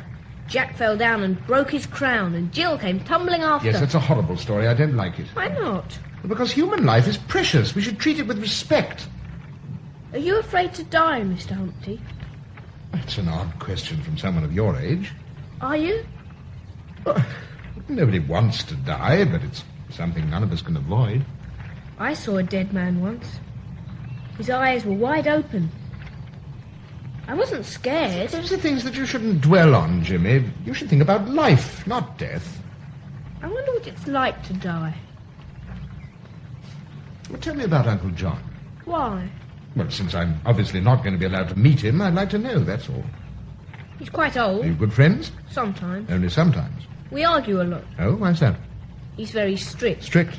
He doesn't like me telling lies. Well, nothing wrong in that. Not even the small ones. Small lies often grow into large ones. That's what Uncle John always says. He says that if I read the Bible every night before I go to bed, I'll never want to tell another lie. Oh, I'm not sure that I go along with that. We go to church every Sunday. Every Sunday? In the morning and in the evening. Do you like going to church? Sometimes. I prefer coming up to the windmill. I've got people I can talk to up here. People? What people? Well, you can't actually see them. But they're here, all right. They're here now. Watching us. Now, we're not going to start all that old nonsense They again. tell me stories. Just like Uncle John. I don't believe in ghosts, Jimmy. I only believe in things I know exist. They won't talk to just anyone, Mr. Humpty. They won't let you hurt me. Why do you think that I should want to hurt you, Jimmy? I don't know. But you might. A boy like you shouldn't lock yourself up in a place like this. You should go out and meet real people instead of riding up and down on trains all day. But you ride on trains, don't you, Mr. Humpty? That's different. I have to. There's no fun, I can tell you. Do you have any friends, Mr. Humpty? Friends? Me? No. No, I don't have any friends. I don't need them anymore. And I don't have a wife anymore, either. She thinks I can't live without her. But she's wrong. I just don't need her anymore. Oh, what am I saying? Of course I need her. I hate being alone. I hate it. Oh, God. How did I let my life get into such a mess? I won't leave you, Mr. Humpty. What?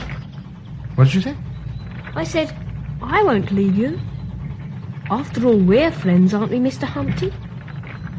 In fact, I'm never going to leave you. Not ever again. The mouse ran up the clock. The clock struck 1. The mouse ran down. Hickory-dickory-dock. I've had that record a long time. Uncle John bought it for me when I was little. It's getting a little worn out now. Are you telling me that this really is your bedroom, that you actually sleep in here? Don't you like it, sir? Well, I don't know what to say to you, Jimmy. This type of room is usually only for tiny children. It's a nursery. Uncle John wanted to change it, but I told him not to. I like it this way. I don't want it ever to change. Would you like to see some of my toys? I've got lots of them. This is a brick set. I can build things with that. I've got cars, a fire engine. Do you like this, Mr. Humpty? It's a typewriter. Not a real one, though. I've got my own train set. What do you think of it, Mr. Humpty? Isn't it smashing? It's just like one you go on. Look, I've got a tunnel. Take it off, Jimmy. Jimmy, I said take it off. Don't you like my train set, Mr. Humpty? I just don't like trains, that's all. Do you know what my favourite toy is, Mr. Humpty? It's over here, in the corner. I'll show you. Oh, a rocking horse. It's my favourite toy in the whole wide world. I'm going to ride it all the way to London.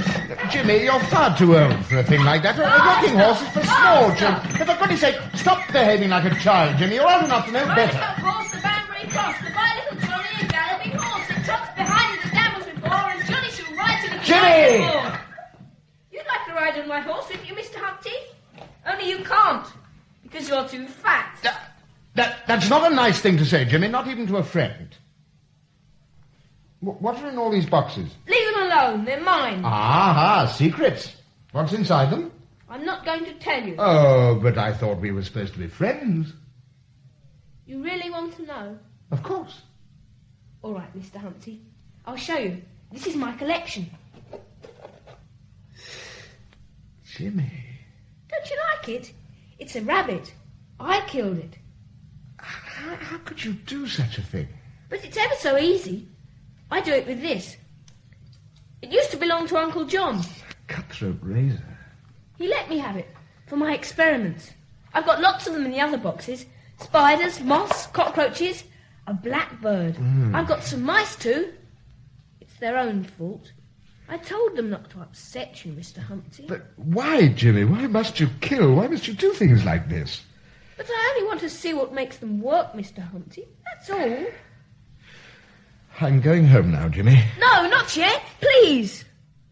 I haven't shown you the rest of the house. I've told you, I've got work to do. I've been here too long as it is. But I want you to stay, Mr. Humpty. Do you understand? Uncle John and I want you to stay. Give me the razor, Jimmy. Did you hear what I said? I could cut you up into little pieces if I wanted to, Mr. Humpty. Just like my experiments. Put down the razor, Jimmy, before one of us gets hurt. Are you scared, Mr. Humpty? Are you? There you are. You're safe now. You idiotic child, how dare you threaten me like that? You're no friend of mine. You never could be. I never want to see you again as long as I live. The door, it's locked. You're never going to leave me, Mr. Humpty. Never! Never, never! Give me the key, Jimmy. You'll never run away from me, Mr. Humpty, because I'll always be with you. Always! Jimmy! Ride a cop horse to Banbury Cross, to buy little Johnny a galloping horse. It trots behind and it hasn't before. And Jimmy, stop that. Nursery rhymes are unhealthy. They're evil. Open this door, will you? A lady upon a white horse, ringing up fingers and bells on her toes, and she should have... If you don't open this door at once, I shall go to Uncle John. All right, Mr. Humpty. I'll open the door for you.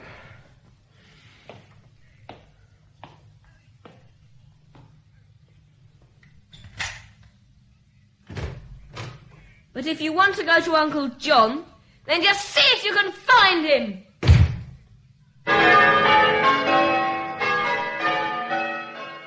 I'm sorry, Mr. Penfold, but I've only been vicar of this parish for the past 18 months or so. I'm afraid I know very little about the farmhouse you're referring to, other than what one hears in the village, of course. But you must know the old man and his nephew, the people who live there. Who live there? Well, aren't they regulars in your church every Sunday? At least that's what the boy told me. Mr. Penfold, I think it's possible that you've made some kind of mistake. Mistake? Yes, well, to my knowledge, the farmhouse we're talking about hasn't been lived in for years. It's been up for sale for some considerable time now. What? In fact, the last I heard was that the place is just falling apart with rotten decay. Somebody doesn't buy it soon, it will just fall down. But there are people living there, Vicar. I was out at the farm only yesterday afternoon. The house is full of furniture. The farmhouse is derelict, Mr. Penfold. It would be impossible for anyone to live there. What are you trying to keep from me, Vicar? I beg your pardon? Oh, don't worry, you're not the first. Mr. Penfold, if you just tell me what it is you're trying to find out... I want to know about Uncle John. I want to know why he's been kept away from me. And the boy, he's ill, irrational. He's not responsible for what he's doing. Something's happened out of that house, and I'm too scared to think what it might be. Mr. Penfold, my advice to you is that you go home and forget all this. Think of it as a bad nightmare. When you wake up, it will all be over. Mr. Penfold, is anything wrong? This churchyard. I've been here before. Is that so unusual? That smell, what is it? Something's burning. Oh, yes, there are always plenty of bonfires at this time of year. I hate it. It reminds me of something. I've got to get away from here. I've got to get away. Mr. Penfold, what is it? I'm going back to the farm. I'm going to find Jimmy. I must know what's happened to Uncle John.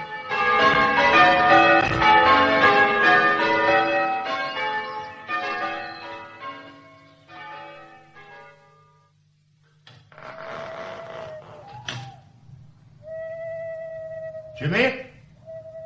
Jimmy? Are you there? Jimmy? Jimmy, it's me, Mr. Humpty. I only want to talk to you... Oh, blast. I can't see a thing in the dark.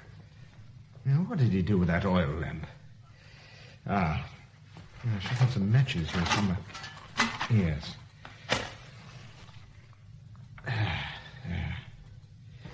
Thank goodness. See what I'm doing now.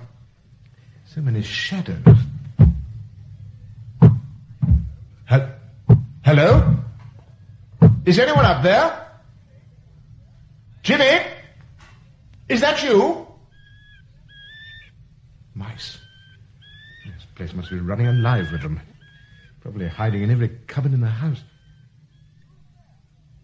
Who's there? Jimmy, is that you? It's no use pretending. I know it's you. I'm coming there, Jimmy. Did you hear what I said? I'm coming upstairs to the nursery.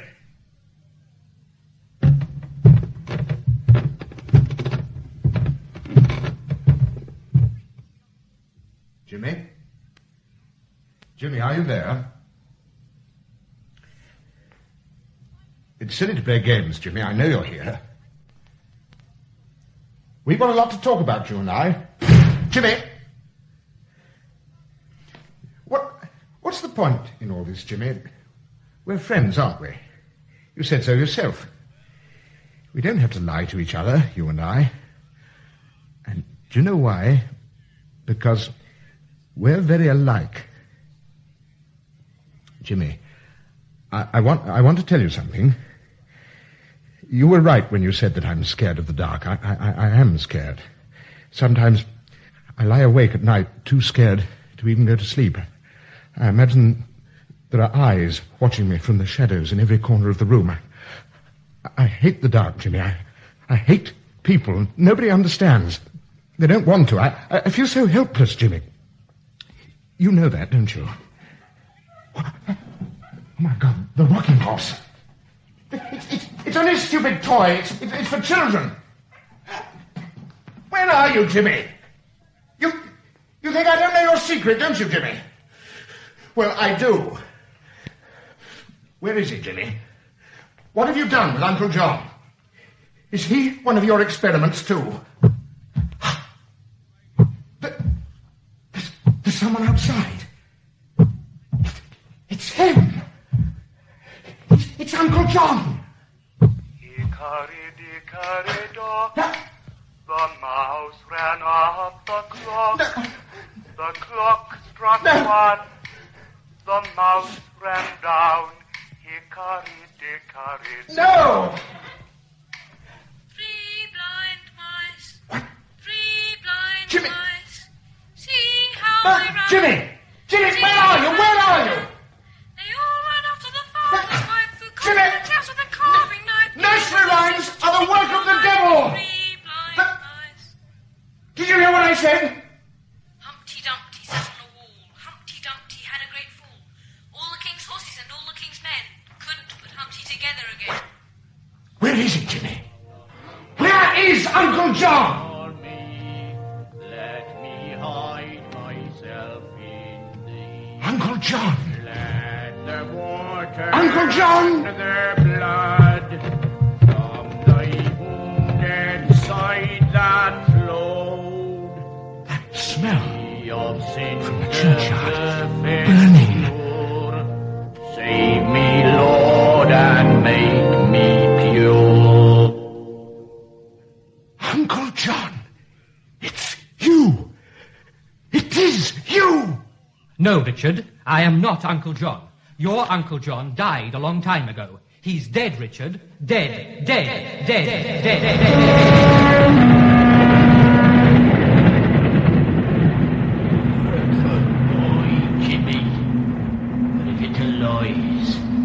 Never go to heaven. You want to see your mother and father again? He's an unusually sensitive child. He needs a mother's care. How many people would die, sir? Would it be hundreds or thousands? The human mind is like an eggshell, Mr. Penfold. Once it cracks, it is difficult to put together You're again. like an egg, Mr. Humpty.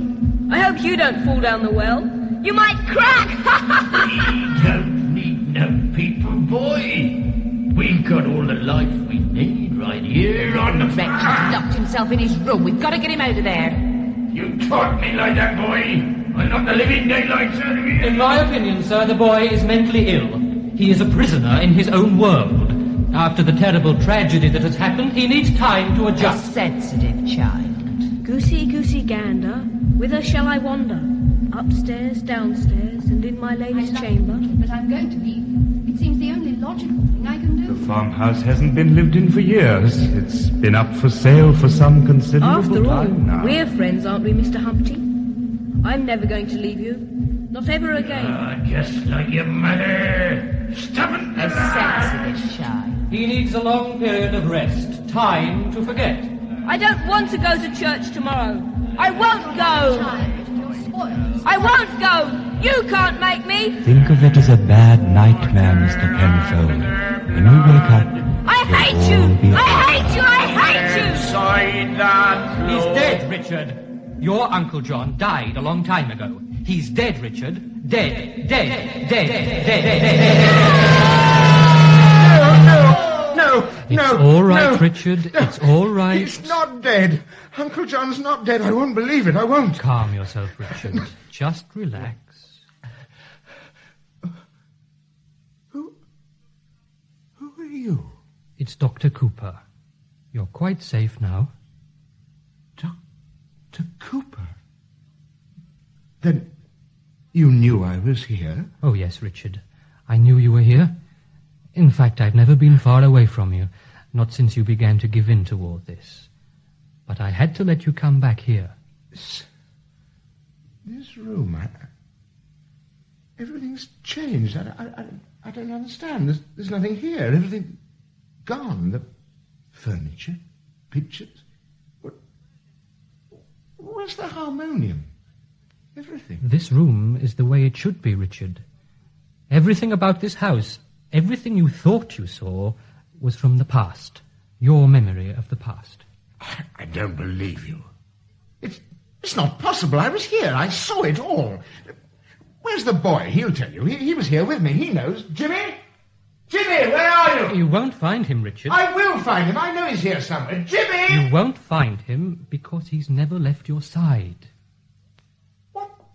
What are you talking about? He's been with you all the time, Richard. Jimmy is you. You're trying to tell me I imagined him, meeting him on the train, coming back here? It's all been in your subconscious for a very long time, Richard. Sooner or later it had to come to the surface. But Uncle John, he's alive. I know he is. He feels such a part of Uncle me. John is dead, Richard. It's a fact you've just got to accept. I don't believe it. He's here, in this room, now. If Uncle John is dead, then you're going to have to prove it to me. No one can do that for you, Richard. Only yourself. How? By telling me everything that happened the night your uncle died. No. Why not? I don't remember. You do remember, Richard, but you don't want to. Don't you understand? Jimmy has always been fascinated by the thought of death, but when it came to the reality, he couldn't face up to it. No, it's not true. It is true, Richard, and until you face up to that reality, you will never rid yourself of the guilt. Now, what happened the night Uncle John died? Well, we'd had a quarrel. It wasn't very much. He wanted me to go to church the next day. I told him I didn't want to go, that he'd no right to force me. He told me to go to bed. I lay in the dark a long time, crying, saying to myself over and over again how much I hated Uncle John, how I wished my father and mother hadn't been killed in that train crash when I was little. Suddenly, I heard something. It was Uncle John singing at the harmonium downstairs. The same old hymn that I'd heard over and over again. I decided I'd tell him I didn't like his singing anymore, that I wouldn't keep doing the things he wanted me to do. I got out of bed and went down the stairs. I stopped outside the door of this room and listened to his voice. He sounded so confident, so sure of himself. Every second I was hating him more and more. Suddenly, I couldn't bear it any longer. I opened the door and shouted at him. I don't like your singing anymore, Uncle John. The old man stopped playing the harmonium at once. He turned around and took a long, slow look at me. The look in his eyes like ice. Although I was scared, I came further into the room. And you can't make me go to church tomorrow morning if I don't want to. He just stared at me without saying one single word.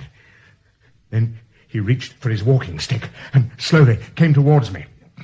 I was cold with fright. I'd never seen that look in his eyes before. I felt as if he was going to kill me. But then something happened. His face, all of a sudden, it just crinkled up. He clutched his chest with his hand and cried out in pain. Before I could even reach him, he'd fallen to the floor. His hand knocked against the oil lamp. It went smashing to the floor. There were flames all over him. I couldn't do anything. He was burning. The flames. I rushed upstairs and pulled a blanket off one of the beds. I came down and threw it over him. It seemed to take ages before the flames went out. But it was too late. When I pulled the blanket away, Uncle John was... His face and his eyes, they were wide open, just staring at me. I shook him and shook him and shook him, but there was nothing I could do but run away. I ran as fast as I could. I don't know where. I just had to get away. I didn't hate Uncle John. He was my friend. I loved him.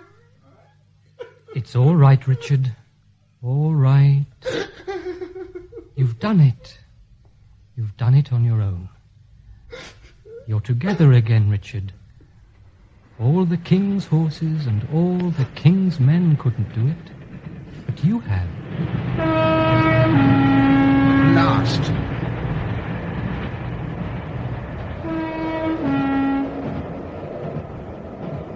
And about time, too. Where the devil did you come from? You shouldn't have sneaked in like that in the dark. It gave me quite a shock. It's these damned lights. Every time we go through that blasted tunnel, they go out. That person could be murdered sitting alone here in the dark without lights. I didn't see you come in. What's that book you're reading? This, sir? It's Macaulay's History of England. Yes, well, when I was your age, I was reading... What did you say? Macaulay's History of England, sir. Oh, really? Good reading, is it? Oh, yes, sir. First class.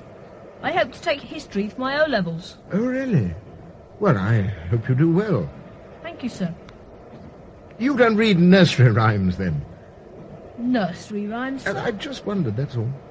Good heavens, no, sir. Why would someone of my age want to read stuff like that? Nursery rhymes are only for children.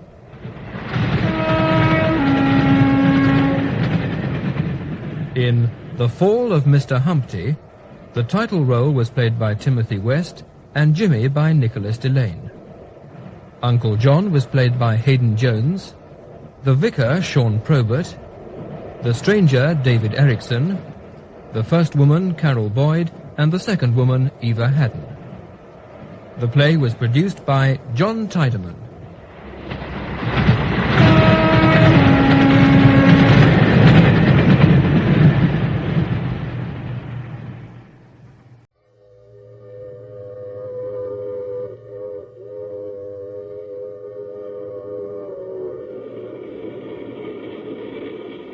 The Mutual Broadcasting System presents The Mysterious Traveler. Written, produced, and directed by Robert A. Arthur and David Cogan, and starring tonight two of radio's foremost personalities, Santos Ortega and Ann Shepard, in Out of the Past.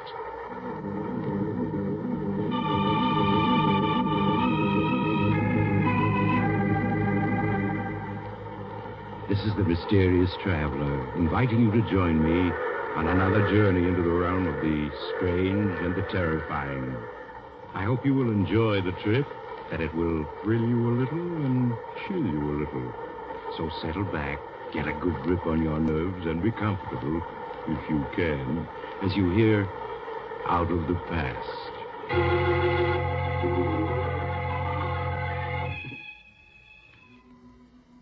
Your name is Joan Morgan, and as you stand looking over Central Park from your penthouse terrace on this beautiful spring day, you can't help but feel you're the luckiest woman living. You're young, attractive, fairly wealthy, and happily married to a Broadway actor. Yes, Joan, there's little more you could ask for. The doorbell rings. You run to the door to greet your husband, Keith, who's home from his matinee performance. Hello, beautiful. How's my one and only? Hello, darling. Oh, Keith, no wonder every actress wants to have you for her leading man. Nonsense. I'll have you know the only person I kiss like that is my wife. You better say that. How was the matinee today? Fine. I got 7 curtain calls. Oh, here's the afternoon mail. I picked it up at the desk. Anything for me? I haven't looked it over, dear. Oh, yes, here's one for me. 3 others for you, dear. Let's see. This one's a bill from the hotel management. Darling, we're living beyond our means. Oh, Keith, you're not going to start that again, are you? Well, we have over $500,000. I've told you a dozen times I won't touch that money. It's yours, not mine. Darling, it isn't a question of it's being yours or mine. It's ours. Joan, I made it clear to you when we got married that we'd have to live on the money I earn. Then what'll I do with my money if you won't allow me to spend it? Well, someday we'll have 6 children. You can save it for them. All right, darling. I wonder who my letter can be from. You rip open the envelope, Joan, as Keith looks at the rest of his mail. For a moment you feel as if your heart has stopped. Then it begins to beat wildly. Over and over you read the 2 sentences. A friend from Europe expects you tomorrow afternoon at 2 o'clock at the Hotel Edgewood. Please bring $25,000 in cash, or else I shall be forced to take action. John Benedict. Joan, what is it? What's wrong, darling? What did you say? You look so upset. Is it that letter you're reading? Letter? No. No. Well, then, if it isn't the letter, what is it? It's nothing, darling, nothing at all. It's just that I have a headache. Oh, I'm sorry. Can I get you something? No, Keith, no, I'll be all right. All I need is a little rest.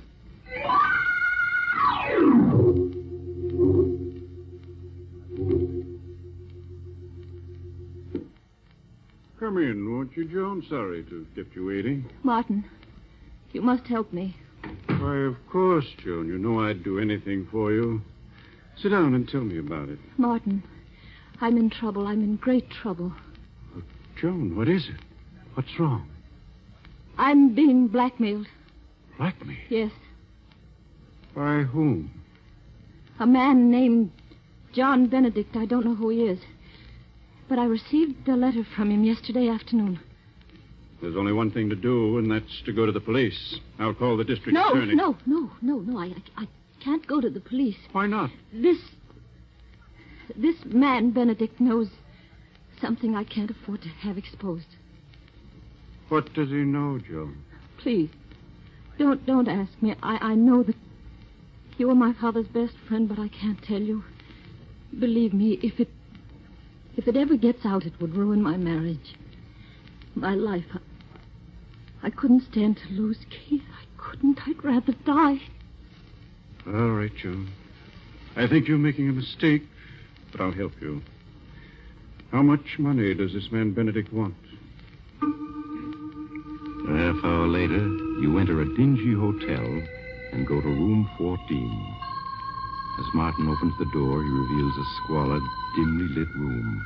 For the first time, Joan, you see John Benedict.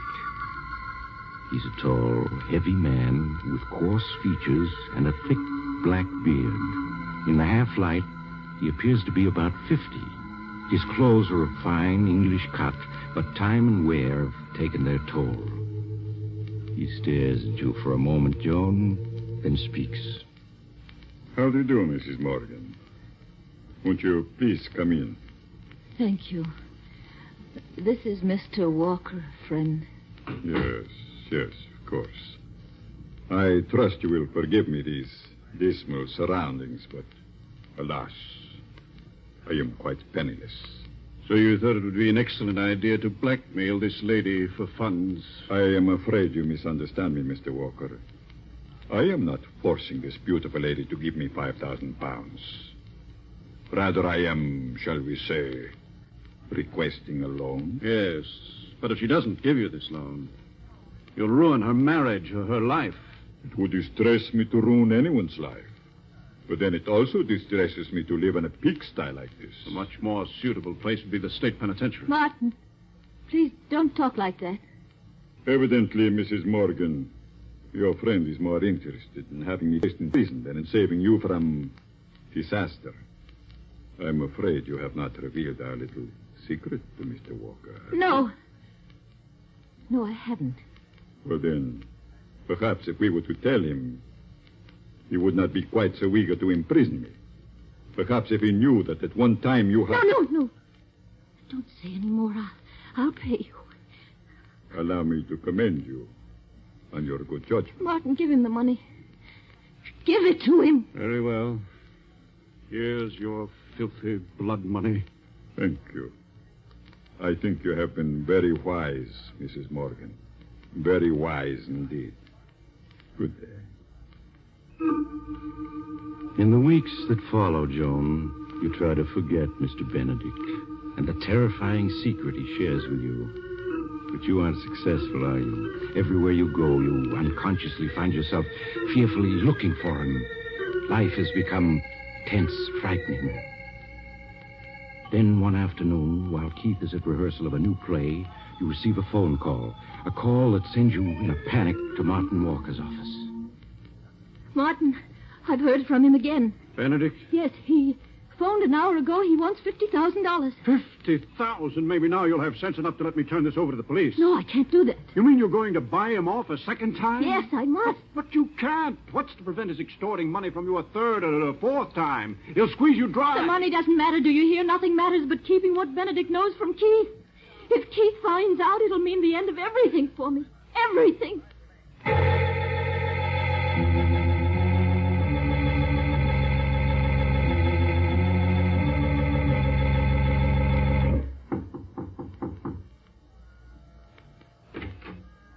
Good afternoon, Mrs. Morgan. Oh, I see you brought Mr. Walker. And I was counting on a pleasant afternoon. May I take your coat? No. Benedict, what do you mean by asking for $50,000? We paid you $25,000. That was supposed to keep your mouth shut. Well, it has, up to now. But as you can see by this suite of rooms, Mr. Walker, it takes money to live lavishly. Therefore, I shall need more. Well, you shan't have it. We paid you off once. We're not paying you off again. There's a limit to what anyone will pay. Yes, quite true, Mr. Walker. But the limit has not been reached as yet. You swine. If I had my way, I'd call the police and put you where you belong. Mrs. Morgan, I'm afraid you are allowing your friend to go too far. I have but to pick up this telephone, and your world will come crashing down about. No, don't do that. Don't do that. Don't. Martin, give him the money. But Joan, give it to him. I can't stand this any longer. Very well. Here it is, Benedict. But I warn you, you'd better not try anything further. There is such a thing as pushing a person too far. I shall try to remember that, Mr. Walker. Thank you for your advice and the money. You're trembling with fear as you leave Benedict's luxurious suite, aren't you, Joan? And even when you reach your own apartment, the fear hasn't left you. Weeks pass, and life is a nightmare. Every time someone knocks at the door or the phone rings, your heart begins to beat wildly. And worst of all, Keith senses something is wrong. I'll answer it. But how much Keith? closer to it there? Hello? Is this Mr. Morgan's apartment? Yes? This is the stage manager at the theater. Will you please remind Mr. Morgan of the special matinee we're giving today? Yes. Yes, I'll tell him. It was the theater calling, Keith, to remind you of today's special performance. I haven't forgotten. It's only 2:05. I still have a few minutes before I have to leave. Joan. Yes. What is it, darling? What's come over you? Come over me? Yes. These past weeks, you've been just a bundle of nerves. Every time the phone rings or the mail arrives, you begin to tremble. What's wrong? Darling, you're just imagining all that. Joan, stop acting as though I were a child. I can see something's wrong, and I want to know what it is. Keith, please.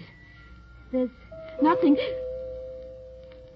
Who could that be? Never mind, I'll get it. No, you just sit Keith, where you I would are and rather... rest. Look, darling, you have to get to the...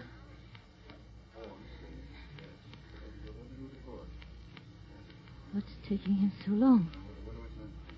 Why doesn't he come back? Keith? Who is it? Keith! Joan, what is it?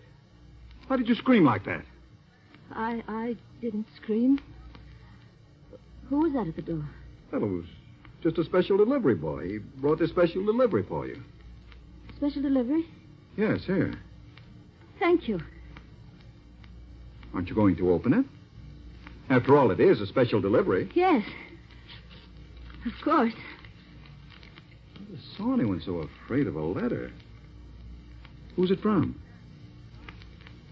Joan, what's wrong? Nothing. Nothing. No. Don't tell me that. You look as though you were going to collapse. Now, give me that letter. No, I said, please, give it to me. No, please. Yeah, that's better. Perhaps this letter will tell me what's wrong.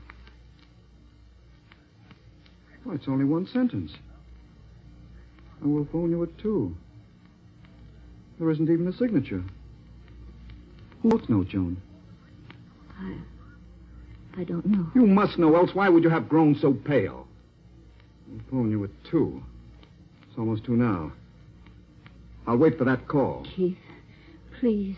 You must have faith in me. All these weeks I've had faith, said nothing, hoping you'd tell me what was wrong. Now I must find out for myself. Well, right on time. It's just 2 o'clock. Please, don't answer. Take your phone. Take your hand off the phone, Please, Joan. Keith, no. I said won't take let your you hand off the answer it. phone. No. Hello? Hello? Hello? No answer. Whoever called hung up when they heard my voice. I suppose you won't tell me who it is? All right, then.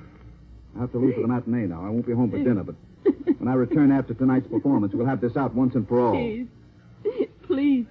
I just can't tell you. If you'd only Goodbye, wait. Joan. Keith. I can't.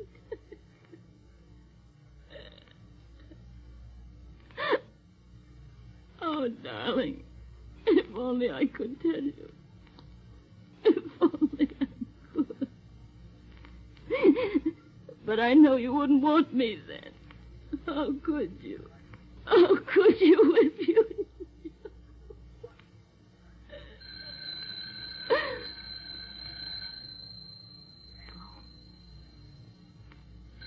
Must be he.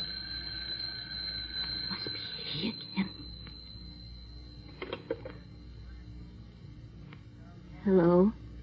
Good afternoon, Mrs. Morgan. You promised you'd leave me alone, that I'd never hear from you again. That was only a month ago. Yes, I know. But then, I am always making promises I not keep. You've ruined everything. My husband read the special delivery letter you sent. He answered the phone when you called a few minutes ago. How can I explain? Oh, that should not be too difficult for a clever woman like yourself. And you are a clever woman, are you not? What do you want? I'm tired of your playing cat and mouse with me. I intend to call on you at 5:30 this afternoon. I won't pay you another cent, do you hear? There's no end to your demands. You may expect me at 5:30. No. And do not have Walker there. No, I won't see you. I won't... Hello? Hello? Hello, I won't see you!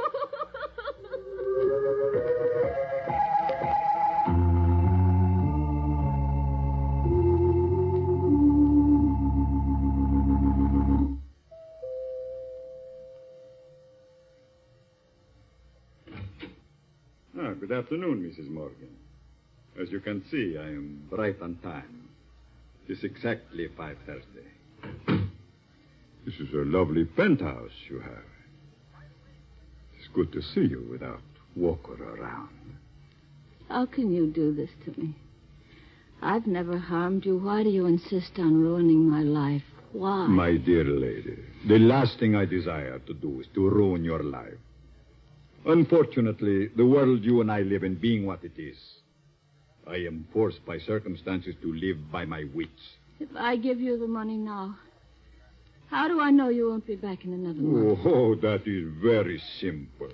Because after you pay me off this time, there would not be any point in my bothering you again. What do you mean? I mean, Mrs. Morgan, But this time, I want $500,000. $500,000? Yes. If I am not mistaken, that is what the balance of your fortune amounts to. Do you not see? Once you have paid it over to me, there would be no point in my bothering you anymore. Simple, is it not? You must be mad. I? Oh, no, Mrs. Morgan, not I. Come now, you love your husband and he loves you. There are years and years of happiness before you. If he does not learn your little secret. You are wise. You will turn the money over to me. I can't. If I were to withdraw $500,000, he'd find out about it. Ah, but there is always the chance that he won't. You do not do as I ask. I shall be forced to reveal the secret. No. Yes, Mrs. Morgan. Your husband will learn that while you were in England in 1939, you murdered your, sweet... I won't listen. But your husband will. And he will learn that after you committed this murder, you spent the following 8 years in an English insane asylum. No, you can't tell him. You can't. Think of what a sensation the tabloids will make out of it. And think of what people will say.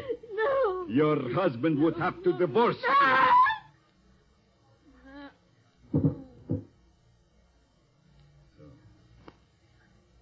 Fainted, have you? That is not going to help you, Mrs. Morgan.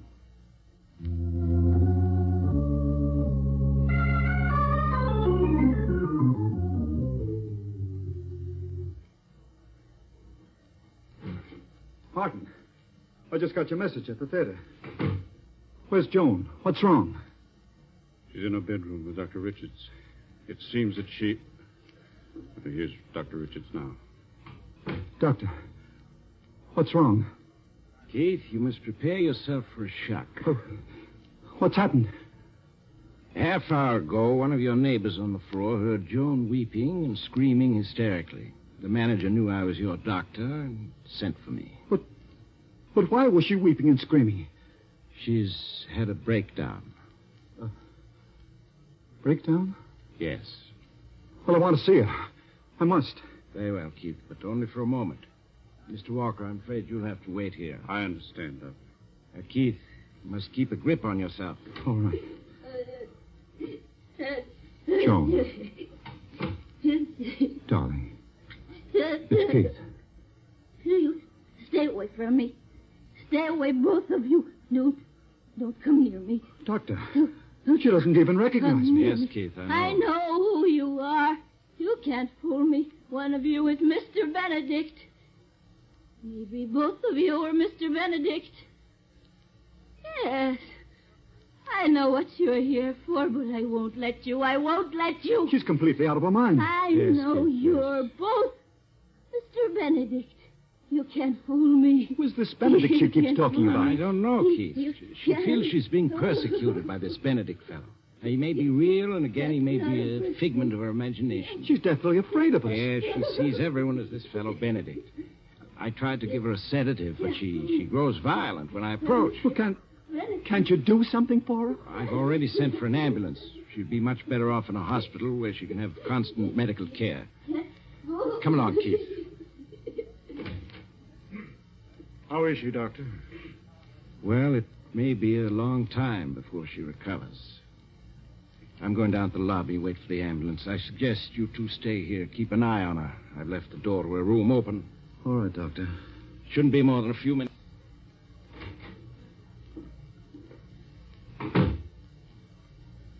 How do you feel, Keith?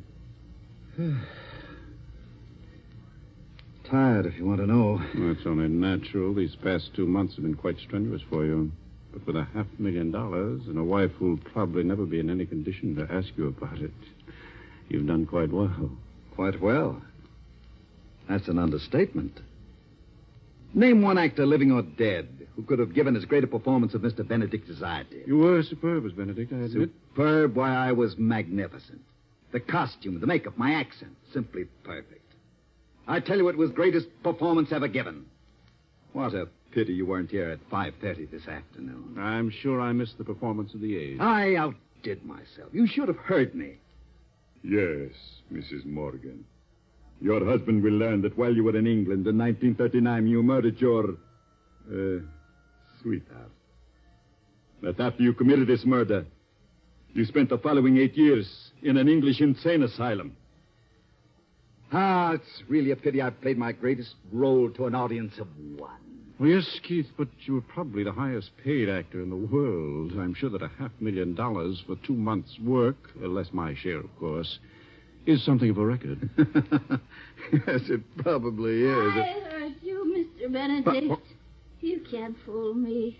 John! I know one of you is Mr. Benedict. Or are you both Mr. Benedict? Yes, you both must be Mr. Benedict. That's clever. That disguise you used, that's clever. But you can't fool me. She must have overheard you. That brought her out of her room. Yes, No matter how many disguises you use, I know you. No, don't you come near me. Don't come near me. Keith, she's got a gun. Come near me. Put that gun down. I'm not going to let you tell. I'm not going to let No, don't. you tell. Don't, Joan. Stop. You shot me. Oh, Joan, no. I'm not Mr. Benedict. He's... Mr.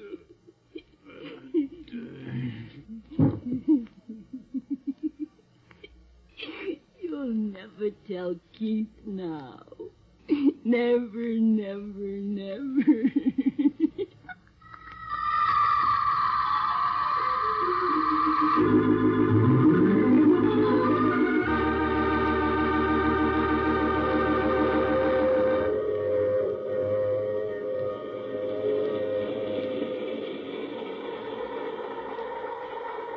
This is the mysterious traveler again.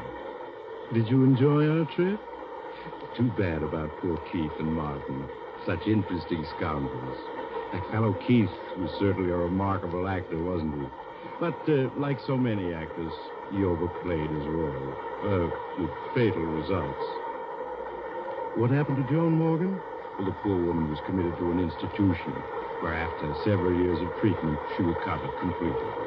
However, she still has a deathly fear of actors.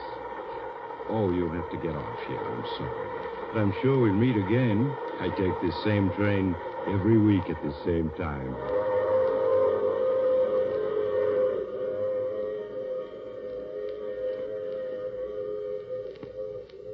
You've just heard The Mysterious Traveler, a series of dramas of the strange and terrifying. The role of the mysterious traveler is played by Maurice Tarplin.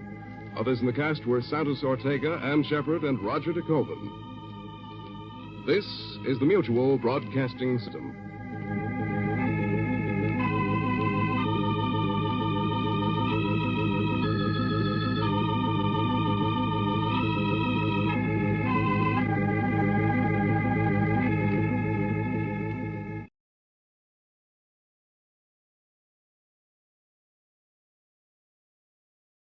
From Hollywood, it's time now for...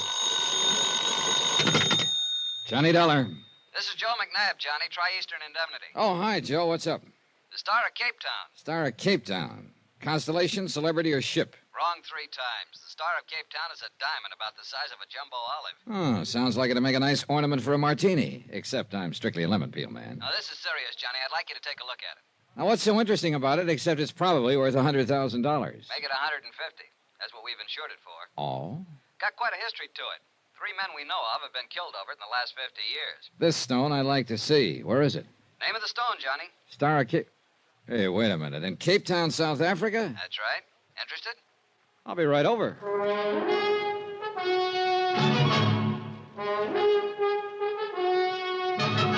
Tonight and every weekday night, Bob Bailey in the transcribed adventures of the man with the action-packed expense account, America's fabulous freelance insurance investigator. Yours truly, Johnny Dollar.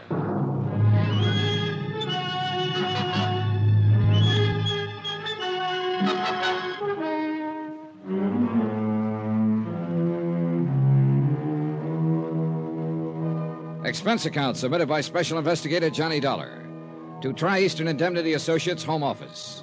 Following is an accounting of expenses incurred during my investigation of the Star of Cape Town matter. Expense account item 1, $1.50 cab fare from my apartment to the office of Tri-Eastern Indemnity Associates. Joe McNabb was waiting for me. Sit down, Johnny. Thanks. So what about the Star of Cape Town? Sounds interesting. You're interested, we're worried. What about it? Ever hear of Andrew Lanning Forbes III? Forbes. Seems to me I've seen his picture in the papers a couple of times. International playboy type, isn't he? That's the one. He owns the Star of Cape Town now, inherited the stone after the recent death of his aunt. So? Johnny, like I told you, we've got that diamond insured for $150,000. But Forbes treats it like it was a 10-cent store hunk of costume jewelry. What do you mean? He carts it from place to place wherever he goes. Paris, Rome, the Riviera, you name it, he's been there.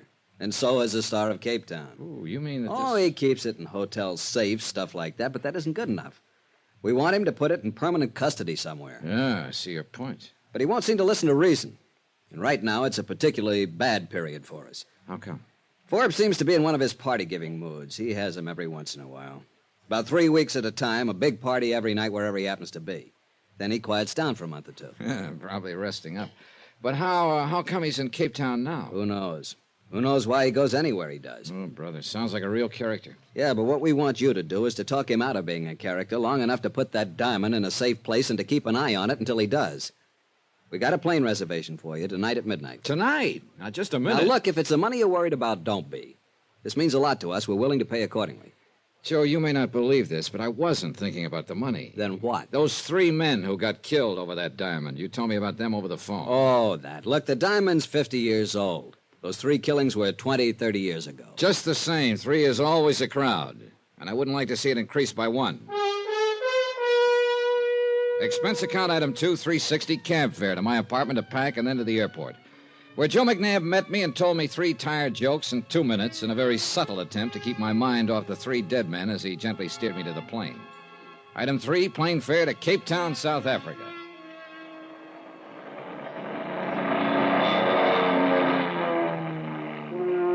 The plane came in over Cape Town in the early afternoon. Off to one side toward the famous Devil's Peak, and down below, the bay glittered like... Yeah, it looked like everything was trying to remind me of that diamond. As if I could forget a stone worthy of $150,000 in the lives of 3 people. Item 5, cab fare to the residence of Andrew Lanning Forbes III. He'd rented a mansion on the side of a hill. I was ushered onto a terrace overlooking the city and the bay. Forbes was waiting for me with a drink in his hand. He was a thin-faced, elegant, tired-looking character whose deep tan didn't hide the lines on his face. He could have been anywhere from 35 to 50. May I offer you a drink, Dollar? Well, a little early in the afternoon, isn't it? Oh, is it? It might cool you off. Okay, thanks. Say, it's quite a place you have up here. It's adequate. You seem amused. Well, there must be 15, 16 rooms at least. Roughly. Adequate seems kind of like an understatement. Quite possibly. Here you are. Ah, thanks. Look, Dollar, it was very thoughtful of the insurance company to send you all the way down here, but also it was, wouldn't unnecessary be the word? Well, that depends, Mr. Forbes. What do you mean? The company I represent is pretty jittery over that diamond of yours, the Star of Cape Town. Mm-hmm. Would you like to see it? Well, yes, but I think we ought to... Well, here it is. You carry it around in your pocket? Why not? I have no holes in my pockets. Oh, now look, Forbes. But no. I'm really not as bad as that, Dollar. I was expecting you, so I thought I'd play a little joke on you. Hey, Mr. Forbes, that kind of humor shortens my life. Yeah, well, I suppose it was a bit cruel. Well, there it is. What do you think of it?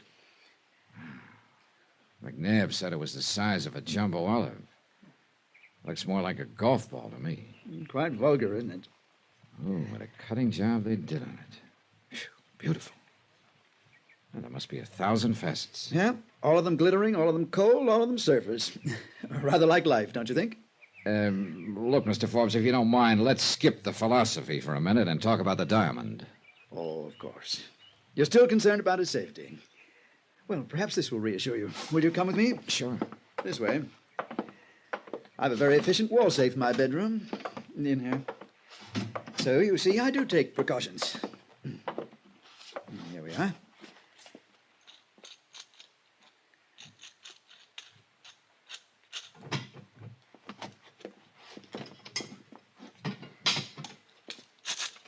There. Are you reassured now? No. Your bedroom opens off the terrace. It'd be too easy for somebody to get at that safe. Very well, Mr. Dollar. After tonight, I shall place the diamond in a bank vault. That's the best news I've had all day. Yes. Tonight's party will be my last for a while. Party? For Agatha. Who's Agatha? Oh, she's my elder sister. She's on a world tour, arriving here in Cape Town later this afternoon. I'm going to surprise her. Hey, wait a minute. You came all the way here to Cape Town to throw a surprise party for your sister? Well, I wasn't doing anything else at the moment. Why not? Well, I could think of a couple of reasons, but they probably wouldn't sound convincing to you. Probably not. Although they probably would sound convincing to Agatha. Oh? Yeah, she and I are quite different. Half the time she worries about me, and the other half the time she disapproves of me. She considers it quite beneath the dignity of the Forbes name for me to go popping around from place to place like this. I see. She's quite devoted to the cause of the Forbes name. To make sure it keeps standing for, well, whatever it's supposed to stand for. I was never quite sure myself. So you're giving her a surprise party tonight. Will she like the idea? Probably not.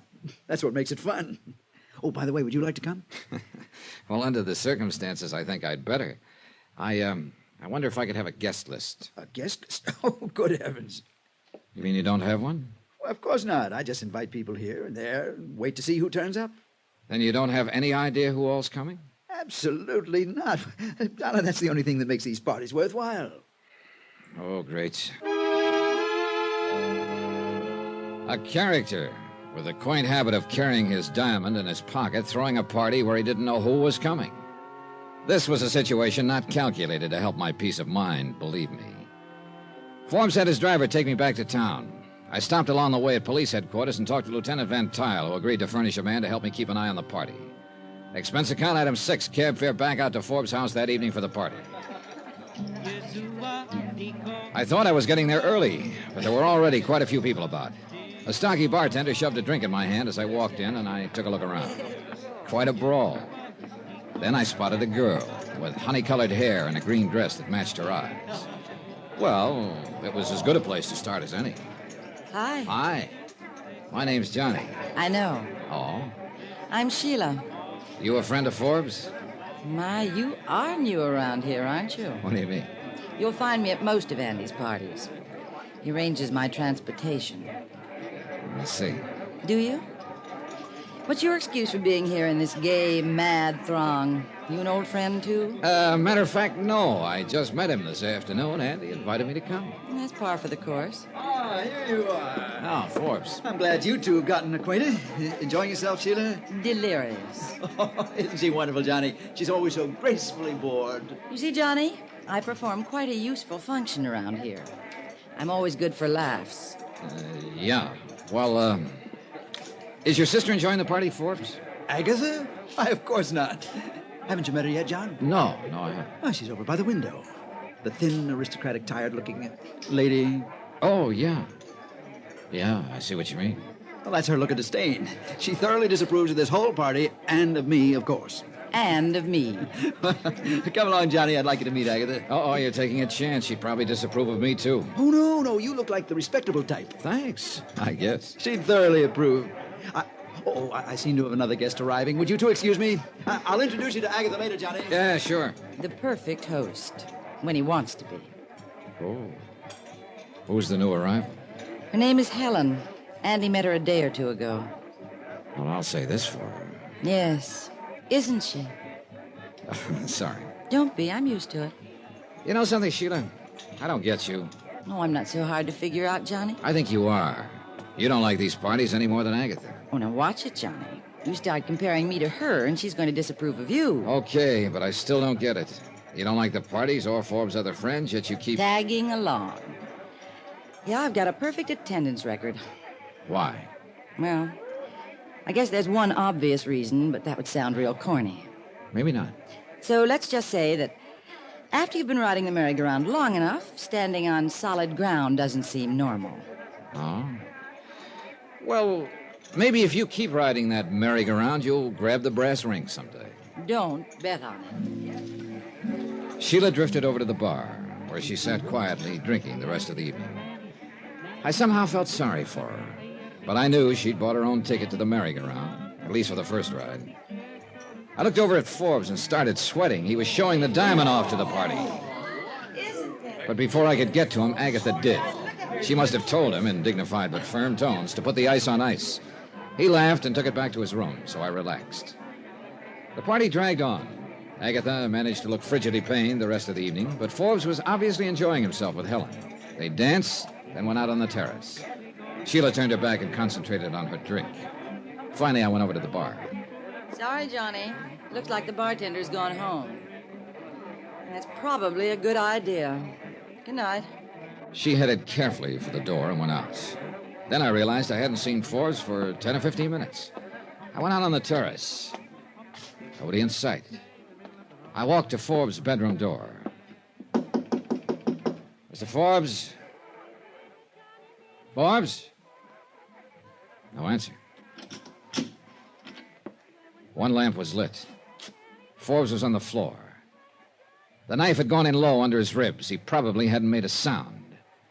Nearby was the case in which he'd kept the Star of Cape Town. It was open and empty.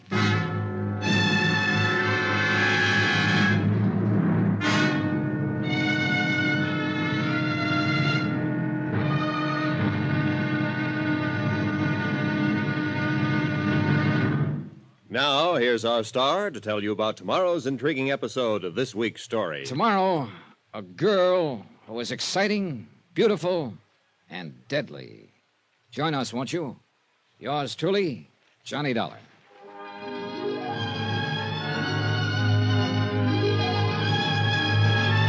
Yours truly, Johnny Dollar, starring Bob Bailey, is transcribed in Hollywood. Written by Robert Reif. It is produced and directed by Jack Johnstone. Be sure to join us tomorrow night, same time and station, for the next exciting episode of Yours truly, Johnny Dollar. Roy Rowan speaking.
From Hollywood, it's time now for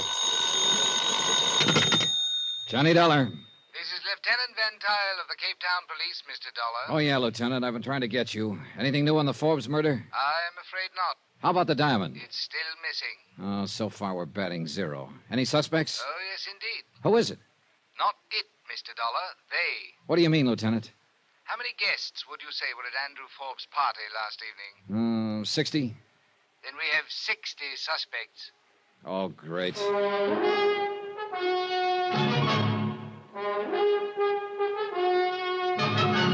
Tonight and every weekday night, Bob Bailey in the transcribed adventures of the man with the action-packed expense account, America's fabulous freelance insurance investigator. Yours truly, Johnny Dollar.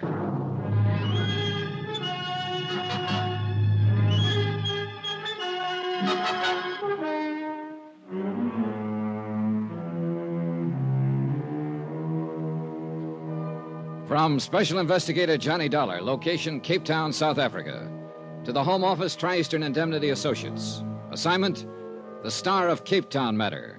Expense account continued. Item 7, cab fare from my hotel to police headquarters. So far in this job, I'd been a big, brilliant nothing.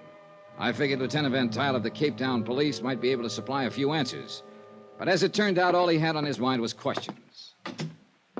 Now, Mr. Dollar, suppose you sit down and explain your connection with this affair. Sure, Lieutenant. I can make it short, if not sweet. Andrew Forbes was an international playboy. I am well aware of that. Cape Town has entertained Mr. Forbes before. or vice versa. Well, then you probably also know that he recently inherited a very large diamond known as the Star of Cape Town. Yes? The company I represent was carrying the insurance on that stone, $150,000. They didn't like the way Forbes was flashing it around. They thought he was a bit too careless with it. I was trying to talk him into using a little common sense. And that is why you came here to Cape Town? Yeah, but it looks like I've struck out. Forbes is dead and the diamond's gone. You were at the party from some time before Forbes' murder until afterwards, hmm? That's right. You stayed in the main room the entire time? Well, yeah.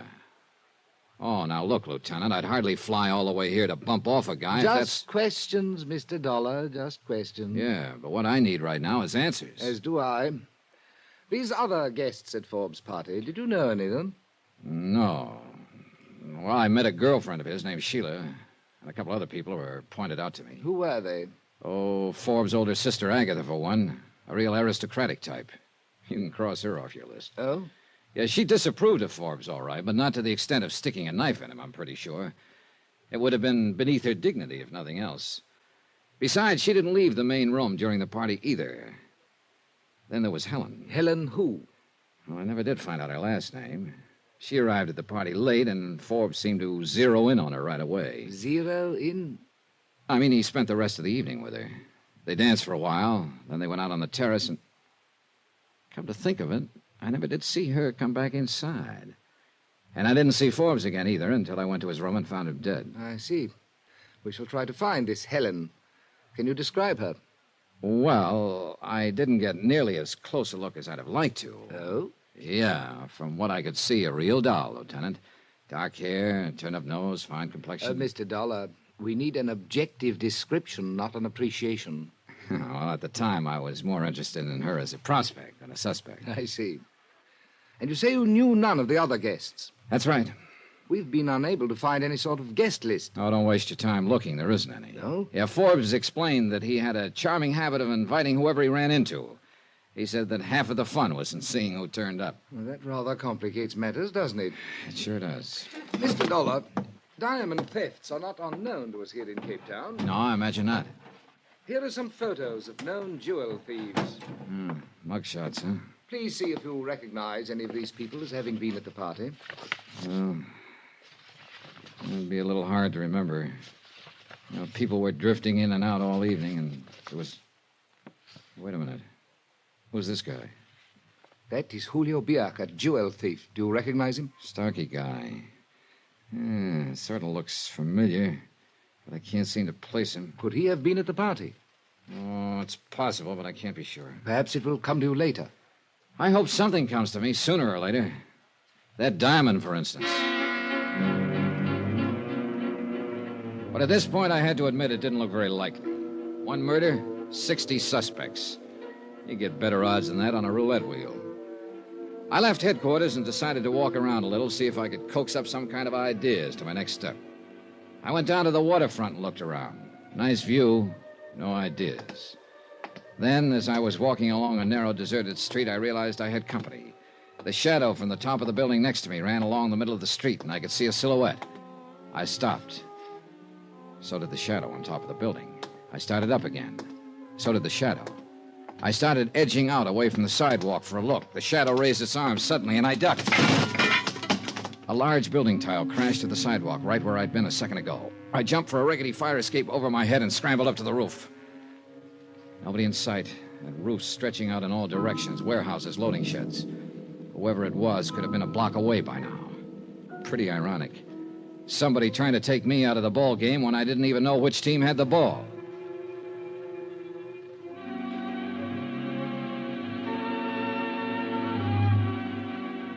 I went back to my hotel room. 2 steps inside, I stopped cold.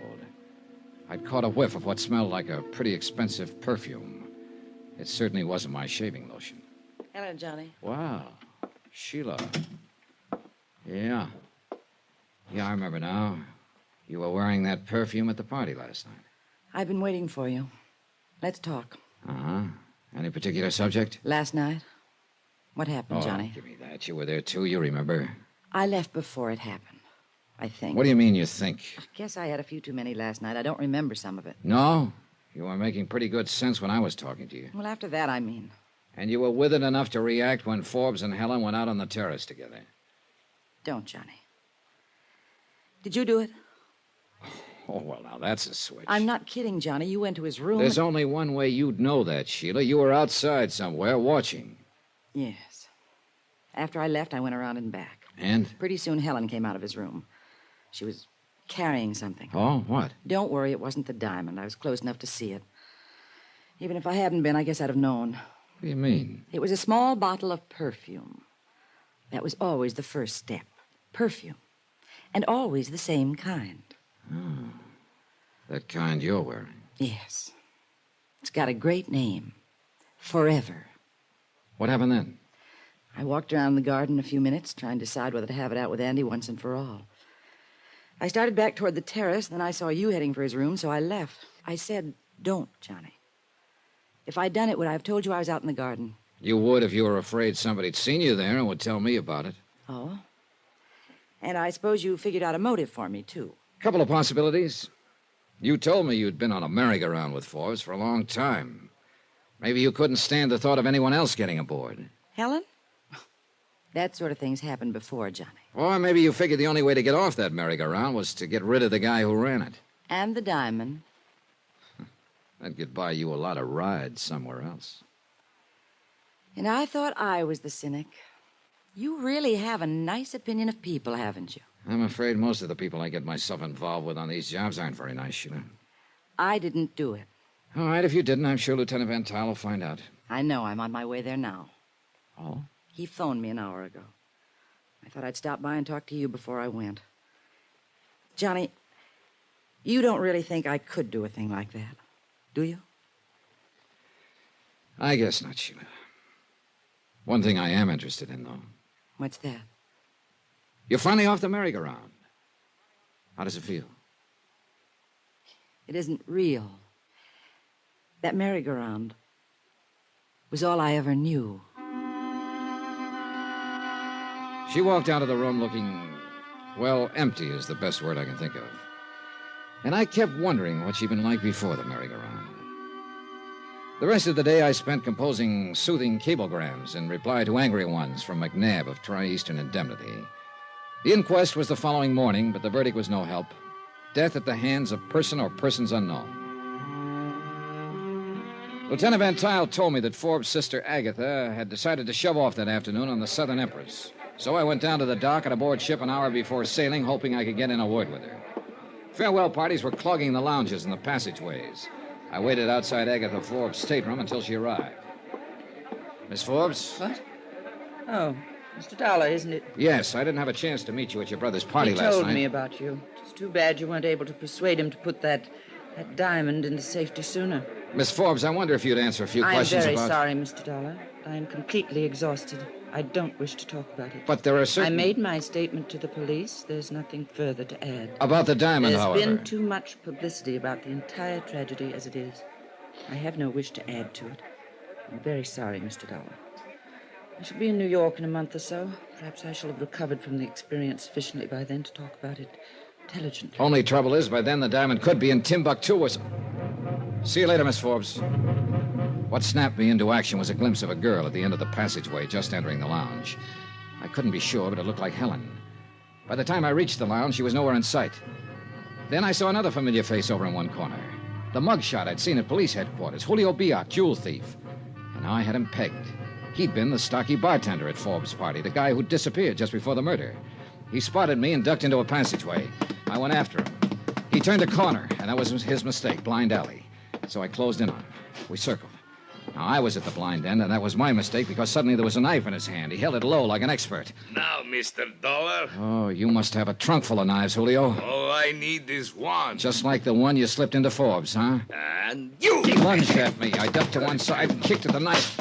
He whirled and dove, but now I had him.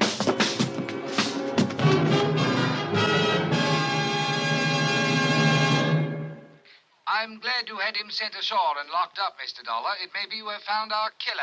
But not the diamond, Lieutenant. It was not on him, eh? Nowhere. And that can mean just one thing. Either Julio is working with somebody who's sailing on the Southern Empress, or he's after somebody aboard who has the diamond. In that case, Mr. Dollar... In that case, the Southern Empress is going to have another passenger, me.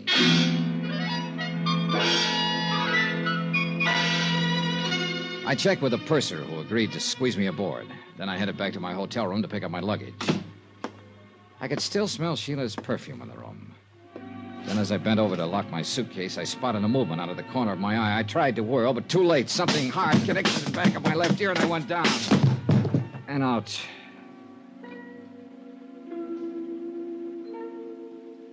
I don't know how long it was before I came to.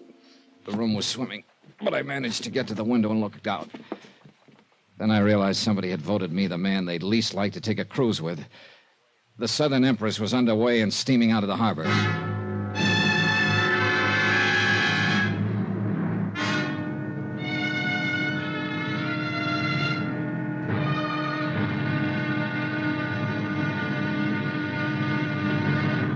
Now, here's our star to tell you about tomorrow's intriguing episode of this week's story. Tomorrow, I take a trip, all right. A one-way trip. Join us, won't you? Yours truly, Johnny Dollar.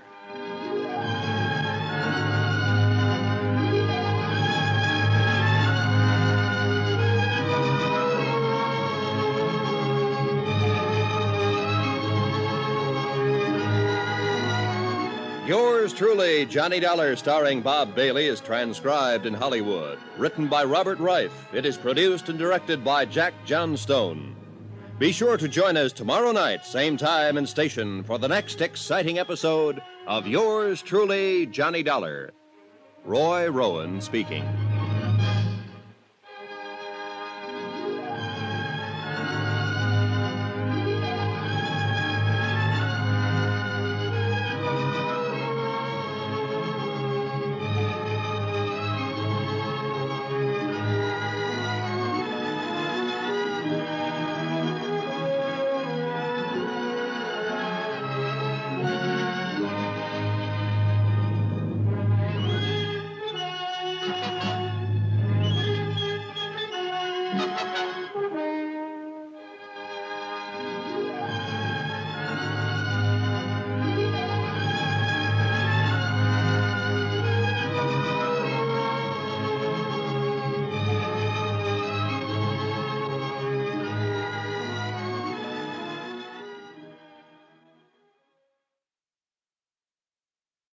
From Hollywood, it's time now for...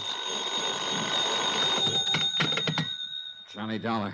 Lieutenant Van Tile of the Cape Town Police. I was just going to call you, Lieutenant. Is something the matter? You sound very strange. Probably from nursing a lump on my head that had put the star of Cape Town to shame.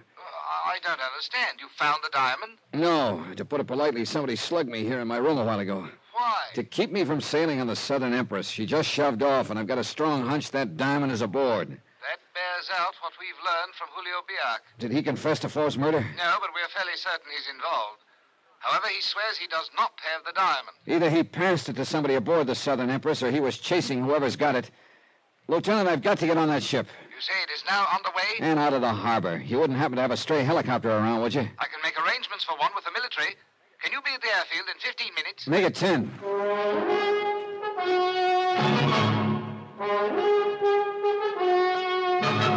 Tonight and every weekday night, Bob Bailey in the transcribed adventures of the man with the action-packed expense account, America's fabulous freelance insurance investigator. Yours truly, Johnny Dollar.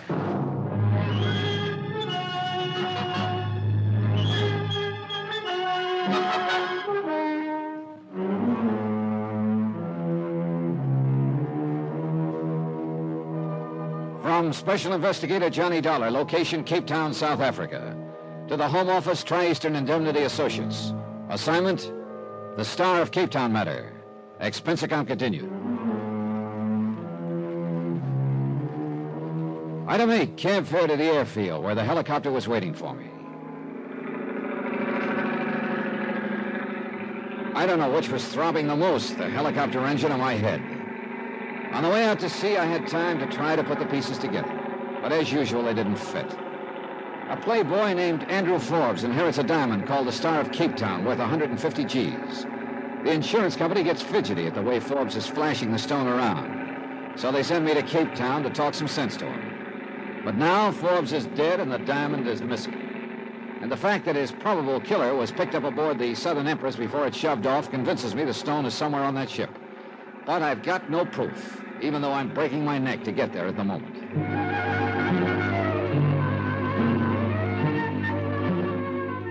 We picked up the Southern Empress about 20 miles out at sea, and the helicopter pilot set me down on deck at the stern.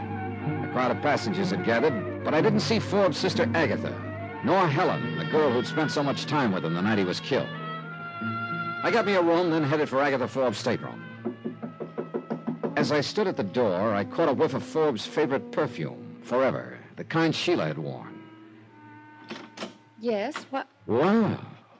It's Helen, isn't it? I don't think we've met, Mr. Dollar, Johnny Dollar. No, we haven't met officially, but we were both at Forbes' party the other night. You wish to speak with Miss Forbes? And you too, Helen. Who is it, Helen? Mr. Dollar. I'll be in my stateroom if you want me, Miss Forbes. Well, Very well, my dear. Just a minute, Helen. Well, Mr. Dollar, I must say you are a persistent person. On my job, I have to be, Miss Forbes. Well, as long as you're here, you might as well sit down. Thanks. I still would rather not talk about what's happened. I can certainly understand that. But if I can throw any light on it, which I doubt very much, then I suppose it's my duty to.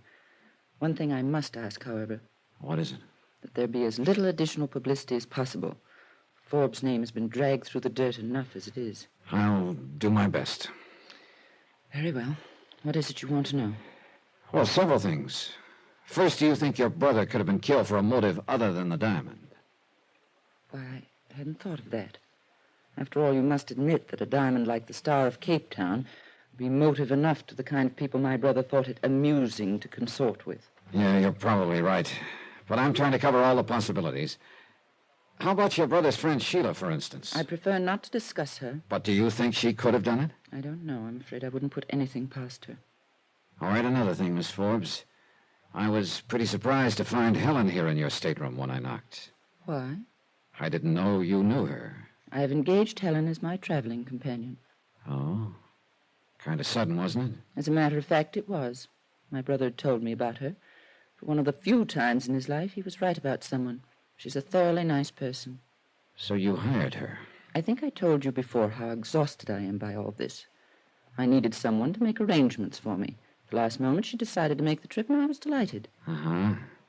She made up her mind at the last moment, huh? May I ask why all these questions about her?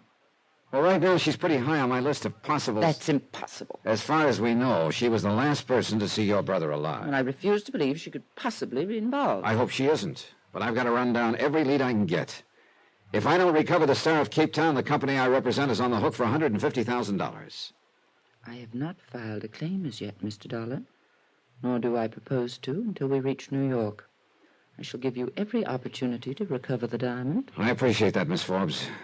But I'm afraid it still doesn't leave me much time. I went back to my stateroom. The door was open. But I was sure I'd closed it when I left. Inside was the same lingering smell of the same lingering perfume. Forbes' favorite, Forever. Sheila wore it, but as far as I knew, she was still in Cape Town. Then I remembered her saying that Forbes had given Helen a bottle of it. I also remembered smelling it in my Cape Town hotel room just before I got slugged. I thought then it was a carryover from Sheila's earlier visit. Now I wasn't sure. I started back out of my stateroom just in time to collide with somebody in the passageway. Oh, sorry. Oh, say, partner, you sure took the wind out of my sails. Yeah, well, I'm sorry. I didn't know anyone was out here. Oh, I just passing by, partner. Stacy's the name, Ben Stacy. What's yours? Dollar. On the level? Cross my heart. Well, when I tell people I bumped into a guy named Dollar aboard a boat, I'll mean it, huh? See you around, partner. So he could have been just passing by, like he said. But if so, he moved awfully quietly for a guy his size. I locked my door and headed for the bar. Expense account item 9150, a double martini, which occupied me just long enough to get a couple of things nailed down in my mind. Namely, open stateroom doors and the smell of perfume. It had to be Helen. No two ways about it. At this point in my brilliant chain of deductions, I made a big mistake. I looked down toward the other end of the bar. And the person I saw sitting there made me realize in one big hurry that my train of thought had just gotten itself derailed. Hello, Sheila. Hi, Johnny. I thought you were back in Cape Town. Why should I be? What's to stay for now? Good question. But you didn't tell me you were leaving. You didn't ask me. Sit down. You must have decided in a hurry. That's the only way I ever decide anything. Oh? Well, you picked an interesting boat to sail on. I suppose you know Helen's aboard. Small boat, isn't it? Oh, look, Sheila, suppose we drop the flip chatter, huh? Okay, Johnny. What do you want me to tell you? That I hate Helen for taking Andy Forbes away from me? Okay, I do. It's happened before, but Andy always came back. What hurts this time is that he was killed before he had a chance to. Sheila... Don't worry. I'll keep out of her way. I won't make any trouble. And, Johnny, do me a favor. What is it? Let's just forget I'm on board. I'd kind of like a decent chance to forget a few things, if I can. Okay. Just one thing, Sheila. Yeah? Were you in my room a few minutes ago? No. On the level? Sure, why? Let's skip it. See you later. Okay. I hope you find your diamond. Thanks. I hope you find whatever you're looking for. You know what it is? No? I got news for you. Neither do I.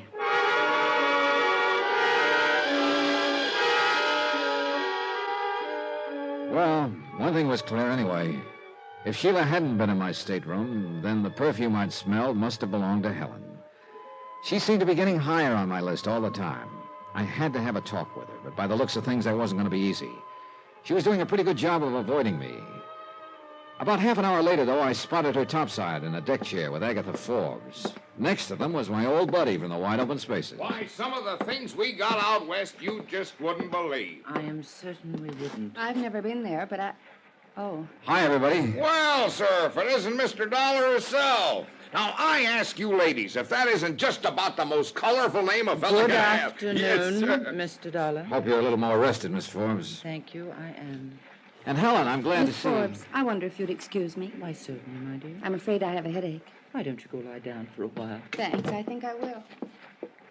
Well, now, that's kind of a chilly reception, partner. Looks like the little lady doesn't like you much.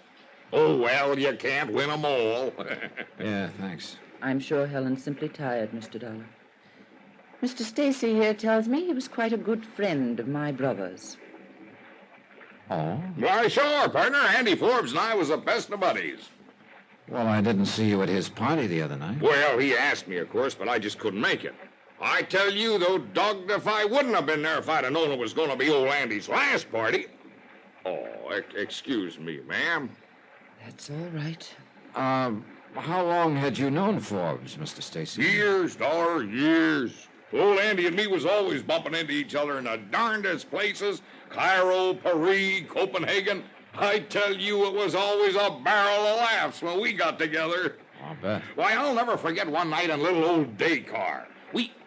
We're going to be in Dakar in a couple of days, aren't we? I believe so. Oh, yeah. I suppose everybody will be going ashore for You the day. bet. Well, you don't want to miss Dakar. Why, I can show you some places you just wouldn't believe. Oh, yeah, sure. I tell you what, why don't we get up a little party and... Mr. Stacy, it sounds very pleasant, but I'm afraid you'll have to excuse me. I'm not quite in the mood for sightseeing. Oh, I understand. Sure enough, Miss Forbes. Well, Dollar, how about you? We'll see. Yeah.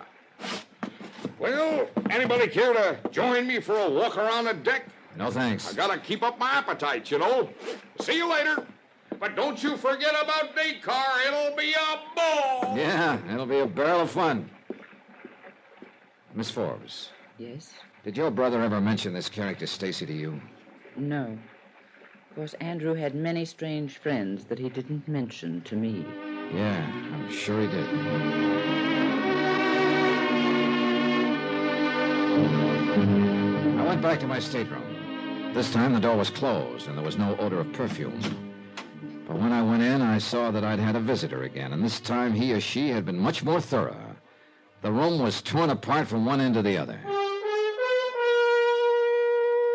I sat down, tired and beat. I thought of that building tile somebody tried to drop on me in Cape Town and the bang on the head I'd collected in my hotel room. I knew that whoever I was after was also after me. And now it looked like a third party was involved. Whoever had torn up my room must have figured I might have the diamond. Sheila, Helen, Stacy, it could be any of them. Or even worse, it could be somebody I didn't even know about. But one thing was sure, I was no closer to that king-size diamond. Pretty soon we'd be getting to Dakar, and once everybody had the chance to get ashore, my chances of getting the diamond back were practically zero. I had a strong and sickening hunch that Dakar could be the end of the trail for me, and I didn't like it.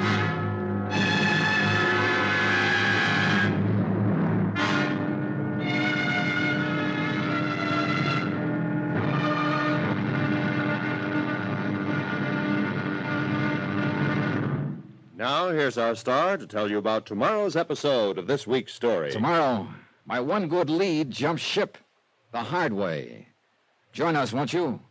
Yours truly, Johnny Dollar.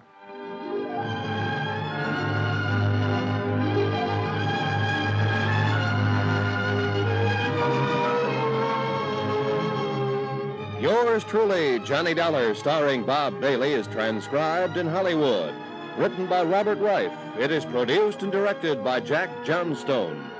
Be sure to join us tomorrow night, same time and station, for the next exciting episode of Yours truly, Johnny Dollar. Roy Rowan speaking.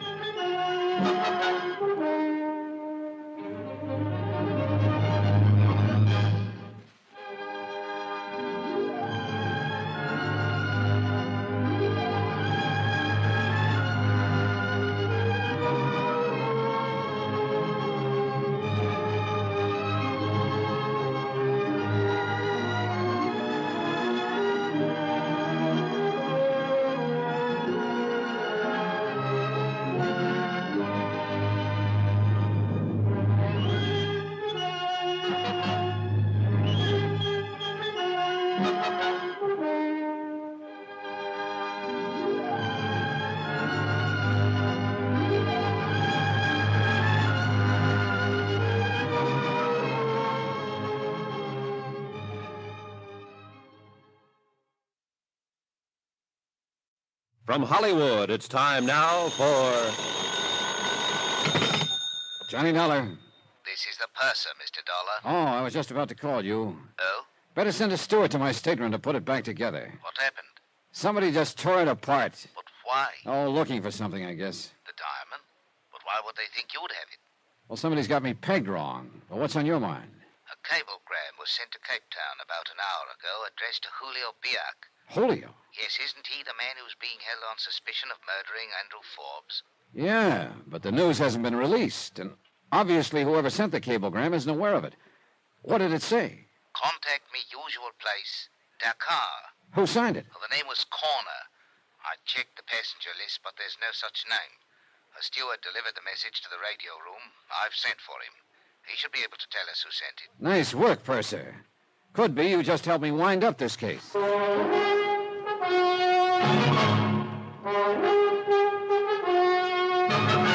Tonight and every weekday night, Bob Bailey in the transcribed adventures of the man with the action-packed expense account, America's fabulous freelance insurance investigator. Yours truly, Johnny Dollar.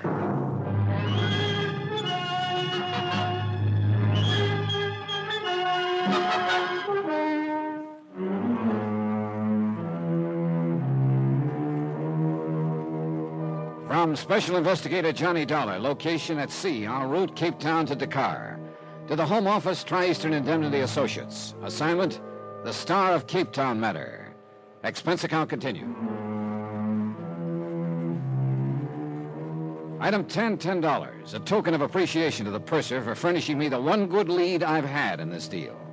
A cablegram to Julio Biak, who is being held in Cape Town right now as Andrew Forbes' probable killer. But Forbes' diamond, the Star of Cape Town, $150,000 worth, was still missing. The cablegram indicated that Julio hadn't been working alone on the deal.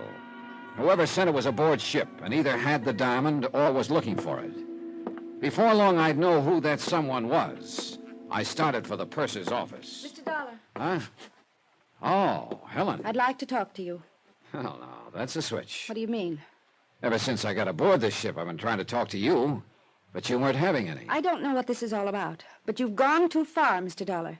Come again? Don't try to pretend. When I found my room all torn up just now, I realized... Oh, hey, wait a minute. Your room's been torn up, too? What do you mean by two? Mine got the same treatment a while ago. I don't understand. I thought it was you who... Look, Helen, I think you and I had better have a little talk right now. I steered her to the bar. Expense account item 11, $5 drinks. I still couldn't figure out which team she was playing on, but I had to find out, and this was the best way I could think of. May I have a cigarette, please? Oh, sure. Here. Thanks. I've been so confused, Mr. Dollar. Johnny. Johnny. Confused about what, Helen? Everything. It's all happened so fast. And then when I realized that somebody was watching me and following me... Look, I think you'd better start from the top. I suppose so. Maybe it'll make sense to you. I hadn't really known Andy Forbes very long. Longer than I had. That party he gave, it was so strange. All those people I didn't know. I mean, well, I guess it took me a little while to realize he was interested in quite a few people. Sheila? I feel sorry for Sheila. I guess she's pretty bitter about everything. But I didn't do anything to encourage Andy, and I didn't realize he was serious about me until the night of the party. And then he told me he was. And he gave me... A bottle of very expensive perfume, forever. Oh. His usual gift? I'm afraid so. I don't care. He wanted me to have it, and it's lovely perfume. I liked Andy. He was completely irresponsible, but in his own strange way, he was nice. So? When they told me the next morning that he'd been killed during the night, I couldn't believe it. And then when the diamond was missing... Yeah? His attitude about the diamond was very strange. How do you mean? He seemed to regard it as an inexpensive trinket. He was so careless with it. Oh, you're telling me. That's why I was sent down to Cape Town, to try and talk him into being more sensible with it. But, Helen, you said something about being watched or followed. Yes. When I left Andy's house that night, I felt that somebody was watching me. Oh? And later I knew somebody had been in my hotel room, and now my stateroom torn apart. What does it all mean? That's a good question. One more thing. Yes? You decided to make this trip rather suddenly, didn't you? I wanted to get away from Cape Town. Miss Forbes was kind enough to offer me a job as her traveling companion for the trip, so I took it. Do you like working for her? Yes. She's really a very nice person, perhaps a little on the dignified side. Yeah. But she's... I'm pretty concerned over the Forbes name. Wouldn't you be, after all that's happened? Maybe. Oh, Johnny, I've got to be getting back and see if she needs anything, but thanks. For what? Talking to you has made me feel a lot better somehow. Good. It's been a big help to me, too. How so? Oh, makes things easier for tonight. They're having a dance. And I'd been figuring how to go about asking you.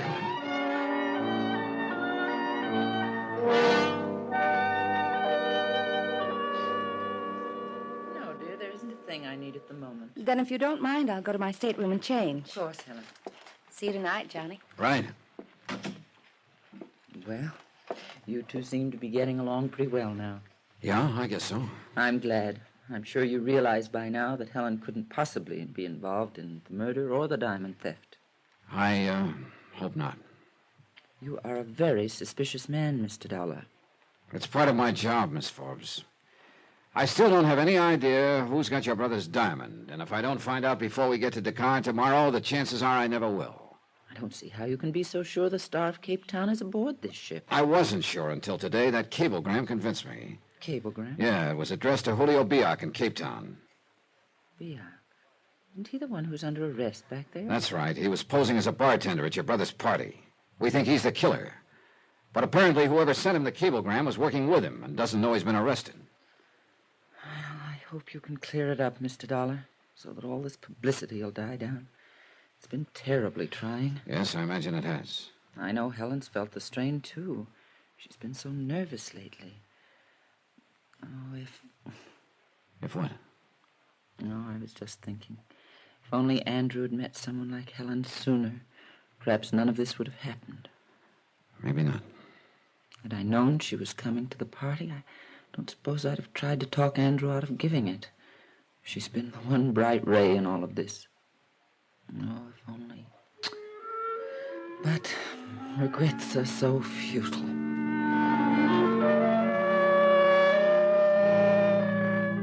She looked old and tired and lonely. Sure, maybe she was too worried about the dignity of the Forbes name, but I could see now it was about the only thing she'd had all these years. And with a brother who'd kept tossing the name around like a cheap toy, I quit looking at the picture. It wasn't very pretty. Anyway, I had another picture in my mind. Helen. I couldn't quite figure her. Everything she told me could be the truth, or it could be just one big lie.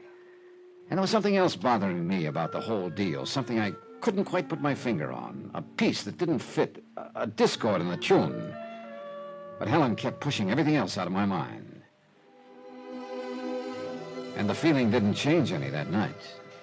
We danced, and then we went out on the deck. But all the while, one of my stock Confucianisms kept gnawing away at me. He who gets too interested in suspects is building up to king-size letdown. It's beautiful out here. The moon and the sea and the ship sliding along. It almost doesn't seem real. I know. I almost wish it could go on this way forever. No people, no places. There's just one thing wrong, though. What? That routine doesn't work for very long. I know. Johnny. Is there something wrong? What? You seem so far away, so preoccupied. Oh, just thinking about a lot of things, I guess. It's not being very informative. I'm sorry, I guess I'm not feeling informative. It's okay. Sometimes talking isn't very important. You know, Johnny, the last few days have been a sort of nightmare for me. But tonight everything seems so nice. Why would that be, Johnny? Maybe I could make a kiss. Maybe you could. Johnny. I'm sorry. I'm not. Well, say now, if you two don't look just like a picture postcard. Hello, Mr. Stacy. Stacy? Yes, sir, I tell you, if they could put a picture of what I saw a second ago in all their travel folders, they'd double their business. How nice for them.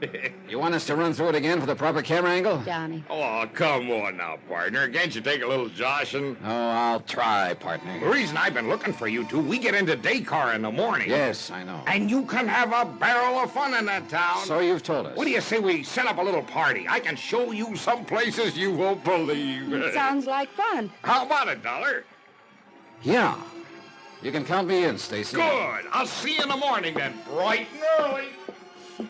He means well, Johnny. Maybe. You don't sound very convinced. I don't know. Half of my job has always been sizing up people. Suddenly, I seem to have lost my touch. Meaning me? I didn't say that. If it's any help in sizing me up, what happened a moment ago? I meant that, Johnny. Mr. Dollar. What? Oh, excuse me a minute. Sure. Be right back. Yeah, what is it, Percy? That steward I was telling you about, Mr. Dollar? The one who delivered the message for Cape Town to the radio room? Where is he? That's just it. I don't know. You what? I can't understand it. I've looked everywhere. I'm worried. That's not good. I was counting on him to tell me who sent that message to Julio Biak. Whoever did is probably working with Biak and could have the diamond. Well, I'm sorry, Mr. Dollar. I'll keep looking and let you know the minute I find him. I turned back toward Helen, but she was nowhere in sight. I started along the deck to see if she... Johnny! What happened? What's the matter? I was walking along the deck. As I passed the lifeboat, somebody stepped out from behind it and grabbed at me. Who was it? I couldn't see. Well, come on, let's take a look. He ran away when I screamed. Oh, I see.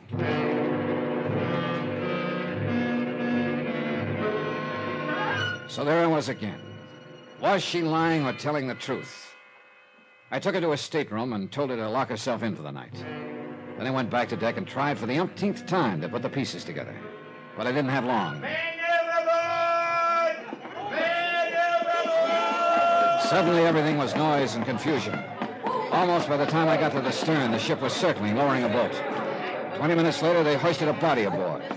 He was wearing a steward's uniform, and one look at the purser told me which steward it was. Yeah, my one good lead, gone.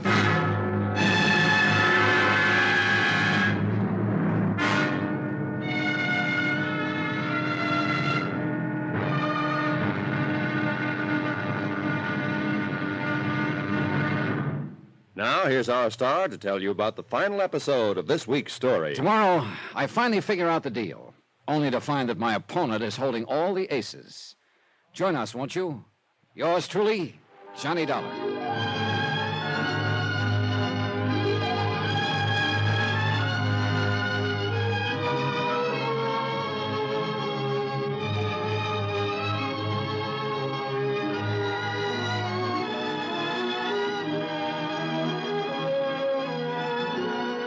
Yours truly, Johnny Dollar, starring Bob Bailey, is transcribed in Hollywood.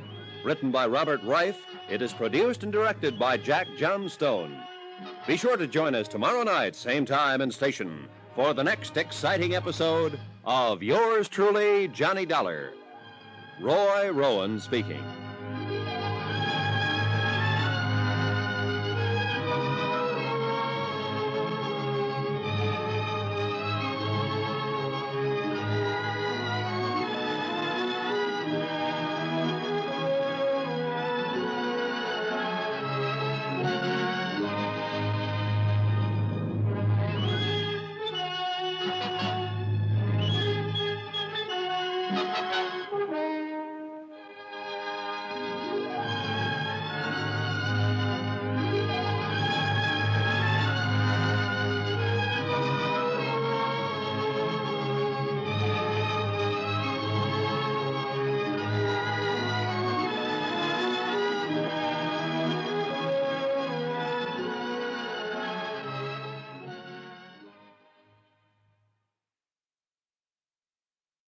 From Hollywood, it's time now for...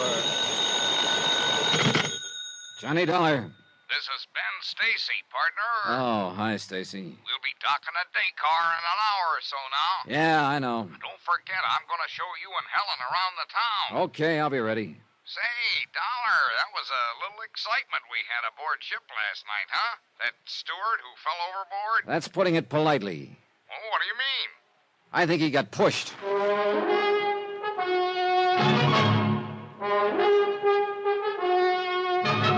Tonight, and every weekday night, Bob Bailey in the transcribed adventures of the man with the action-packed expense account, America's fabulous freelance insurance investigator. Yours truly, Johnny Dollar.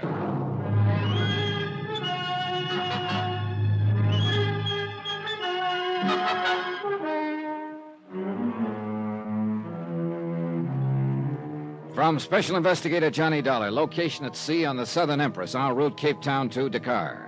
To the Home Office, Tri-Eastern Indemnity Associates. Assignment, the Star of Cape Town matter. Expense account concluded.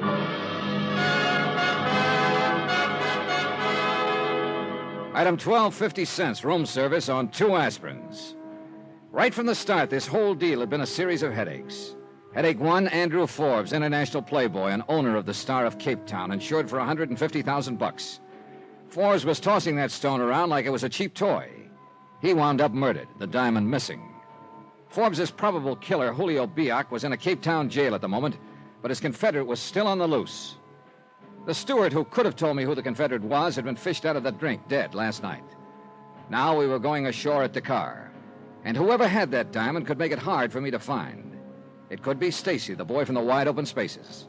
It could be Helen, traveling companion to Agatha Forbes. And I knew if it did turn out to be Helen, it'd leave me kind of sick inside. Worst of all, it could be somebody I didn't even know about. Hence the aspirin.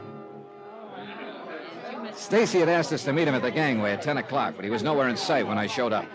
Pretty soon, Helen and Agatha Forbes came along. Good morning, Johnny. Hi, Helen. Miss Forbes. Good morning, Mr. Dollar. Helen just told me about what happened last night. Somebody trying to seize her on deck.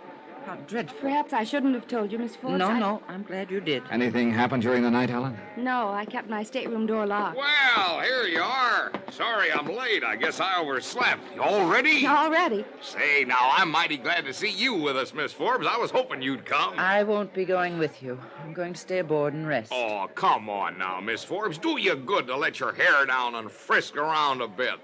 Really, Mr. Stacy, I assure you I don't feel like frisking around a bit. I'll see you when you get back. Say, now, I guess I put my foot in my mouth talking that way. Oh, well, I usually do anyway. It's sure big enough. Well, one thing I had to give Stacy credit for, he was a good guide.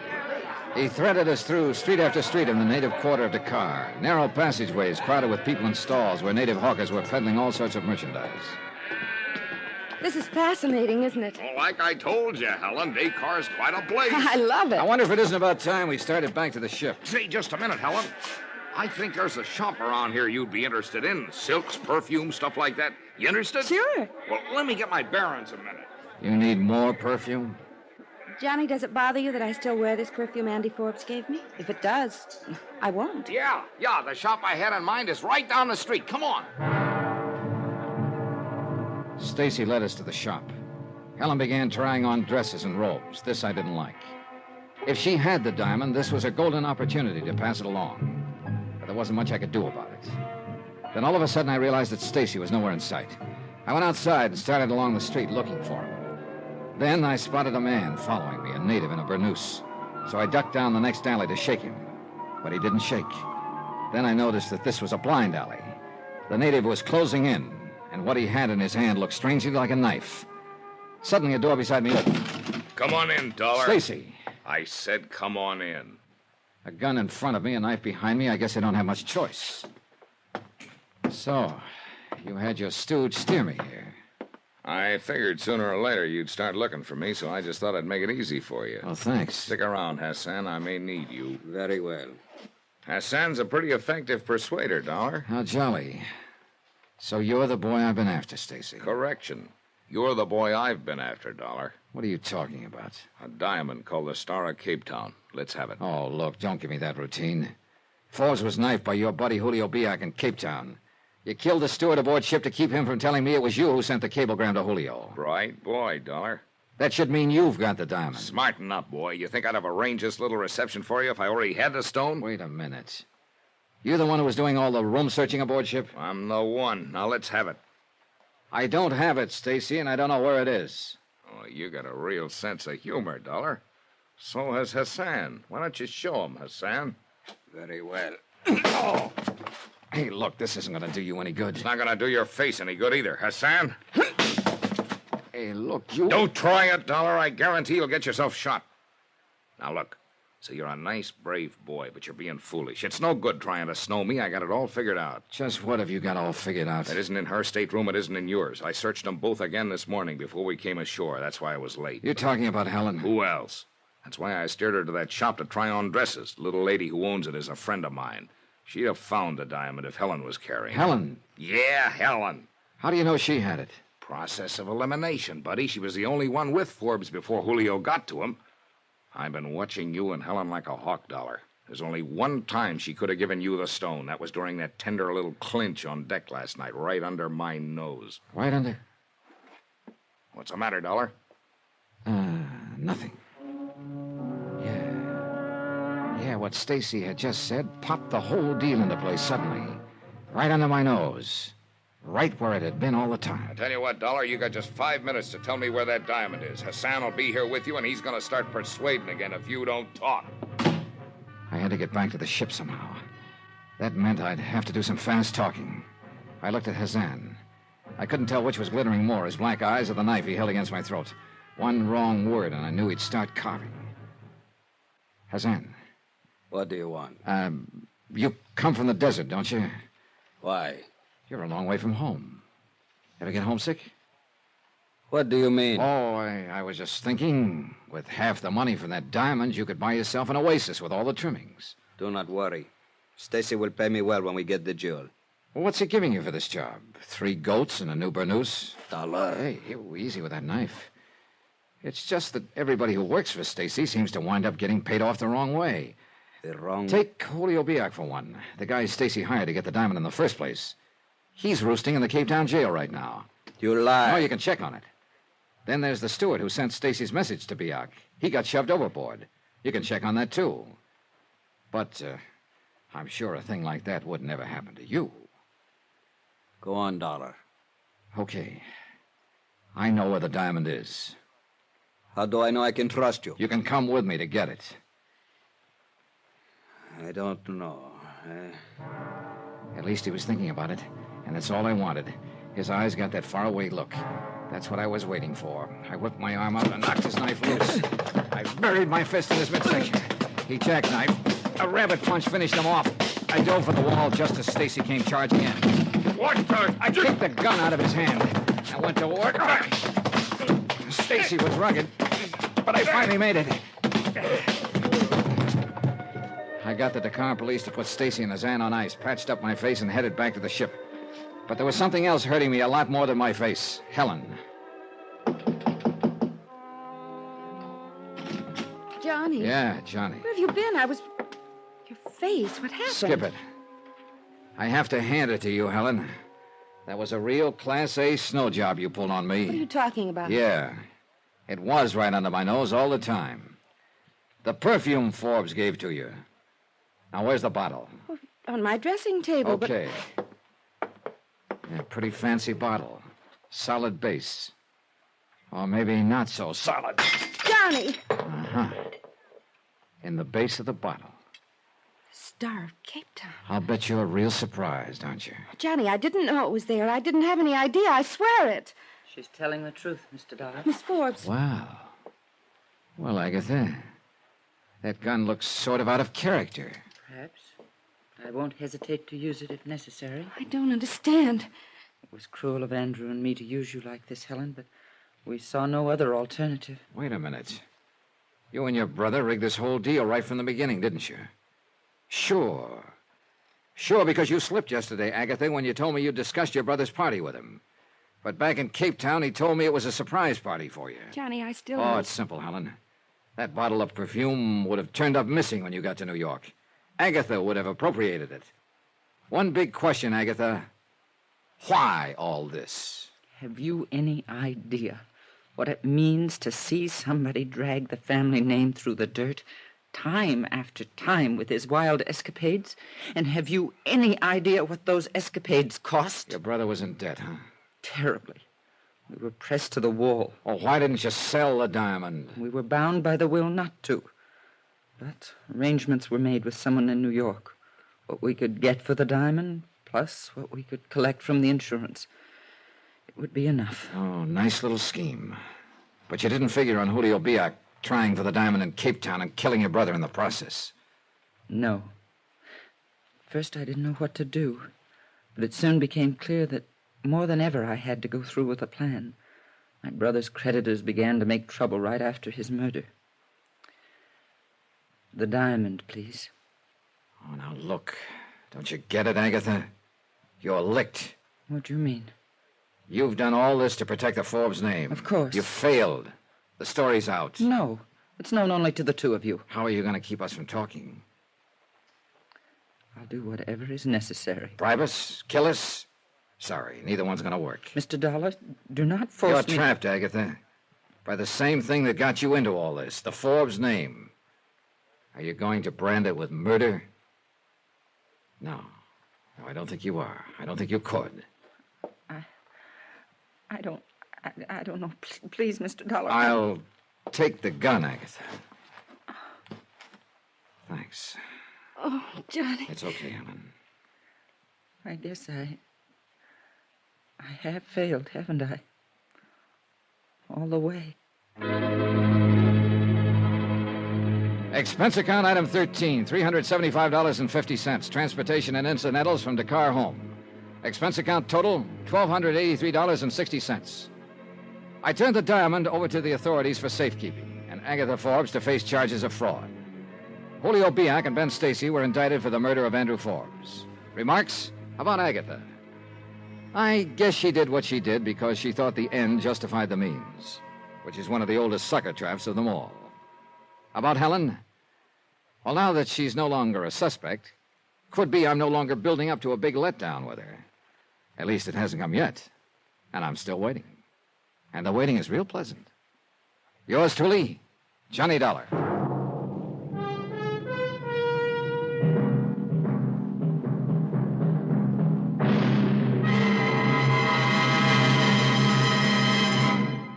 Now, here's our star to tell you about next week's story.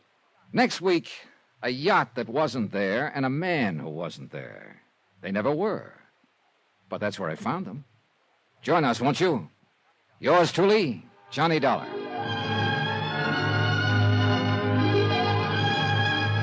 Yours truly, Johnny Dollar, starring Bob Bailey, is transcribed in Hollywood. It is written by Robert Reif and produced and directed by Jack Johnstone. Heard in this week's cast were Gene Tatum, Virginia Gregg, Harry Bartell, Chester Stratton, Marvin Miller, and D.J. Thompson. Musical supervision by Amerigo Marino. Be sure to join us on Monday night, same time and station, for another exciting story of yours truly, Johnny Dollar. Roy Rowan speaking.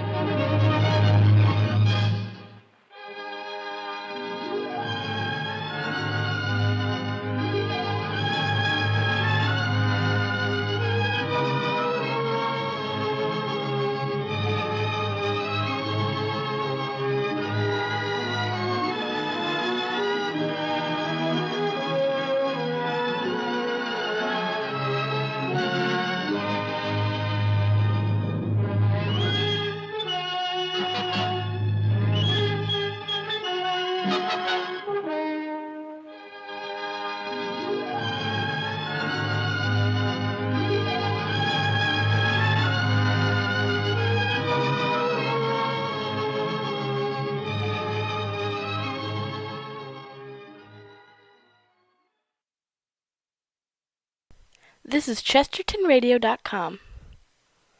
From Hollywood, it's time now for... Johnny Dollar. Ralph Dean, Johnny, mono guarantee. Oh, hiya, Ralph. How are things? Rough. My wife could kill me, Johnny. For the insurance? No, just for kicks, because she's mad, because she wanted a mink coat. In short, she's a woman. I couldn't buy her a mink. I don't make that kind of money. You know how it is in the insurance game. Oh, sure, I know, Ralph. You're down to your last yatch. So what happens yesterday? I lose 80 mink coats, silver blue, worth $100,000. Gone, snatched, disappeared. Warehouse robbery? Check. Bandley Furriers out in Los Angeles. My wife's about to blow her stack. She says if I can't afford one fur coat for her, then how come I can pay for 80 of them that I haven't even got? How do you reason with a woman, Johnny? I never try. Usually I just send flowers. I've already done that. She ran them through the garbage disposer. So now what do I do? Buy some more flowers.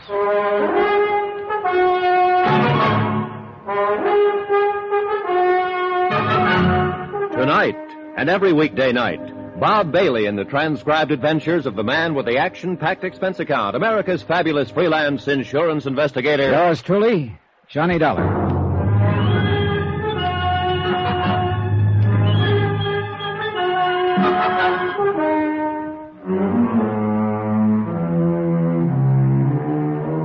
From Special Investigator Johnny Dollar to the Home Office Mono Guarantee Insurance Company, 4312 Spring Street, Hartford, Connecticut. The following is an accounting of expenditures during my investigation of the Silver Blue matter. Item 1, $152.40, telephone and incidentals and transportation to Los Angeles. I called the Mono Guarantee agent out there before I left and got a brief rundown on the case.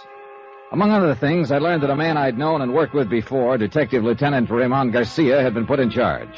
And with Garcia on hand, I knew I could count on cooperation by the police.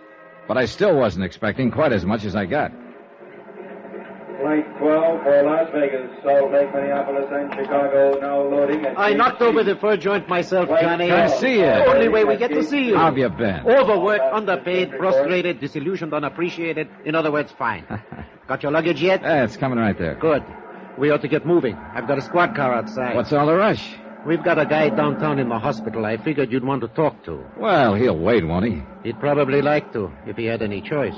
He's dying? Kind of looks that way. He's one of the 2 night watchmen the gang slugged when they broke into the warehouse. And he's our big one, Johnny. He's all we've got. Has he been able to talk? A couple of sentences during the night. He's got to talk. What do you mean?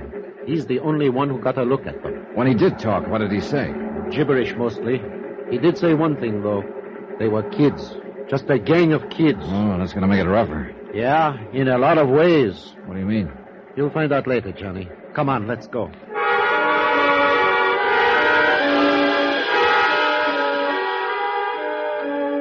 We took the freeway into town with the accelerator floorboarded and the siren screaming.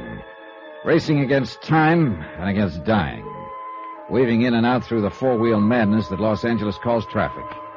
And then the other side of the coin. The solemn quiet of hospital corridors. The calm voices of the nurses.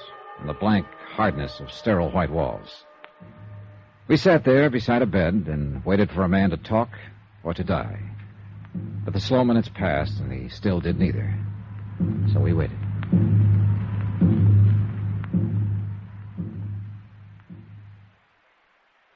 Guess that shot the doctor gave him is not going to have any effect.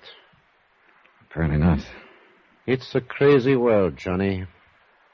No, just the people in it. I mean, yesterday, we'd never even heard of this guy. I still don't know his name. And 24 hours later, here we are. A couple of strangers sitting around watching him die. Yeah, it's here on his chart at the head of the bed. Albert Christman. Strangers. Not even family or friends. He didn't have any family or friends. He lived alone in a furnished room. Worked alone, too, except for one partner. So, a gang of punks jump him and bust his head open. I'm a bad cop, Johnny. I get sentimental about things like this. How'd they work it, Garcia? It's a warehouse district. The streets are practically deserted at night. A police prowl car checks the street once about every 40 minutes, and they hit at 1:10 a.m., 3 minutes after the police had passed. Sounds professional. No, just a smart bunch of kids. The only fur they seemed to know was mink. They passed up a dozen or so chinchillas worth twice as much.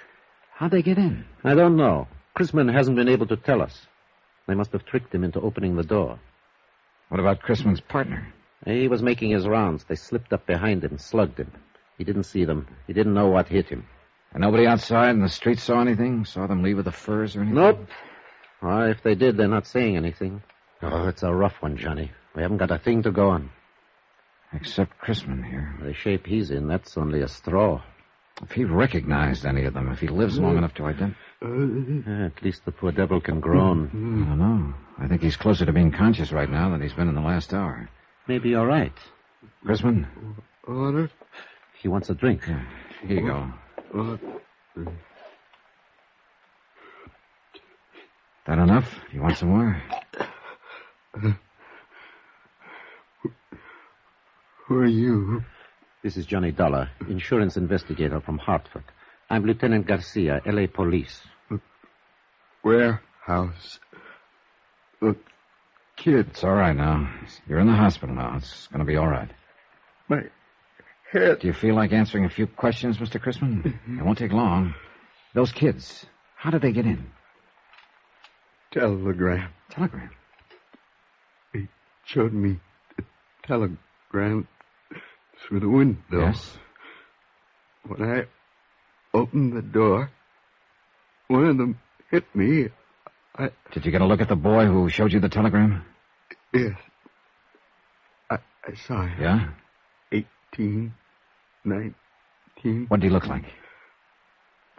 5'9", 10, dark skin, black hair. How was he dressed? Dark jacket. Hard to think. Any scars? Anything unusual about him? No. My head. Are you sure? Sure. Would you recognize him if you saw him again? Yes. Any of the others? No. The only one. There was a mark on his arm. What kind of a mark? My head. What kind of a mark on his arm? Hurts too bad.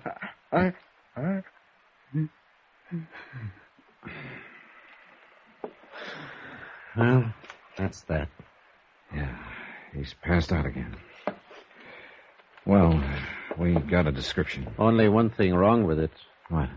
Right in that area, there are about 50,000 kids who fit it.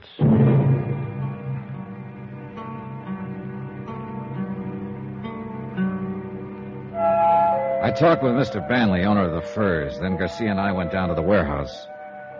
It stood on the fringe of the river bottom section, fronting the railroad yards, and backed up by block after block of weather-beaten slum shacks. We looked through the warehouse, at the racks where the furs had hung, watchman's office where the gang had entered, but knew while we did it that we were only going through the motions. The police technicians had already been over the place inch by inch, and they'd found exactly nothing. Finally, we stepped out the door into the street. A drab gray street, cluttered with things cast off and discarded. Dusty and hollow. There's the story of this whole district down here, Johnny. Right there in that street. Yeah. It's a backwash, a service yard. It's something you need but don't like to look at, so you shove it out of sight.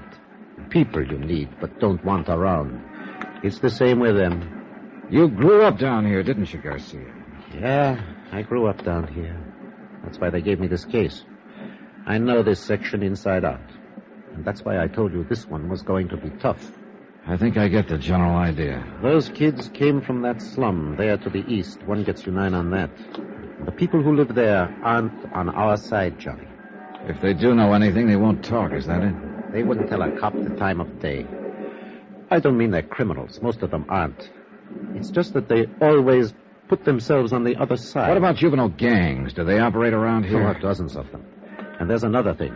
A few of these gangs are pretty rough, and people who might talk don't because they're scared to. Oh, it's a great setup, Johnny. A fine place to look for $100,000 in furs. You know, I've been thinking about the fact that they knew exactly the time to hit. They must have staked out here somewhere. Sure, and probably right in the place you're thinking.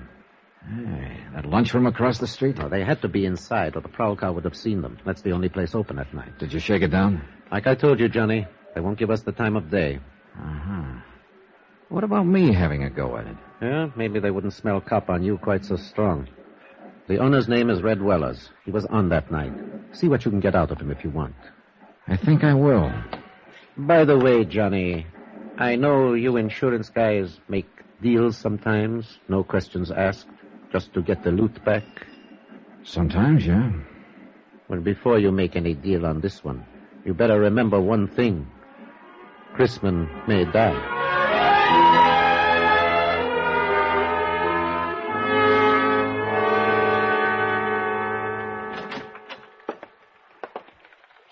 What do you say, Mac? Save your money. What do you want? Coffee? Yeah, I guess so. How's business? $1.02 a day. Farther in the hole. Want cream? No, I'll drink it black. Want a sinker with it? No, thanks. Are you Red Wellers? So that's it. What do you mean? You're in that fur case, ain't you? Maybe. I thought you was the same one, but I couldn't be sure seeing you across the street. You come up with that cop Garcia a while ago, didn't you? That's right. I'm an insurance investigator. Well, you come to the wrong address, mister. I don't know nothing about nothing. Who was in the lunchroom here just before the robbery? I don't remember. Any young kids here? No, it was all old men with long beards. I see. 10 cents for the coffee. Yeah, they got you real scared, haven't they? Haven't they? I don't know any days. All right, look. You know Chrisman, the watchman over at the warehouse. He comes in. He didn't know any days either. What about it? Nothing. Except he's dying. I'm at the Wilkins Hotel if you change your mind. Room 312, Johnny Dollar. Sorry, I don't see no use of me dying, too. Follow me, Mac?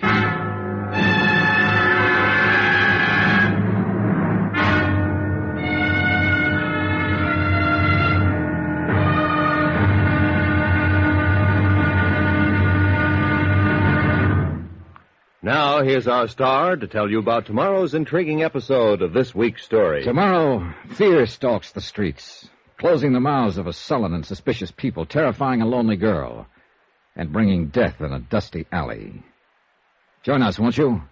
Yours truly, Johnny Dollar.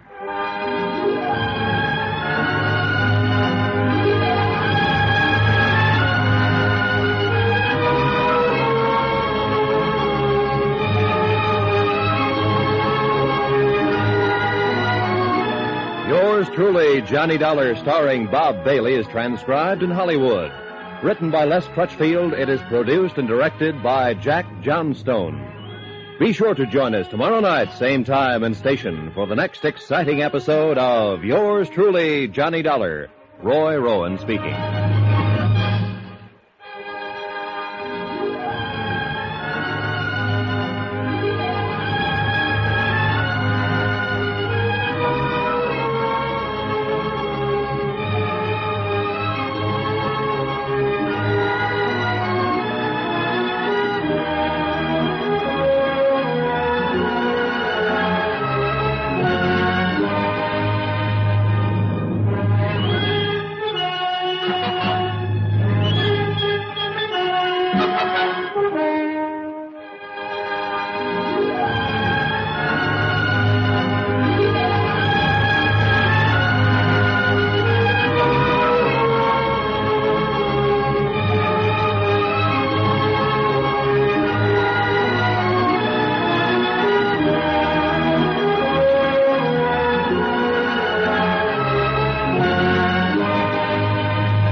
You are listening to Chesterton Radio at chestertonradio.com. From Hollywood, it's time now for... Johnny Dollar. This is Red. Red Wallace, remember? Sure. You run that lunchroom across the street from the warehouse that was robbed last night. Yeah, that's right. Now look, Dollar, supposing I tell you what I know about it. What's going to happen to me? Nothing. As long as you weren't mixed up in it yourself. No. I mean the papers and the cops. If it gets out I talk to you, I won't last 24 hours. I think I can take care of that. What do you know about it, Red? That depends on what it's worth to you. I see. I'll have to sell out, get away from this section, so I'll need some dough. You follow me? All right. I'll see you taken care of. Now, just what is it No, you... no, I ain't safe. I'm talking from a booth. You stay right there at your hotel. I'll see you in a half hour. Right. Just you. No cops. Yeah, that's right, Mr. Beck. Mr. Beck. 6 quarts of milk and 2 pounds of butter. Sure, right away. Thanks, Mr. Beck. Goodbye. Hello.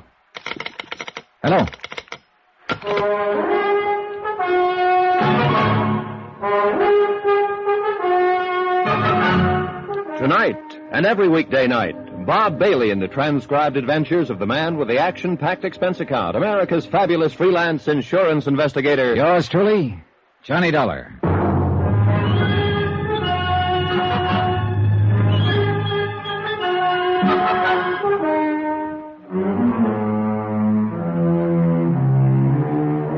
From Special Investigator Johnny Dollar, location Los Angeles, California.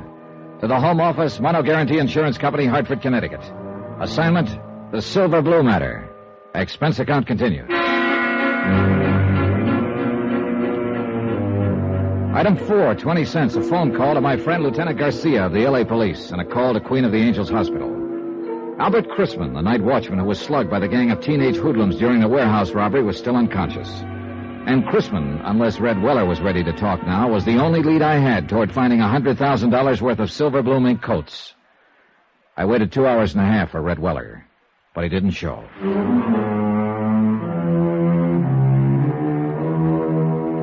Item 5, $2.85, taxi to the warehouse district at the south end of the railroad yards. It was night by now, and the area was almost deserted. A lost, lonely district, shabby and worn even in the softening darkness, and haunted now by fear. The only lights in the block were those shining from the windows of the warehouse office and from Weller's lunchroom across the street. Good evening. Hello. What would you like, sir? Cup of coffee, I guess. Oh, you're lucky. I just made some fresh. Good. Would you like some cream? No, thanks. No, that'll be fine. Is it foggy out? Yeah, a little. Not bad, though.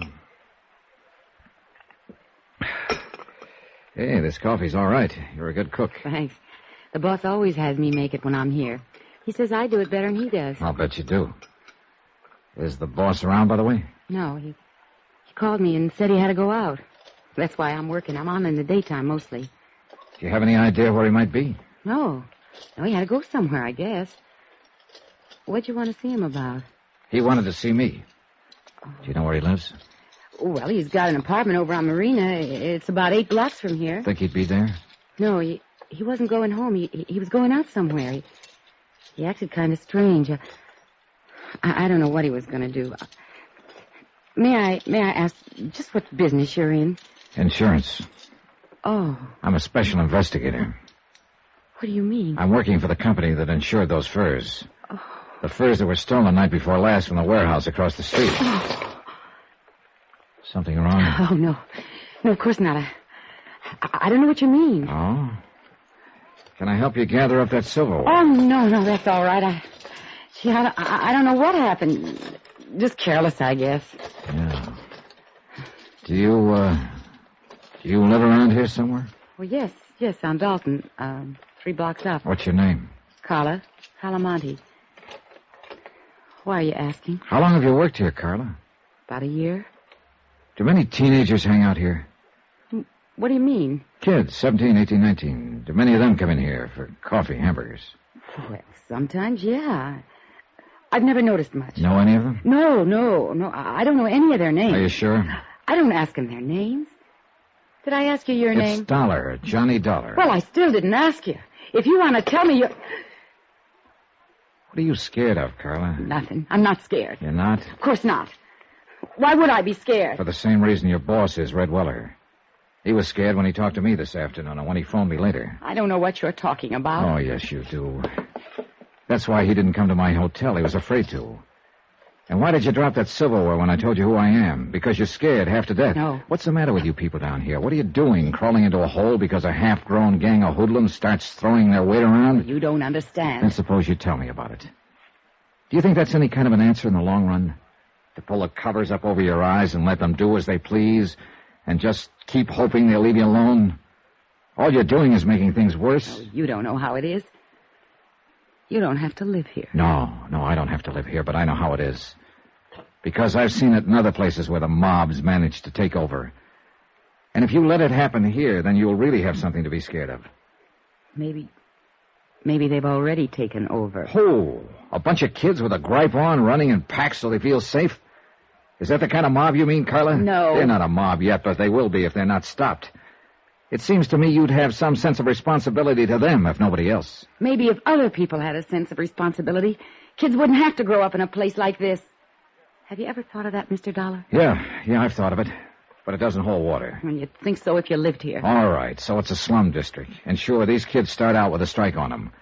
But that's a pretty weak excuse for joining up at criminal bands and terrorizing a whole neighborhood, for slugging people and looting warehouses. Yes, I know. Most of them find other answers. It's only a small minority that turns to crime. But if you let them get away with it, others will join them and they'll grow until finally it's too late. Well, Carla?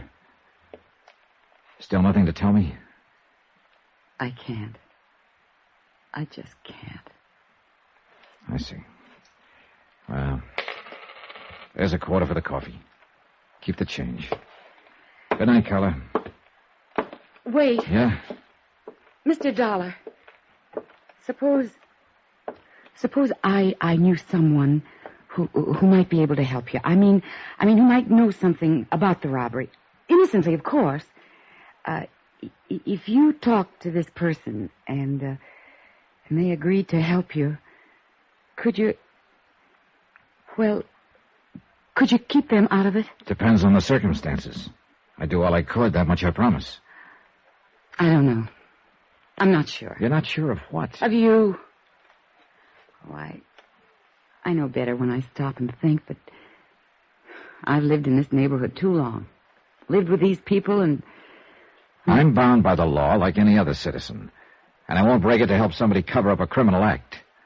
But I figure it's up to me sometimes to decide whether a thing is a criminal act. And if a person seems to deserve it, well, I can be pretty lenient. You promise? What you just said? Yes, I promise. I've got to trust you. I've got to trust someone. Do you know such a person, Carla? Yes. Do you know where to find them? I think so. Well, I'm sure they'll be at one of 2 or 3 places. Not very far from here. And who is this person? Someone who grew up around here. A boy. 19. What boy? My brother.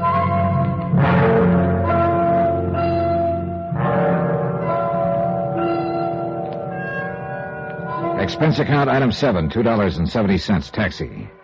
We went first to Carla's apartment where she lived with her brother, but there was no one there. Then we checked out a drive-in a few blocks away, a teenage hangout. No luck. Finally, we tried a pool hall down south of the yards, just off Alameda Street. It was our last hope. I know he comes here. It's not a good place for him, but a lot of the other kids do, too. And he wants to belong. Yeah, sure. Everybody does, in one way or another. Oh, gosh, it'd have been different if our folks had lived, but our boy just won't take orders from his sister. Yeah, I know. Go ahead. Thanks.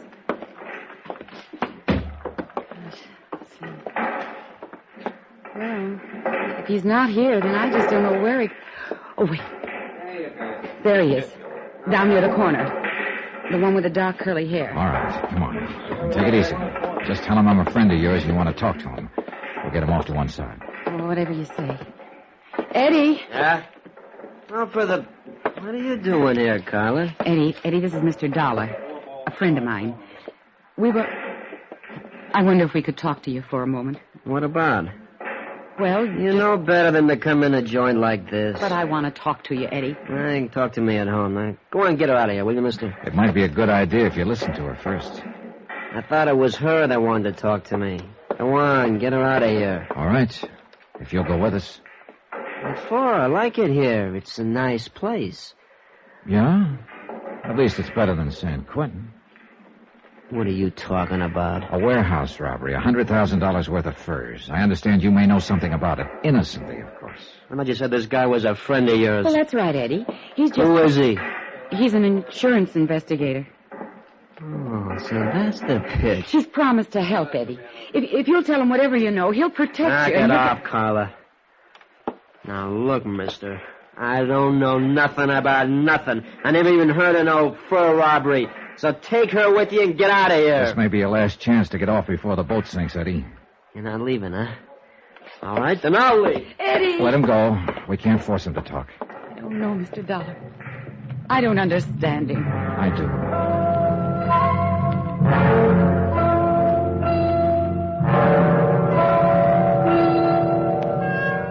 Item 810 phone call from the pool hall to Lieutenant Garcia at police headquarters. He said there was no change in Albert Chrisman's condition yet. He was still holding on, and he still hadn't talked. But there had been another new development, a big one. And when I joined Carla in the taxi outside, she knew it by the look on my face. What's wrong, Mr. Dollar? Now, look. How sure are you that your brother wasn't mixed up in that robbery? Well, I want the truth. I'm afraid he was mixed up in it. Then brace yourself, Carla. Your boss, Red Weller, who was going to tell me what he knew about it, was found murdered in an alley an hour ago.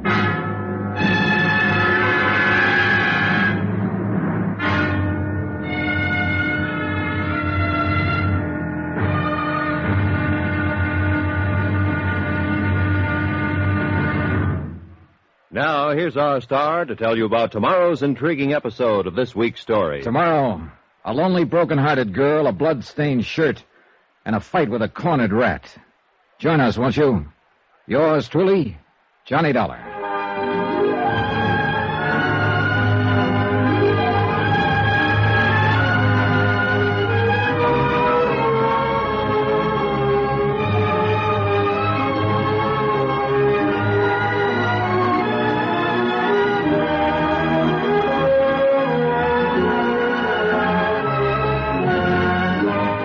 Yours truly, Johnny Dollar, starring Bob Bailey, is transcribed in Hollywood. Written by Les Crutchfield, it is produced and directed by Jack Johnstone.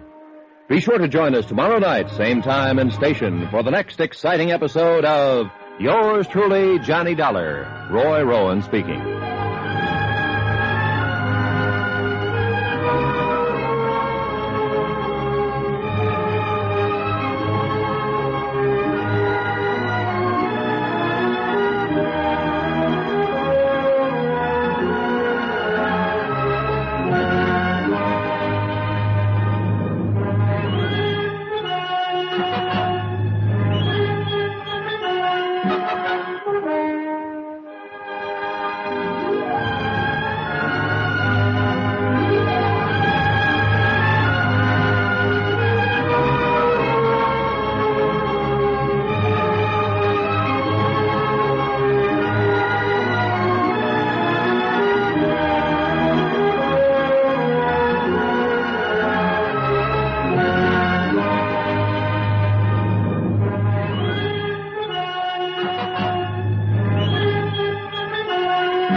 This is Chesterton Radio, your home for podcasts of works by G.K. Chesterton, plus drama, comedy, mystery, science fiction, big bands, and much more.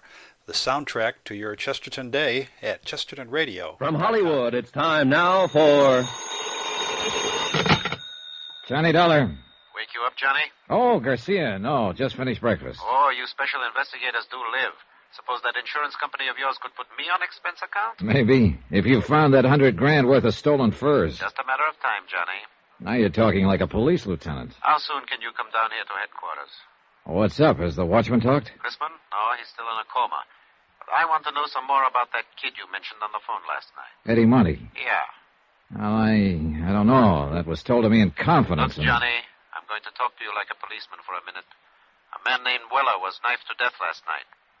What you told me yourself, his death is probably tied in with that warehouse robbery. Another man is dying at Queen of the Angels. So, confidence or no confidence, I want to know about that kid. All right, Garcia. I'll be there in 20 minutes.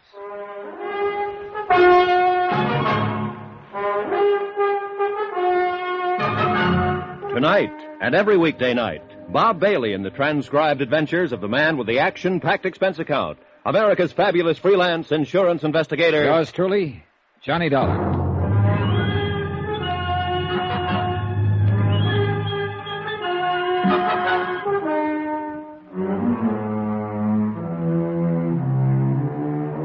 From Special Investigator Johnny Dollar, location Los Angeles, California. To the Home Office Mono Guarantee Insurance Company, Hartford, Connecticut. Assignment, the Silver Blue Matter. Expense account continued. Item 10, $1.45. Taxi from my hotel to the police headquarters office of Lieutenant Garcia. The early morning fog was starting to lift, and the city sprawled beneath a slate-gray sky. The filtered sun should have softened things, but didn't. Gray sun, gray world, drab and dreary, and a case to match. Teenagers, not a gang of hardened criminals. A bunch of wild kids who'd broken into a warehouse and stolen 80 fur coats, silver blue mink. A night watchman had been slugged and lay dying in the hospital. And a lunchroom owner named Red Weller had been stabbed to death the night before. So it couldn't be called kid stuff. That term doesn't apply to murder. Run those 4 cards through, Joe. See what you can make on them. Thanks. Now, come on into the office, Johnny. This madhouse out here gets you frazzled before you know it. Oh, you police detectives have it pretty soft, Garcia. That's news to me. Teletypes, photo files, record cards, crime labs. How'd you like to try working alone? On your expense account, I could suffer the hardship. Now, let's go in here. Have a seat, Johnny. Thanks. Yeah. Did I put the fear of the Lord in you on the phone? You were real impressive. Yeah, the chief was bleeding down my neck. Well, then I'll stop trembling.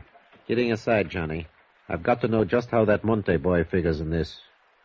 Did I say he even figured in it at all? No. You just wanted some information on him. But he figures all right.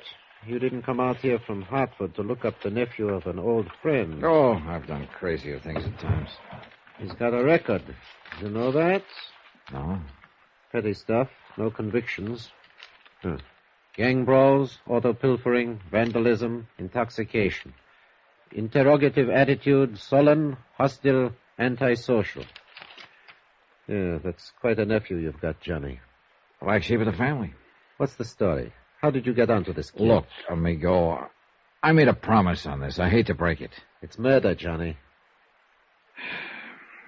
This kid's sister worked for Red Weller in that lunchroom across the street from the warehouse.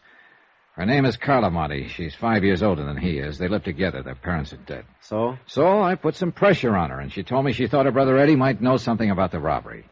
She took me to a pool room to meet him. How was he supposed to have known about it? Hearsay? No. She admitted later that she suspected him of being mixed up in it himself.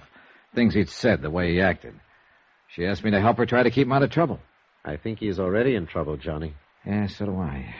And I think she does, too. What did he have to say when you talked to him in the pool hall? Several things, but they added up to 2 words. Get out. When I wouldn't, he did.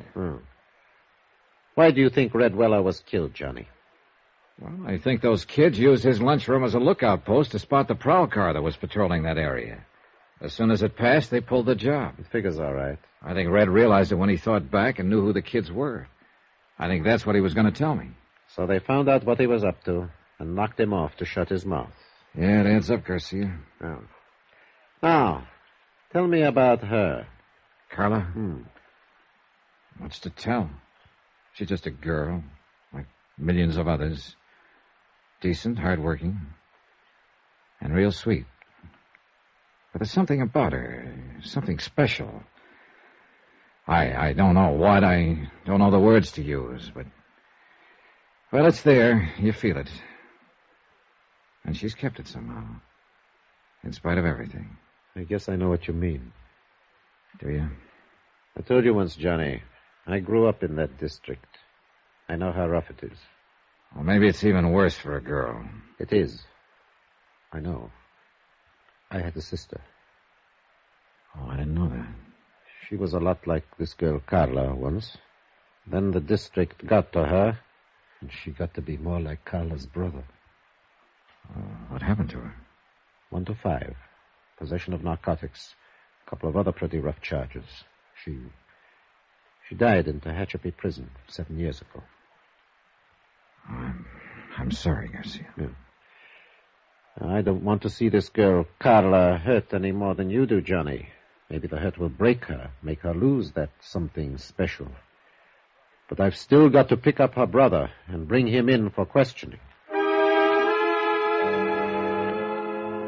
Expense account item 11, $1.90. Taxi to the Weller lunchroom to see Carla Monte.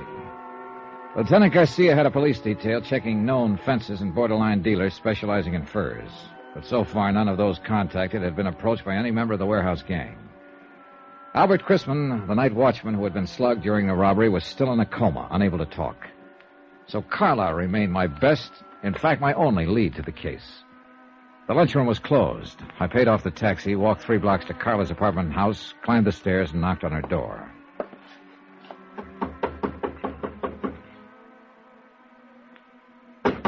Yes? Who is it? Johnny Dollar, I'd like to talk to you. All right. Just a moment.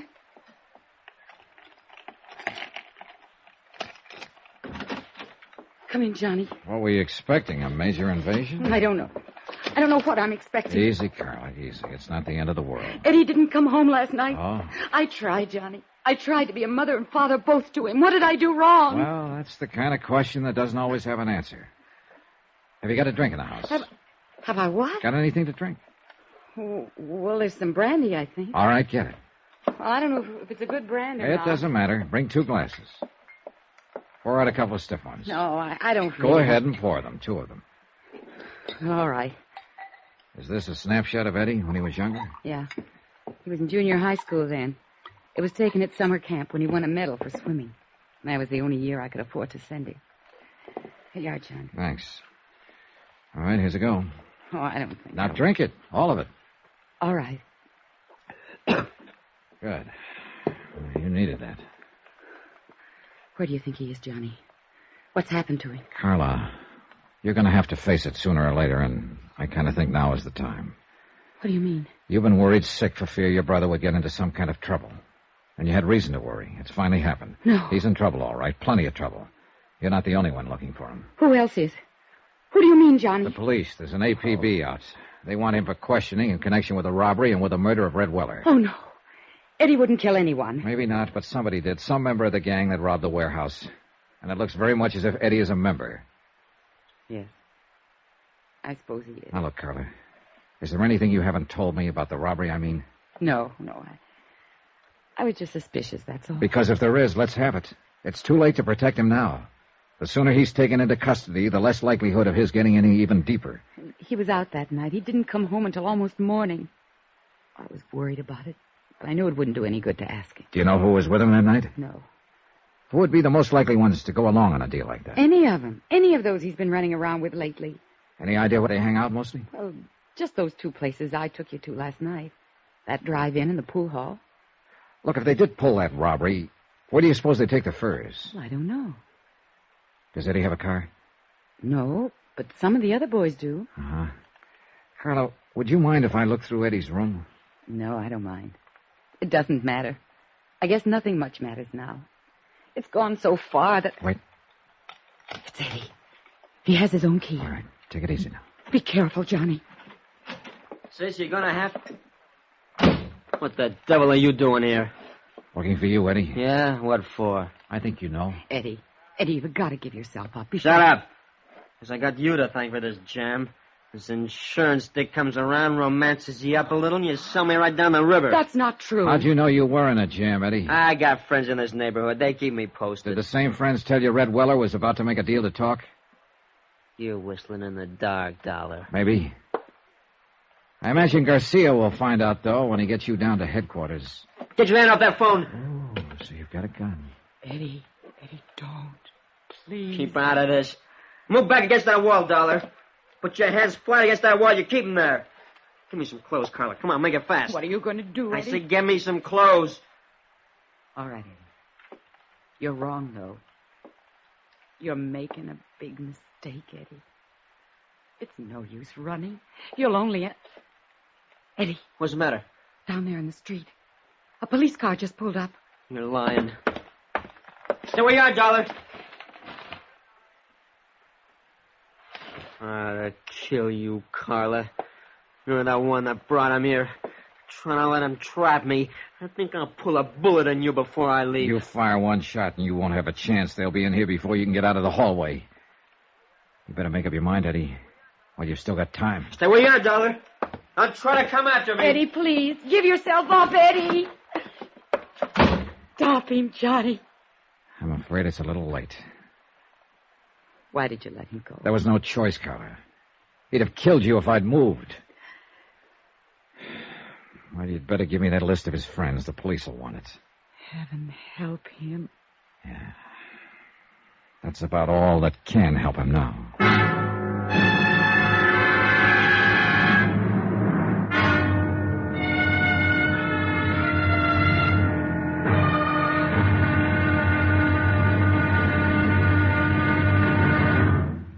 Now, here's our star to tell you about tomorrow's intriguing episode of this week's story. Tomorrow, a police net tightens and traps a frightened rat. A boy sobs in a jail cell. And an innocent man dies quietly in his sleep. Join us, won't you? Yours truly, Johnny Dollar.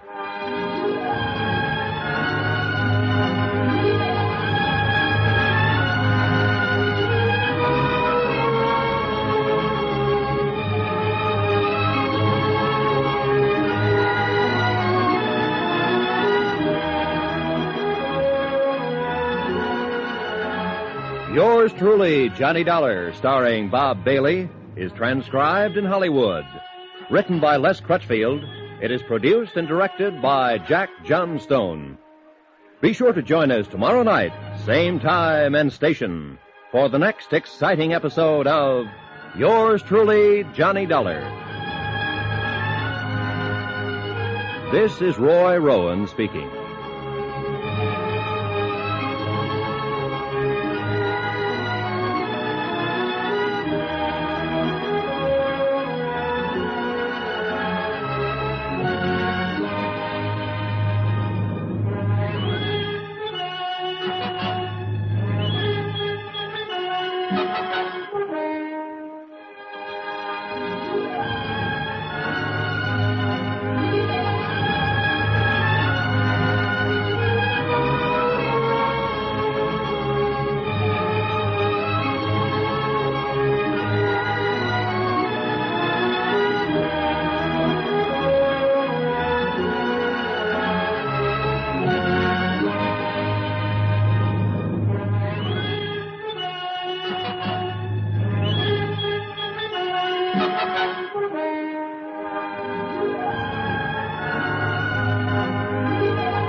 This is Chesterton Radio, the true, good, and beautiful at chestertonradio.com.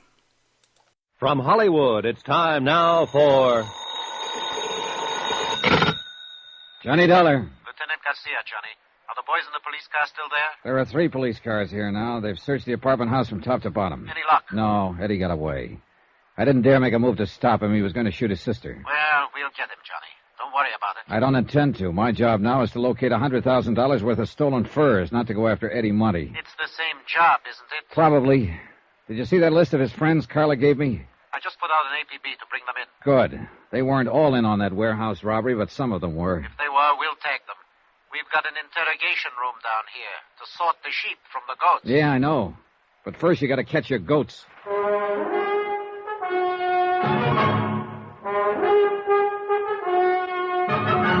Tonight, and every weekday night, Bob Bailey in the transcribed adventures of the man with the action-packed expense account.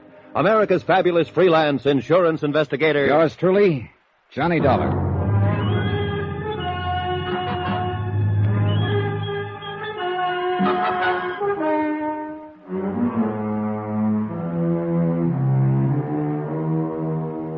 From Special Investigator Johnny Dollar, location Los Angeles, California. To the Home Office, Mono Guarantee Insurance Company, Hartford, Connecticut. Assignment, the Silver Blue matter. Expense account continued.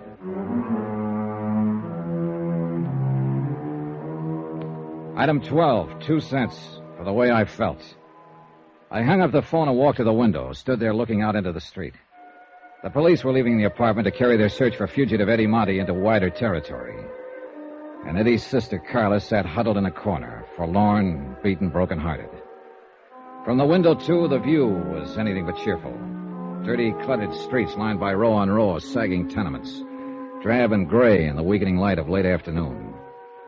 This was the slums that had spawned Eddie Monty, raised and nurtured him, made him into a member of a gang, and had now sent him fleeing from the police with a gun in his hand. And the same slum had bred the others of the gang who'd robbed a warehouse of 80 silver blue mink coats, slugged night watchman Albert Grisman into a near-death coma, and had murdered a man who tried to give them away. Why, Johnny? What got into him? Why is he ending up this way? I wish I could tell you, Carla. I did something wrong. That's it, of course, but what? Forget it. You did all you could. It wasn't enough. Well, sometimes nothing is enough. And nobody knows exactly why. I loved him. I never thought of him as just a nuisance of a kid brother, the way a lot of girls do. Now, look. You did more than anybody could expect. You were a pretty young kid when your folks died. Too young to have to take on the responsibility of raising a teenage brother. But I tried. I tried hard. And I thought I was doing all right until lately. But now So it didn't work. And what's happened is breaking your heart. Well, that can't be changed. But just remember this one thing. You did the best you could. And that's all anybody can do. So don't blame yourself. Tell me something, Johnny. Yeah? You're wearing a gun. I don't think Eddie knew it when he ran from here. Maybe you couldn't have used it to disarm him. Not when he was on the verge of killing you. But you could have drawn it and killed him. He was careless. He gave you several chances. Why didn't you? I don't know. Thank you, Johnny. I'd like to look through Eddie's room, if you don't mind. All right. I'll go with you. This way. It's down the hall. Thanks. Oh, somehow I still can't believe it. Not the killing, at least. Eddie is just not that kind. Well, a kid gets under pressure sometimes and gets pushed overboard. Maybe we'll know more when they pick him up. What if he tries to resist arrest? You know the answer to that. Oh, I hope he doesn't. Well, here it is. This has been Eddie's room since he was 13. It ought to tell something. The main thing at the moment is to find something that tells where he might go to hide out. I've also got $100,000 worth of furs to locate. But you go ahead and look around. Whatever you want. Okay, thanks. I'll be in the living room. You call me if you want me.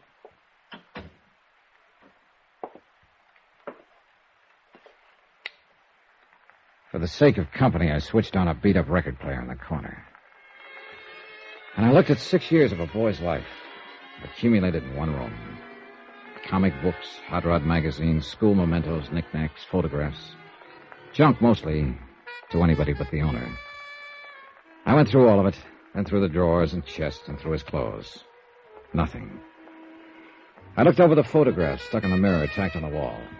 Some of the names on the boys' pictures were the same as those on the list Carla had given to the police. There were a few pictures of girls and a lot of pictures of hot rods.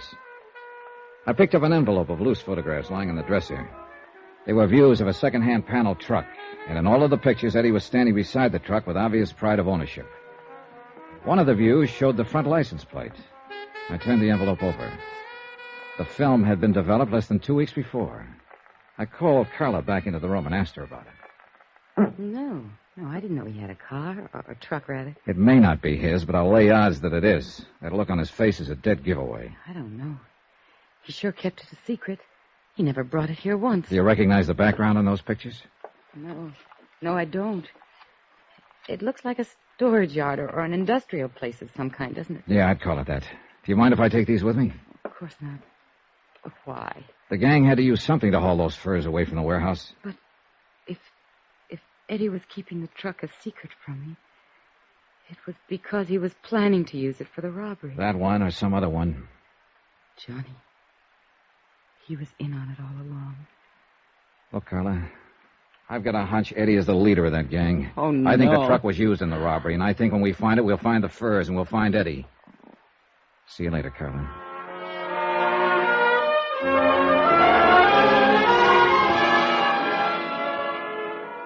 Expense account item 13, $1.85. Taxi fare from Carla's apartment to the police headquarters office of Lieutenant Garcia.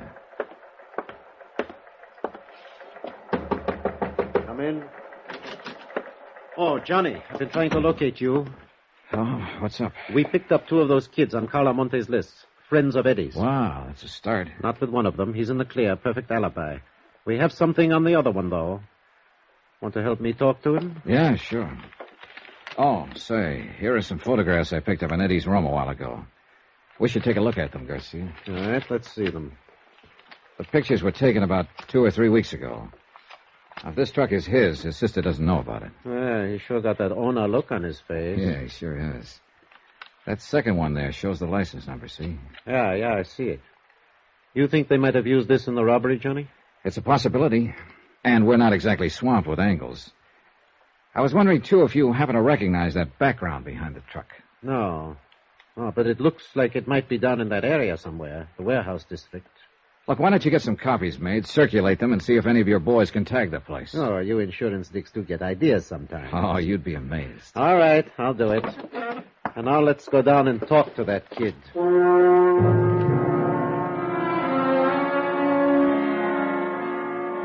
Interrogation room 519 was on the 5th floor.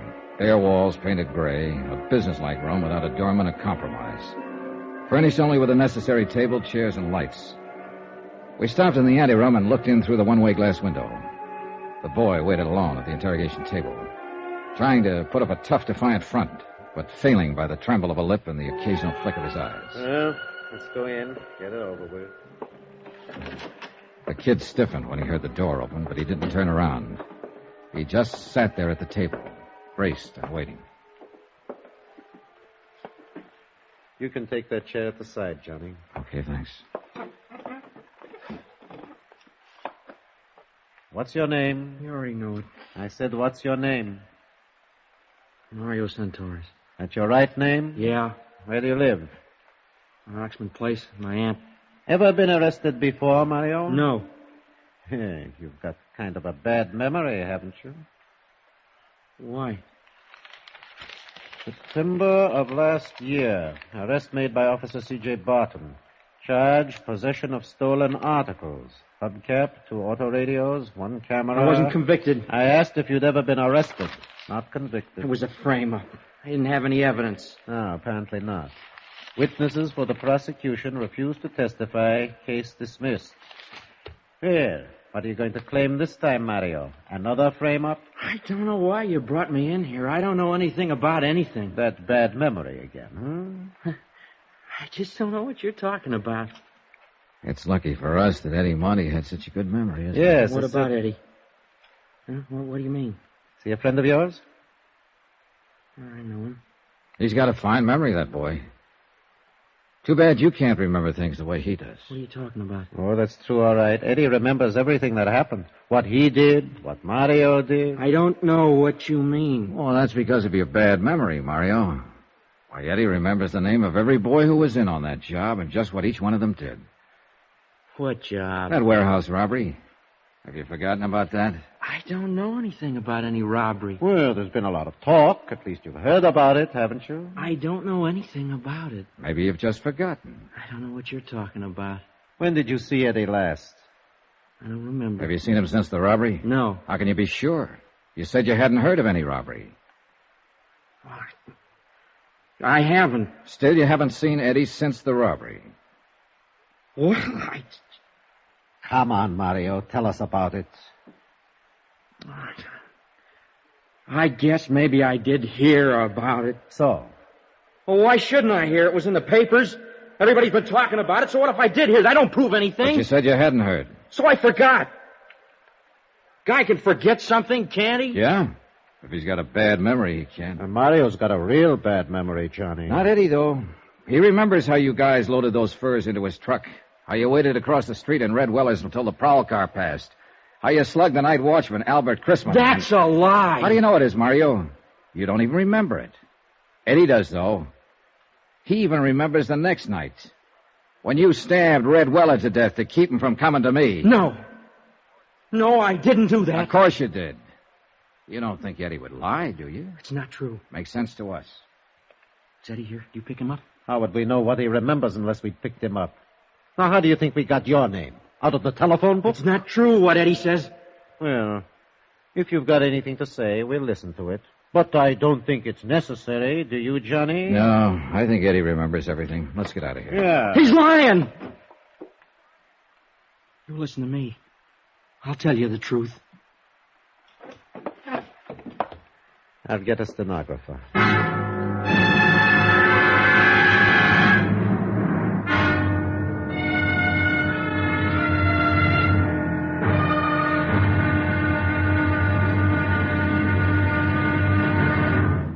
Now, here's our star to tell you about the final intriguing episode of this week's story. Tomorrow, a cautious search, an ambush, bullets and tears.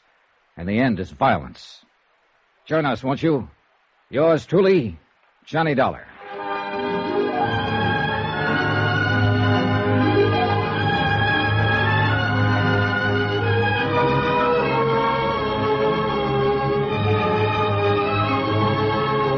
Yours truly, Johnny Dollar, starring Bob Bailey, is transcribed in Hollywood.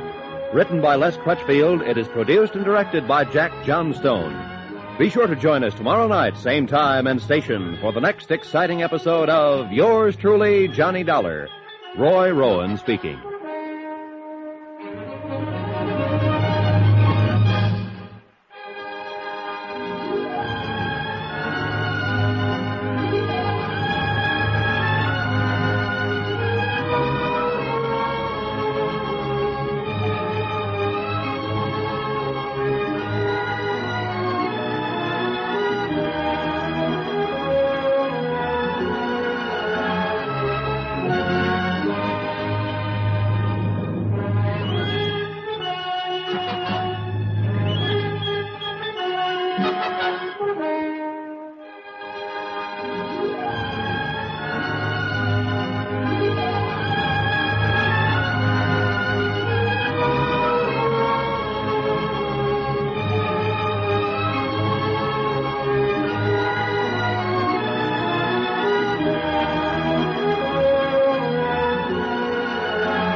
This is ChestertonRadio.com.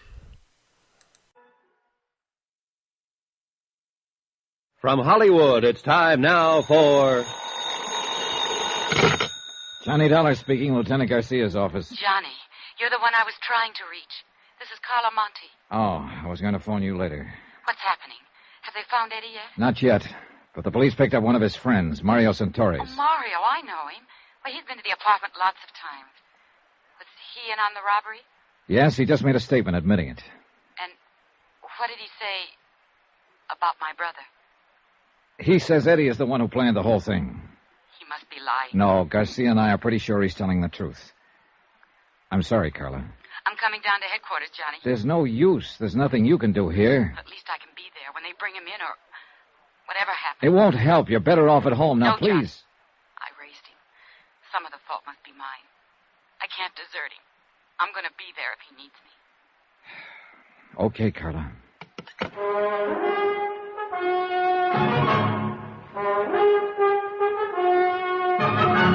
Tonight and every weekday night, Bob Bailey in the transcribed adventures of the man with the action-packed expense account, America's fabulous freelance insurance investigator. Yours truly, Johnny Dollar.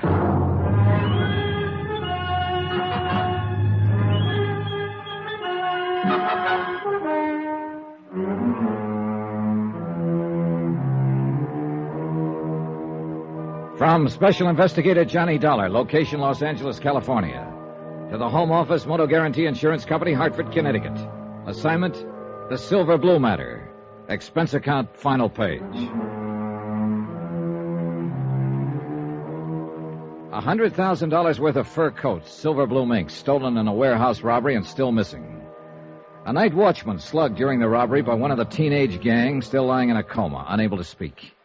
And Red Weller, a man who'd tried to speak, lay in the county morgue, stabbed to death in a dark alley. But now one of the gang had been arrested, a 17-year-old named Mario Santoris, and he'd finally talked. Sitting in Garcia's office, I read Mario's statement through for the second time. Well, what do you think, Johnny? I think the kid was telling the truth. Eddie Monty scraped up enough money to buy that second-hand panel truck and then talked the other kids into knocking over the warehouse. That ties in with what Eddie's sister said, that he kept the truck a secret, hadn't told her about it. And also the fact that Eddie seems to be a born leader type. They even mentioned it in one of his former records of arrest. Yeah, I think we can buy it that Eddie Monte is the leader of the gang. Yeah. All right, they picked their night. They cased the place from Red Weller's lunchroom across the street. And as soon as the prowl car passed, they made their move. They got the watchman, Albert Crisman, to open the door by showing him a fake telegram through the window. That's another thing that checks out Mario's story, Johnny. Mario claims he's the one who showed the telegram. That's right. Crisman kept saying kid with a mark on his arm, and Mario's got a bad scar on his left wrist. That's what I mean. It checks out. Mario didn't know what Crisman had told us. All right, so they got inside, and then, according to Mario's version, it was Eddie Monty who slugged the watchman. Probably true. Then they jumped the other watchman in the dark and started hauling out the furs, loading them into the truck of Eddie's. They knew they had 45 minutes before the prowl car came back through. And by that time, they'd finished and split up, Eddie driving the truck away alone and the others disappearing on foot. Yeah, I think that's about the size of it. And I think Mario's telling the truth when he says neither he nor any of the others know where Eddie planned to hide out the truck. And Red Weller, according to Mario, was murdered by another gang member. What was his name? Chuy Morel. Yeah. Well, if that's true, Eddie Monty is at least clean on the murder charge. If it's true. All you can tag him on is robbery and assault on that watchman. And I'm kind of glad of it, Johnny. I feel sorry for that sister of his. So do I. She's a good kid, and she's carrying a real load of guilt. Thinks that she's responsible in some way. Oh, she was only 19 herself when their folks died. How could she be expected to hold him in line? And especially in that district. Yeah. She's on her way down here, by the way. Carla Monte? Yeah. I tried to talk her out of it. Oh, maybe she's as well off hanging around here, though, as she is waiting alone in that apartment. It's a rough deal for her, no matter where she waits. Well, at least we can tell her brother's not in quite as deep as we... Excuse me. Yeah, sure. Garcia speaking. Good. Well, who's the other one? Yeah. Bring them on in and book them. I'll talk to them later. And now we... What? When? All right. Keep in touch with me. The boys just picked up Chuy Morel and the other two. That leaves just one to go. Yeah, the big one. Eddie Monte. And he's even bigger now, Johnny. What do you mean? That watchman Eddie slugged. Albert Crisman. What about him? He just died. So it was a different thing we had to tell Carla when she arrived at headquarters.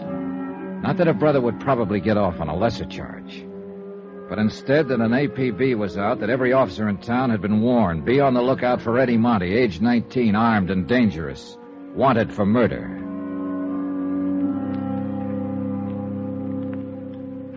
Expense account item 15, $12.50, rent on a hired car.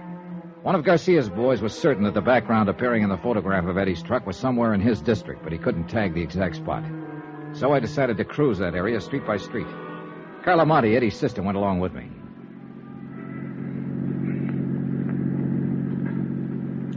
There's an alley off to the right, Johnny.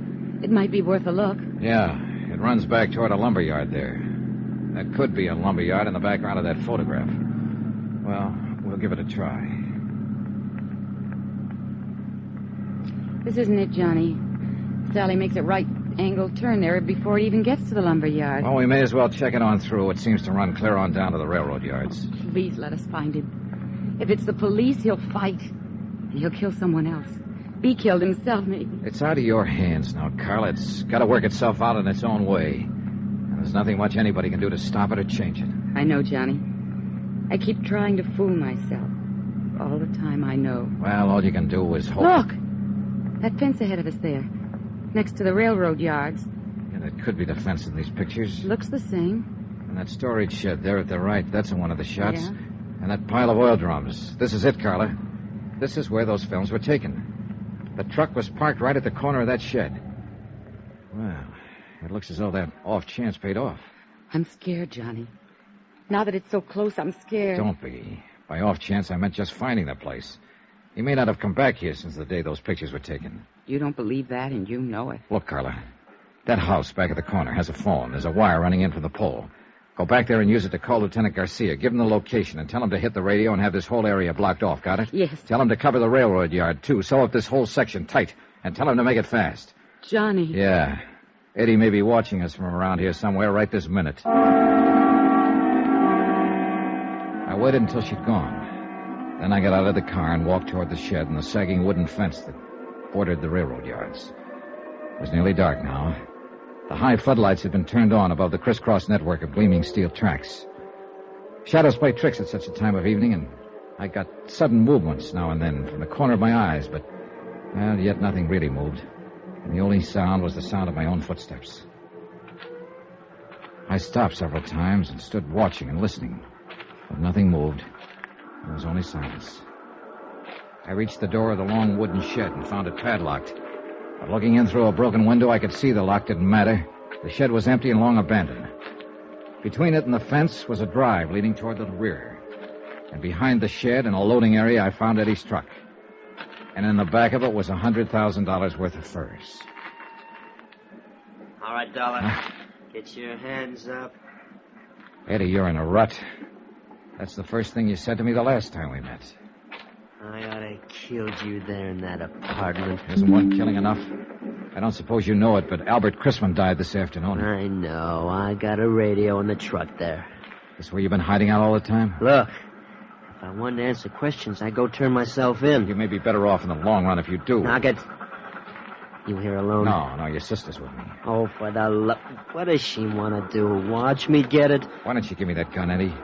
It's only a matter of time. You know that. You don't have a chance. Oh, I figure I got a pretty good chance right here in my hand. Chance at what? To break Carla's heart? Smash her into the dirt, kill her maybe? Shut up. What more do you want to do to her before you're through? I'm not planning to be through. Oh, that's great. But the police are doing some planning of their own. They gotta find me first. I found you, didn't I? And I ought to kill you right where you're standing. Is that all you gotta think about, Eddie? To kill somebody and go on killing until one of them kills you? Shut up. Let me think. Think about Carla if you want to think about something. Think about the things she's done for you, the years she's worked for you, worried about you. That dame was born to worry. Nobody's born to worry. They inherit worries, like you were inherited by her. I didn't ask her to do it. Life didn't give her any choice. But it's too late now to talk about that. It's all over, Eddie. This is the wind-up. Come on now, give yourself up. You haven't got a chance. Oh, and I would have if I gave myself up? Look, don't you hand me that stuff. The police have got this whole section surrounded. Carla went to call them 20 minutes ago. If I thought you were trying to hand me... Keep your mouth shut. Eddie, you don't have a chance. Johnny, Lieutenant Garcia's here. Be careful, Eddie's here. You dirty... I hit the dirt and rolled into the truck and came up on the other side with my gun in my hand. I could hear Eddie running away, but I couldn't tell where he was. Johnny, are you all right? Yeah, I'm all right. Eddie went over the fence into the yards. Where are you? Here, the corner of the shed. Come on, let's go after him. We can't get through. I've got men working this way from the other side. Where's Carla? Back there somewhere. Come on, we can get through the fence here. Carla, stay where you are. Don't follow us. There he goes, Johnny, behind that line of freight cars. All right, come on. He can't get too far that way. There's a train coming. There he goes. He's going to try to beat it. The crazy Eddie! Shut them up!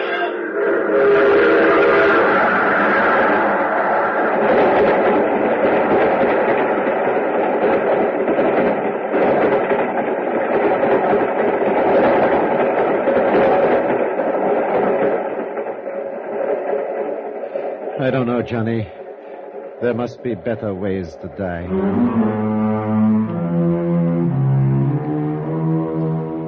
Expense account item 16, $300.60. Hotel and miscellaneous in Los Angeles and transportation back to Hartford. Expense account total, $541.25. End of account, end of report. Remarks? Well, I guess Carla made the remarks for me. I don't know, Johnny. Those 80 fur coats, they'll go back into stock now. They'll be sold to women who will wear them to parties and dances and nightclubs. And they'll be happy in them. And they'll never know about Eddie or about me or what happened here tonight. Yours truly, Johnny Dollar.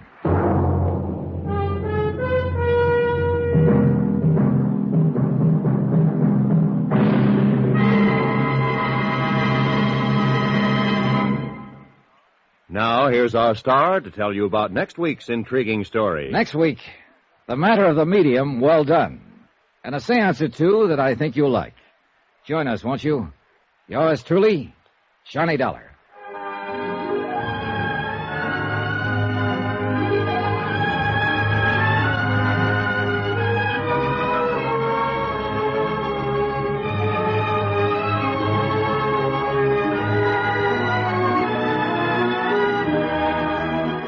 Yours truly, Johnny Dollar, starring Bob Bailey, is transcribed in Hollywood. Written by Les Crutchfield, it is produced and directed by Jack Johnstone.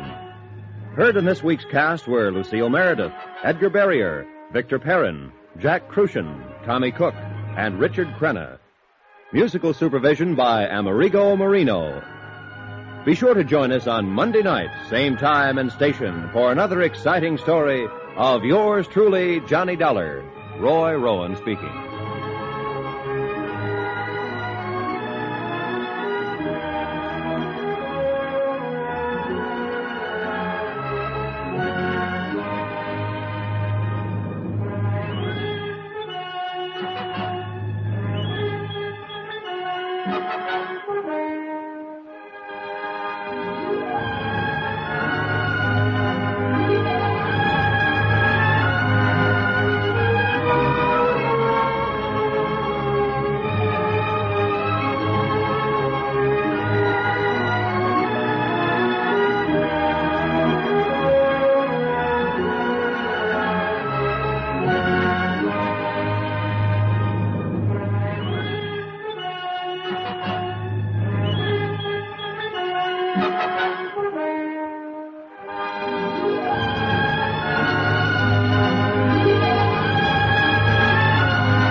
You are listening to Chesterton Radio at chestertonradio.com. Transcribed. Ladies and gentlemen, the Railroad Hour. And here comes our star-studded show train.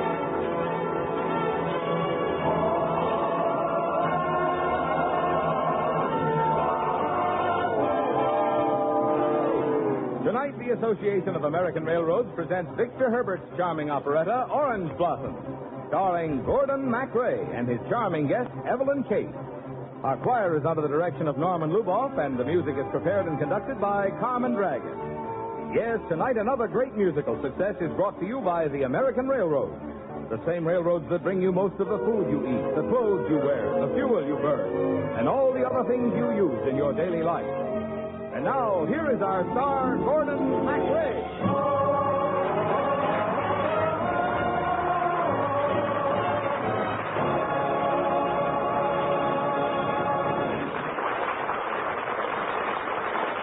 Thank you, Marvin Miller, and good evening, ladies and gentlemen. In Victor Herbert's charming operetta, Orange Blossoms, I play Roger Belmont. And lovely Evelyn Case is Kitty, the girl who gets kissed in the dark. Oh, that kiss in the dark was to him just a lark, but to her 'twas a thrill supreme.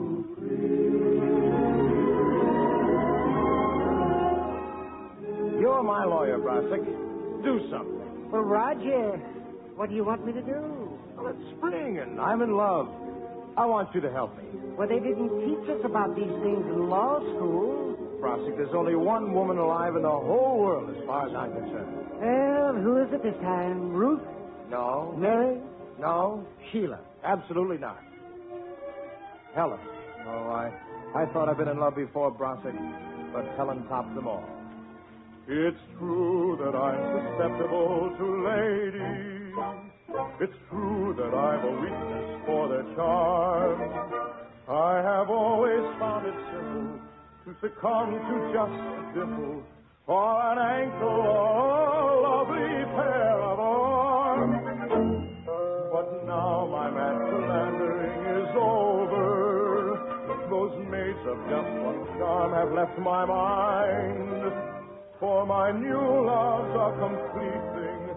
I have found the only sweet thing who has all the other charmers' charms combined. Though I've always played about, I can say without a doubt, this time it's love. For the thumping of my heart seems to whisper from the start, this time it's love. She has made this weary world a fairyland, and the skies are blue above. I have felt this way before in my small affairs of yore, but this time it's love. Though he's always played down, he can stay without a doubt. This time it's love. 'Cause the thumping of his heart seemed to whisper from the start. This time it's love.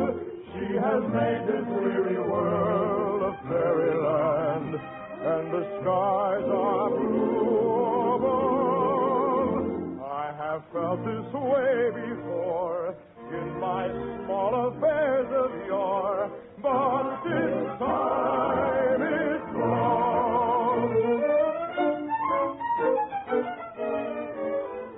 Brosick, I want to marry Helen, but, well, there's a problem.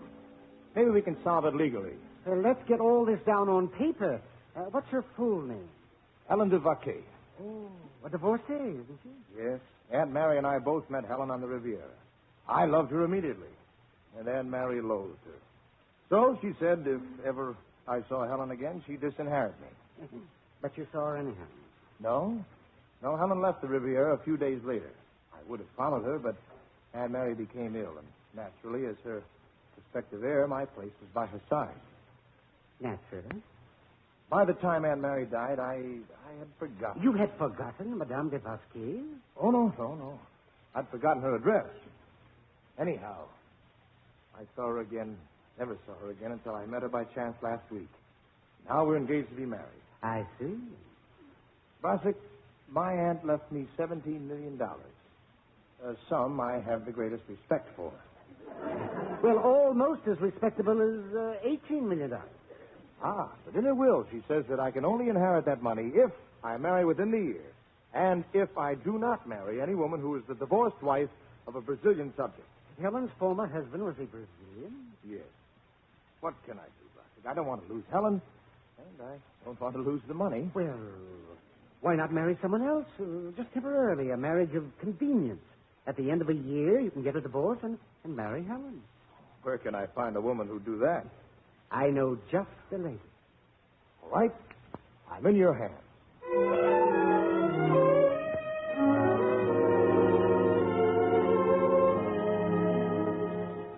I can't say that I care very much for the idea. Well, Kitty, I have to have someone I can trust, and after all, you are my godchild. That isn't necessarily a guarantee that you can trust me. Well, you can use the money. Yes.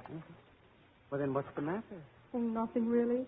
It's just that, like every other girl in the world, I've had my own dreams of spring and love and orange blossoms.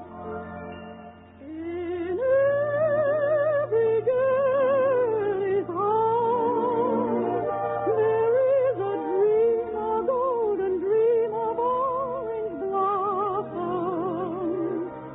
She always longs to start upon her way with that bouquet of orange blossoms. So until her favorite Romeo calls a victim there'll always be a dream of orange blossoms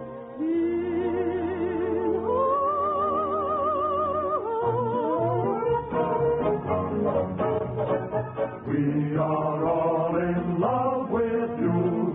You had better run along and play. You are sweet as morning dew. I won't listen to a word you say. Kitty, darling, please be fair with us. You are just a pack of slaves. We are after you, you dear. You are after anything instead. Don't you like the way we play? I think you all should marry. That's a blow, you know. But this is so. In every girl's heart, there is a dream, a golden dream of orange blossoms. She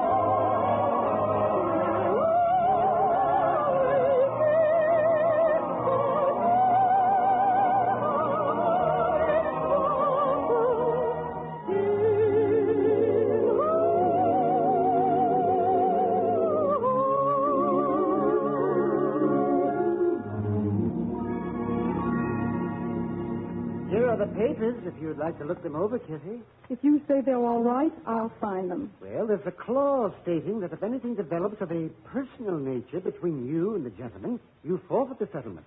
His fiancée insisted on that, and she's quite a jealous woman. She doesn't have to worry about anything of a personal nature developing under circumstances like these. There, that's signed. Oh, come in. I'm sorry I'm late. My car stalled in traffic. Roger. Why, you've met. Why, I don't believe I've had the pleasure. I'm sorry. For a moment, I thought we had. Well, this is the young lady. Kitty, may I present Roger Belmont. And Roger, this is my godchild, Miss Winthrop. If you wouldn't mind waiting in the next room, Roger, we're just completing the arrangement. Why, of course. It's a pleasure to meet you, Miss Winthrop. So that's the man. What's the matter, Kitty? Of course he wouldn't remember. Why should he? I was just a schoolgirl.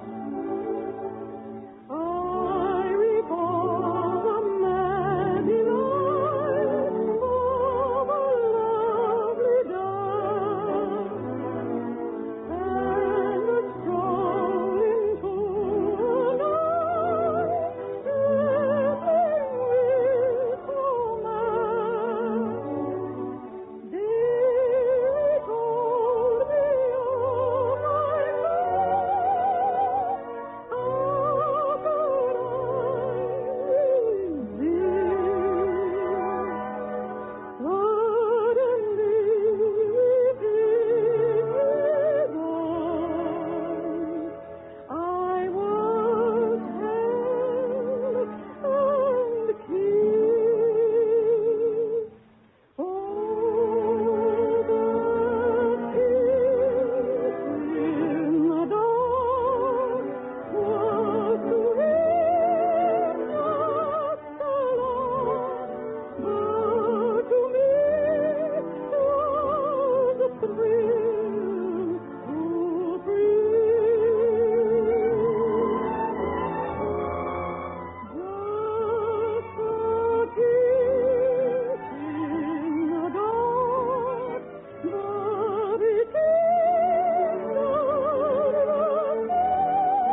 Kitty.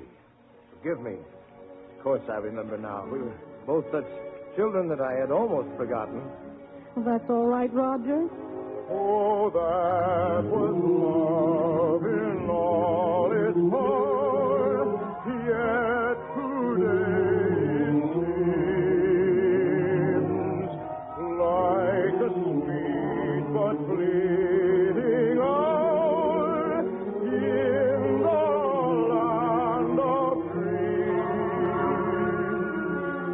There we parted in the dawn. You played a part, but the memory lingered on in my trembling heart. Oh, that kiss in the dark.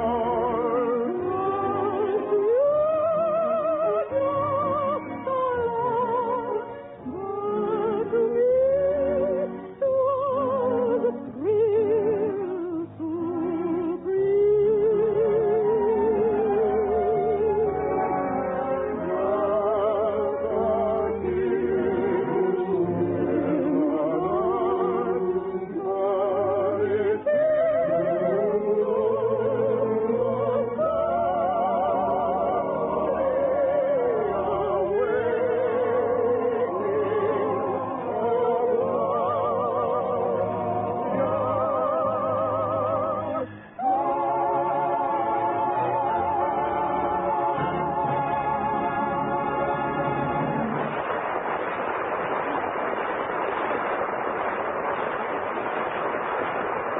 We'll return for the second act of Orange Blossoms in just a moment.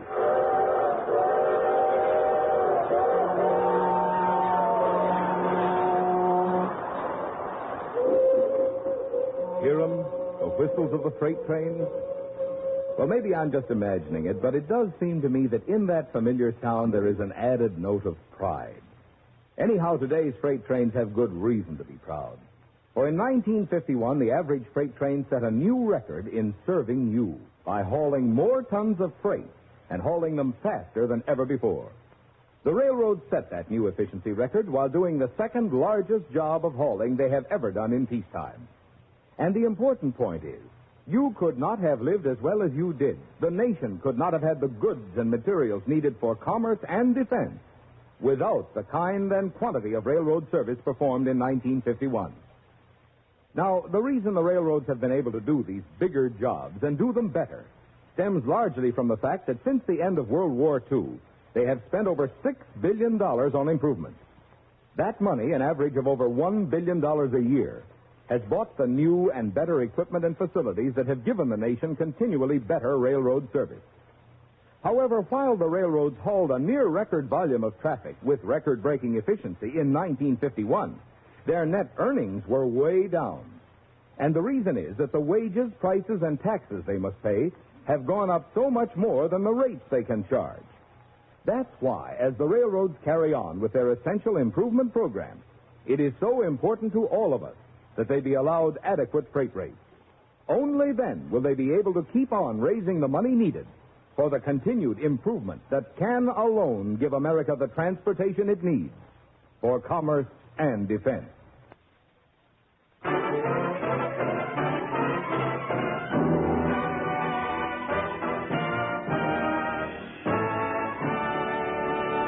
Now for the second act of Orange Blossoms, starring Gordon MacRae and his guest, Evelyn Case. Oh, that kiss in the dark was to him just a lark, but to her it was a thrill supreme.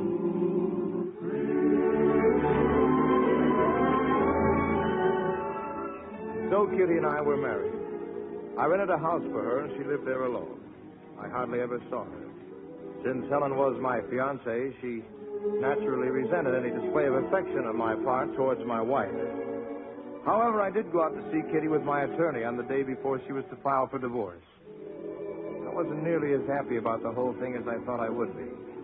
And I left the room so Kitty could talk to the lawyer alone. Out on the veranda, I didn't mean to eavesdrop. Yet, well, you know how it is when they're talking about you. Well, Kitty, are you happy? Why should I be happy? The year is up. Now you can get your divorce, collect your settlement, and live the way you want to live. The way I want to live. If I could live the way I really want to live, I'd live here with Roger. It's only a loneliness. I'm lonely and uncaressed. There's no one to bring me cheer when days are clear. Who kiss me and call me dear? But someday I'll cease to pine. Oh, someday my eyes will shine when someone has come and blessed this loneliness of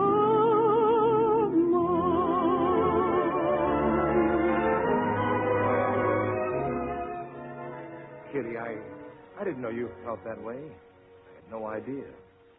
I'm no good for you. I'm a philanderer, a heel. I'm a bum. I know it. You're no good at all. Well, I wouldn't go so far as to say that. As a matter of fact, I don't like you at all.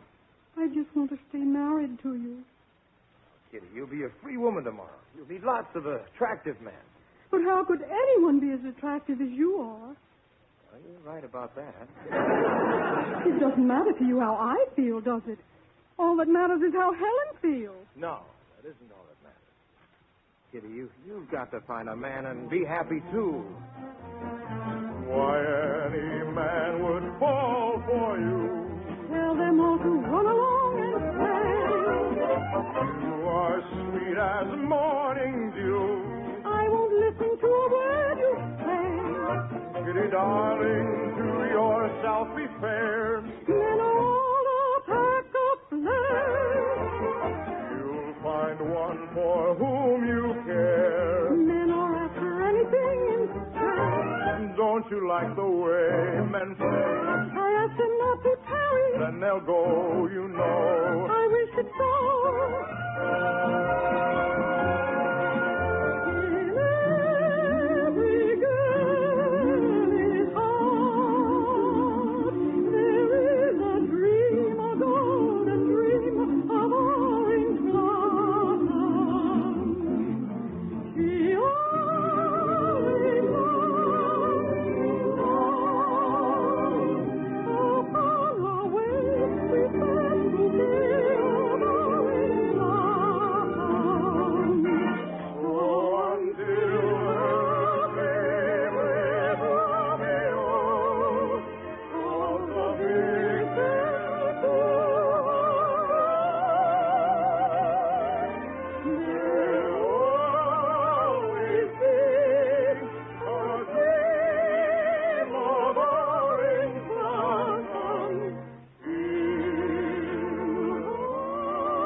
You're not yourself today. Now, Kitty, everything's going to be all right for you. I'm sure of it. Well, living here alone has probably made you over-sentimental. I'm sure tomorrow you'll feel a great deal differently. Are you? I'm positive. You tell her that, Roger. You can make her understand. Kitty. These days are trying, but they can never last. Worry will soon be buried in the past. So, though we know it is hard for us to bear, bravely we'll face this night time of despair. Then comes a dawning of morning so splendid,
Don't you know? I love you. Well, I must say, this is a pretty picture. Helen. Helen, this is my wife. Kitty, this is my fiancé. How do you do? You've broken the terms of your agreement, you know, Roger. It is stated in the contract most clearly nothing of a personal nature is to develop between you two. All right. I forfeited the settlement. You can keep your money. I wouldn't touch it anyway. Kitty. Don't worry. I won't spoil your little romance. I never want to see you again. Is that clear, Roger? I hope you're both very happy.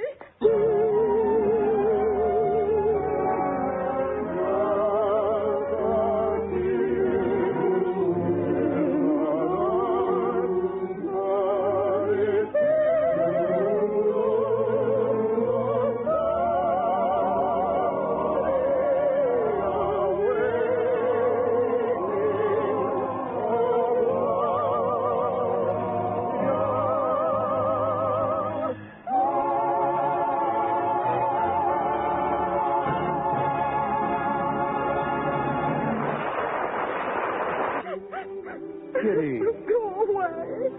No, not going away at all, Kitty. You're not? After all, this was a modern marriage, a marriage of convenience. You know as well as I do, a fellow can't get along without modern conveniences.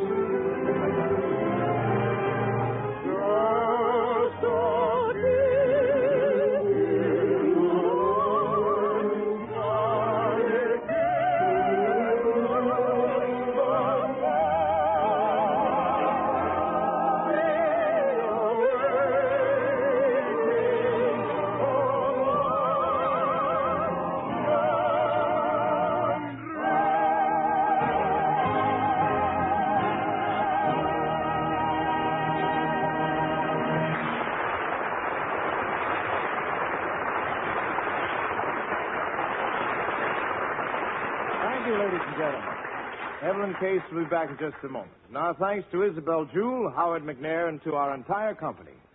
Orange Blossoms, with music by Victor Herbert and book and lyrics by Fred de Greystock and B.G. De Silva, was dramatized for the Railroad Hour by Gene Holloway. The Railroad Hour is brought to you each week at this time by the American Railroad. Last year, Americans lived better and America grew stronger as the nation's productive might swelled. And your railroads, an essential part of all production, whether for commerce or defense, did their part, setting a new record for efficiency and hauling a near-record peacetime volume of freight.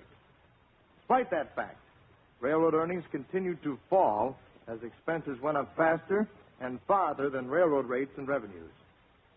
Today, as the railroads carry on with their billion-dollar-a-year program of investment in better facilities for better service, it's important to all of us that they be allowed to earn the money they need for that program. Now, here again is charming Evelyn Case.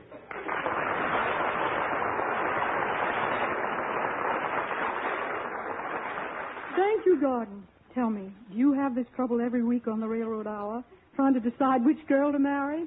Well, Evelyn, it seems as if every story in the musical theater was written to be played on just one instrument, the triangle. No, Carmen, not the musical triangle, the eternal triangle. Who are the corners of your triangle next week, Gordon?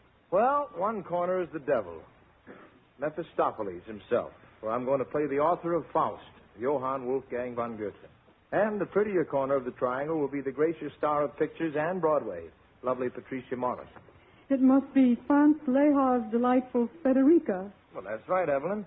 Will you listen to see if I get the girl? No, I already know. But I'll listen anyway. Good night, Gordon. Good night, Evelyn. All aboard. Well, friends, it looks as though we're ready to pull out. And so until next Monday night and Frederica, this is Gordon MacRae saying good night.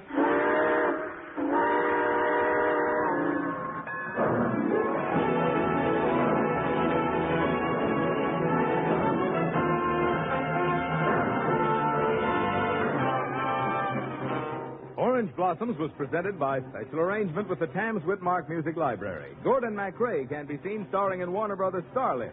Our choir is under the direction of Norman Luboff, and our music is prepared and conducted by Carmen Dragon. This is Marvin Miller saying goodbye until next week for the American Railroad. Now keep tuned for your Monday night of music on NBC.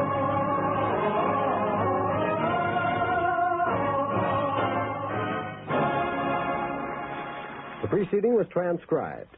Hear Barbara Gibson on the Telephone Hour, next on NBC.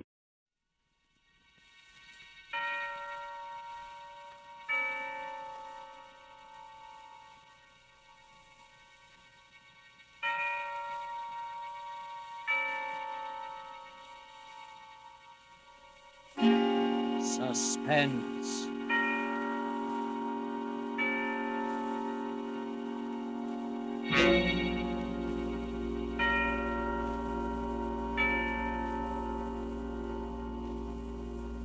This is the Man in Black, here again to introduce Columbia's program, Suspense. Our star tonight is Miss Mary Astor, one of Hollywood's most charming and resourceful actresses, and a lady who is no stranger to the art of keeping audiences in suspense. Ask anyone who saw her in the Maltese Falcon or across the Pacific. The story called In Fear and Trembling by J. Donald Wilson is tonight's tale of suspense. If you have been with us on these Tuesday nights, you will know that suspense is compounded of mystery and suspicion and dangerous adventure. In this series are tales calculated to intrigue you, to stir your nerves, to offer you a precarious situation, and then withhold the solution until the last possible moment. And so it is with In Fear and Trembling and Miss Mary Astor's performance, we again hope to keep you in suspense.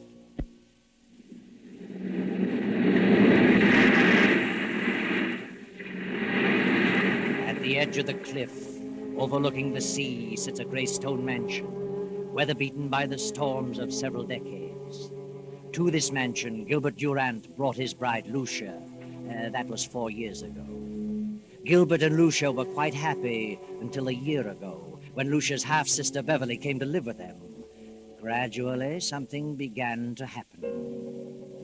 Lucia felt that some insidious horror was beginning to gnaw at her happiness. She began to know that Gilbert's ardor was beginning to cool. He became more absorbed in his writing. Then she felt the cold clamminess of the great stone structure creeping about her, clutching at her heart.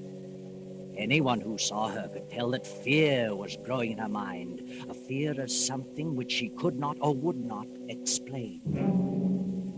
One evening, Lucia, having excused herself at dinner, tossed on her bed in a fretful sleep. No. Don't. Get away from me! Mrs. Durant. Mrs. Durant, what's wrong? Oh, Benson, come in. Well, what on earth is wrong? Why were you screaming? Oh, Benson, I must have been dreaming. It was horrible. You're white as a ghost and shaking like a leaf. Yes, I know. Oh, Mrs. Benson, I can't stand it. It's driving me mad. That makes the 4th or 5th time I've dreamed the same thing, the same in every detail. I've never heard you scream before. No. Oh, that's probably because... What? Oh, it always comes a little closer to me. Tonight it almost reached me. It? What do you mean? I don't know what it is. It's a figure. A human figure, but I can't tell whether it's a man or a woman. It comes through that door and walks slowly across the room with its arms outstretched, reaching for me. Are you sure you were dreaming? Now that I think of it, it isn't like a dream, an ordinary dream. Its reality seems to carry over even after I'm awake. That's what's made you so ill. This dream, if it is a dream, means something? Is that what you think? It's a premonition? Perhaps. What time is it? 9 o'clock. Where's Gilbert? Your husband went horseback riding over an hour ago. Did he go alone? Your sister went with him. Beverly? Why didn't he ask me to go? Well, you've not been yourself lately. Not been feeling well. Yes, of course. Well, if you're feeling better, I'll go back to my room. Mm-hmm. Oh, yes, I'll be all right. Thank you, Miss Benson. Good night. Good night, ma'am.